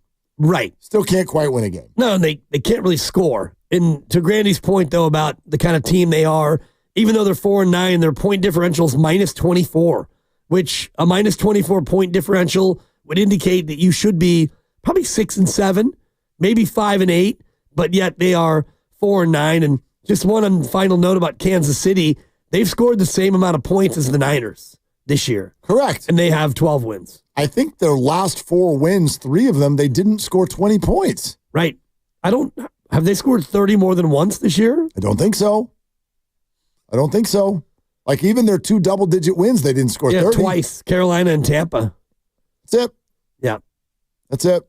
So, yeah, but the Chiefs make winning plays. Their defense is much better. And, sorry for upsetting you, they have had a lot of breaks. They've had a lot of breaks. Say it. When you're blocking short field goals to win games, when you're banging field goals in off of the bar, when the Raiders are too stupid to send their field goal unit onto the field, like, you can be like, well, they make winning plays. Well, they do. Okay. It's not a winning play to just have the other coach not send their field goal unit out. That's not a winning play. That's a stupid break by the other team. But they've had a lot of that. They have 10 one-score victories. Yeah, 10. It's like They're only blowouts. The Niners and the Saints. Yeah. That's But it. I wrote it last night. It's been the most annoying season of any team I've ever seen in the history of sports. Unless you're rooting for them. Unless you're a fan of them. You think it's hysterical. But it's very annoying. It's like, I don't mind other teams being good. Well, last night's the perfect example. You've won because half your games when it looks like you didn't win. They do all the good things, and Mahomes with a great conversion on third down. It's like, okay, this guy's special. And then the kicker doinks it in. And don't forget what the other kicker did. Yeah. Cameron Dicker commits the penalty on the kickoff by not booting it to the 20-yard line so that Mahomes for the game-winning drive is practically at midfield to start the – I mean – and we'll get into Grandy's grades tomorrow because Jake Moody did the same thing. But in that spot, and I'll defend it now, and maybe I'll change my tune tomorrow, but I think they were already up 24-0 at that spot. So maybe he was just, trying to see if he could do it, experiment with it. What does that mean? Try to see if he could do it. Well, you don't want to do that in a close game and give the other team the ball at the 40, but when you're comfortably ahead, then you can maybe take that chance and see if you can't hit that line drive kick. Got it. In a close game, it's better to do the safe thing and just boot it in the end zone. I don't know why they don't just do it on every. What I see, kick it into the end zone. If the dummy wants to bring it out, he's going to get stopped short of the 30, 90% of the time. It's a bad bet to return a kick if it is caught in the end zone. Just kick it there every time. If it's snowing, I understand you can't get it there. Right. But dude, you got the ball to the 20 in the snow. You can't get the ball into the 20 in the Santa Clara? If you can kick it between the 20 and the goal line, that gives you a big advantage as far as, making the returner catch it and find it then bring it out. Well, if you can make it bouncy. I think that's the idea, is to make it bouncy. You don't want to kick it high and have it land on the 18. No. But, yeah, you want to see if it'll make a funny bounce. Anyway, let's go to Pat in Foster City. Glad you're with us today. Taking your calls, 888-957-9570. Hi, Pat. Thanks for calling. Yeah, thanks for taking the call. Yeah, real quick, I think the local media and 95.7 The Game was right in there with us back in August was saying, probably the biggest challenge the Niners are going to have is taking games seriously and not just mailing it in and saying we'll be in the playoffs and everything will be fine. And you guys, I say you guys in general, the station has been saying that since August. And it seems like maybe what Kittle said is kind of bringing some of that out.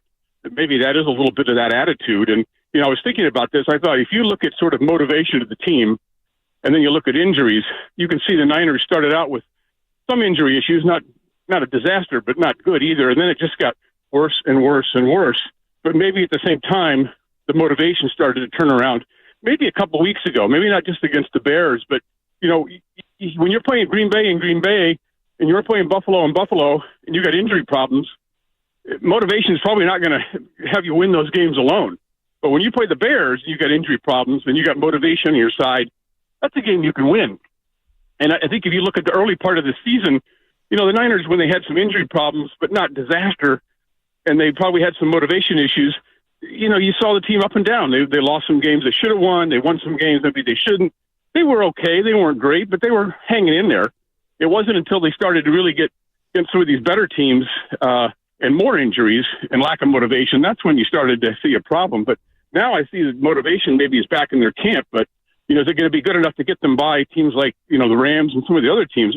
We'll see how that works out. But I think that's how I look at it. Yeah. Yeah, Pat, it's a good call. It's good. I disagree with him about which part? The early part of the season, I don't think was motivation. And I'm thinking about the Ram game where you were completely in control of that game. Totally. You march down, you're up by 7, and you get down to the 37-yard line. Jake Moody, 55-yarder, no good. And then next play, 50-yard bomb on top of Charvarius Ward. Now, he was probably highly motivated. He got beat by 2-2, and then they go and they score a touchdown, and next thing you know, you cough it up again, and you lose the game. Yep. I don't think that they lost those early games because they weren't motivated. They blew 2 big leads because they weren't buttoned up. Well, yeah, the Rams game in particular to me is just an execution game. And that doesn't mean you can't spotlight coaches if you want. I mean, Kyle Shanahan is in charge of putting together some attention to the special teams. And that was the start of the special teams disasters for the 49ers season. Their special teams was fine against the Jets in the opener. Jake Moody was the NFL special teams player of the week after that game against the Jets. And then against the Rams, they were a mess. There was the kick return. There was the missed field goal. There were so many things in that game. Obviously, there was the Ronnie Bell drop also. Yep. So there were 1,000 chances for them to just execute plays and close that game out. They didn't do it. It's also week 2. You can get over that. You can get by.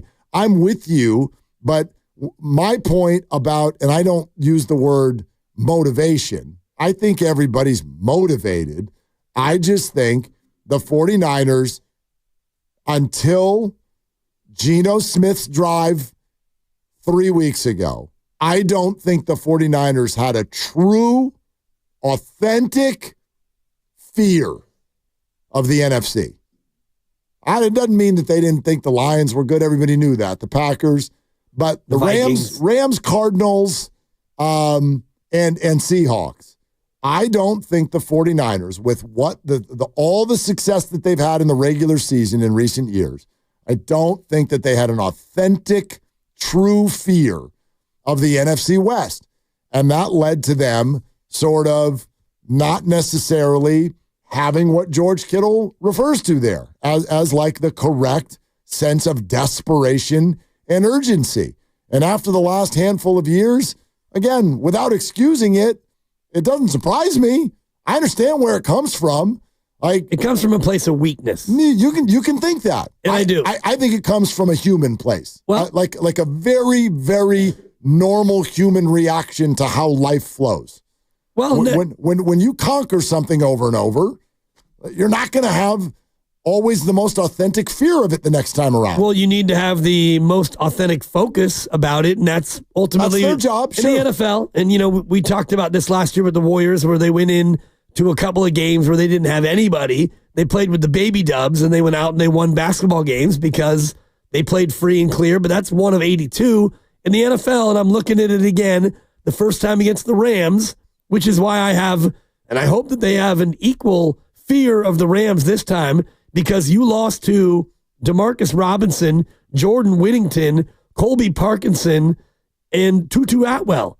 Nice little player, pretty fast. Kyron Williams played then, and he'll play again. But you lost to a Ram team that was full of nobodies. So if that really led to the reason why you blew that game, and I don't believe that it did, and just looking at the play-by-play again, you had a Mitch Wishnowsky punt, which was a 5-yard net because you couldn't cover it. I mentioned Mooney Ward giving up a 50-yard pass play, and you had a PI from Devondre Campbell, the Ronnie Bell drop, all the rest of it.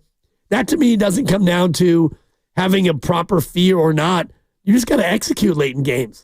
You're listening to 95.7 The Game, KGMZ FM and HD1 San Francisco, and Odyssey Sports Station, always live on the free Odyssey app, Twitch, and YouTube. Powered by First NorCal Credit Union. For a low-rate auto loan, apply online or just ask for First NorCal Financing at the dealer. Maybe this is a stupid analogy, but in just talking about that, this kind of popped into my head.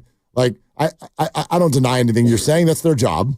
It is their job to be ready for that. I don't think it's the easiest thing. You know, you think about like a pro surfer who drowns or gets injured in the water.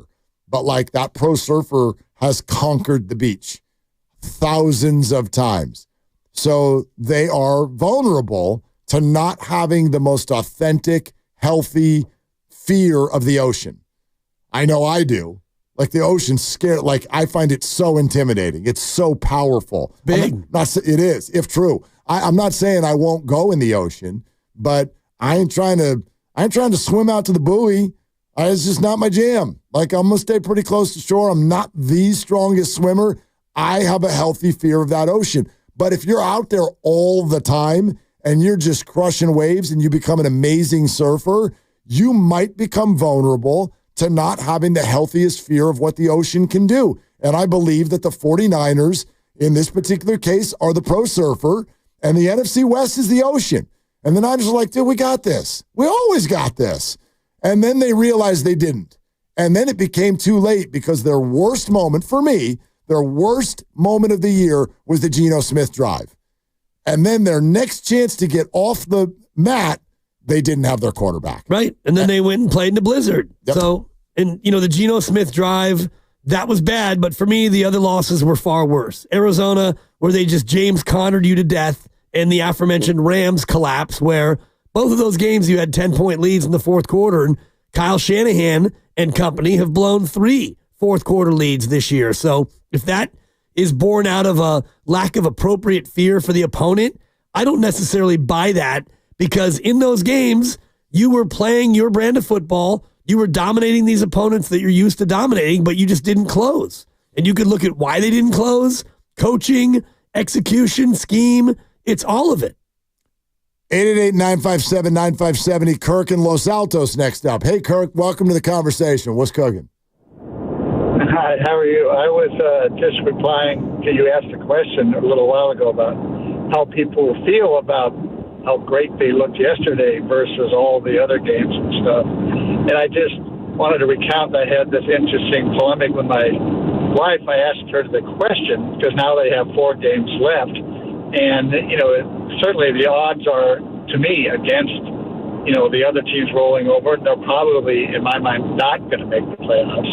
But as 49er fans, and we're sitting down every Sunday and watching the game, what would we rather watch? Would we rather watch them just sort of win one, lose one, do some dribble into the end of the season and finish in the middle pack? Or would you rather see them have 4 great, big, huge blowout games and still not make the play? Oh, that's an interesting. Yeah, Kirk, thanks for the call. So I get what he's saying. And I guess there's only one consideration there. Basically, the question is, would you rather see this thing look really bad, but I guess you're going to probably gain some draft standing on the way out the door, plus you don't take us along for an unfortunate journey that's disappointing? Or would you rather yesterday was the start of something special and the Niners go on a win streak, and by the way, you get to 9 or even potentially 10 wins, and you still don't make it? But now you're lower in draft status and you feel teased. What sounds better to you? Tease me. I'm same. Yeah. Let's Take me on the ride. Take me on the ride. I love the draft and I love the prospects. And you know me, Mark. I like the pick and I like the player in general. And I'll give every draft a C+ immediately after because it's what I do. That's because that's what they are. That's what basically they are. That's what they are. That for me is good April content. I love a Sunday where you get to watch your team play football. And every NFL game is exciting. Just think about yesterday. You had that weird New Orleans Giants game, 14-11, where it looks like we're going to get overtime, the overtime that nobody wanted. And then the big guy from the Saints jumps up and blocks a field goal. It's like, good for you. Neither of your teams is very good. But if you're a Saints fan in that moment, you're loving it. And if you want Brian Dable fired, well, there you go. He's probably getting fired. Maybe. He should. That thing's a mess. But it's a total mess. For me, about the Niners, the general manager had a real good hand in that sucker. No doubt. I mean, Brian Dable did not sign Daniel Jones, and he did not kick Saquon Barkley out the door. You're right. And Those if you are good watch points. Hard Knocks, he clearly was sitting on a couch going, I'm sorry, what are you doing? update me. They're like, we're going Devin Singletary. And you could see Dayball look like he had just swallowed a rock. And he's like, all right, yep, I'm good with it. Yeah. Because he has no choice. Exactly. So anyway, go ahead. I think on this team and in this journey at 6-7, and I was just looking at the playoff odds, and actually the playoff odds went down with the victory based on what happened. Because of Seattle. Around them. Totally. So, because of Seattle. the playoff chances diminished, yet I'm still here for it. And until you get eliminated, I'm not here to wonder about draft pick tiebreakers. Keep in mind, I think, the least realistic part of the idea of the Niners making the playoffs is themselves. That's the whole idea of can they catch Seattle. I find the least realistic part the idea that the Niners are going to go ahead and win the rest of their games. Now, if they do, or even if they get to 9, could they catch Seattle? I know Seattle's already got 8 wins, but there is still the possibility that they've got a tiebreaker on Seattle because they split their games with one another. And I know that they'll be home for both of these, but peep Seattle's next 2 opponents if you want to feel like maybe something could still happen. Seattle's next 2 opponents are the Packers and the Vikings. They're both in Seattle, but Seattle's next 2 opponents are the Packers and the Vikings. So, yes, Seattle could be 8-7 in 2 weeks. No question about it. No question. And you could be too. Yeah. You beat the Rams Thursday. Is it Miami then that comes next, I think? I believe so, They go to Miami after that? I don't think that's out of the question. Not going to be easy. Niners aren't good enough for it to be easy. But everybody could be 8-7 in 2 weeks. That's not crazy at all. And then Seattle goes on the road the rest of the way to the Bears and to the Rams. So could Seattle be a 9-8 team or a 10-7 team where the Niners have tiebreakers on them? Yes, absolutely. The least realistic part for me is the idea that the Niners are just going to roll through the rest of their games. Right. Feels to me like a 9-8 tiebreaker would have to happen. Detroit is still going to most likely be playing for home field. So you would think. Yeah. You would think. And I don't know if it doesn't mean they're not beatable, especially outside. Right. Like they've had to scratch for all of their wins lately, but go ahead. Yeah, 6-0 on the road, Detroit. Yep. And I know not all those are outdoor. No, they're amazing. Yeah, so I think that, and Dan Campbell doesn't strike me as a guy who's going to lay down in any game. No. He might go for it on 4th down when he shouldn't. Exactly. Might my butt. He definitely will. We're going to bite a kneecap off. I still worry about that. I think a lot of Niner fans are thinking this way from who I talk to.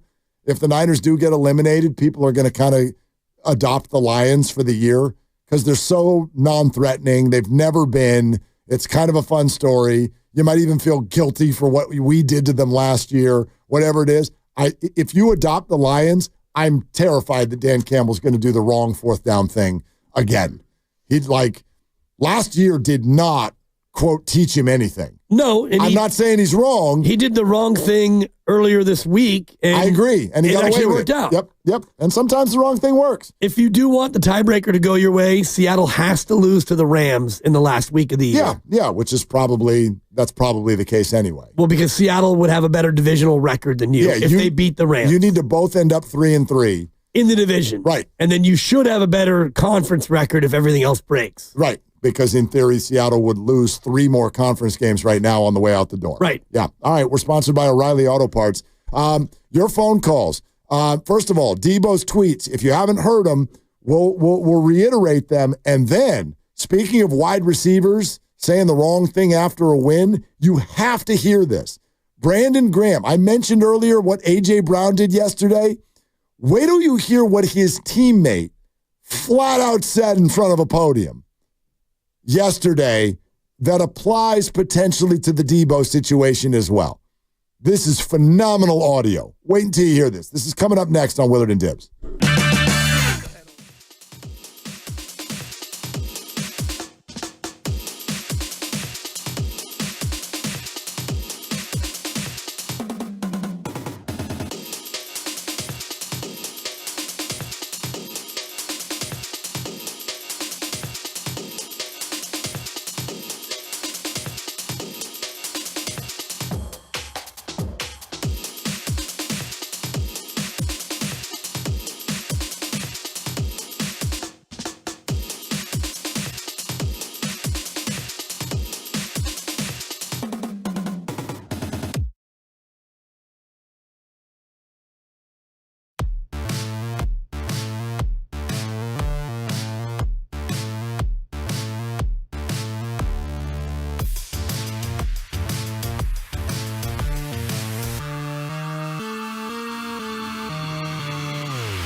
golden goal.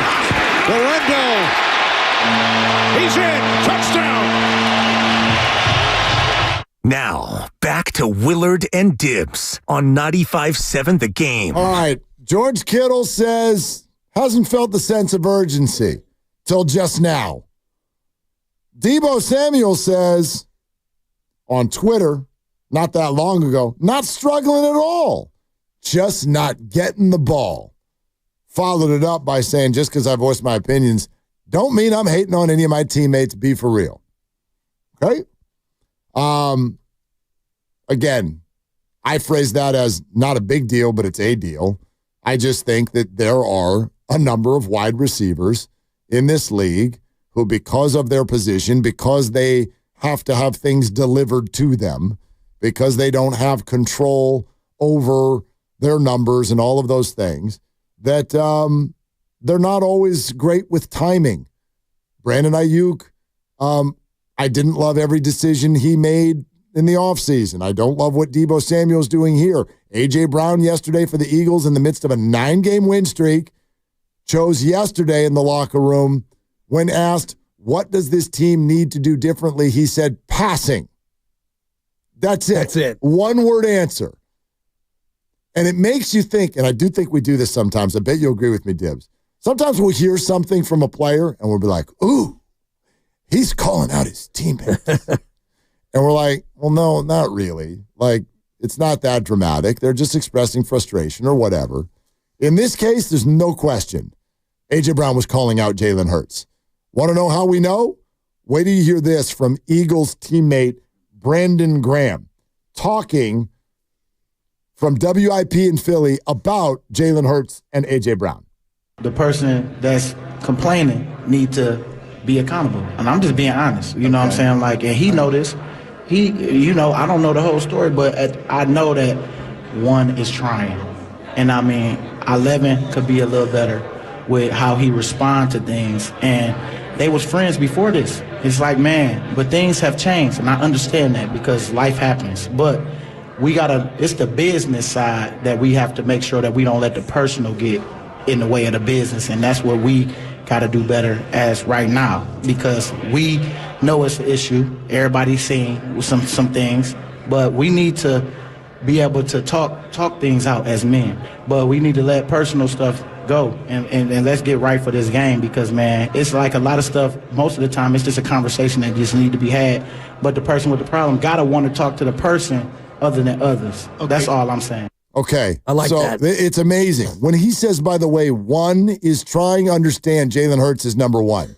So he's talking about that. He's saying Jalen. Jalen is trying.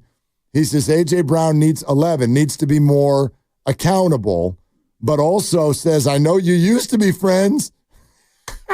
Now you're not. Right. I mean, he just, if you're thinking, boy, this sounds personal, it is. It clearly is. But I'm not covering the Philadelphia Eagles. This is a much worse version of what Deebo's doing. But, dude, have a little awareness. Okay? Even to Deebo, you just had your best performance of the year as an offense. Don't choose today to go to social media and start saying things that sound like you're complaining about touches. And I love the point you made. He's averaging a half a touch less this year than he did last year. Yeah, and it's 2 touches less than when he was at his peak back in his only Pro Bowl year. What are we talking about? And it's interesting when you compare and contrast the two different wide receivers and what they're saying, because Philadelphia is, I was just checking the numbers, they are 31st in passing yardage. So yes, they do have a passing problem. That's not what's, or it's also not how they attack a defense. Right. And Jalen runs a lot. Barkley's leading the league. You were without your top 2 receivers for a while, and now your top tight end is out again. He's on IR. So you don't have necessarily the personnel to throw it as much as even they would like. But guess what? Running the ball works, as you're saying, with Saquon and with Jalen Hurts. They're only ahead of the New England Patriots in total passing yards, and they're number 1 in rushing yards. So if your team is 6-7, go ahead and get a microphone and let's have at it. But when you're, 11-2? 11-2, and you've won 9 in a row, including You are 2 weeks removed from winning in Baltimore. Right. And I say 2 weeks. 8 days ago, you won in Baltimore. What are we doing? Right. And I don't think A.J. Brown's in a contract year, so why all the hubbub? Because he's a me guy. Yeah. And your point is well taken about receivers. And in general, a lot of receivers are that way because you have to do so much to put yourself in position to get the ball thrown to you. And even when it's thrown to you, now you have to go up there and catch it, and you've got people bearing down to try to take your head off. Your money is attached to someone else, and I get it. That's hard. That's hard. You know, when Jonathan Kaminga drives to the hole, bro, that's on you. You going to finish it? You're going to make money? Okay, go. Brock Purdy, you going to complete these passes? Yeah. You can take your team down the field? Even a running back. But a receiver's running around out there, and they may be, and this has happened. It happens for every team every year, where you break free and you're wide open. Remember Ayuk in L.A.? And Ayuk was taking it on the chin. We were criticizing him all over the place for the way he was playing. He broke free down the seam. Brock didn't see him. Yeah. He didn't throw him the ball. I get it. That's frustrating. I get it. But my goodness, if there's anything I can think of that lacks more self-awareness than screaming and yelling in a locker room when you're on a 9-game win streak, I don't know a worse example. Yeah. You can't do that. You just can't. Go home and scream at a wall, find a friend, find an assistant coach, scream somewhere where there are no microphones and no social media. And I wonder where Debo is directing his frustration in the tweet that you read, because as I'm watching the game back again and I'm looking at all the routes he's running, there are times when he's open and Brock's not even looking his way. That's probably true for every receiver every game, I would imagine. Right. Yeah. But now if you're Debo, it's been a lot of games of 3 targets, 4 targets. He's only got 40 catches on the year. And, we're getting down here to the end of the year. He's not going to have 60 catches this year. He might not even have 50 catches. He'd better. I think he's got 40. 4 games left? 5. No, 4. 4 games he's left. missed a game. 4 games left. He better have 10 more catches in 4 games. You would hope. 2.5 a game. Well, he had 60 last year, 56 the year before, and 77 in his Pro Bowl year. And he had a 1,400-yard year. Right. You always say 13. And I said 13, yeah. I want you to put some respect on that extra 100 he got. My fault. No, you're good. But touches-wise, he's exactly at 6 a game. And last year, he was at 6.5 a game. And his Pro Bowl year, he had 136 touches in 16 games, which is roughly 8.5. And that was only out of desperation, because you had no running back. I will say this. This would be, and again, it's too early. You and I both said the same thing. I'm not excited, but this is kind of like it's a 1-2 punch thing for me. I'm not excited until they get back to 7-7. They have to beat the Rams in 3 days. So it's a cautious optimism, but in order to win both, you have to win the first one too. And they did that, and they did it convincingly, so that's great. And yes, it would be the most 49ers thing under Kyle Shanahan ever to go on a run now. Yeah. To go on a run now. And if you're asking me, do I believe that the Niners could be 8-7 and up by 3 points in the third quarter on December 30th on a standalone Monday night against the Detroit Lions at Levi's? Yeah, I don't think that feels very much within the realm of possibility. I don't know what's going to be going on in the division. It could be decided by then if Seattle continues this run. But I can't figure Seattle out. They were really good yesterday and on the road, not a hard road environment, but they've won 4 games in a row. Have they figured something out, or have they just found a softer spot in the schedule and they're about to get whacked in the mouth by Green Bay this weekend? I'm not sure which. But this one, if they win this weekend, it probably doesn't matter what the 49ers do. Yeah, well, if they win one of the two, even, if they beat the Packers or the Vikings, I think, then it becomes tough, because then you'd be looking at a Seattle team at 9-6 with 2 games to go. But at Chicago and at the Rams, I don't think that they're not as hard, but those are losable. Yeah. Those are losable and this, of games. course, is assuming that the Niners beat the Rams. And the Niners have to win. Yeah. And then they beat Miami, and then they'd be 8-7. But The real bummer was yesterday where, Arizona just, of any time for you to step forward and show that you're a real player in this wide open division, and you have that kind of lackluster first half effort. Lesser bummer, though. I know you wanted Arizona to win, but you need them to lose too. And they've lost 3 games in a row. They had the division. They were 6-4. Now they uncorked a 3-game losing streak. So that's good. That's good. I know you don't want any of the teams to run away from you, but if you really do just look at it the way I bet the Niner players are looking at it, which is we just have to win all of our games. Yeah. If you do get to 10, I think you'll be fine. I don't think Seattle's getting to 11, is what I'm saying. I do not think Seattle's getting to 11. But if Seattle gets to 10, if they win the right 2 of their final 4, they're going to beat you in the tiebreaker. Maybe. If they beat the Rams and they beat Chicago, then they're 10-7. They win the division. And maybe they won't win those.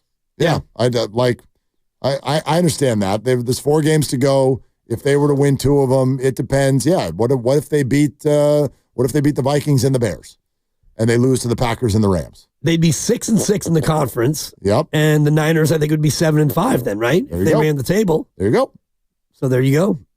Winner, chicken dinner. Yeah. But again, that's for me, threading the needle. Well, and again, to me, the least realistic part of that whole conversation is the idea that the Niners are capable of a 5-game win streak. Yesterday was wonderful, encouraging. It looked like what last year's team would do to the Bears. That's all great. I do not suddenly think that they're now going to win the next 4 in a row. Allowed to. Yeah, of course. Of course. Well, last year's team won 5 in a row, and the way that team won 5 in a row looked like the way yesterday looked. Right. A team that just went straight through defense. And in theory, you are getting new people back every week that could change this conversation. I don't know what Dre Greenlaw is going to look like, but he's supposed to play in 72 hours. I don't know if Nick Bosa is going to play in 72 hours, but he might. They didn't rule Trent Williams out either. You know what I mean? If you get to Thursday and whether Garendo's a go or not, or somebody's carrying the ball in the backfield, right? And suddenly you've got Nick Bosa back on the field, and you've got Trent Williams back on the field, and Dre Greenlaw is playing half of the plays, and Hufanga is doing more in the safety area because it's still Jair Brown. Not so happy. But anyway. Well, and the management felt the same way, which is why he was the one who came out yesterday. Yeah, exactly. So, like, if you start getting that and you do get the payoff, you start playing with that same urgency and you get the win and you get to 7-7, and then you maybe get to 8-7, and then you start getting even healthier. It's not out of the realm of possibility. 8-7 wouldn't surprise me. 9-7 would. 9-7 would surprise me. If you beat Detroit. That means you beat Detroit. Yeah. And that's 4 in a row. Yeah, boy. I mean, that feels like a lot, but again, talk to us Friday morning. Have you looked at the number, the point spread for this one? I have not. Coming up on Thursday? You have not. I have not. Grandy, if you would be so kind. We probably could do back-to-back musical gambling interludes right now. You want me to guess the spread, and you need to fade to Dibbers. Oh, the pick is in. I know it is. But you have to share it publicly for it to count. It's time to guess that spread. Please don't. Yeah, just stop talking. Anyway. I'm hanging in there. Oh, God. Big Dom is back. I'll get What is it about 4:30 that makes you're like a pumpkin? I'm like a pitcher for Farhan The slipper doesn't fit anymore. 3rd time through the order. Yeah, I start getting sideways. Exactly. I'm going to start calling you Alex Wood. I'm going to give you plus or minus a half a point. Okay, Niners against the Rams. Just a half. Both coming off of offensive explosion wins. Rams healthier, Niners at home. I think that the 49ers are favored in this football game by 2.5. Look at the big brain on Brett.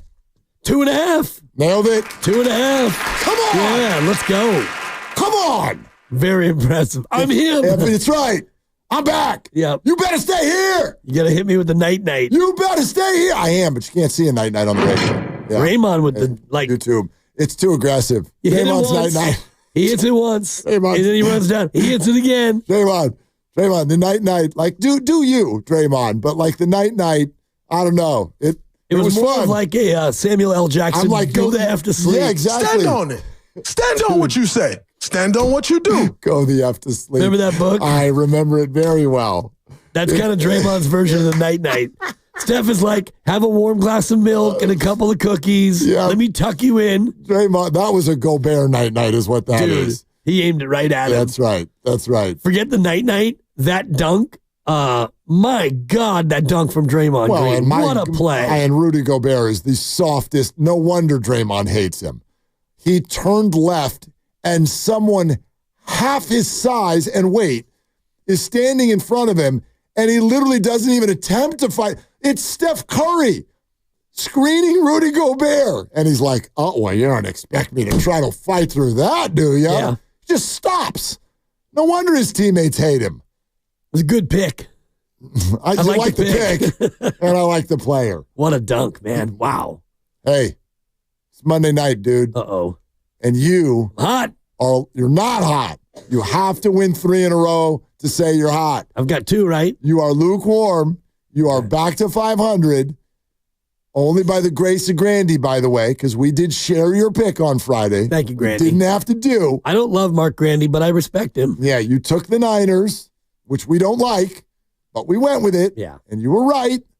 But if you actually want a winning record, if you want those kind of bragging rights, if you want Grandy to stop playing Golden State Warrior players saying that your picks stink. Hi, this is Guy Santos. You better fade the Dibber tonight. It's time for Fade the Dibbers. Please explain. Nostradamus gives out his pick. You bet against it, you make money. Cash me out one time. It's that simple. Hey, Dibs, your picks. Hey. Dibs, what's the lock of the day? Well, the Cincinnati Bengals are at Big D, Jerry's World, the Dallas Cowboys. How about them Cowboys? In an old-style shootout for fantasy football purposes only. Both these teams stink and nobody's going anywhere, but hey, let's play and have some fun. The Bengals are favored by 5.5. Dan? Oh, I made these picks about 5 days ago, and I had to check the sheet to figure out what my pick was, and I looked at it and I thought, is that really what I think? And then I look at it, and I look at Cincinnati, and God, they always seem to muck it up like almost every time. Dallas has no quarterback, and they're really not very good either, but they're home, and they're getting 5.5. How about them Cowboys? I'll take Dallas in the points.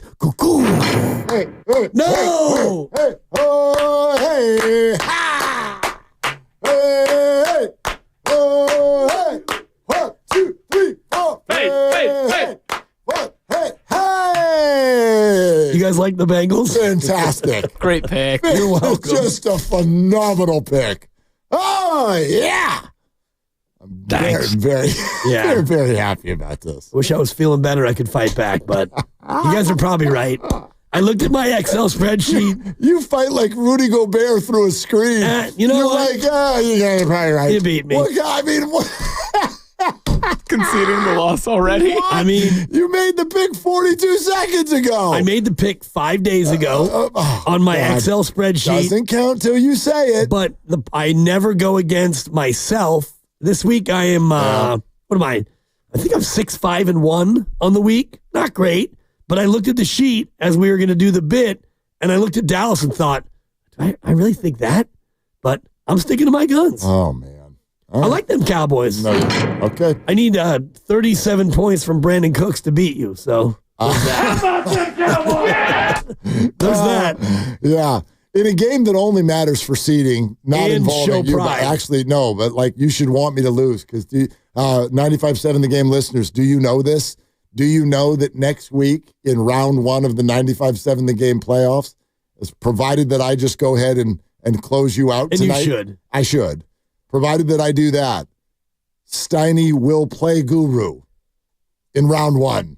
Steiny versus Guru. That feels You like got to go out there and be tough. Thank you. That feels like good content to me. I don't know about you. I feel like we as the listening audience might get something out of that. Oh, and you'll be against Ken, right, in the 3-6? Yeah, I'm playing Ken, who doesn't care about fantasy because he's a Mets fan. He's just swimming Having his in own fantasy. He's swimming in Juan Soto alcohol right now, so he doesn't care. I don't even know if he's going to start a lineup.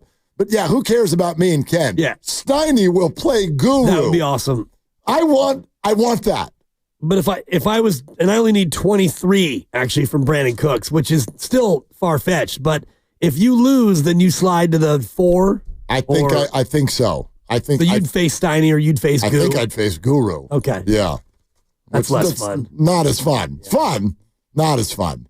I gotta look at my consolation matchup. You know what that would be? Stupid is what it is. Consolation. It is time for Triples for Autism, brought to you by Pet Nelly Financial Partners and the Autism Society San Francisco Bay Area. The Warriors made, count 'em up, brother, 16 3-pointers last night, which means another donation from Pet Nelly to the Autism Society San Francisco. Buddy Hield broke out of his shooting slump, 7 threes on his own. Steph made 5. Pajemski, the Poughkeepsie kid, chipped in with 2 off the bench. Look at that. He shot the ball and it went in. It was crazy. That's now the second donation of the season for Triples for Autism, and we love that. Next chance for another Pet Nelly donation to the Autism Society San Francisco Bay Area is Wednesday. The Warriors will be in Houston to take on the Rockets NBA Cup quarterfinal. To make a donation to autism yourself or to get involved, we invite you to go to sfautismsociety.org. That was Triples for Autism, brought to you by Pet Nelly Financial Partners and the Autism Society San Francisco Bay Area. Pet Nelly is here for you, offering financial guidance and support throughout life's milestones. Go to petnellyfp.com. All right, few things here. Rebooting your phone calls on George Kittle, saying that the team did not feel a sense of urgency or did not show it until yesterday. Your phone calls on Debo Samuel, saying that he's playing just fine, but he's not getting the ball. Said that on Twitter. 888-957-9570. I would also like to apply for 5 minutes of radio, if you will allow, to talk about Willie Adamas and Buster Posey. 5 minutes of radio. Willie and Buster. You can set a timer, and I promise you, we'll go back to the Niners. And we've heard these promises before. I know, and I break them. But not this time. Go Dodgers. Exactly. So that's all coming up next on Willard and Dibs. Your business needs a network it can count on. Power's out.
He's looking hella good.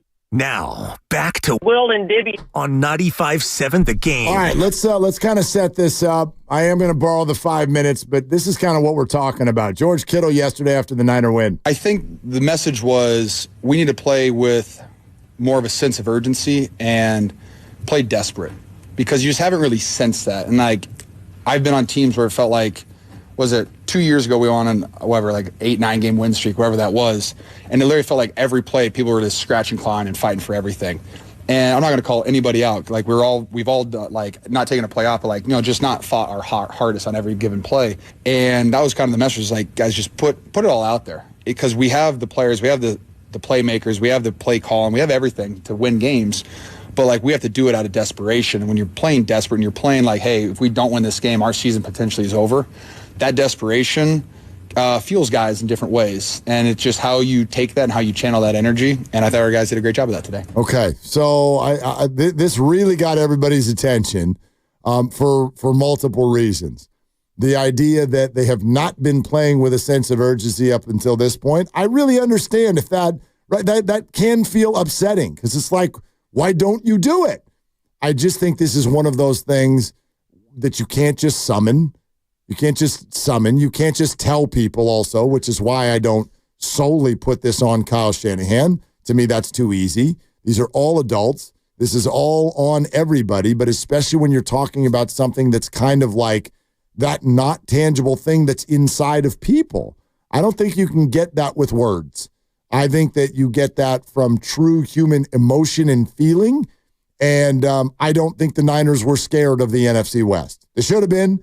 They should have known that in the NFL, all of this, that, and the other can happen. And when you add in their personal tragedies and their injuries and all of the circumstances that are out there, and then add in their mistakes at the end of games where they had the lead, the next thing you know, you can find yourself in this spot. But I will give them credit that if what you saw yesterday goes somewhere, then that's truly an accomplishment.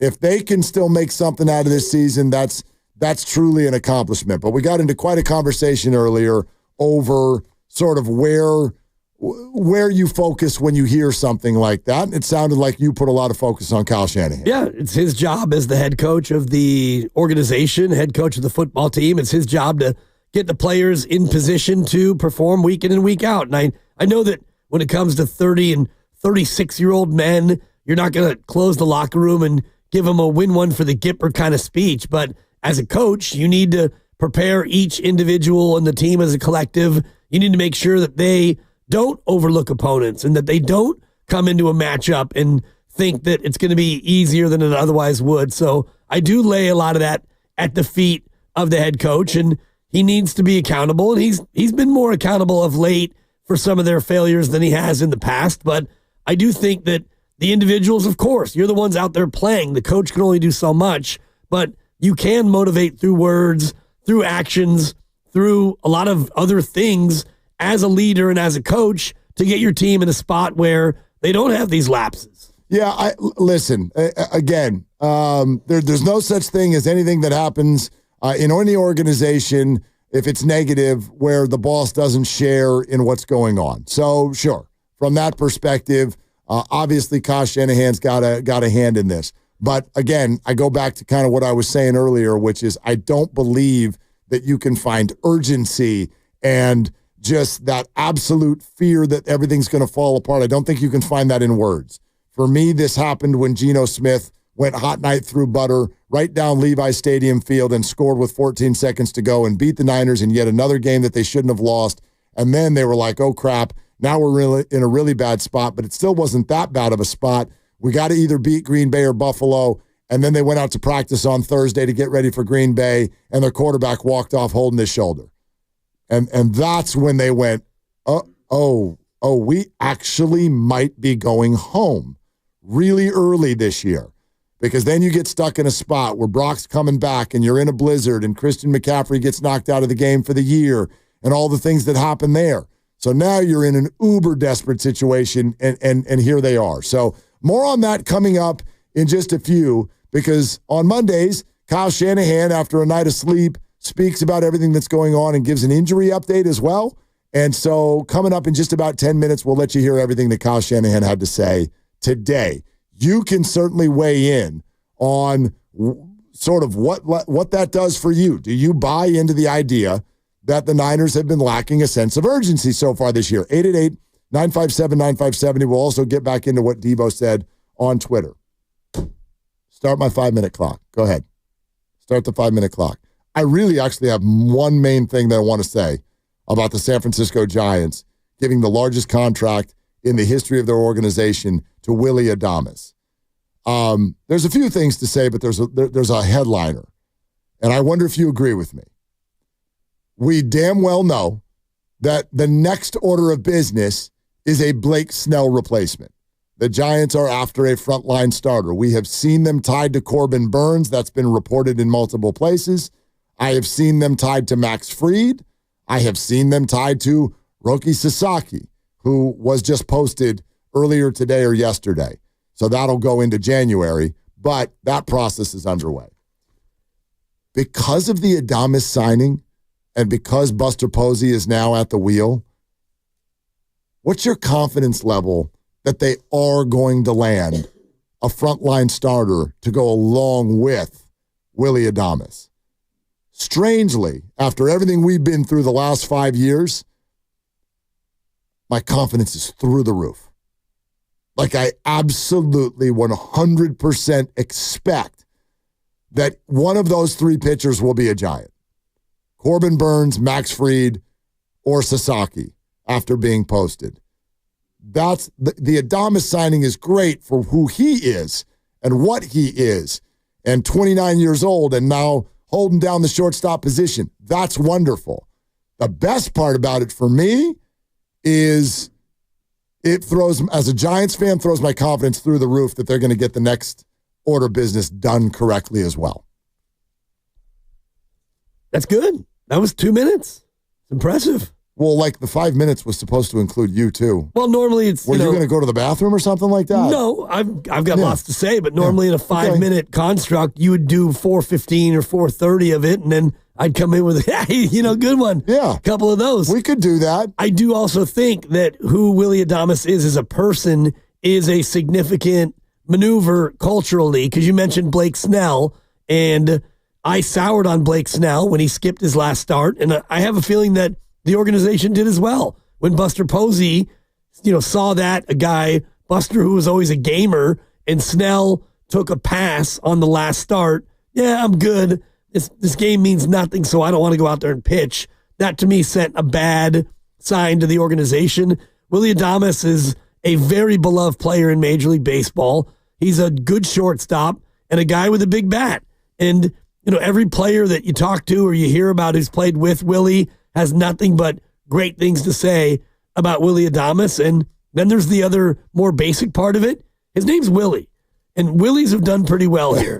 And I'm thinking about McCovey, Mays, McGee, such Willies who, as Giants, Did you really just do that?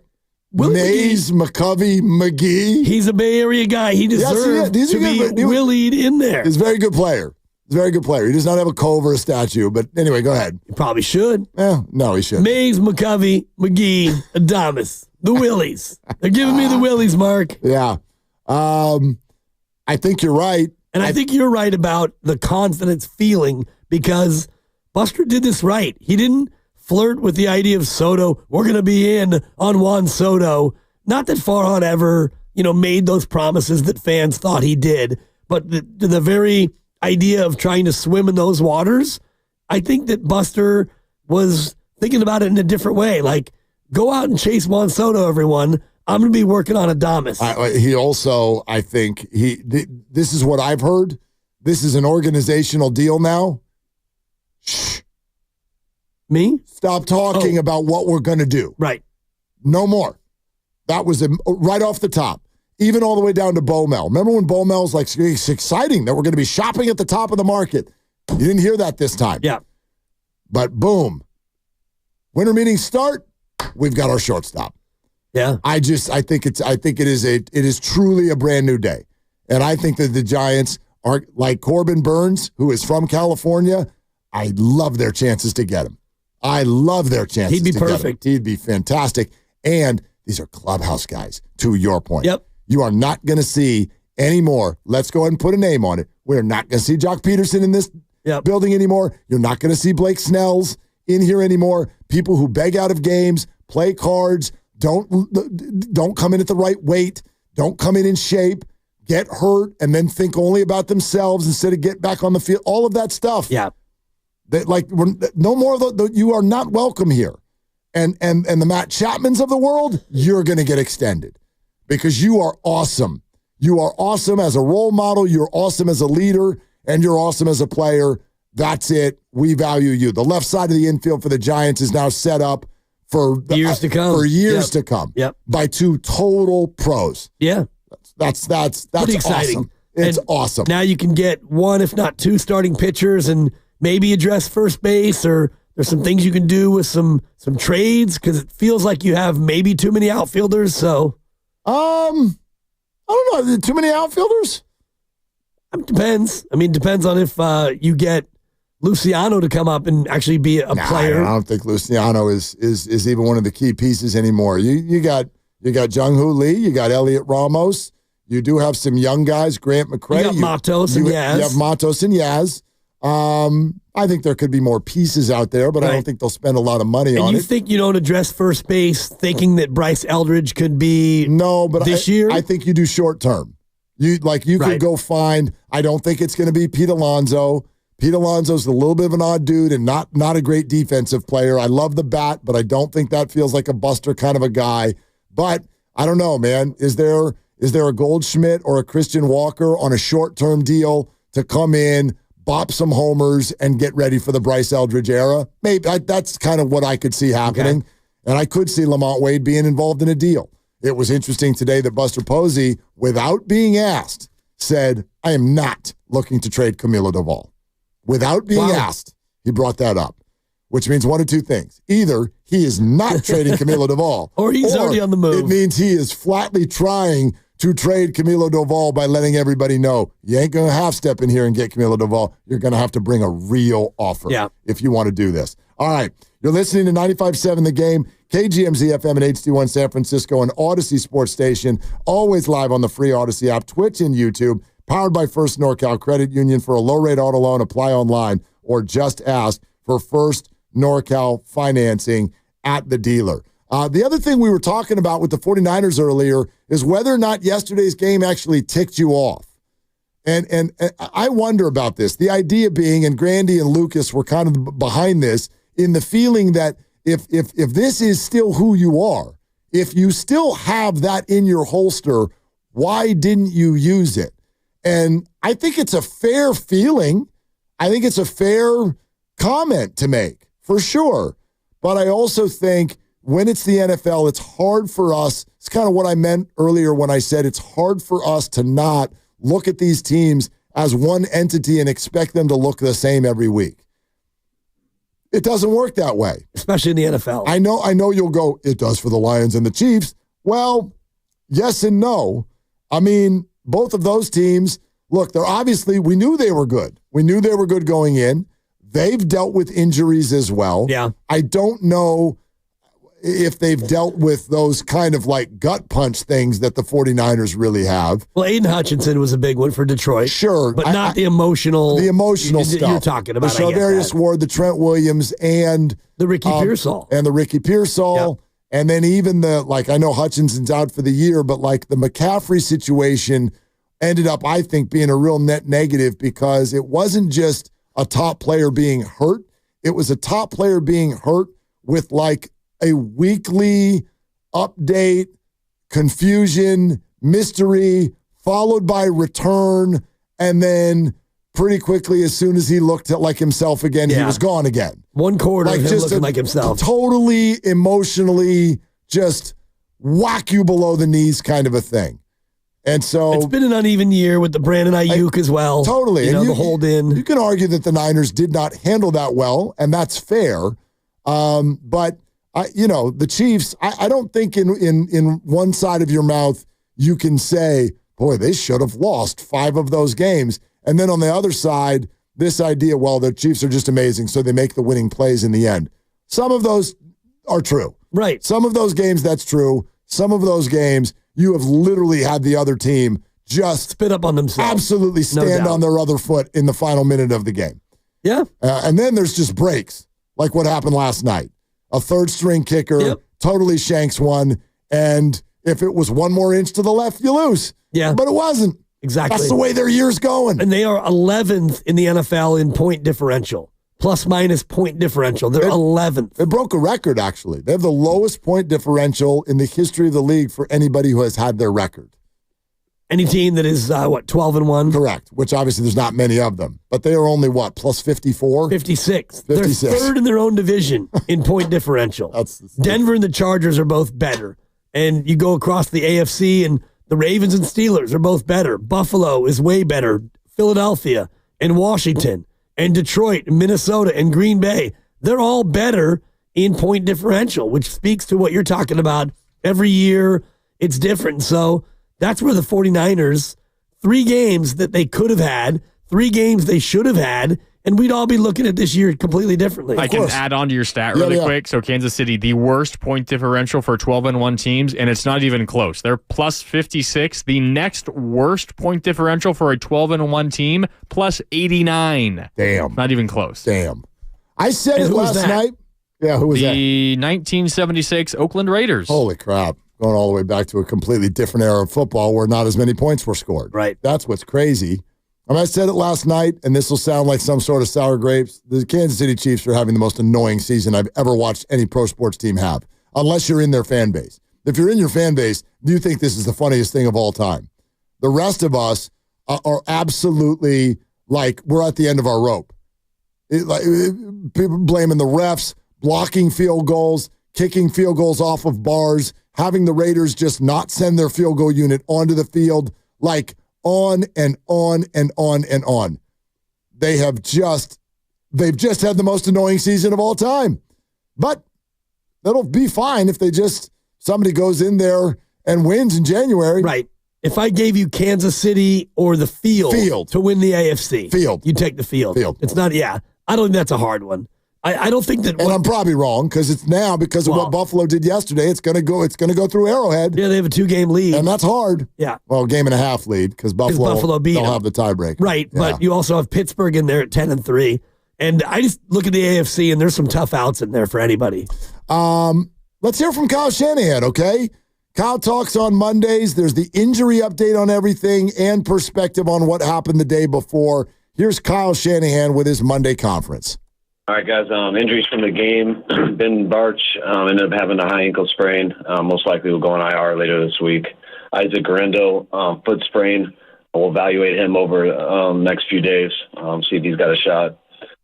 D. Winters, ankle day to day, and Malik Mustafa, chest, shoulder. He's day to day also. That's it. Kyle, is the plan still to have Dre Greenlaw be able to play on Thursday night? There's a chance to. We'll see. I haven't talked to him yet, so we'll see when he gets in here tomorrow how he's feeling, how practice goes Tuesday and Wednesday, and make our decision then. Kyle, do you have updates on Nick Bosa, Trent Williams, the other guys? Yeah, Nick Bosa still in the same situation. We'll evaluate him as this week goes. Trent no different. Aaron Banks cleared the protocol, so he should be good to go. And Flanagan Fouts, he's also still day to day with his knee. After looking at the film, how did you feel Talanoa Hufanga did out there with Malik Mustafa? I thought he did a real good job. Loved having Huff back. Even the first play of the game for him to get in on that tackle, his communication and everything, just helping the defense get lined up and stuff is extremely good. And it's a real good first game for him. Kyle, what went into that decision? How difficult was it to go with Malik as a starter over Jair Brown?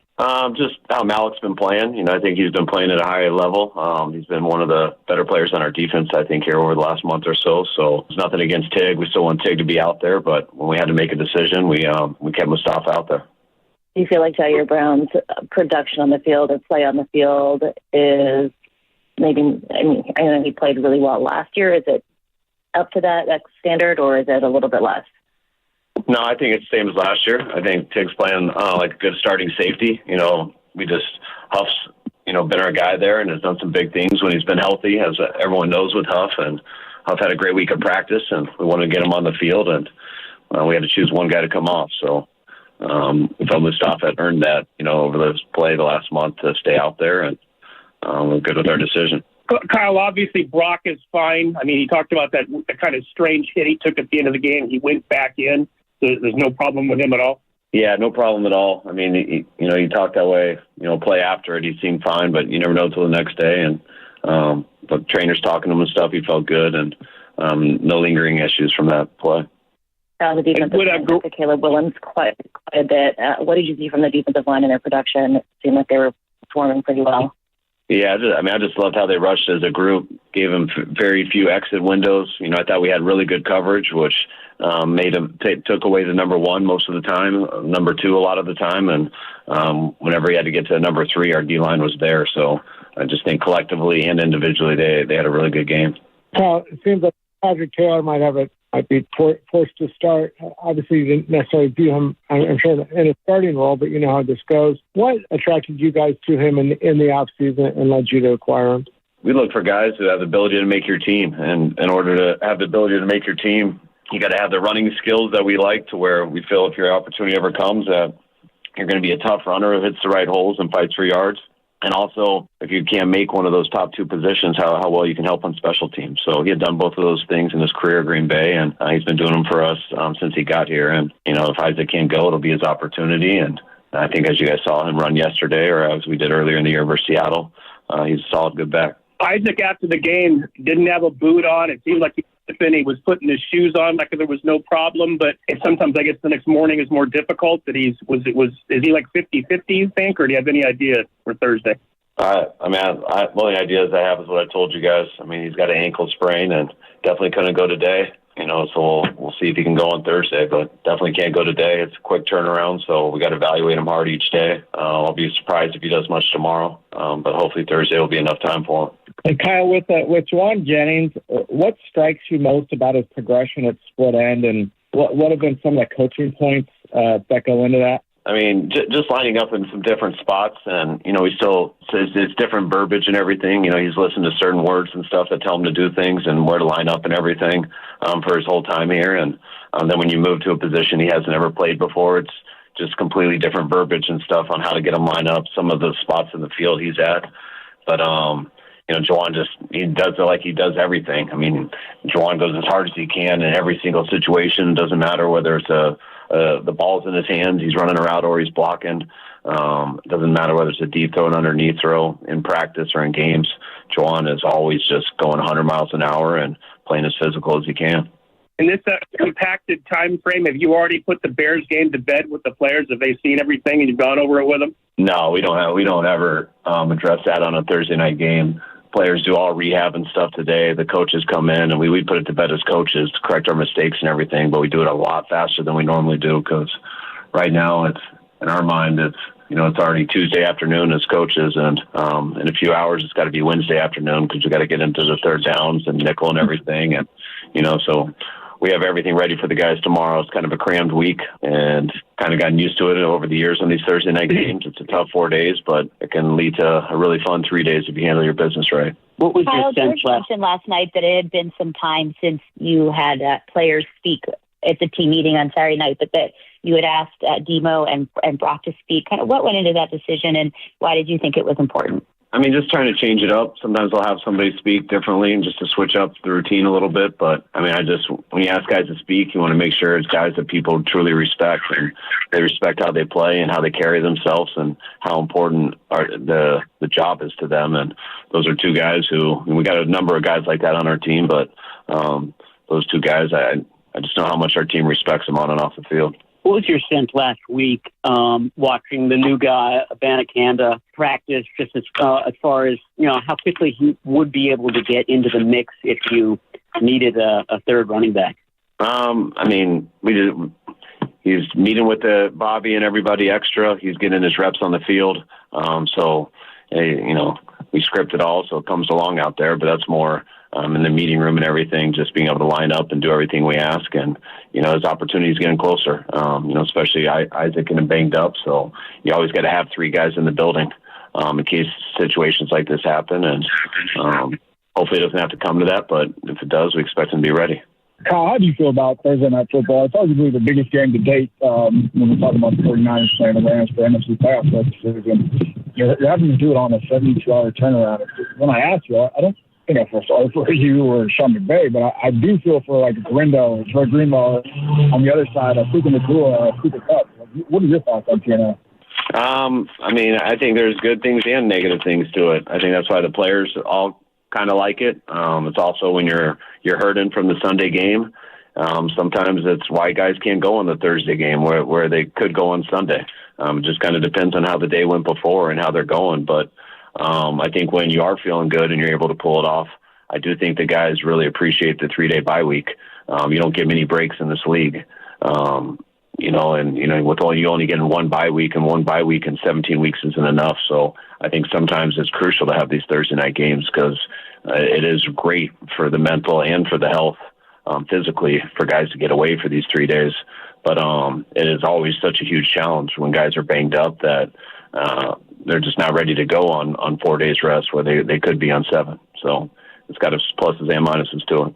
Now, you said, I think I'm representing this correctly, but you said last night, this team is filled with gritty guys, and a lot of those guys are your best leaders, but you felt like sometimes that grit or whatever hasn't been there at the end of games. You've been doing this a long time. All teams are different, dynamics are different, but can you put your finger on maybe what has been missing or why that has been? There isn't one thing to say. It comes down to making the plays and getting it done when you are in those situations. And, I could say you're not in those situations every single week. We were versus Tampa Bay and we got it done. So I can say that was a real gritty win and we played with some grit there at the end. But that's just trying to put a word on the situation. It's how hard these games are to come by at the end, and teams that can pull those off consistently usually are the teams that are in the playoffs. And when we have been in those situations, we haven't pulled many of them off this year. I always keep going back to those 3 games we lost. Tampa was the opposite. We were able to get that one done. But usually most teams are going to be in a lot of those games, and you got to win more than you lose. And it hadn't been that case for us, and we wanted to make sure that coming into this game, we knew our backs were against the wall, and we thought it was going to be an opportunity to come out and show that we can do that and finish it no matter what happens. And I think we came out so well at the beginning, and we continued that we were able to be a little bit more comfortable there at the end, which is always more fun. But we were prepared for any type of game, and we planned on winning that any way it would go. All right, guys. Thanks. All right. Thank you, Kyle. Yep. There goes Kyle Shanahan. He's all done for the day. And the Isaac Guerrero update is interesting. He said, obviously, he was not ready to go today. He said he'd be surprised if he's ready to go tomorrow. And then after that, it's what can you do on Wednesday to sort of prove your readiness for Thursday. This thing comes so damn fast. So he also said, with regard to Abanikanda, quote, his opportunity is on its way. And so I don't know exactly what that means. If he would be up to speed enough to start in place of Guerrero, or if he would just tuck into the room behind Patrick Taylor and Keyshawn Vaughn. I don't know exactly how this is going to look. But it's unbelievable what has happened to the 49er backfield this year. People don't even remember the name Eli Mitchell. And that happened all the way back preseason. McCaffrey, Jordan Mason, on down the line. Guerrero now. Don't forget that Guerrero, remember, we went out to camp. He got hurt like 5 minutes after camp started. Yeah. And missed the majority of camp. So I know it's been a year where people really want to take shots at Kyle Shanahan's play calling. I'd like to bring up something that I haven't heard all year. This is another brick on the wall for the Shanahan run game. Like, Jordan Mason is still one of the top 15 rushers in the NFL. And he's barely played in the last month and a half. So we are again, then you watch what Guerrero does yesterday. And we are again having another year where, again, I'm not saying McCaffrey is replaceable, but you're getting production out of the backfield from him, who, he, how, them every single year. It is another one of those years. Yeah, and it's going to be that way for the most part because Shanahan loves to run the ball. You run it a lot, and when you run the football that much, guys are going to get dinged up. Guys are going to get hurt, and it's unfortunate. And, you look at now and Keyshawn Vaughn and Patrick Taylor, it's next man up. Abanikanda, as you have mentioned before, maybe he gets into the box score as well, but I'm also concerned about the offensive line, whether or not Trent will be back. Ben Barch likely going on IR, so you're going to have... But Banks is cleared and will be back. Right. So these slides right back into the... little bit of a shuffle. Yeah, the spot. And, it's been the interior offensive line that's been a problem for the most part all year long. So, Bosa's a big one. If he can go, that changes my outlook a little bit on the game. And Trent, how do you put a timetable on that? You just can't. Because it's not only the personal tragedy, losing not one but two babies, but also he's got an ankle. So it's not like he's 100% healthy, and when his emotions and his feelings get better, he can play. He's dealing with an injury as well. What a year, but at the same time, I also understand where people are coming from and I think this is sort of the core of what Grandy and Lucas were getting at earlier in talking about, boy, if you guys had that pitch in your holster, why haven't you been throwing it? There was one thing that Kyle Shanahan said that I get why it might shoot something up your spine. And 888-957-9570 if you want to react to this. But Kyle said, we knew our backs were up against the wall in this one. And I totally get it if a fan goes, dude, you just felt that yesterday? Right. That's the first time you felt like your back was up against the wall? I don't know. And again, feeling something and thinking something is very different than going out and executing on a football field. But I remember us talking about it. I did not feel like they could lose the game against Seattle. That was not a losable game to me. And until I'm proven wrong, I will stick by that. Because, boy, would this thing feel different. Like that game alone, that drive by Geno Smith is literally the only thing stopping the Niners from being in first place right now. Think about that. Well, that and the Ram game and the Arizona game. No, but if Geno Smith, if they stop him on that drive, they are 7-6, and so are the Seahawks, and the Niners have the tiebreaker over them. They would be sitting there at least in a three-way tie, along with the Rams, who I grant you would right now have, I guess, the breaker over the Niners, but it'd be three-way, which changes everything. Yep. Like that, they couldn't do that. They could not do that, and they did it. And I think it's fair to at least, who knows, maybe they did feel that way and they just didn't play well. But if George Kittle's talking about we finally showed urgency, if Kyle Shanahan's saying, our backs were up against the wall, I'm sitting here going, dude, that was already the case. That was already the case when Seattle visited Levi's Stadium.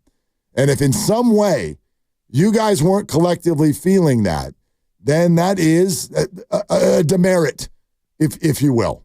No doubt. At least for that football game, to me.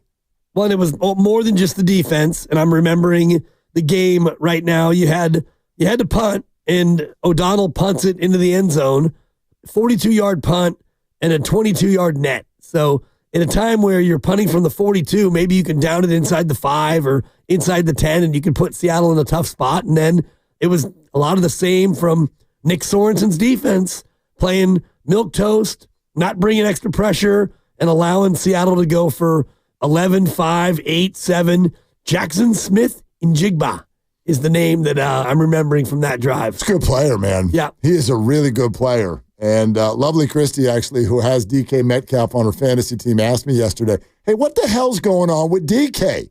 He's always got a Q next to his name, and they don't throw the ball to him. I said, yeah, I think they like this Jackson Smith and Jigba guy. He's kind of taken over. Yeah. He's him. It's him. Yeah, and they are a weird team where... They're a very weird team. You keep waiting for them to kind of regress to the mean and fall back to earth, and they just don't. Other shoe going to drop? Right. But they've won 4 games in a row, and nobody thinks they're very good. It's odd. Well, 2 of their last 3 wins were against Arizona. Yep. Which, yesterday was the one where you figured it'd be a get-back game for Arizona, and then Calamari with a terrible interception in the second quarter. And, a couple of them. Next thing you know, Seattle's just dominating that game again. Oh, and part of their 4-game win streak was also the win here. And then the other week they played the Jets. And by the way, we're down by double digits before rallying back to win that football game. But Seattle gets their comeuppance unless they're real. Like they're going to have the opportunity to prove themselves the next 2 weeks. They host Green Bay and Minnesota. Let's see what we're talking about after that. And, of course, none of it matters if the Niners don't play well on Thursday. It's Willard and Dibbs taking your phone calls, 888-957-9570. How about Tom in San Mateo? Hi, Tom. Thanks for calling. Hey, what's going on, guys? How are you? Good, man. How are you?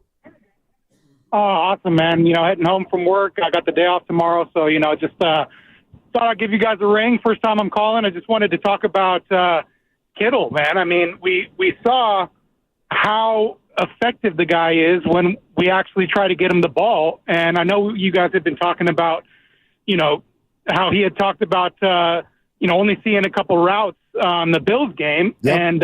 And we all know how that turned out. But to me, it's just mind blowing. I don't understand how you have a guy like Kittle who is literally, a top tier tight end in the league, one of the best that we've seen as Niner fans, and we don't get the guy the ball on a regular basis. I mean, we have so many situations where we need 5-10 yards for a first down, and throw the guy a slant up the middle, and nobody's covering him. He gets the ball every time. I just don't understand the fact that Shanahan is just not utilizing him the way that he should be. You know what? Let's dive into that for a second. Tom, thank you for the first phone call. We really, really appreciate it. Enjoy your day off too, Tom. Thank you for listening. All right, let's play with this for a second. George Kittle, now he's missed 2 games. Keep this in mind. He's missed 2 games. George Kittle has 67 targets so far this year. Play that out. Let's see. In 11 games played. Can we do the quick math? That's 6. Right, about 6. So if there's 4 more games, we can assume about 24 more targets. Is that accurate? Yep. All right. If that happens, then George Kittle will finish the year with 91 targets in 15 games. Do you know what he had last year? In 16 games? 16 games. Again, if we play the math out with how they're utilizing or attempting to utilize George Kittle right now, he will have 91 targets in 15 games. Last year, he played 16 games. 90 targets. Yeah. Last year, he had 1,020 yards. Very good for a tight end. Yep. This year, he has 800 yards. 800 yards. 80 per game. In 11 games. Give him another 320. That's 1,100 yards. Which, oh, by the way, would be his second best season ever in a Hall of Fame career. I have this one for you too, Mark. Go. Targets, he is 53rd in the NFL among all pass catchers. How about among tight ends? Just first, 53rd among all pass catchers. Touchdowns, he's tied for 4th. So how are we using him? You're using him the right way. You're using him when you need points. And, if I want to just do it among targets among tight ends, there are tight ends who get more targets than he does. But my greater point is when they do use him, they use him to great efficiency and great effectiveness. Are there tight ends that get a lot more targets? Because I would guess Kelsey, but he's had a weird year. David Njoku. Njoku has more targets 87 than Kittle? Targets, yep. Okay, how many games? Only 10. Oh, wow. That's impressive. Okay. Cade Otton, 84 targets. Right. Having a good year. Part of that came because all of Tampa's receivers decided to depart the premises. True. But yes, okay. And they're not listed by position, so I'm just kind of eyeballing. But, and Brock Bowers, of course. Brock Bowers. Yeah. 118 targets. All right. So Travis Kelce and Trey McBride as well. Thank you. I was just kind of scanning the list. Listen, again, Thank you, Grandy. I don't want to sound like I'm not dismissing the point. George Kittle has been probably their offensive MVP this year. It's either Jennings or Kittle. They've been the offensive MVPs. There's no two ways about it. So I get that. Do you want to utilize him more? Hell, I'd love for that. Throw the ball to him on every play. It seems to work. But again, the 2 points I'll make is, number one, the idea of utilizing an individual in the NFL, it's not like calling a stolen base. It's not just like, okay, here we go, ready, we're going to throw the ball to George, ready, break. Or like a clear out in the NBA. Yeah, like it's different. It has to go through progressions. It has to work. The defense, because Kittle is so good, they focus a lot on holding him back. And when the offensive line has its struggles, Kittle is asked to block more. All of these things I think matter and are fair. But the other thing I'd say is I think they are using him maybe a little bit more than it feels like they're using him. Yeah. They're using him as much as they always do. Yeah, which is, about 6 targets a game? 6 or 7? Yeah, he only had 1 year where he just blasted through all of this in terms of targets, and it's going back 6 years ago to 2018 in what it was his incredible record-breaking year where he had 1,377 yards, and he had 136 targets. Other than that, he's only gone over 100 targets one other time in his career. And by the way, he's got more touchdowns this year than he had the year that he had 1,377 yards. So I get it. I love him too. He's been phenomenal. I can't believe he's still this effective. He hasn't lost a step. But they are. They're throwing to him a lot. Right. And I think also if you look at what Shanahan and the offense normally does with targets, it's a balance. No matter who it is, even with McCaffrey when they had everybody. McCaffrey and Kittle and Debo, they all get equal targets for the most part because that's the way Shanahan likes to run the offense. Next up is Frenchie in Fremont. Hi, Frenchie. Thank you for the call. Thank you guys for taking my call. Yeah, something caught my ear that Kyle said. I just kind of wanted to give you guys this quick opinion on it. He said that, one bye is just not enough for 17 weeks. And I'm wondering, I know the league eventually will want to move to probably 18 weeks. Do you think they would add a second bye just to kind of, I don't know if it's me, but just to kind of mitigate some of these injuries? It seems like since they've gone to 17 games, there's been a ton of more injuries. The answer is yes. They would add a second bye, and they would start the season a week earlier, and you would end it on President's Day weekend, which is what we all really want anyway. Why not? Yeah. Yeah, exactly. When I did Arena League football, they had an 18-game schedule, and there were 2 byes. So it was 18 games over 20 weeks, and thank you. It actually gave players a better chance to come back from injury, as weird as that sounds. So it doesn't sound weird at all. You get hurt. It makes all the sense in the world. Yeah, and think about like Dre Greenlaw, for example. The league will use that to their advantage, I think, when they're trying to pitch this. Because remember when it was the 17th game, it was like, oh, it's too much. It's too physical. Well, you go to an 18th game, but you add an extra bye. I'd argue it's almost like it's at minimum, it's an even Steven deal. But you could argue that that's even safer. 18 games and 2 byes. That's so funny. Versus 17 games and 1 bye, don't you think? Yeah, you sound like an NFL exec when you use the phrase even safer. That's what they're going to, there's no but it's safe. Hilarious. That's what they're going to say. Yeah? Put it this way. That is better for the body. That would be easier on the body, 18 games but 2 byes versus 17 games and 1. It's debatable. So you're asking me to go out and have one more full game of car crashes. Yes. But I get an extra week but a whole to week recover off from too. it. Yeah. Our jobs are different. You'd all make that trade. You'd all make that trade. We'll give you a whole nother week off if you work harder for 1 extra week. Yeah. Interesting. Oh, God. Would you? So, in other words, I was thinking of you and I. Would you do an 8-hour show for 5 days a week if they said, and you get the next week off? Nah, probably not. Hell yeah! I was actually thinking of it the other way where. Hell yes, I would do that. We would do a 5-hour show 4 days a week, and then you'd get Friday off. 5-hour show. Oh, well, okay. That to me would be more palatable. Your voice only lasts 3.5 hours, so you wouldn't do it. I'm actually bouncing back here at the 5 o'clock hour. You actually are. You're doing better than I thought you were going to be doing. I would agree. There have been some conversations in the back room about you. I saw you go back there. Yeah. I saw you go back there. No, conversations. Oh yeah. Yeah. Oh yeah. I'm drinking tea. At high levels too. Yeah. We're making if phone it's calls. you, Grandy, and Lucas, that's not a high level. Easy, Narc Willard. Unless you guys are smoking weed, there's nothing high about that level. I'm just saying. Yeah, I got material still. There have been moments where I'm like, it's going, but then not gone. How high are you right now? Not high enough. Hanging in there. You are. Hang in there, big guy. There'll be brighter days ahead. Better voice days ahead. Yeah, I hope so. On Friday, I said to my wife, this may be it. I may never be able to speak again. And she turned to me and she said, shut up. I said, maybe I can go be a traffic cop and just blow the whistle and tweet. Blow the point whistle. at people. Yeah, you could do that. Friday was bad. Thursday was bad. Friday was way worse. Of course, because you grinded it to a halt on Thursday. Yeah, boy. I know what happens. You get a night's sleep and you wake up and you sound like a squeaky set of brakes.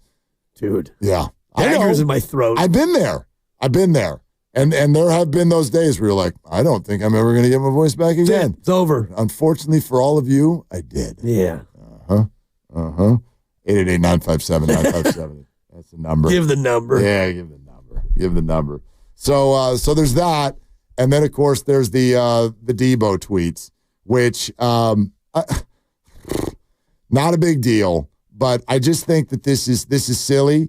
And I'm going to admit something that especially after what has happened with Brandon Ayuk earlier this offseason, I don't want to hear this.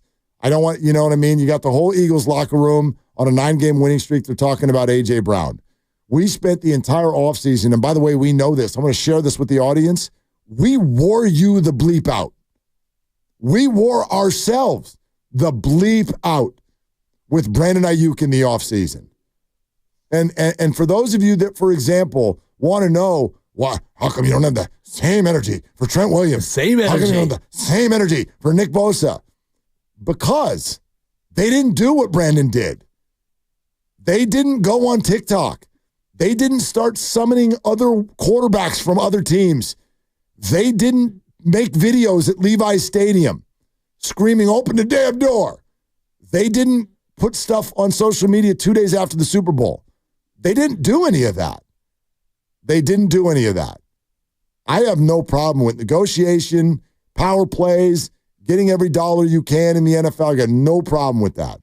But this has been a crappy year for the wide receiver position, especially here in San Francisco. But this money has lost its damn mind as far as this position is concerned. And it started a couple of years ago. It's completely drunk now. $35 million for Justin Jefferson. And he's worth it. He's worth it. Again, he's worth it, except, boy, they're almost getting the exact same production out of Jordan Addison. Then you've got what? CeeDee Lamb making $32 million. How we doing? Amon-Ra makes $30. Yeah. And I'd argue that they're using him less than they used to. But he's fantastic. But we can bounce around on this. Tyreek and Waddle were completely pointless when the quarterback went out. Yep. Jamar Chase took his team on a no-reason ride because it wasn't even extension time yet. Leads football in reception touchdowns. Fine, but got nothing out of the journey he took his team on, and his team is 4-8. So it's not his fault. He's a monster. It's their defense. It's a lot of things. They're going to score 35 tonight and lose. But I'd argue, we'll see about that. But I'd argue, my favorite bet tonight was the over. But anyway, I'd argue that what he did in training camp, I don't know if you can quantify if that helped or hurt. That might have hurt. That might have been part of what set the Bengals on their path. So I know that's really hard to sort of say, but there's that. And now Debo, who has had an off year. He has gotten into a fight with a long snapper. He has started a podcast where he said we've been the best team for 5 years in this league, even though you haven't won a Super Bowl. And now, after your best offensive performance of the year, he goes to Twitter and writes, not struggling at all, just not getting the ball. Interesting about that, because I'm looking at targets, and George Kittle has 67 targets. Debo Samuel has 64. So you have 3 fewer targets than Kittle. 3 fewer, and yet you're not getting the ball. George Kittle, as I mentioned, 8 touchdowns. Debo Samuel 1. Kittle's got 800 yards. Debo's got 553. There you go. So, I mean, you're getting thrown to as much. You're not doing as much with it. You're not finding the end zone. Right, and it's not downfield because he's not running routes like some of the other guys are or what have you. I don't even want to take a shot at Debo. I don't think he's lost a step. I just think right now, temporarily, he's lost his mind. He's letting the frustrations, this has now shown up 2, 3, 4 times this year. He's letting the frustrations get to him in ways that it's not getting to other players. And if you're going to be a boombox boy, well, that's not good. That's not good. Again, this is not a big deal, but I love it, especially when a team is struggling, to ask yourself this question after every action, every public action. How did it help? How did it help? So if Debo asked himself that question right now, you went to Twitter and wrote not struggling at all, just not getting the ball, shruggy emoji. How did that help? And who did it help? Might have helped you. Probably helped him, exactly. Got something off your chest. Yep. So you feel a little bit cooler now. How did it help your team? How did it help any discourse around your team? None. Yeah. It doesn't. It doesn't. And it might have made Shanahan or Purdy or Jawan or anyone else, the offensive line, it might make them all feel a certain way. Which that's not what you want to do. That's not what you want to do. When is the Up and Adams podcast? Is that tomorrow? I don't know. She's doing those all the time. What? Because she and Debo don't. I thought they normally had like a. I think that was last year. He's been on some, but I don't. It's not as regular. Okay. She does it with Devontae did it for a while. Like a lot of guys are going on there on the regular. Gotcha. So I don't know. I don't know if he's going to appear on that thing anytime soon. But anyway, plenty of time for you to still weigh in. 888-957-9570. That is the number. Glad you're with us. Always fun at 5:45 on the way out the door. So what if we even just played with it? Who's the biggest diva wide receiver in the NFL? 888-957-9570. Give us a call. You got to name one person. Biggest diva wide receiver in the NFL. We're sponsored by Safeway, and it's Willard and Dibs. Head to Safeway this week.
Now, back to Will and Dibby on 95.7 The Game. Who you got? Biggest diva wide receiver in the game. Who you got?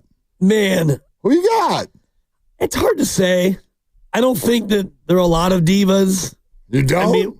Well, they're all divas. Like, what makes a diva? Somebody who complains about not getting the ball? Yeah, I mean, just Most of like them. make it a little bit too much about you in the team concept.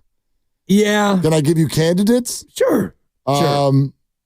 Candidates. Stephon Diggs.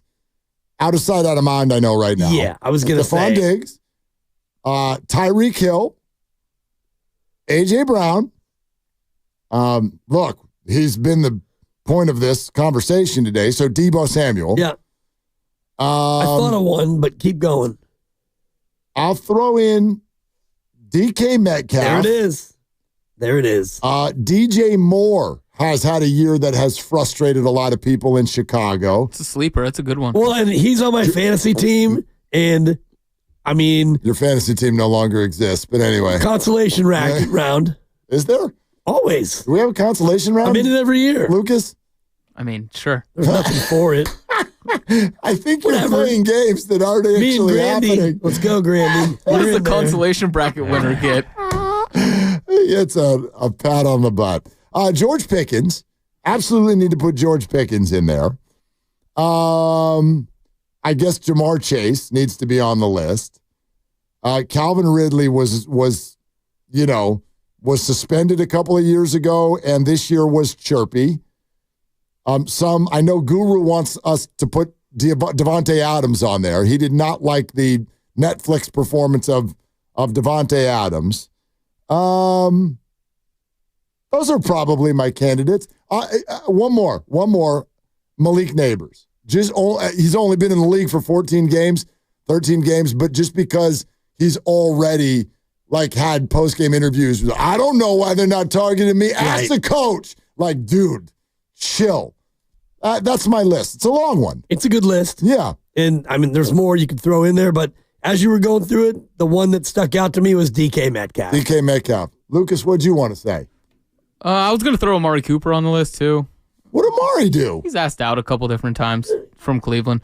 But I think I agree with Devontae Adams, and I think George Pickens is a little bit of a sleeper one because on the field, he gets frustrated and gets penalized pretty often with some unsportsmanlike conduct stuff. So he's not, and that's the thing about diva receivers. They're not good at hiding their emotions. No, he's a moper. Yeah. He's a moper. Even when things are going well, he's a moper. And I'm not even saying he didn't have, he has played his entire career until Russell Wilson started playing. He's played his whole career with no quarterback.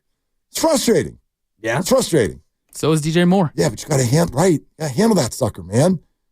You got to handle that now. You got to handle it. You got to do that now. You're a wide receiver with no quarterback. That can be pretty frustrating. Yes, but you know what? Welcome to life in the big old world. Got to handle that without, And Malik Neighbors is number 2 in targets. So what are you crying about? Ask him. Exactly. And talk about not having a quarterback. I have a hard time right now not putting my vote on A.J. Brown. Just because you're in the middle of a 9-game win streak. We're now public that you're beefing with your quarterback. I understand that Jalen Hurts is not the best QB in the NFL, but he's far from the worst. Holy hell. Right? You could be a lot worse off than 11-2 and playing with Jalen Hurts. Right. As a wide receiver in this league. But as a wide receiver, you'd love to be in an offense where you actually throw the ball, and Philly doesn't throw it very often because they don't have to. Yeah, I'm pretty sure AJ was aware that he was being traded to the Philadelphia Eagles. He needed to agree to an extension, and he did. So you didn't have to do that. Right. But you did. Because the money's nice. Yeah. And the team is good. Yeah. But that is a little bit diva-ish. Oh, you know who we left off? We left off one who just this last week absolutely has to be thrown on there, but no one's thinking about it because he's barely playing. That's kind of the point. Deontay Johnson. Oh, yeah. Acquired by the Baltimore Ravens and asked out of the game when he was told to go in. Got suspended for a week, then did an interview where he's almost flirting with the Pittsburgh Steelers as a potential free agent from inside the Ravens visiting locker room in Pittsburgh. That's some diva stuff right there. You guys brought up Malik Neighbors. Yes. I give him a pass because of the situation with the Giants. Did you hear what happened this weekend after the game yesterday? No. So there was a fan or someone that was flying a plane with a banner hanging off the back of it. I heard about that. And it said, "Mr. Mara, enough. Please fix this dumpster fire." And Malik Neighbors, along with other Giants, were asked about it postgame. And the only thing Malik Neighbors said about it was, quote, "I didn't pay for the plane. I ain't got nothing to say." And then he turned around. Nice. Yeah. So in other words, I have no problem with you calling my team a dumpster fire. Yeah, which is what it is. It is. Yeah. It is, but like saying what it is publicly is not always the best practice. It's not always the best practice. Hey, can I throw this at you? This is completely off the subject, but I'll throw it at you on the way out the door because we love Susan Slusser. Oh, yeah. Did you see this tweet about Willie Adamas? No. And does this fire you up? Listen to this now.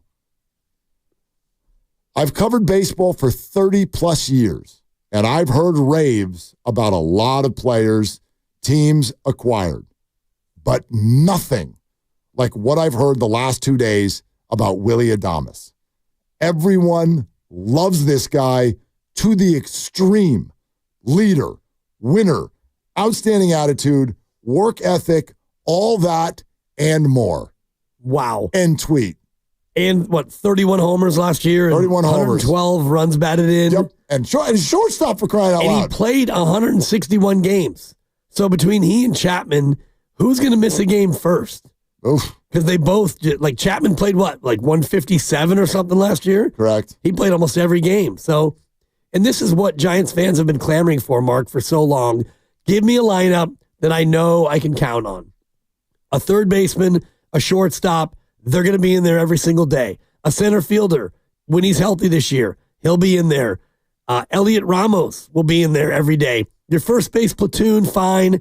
Second base, you can pick and pop a little bit, but that'll be Fitzgerald for the most part. Probably, yeah. Buster said some things today about a lot of upside at second base for Tyler Fitzgerald. Yeah. I think that Bailey in the squat for 2/3 of the year. Other than, and I know you could start talking about Flores and Wade and stuff like this. But I think the question marks right now are essentially first base and DH and then just depth. You know what I mean? Like if in theory Yaz is your starting right fielder, Jung-Hoo in center, Ramos in left, but there's a DH to think about and outfield depth. Maybe Ramos is the DH and you put someone else, McCray, maybe he makes the team. What about Matos? Is he falling out of favor for you? No, I don't think. No, not falling out of favor, but I mean, he hasn't done enough to warrant conversation about a starting role right now. Okay. Today, I'd be more comfortable with Yaz. Yeah, phenomenal on defense and steady Eddie enough. Eddie enough, just a threat of power. Yeah, I mean, he's going to hit 220, but he'll hit you 22 bombs. Yeah, exactly. So first base and DH. And obviously, they're going to go get another starting pitcher. But yeah, you go jump onto the Baseball Reference page of Willie Adamas, and you get a little tingly inside. Definitely, you get a little tingly. Last 3 years, games played 161, 149, 139. Pretty good. That's pretty damn good. OPS those 3 years, 794, 717, 756. Solid. Home runs, 32, 24, 31. Yeah. RBIs, 112, 80, 98. Batting average, there was a down year of 217 a couple of years ago. 251, 217, 238. But he still has a plus OPS. Walks a lot.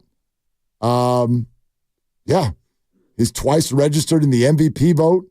Shortstop. Yeah. He has not had his 30th birthday. And he got a 5-year deal? 7-year deal. $182, bro. Oh, boy. That's $182, brother. When you think about the years that they've invested, Jung-Hoo Lee and Chappie and now Adamas. Yep. I mean, these are real anchor pieces for a team. Right. And then you have long-term control over your young guys, Bailey, Fitzgerald, Ramos. And, Yaz just signed a new... And hopefully a phenom coming at first base in the next year or Bryce two. Eldridge, right. Starting to take some shape. Damn right. Exciting. That didn't take long. Only 7 years. Yeah. I'm still ticketed for third place, but whatever. Doesn't matter.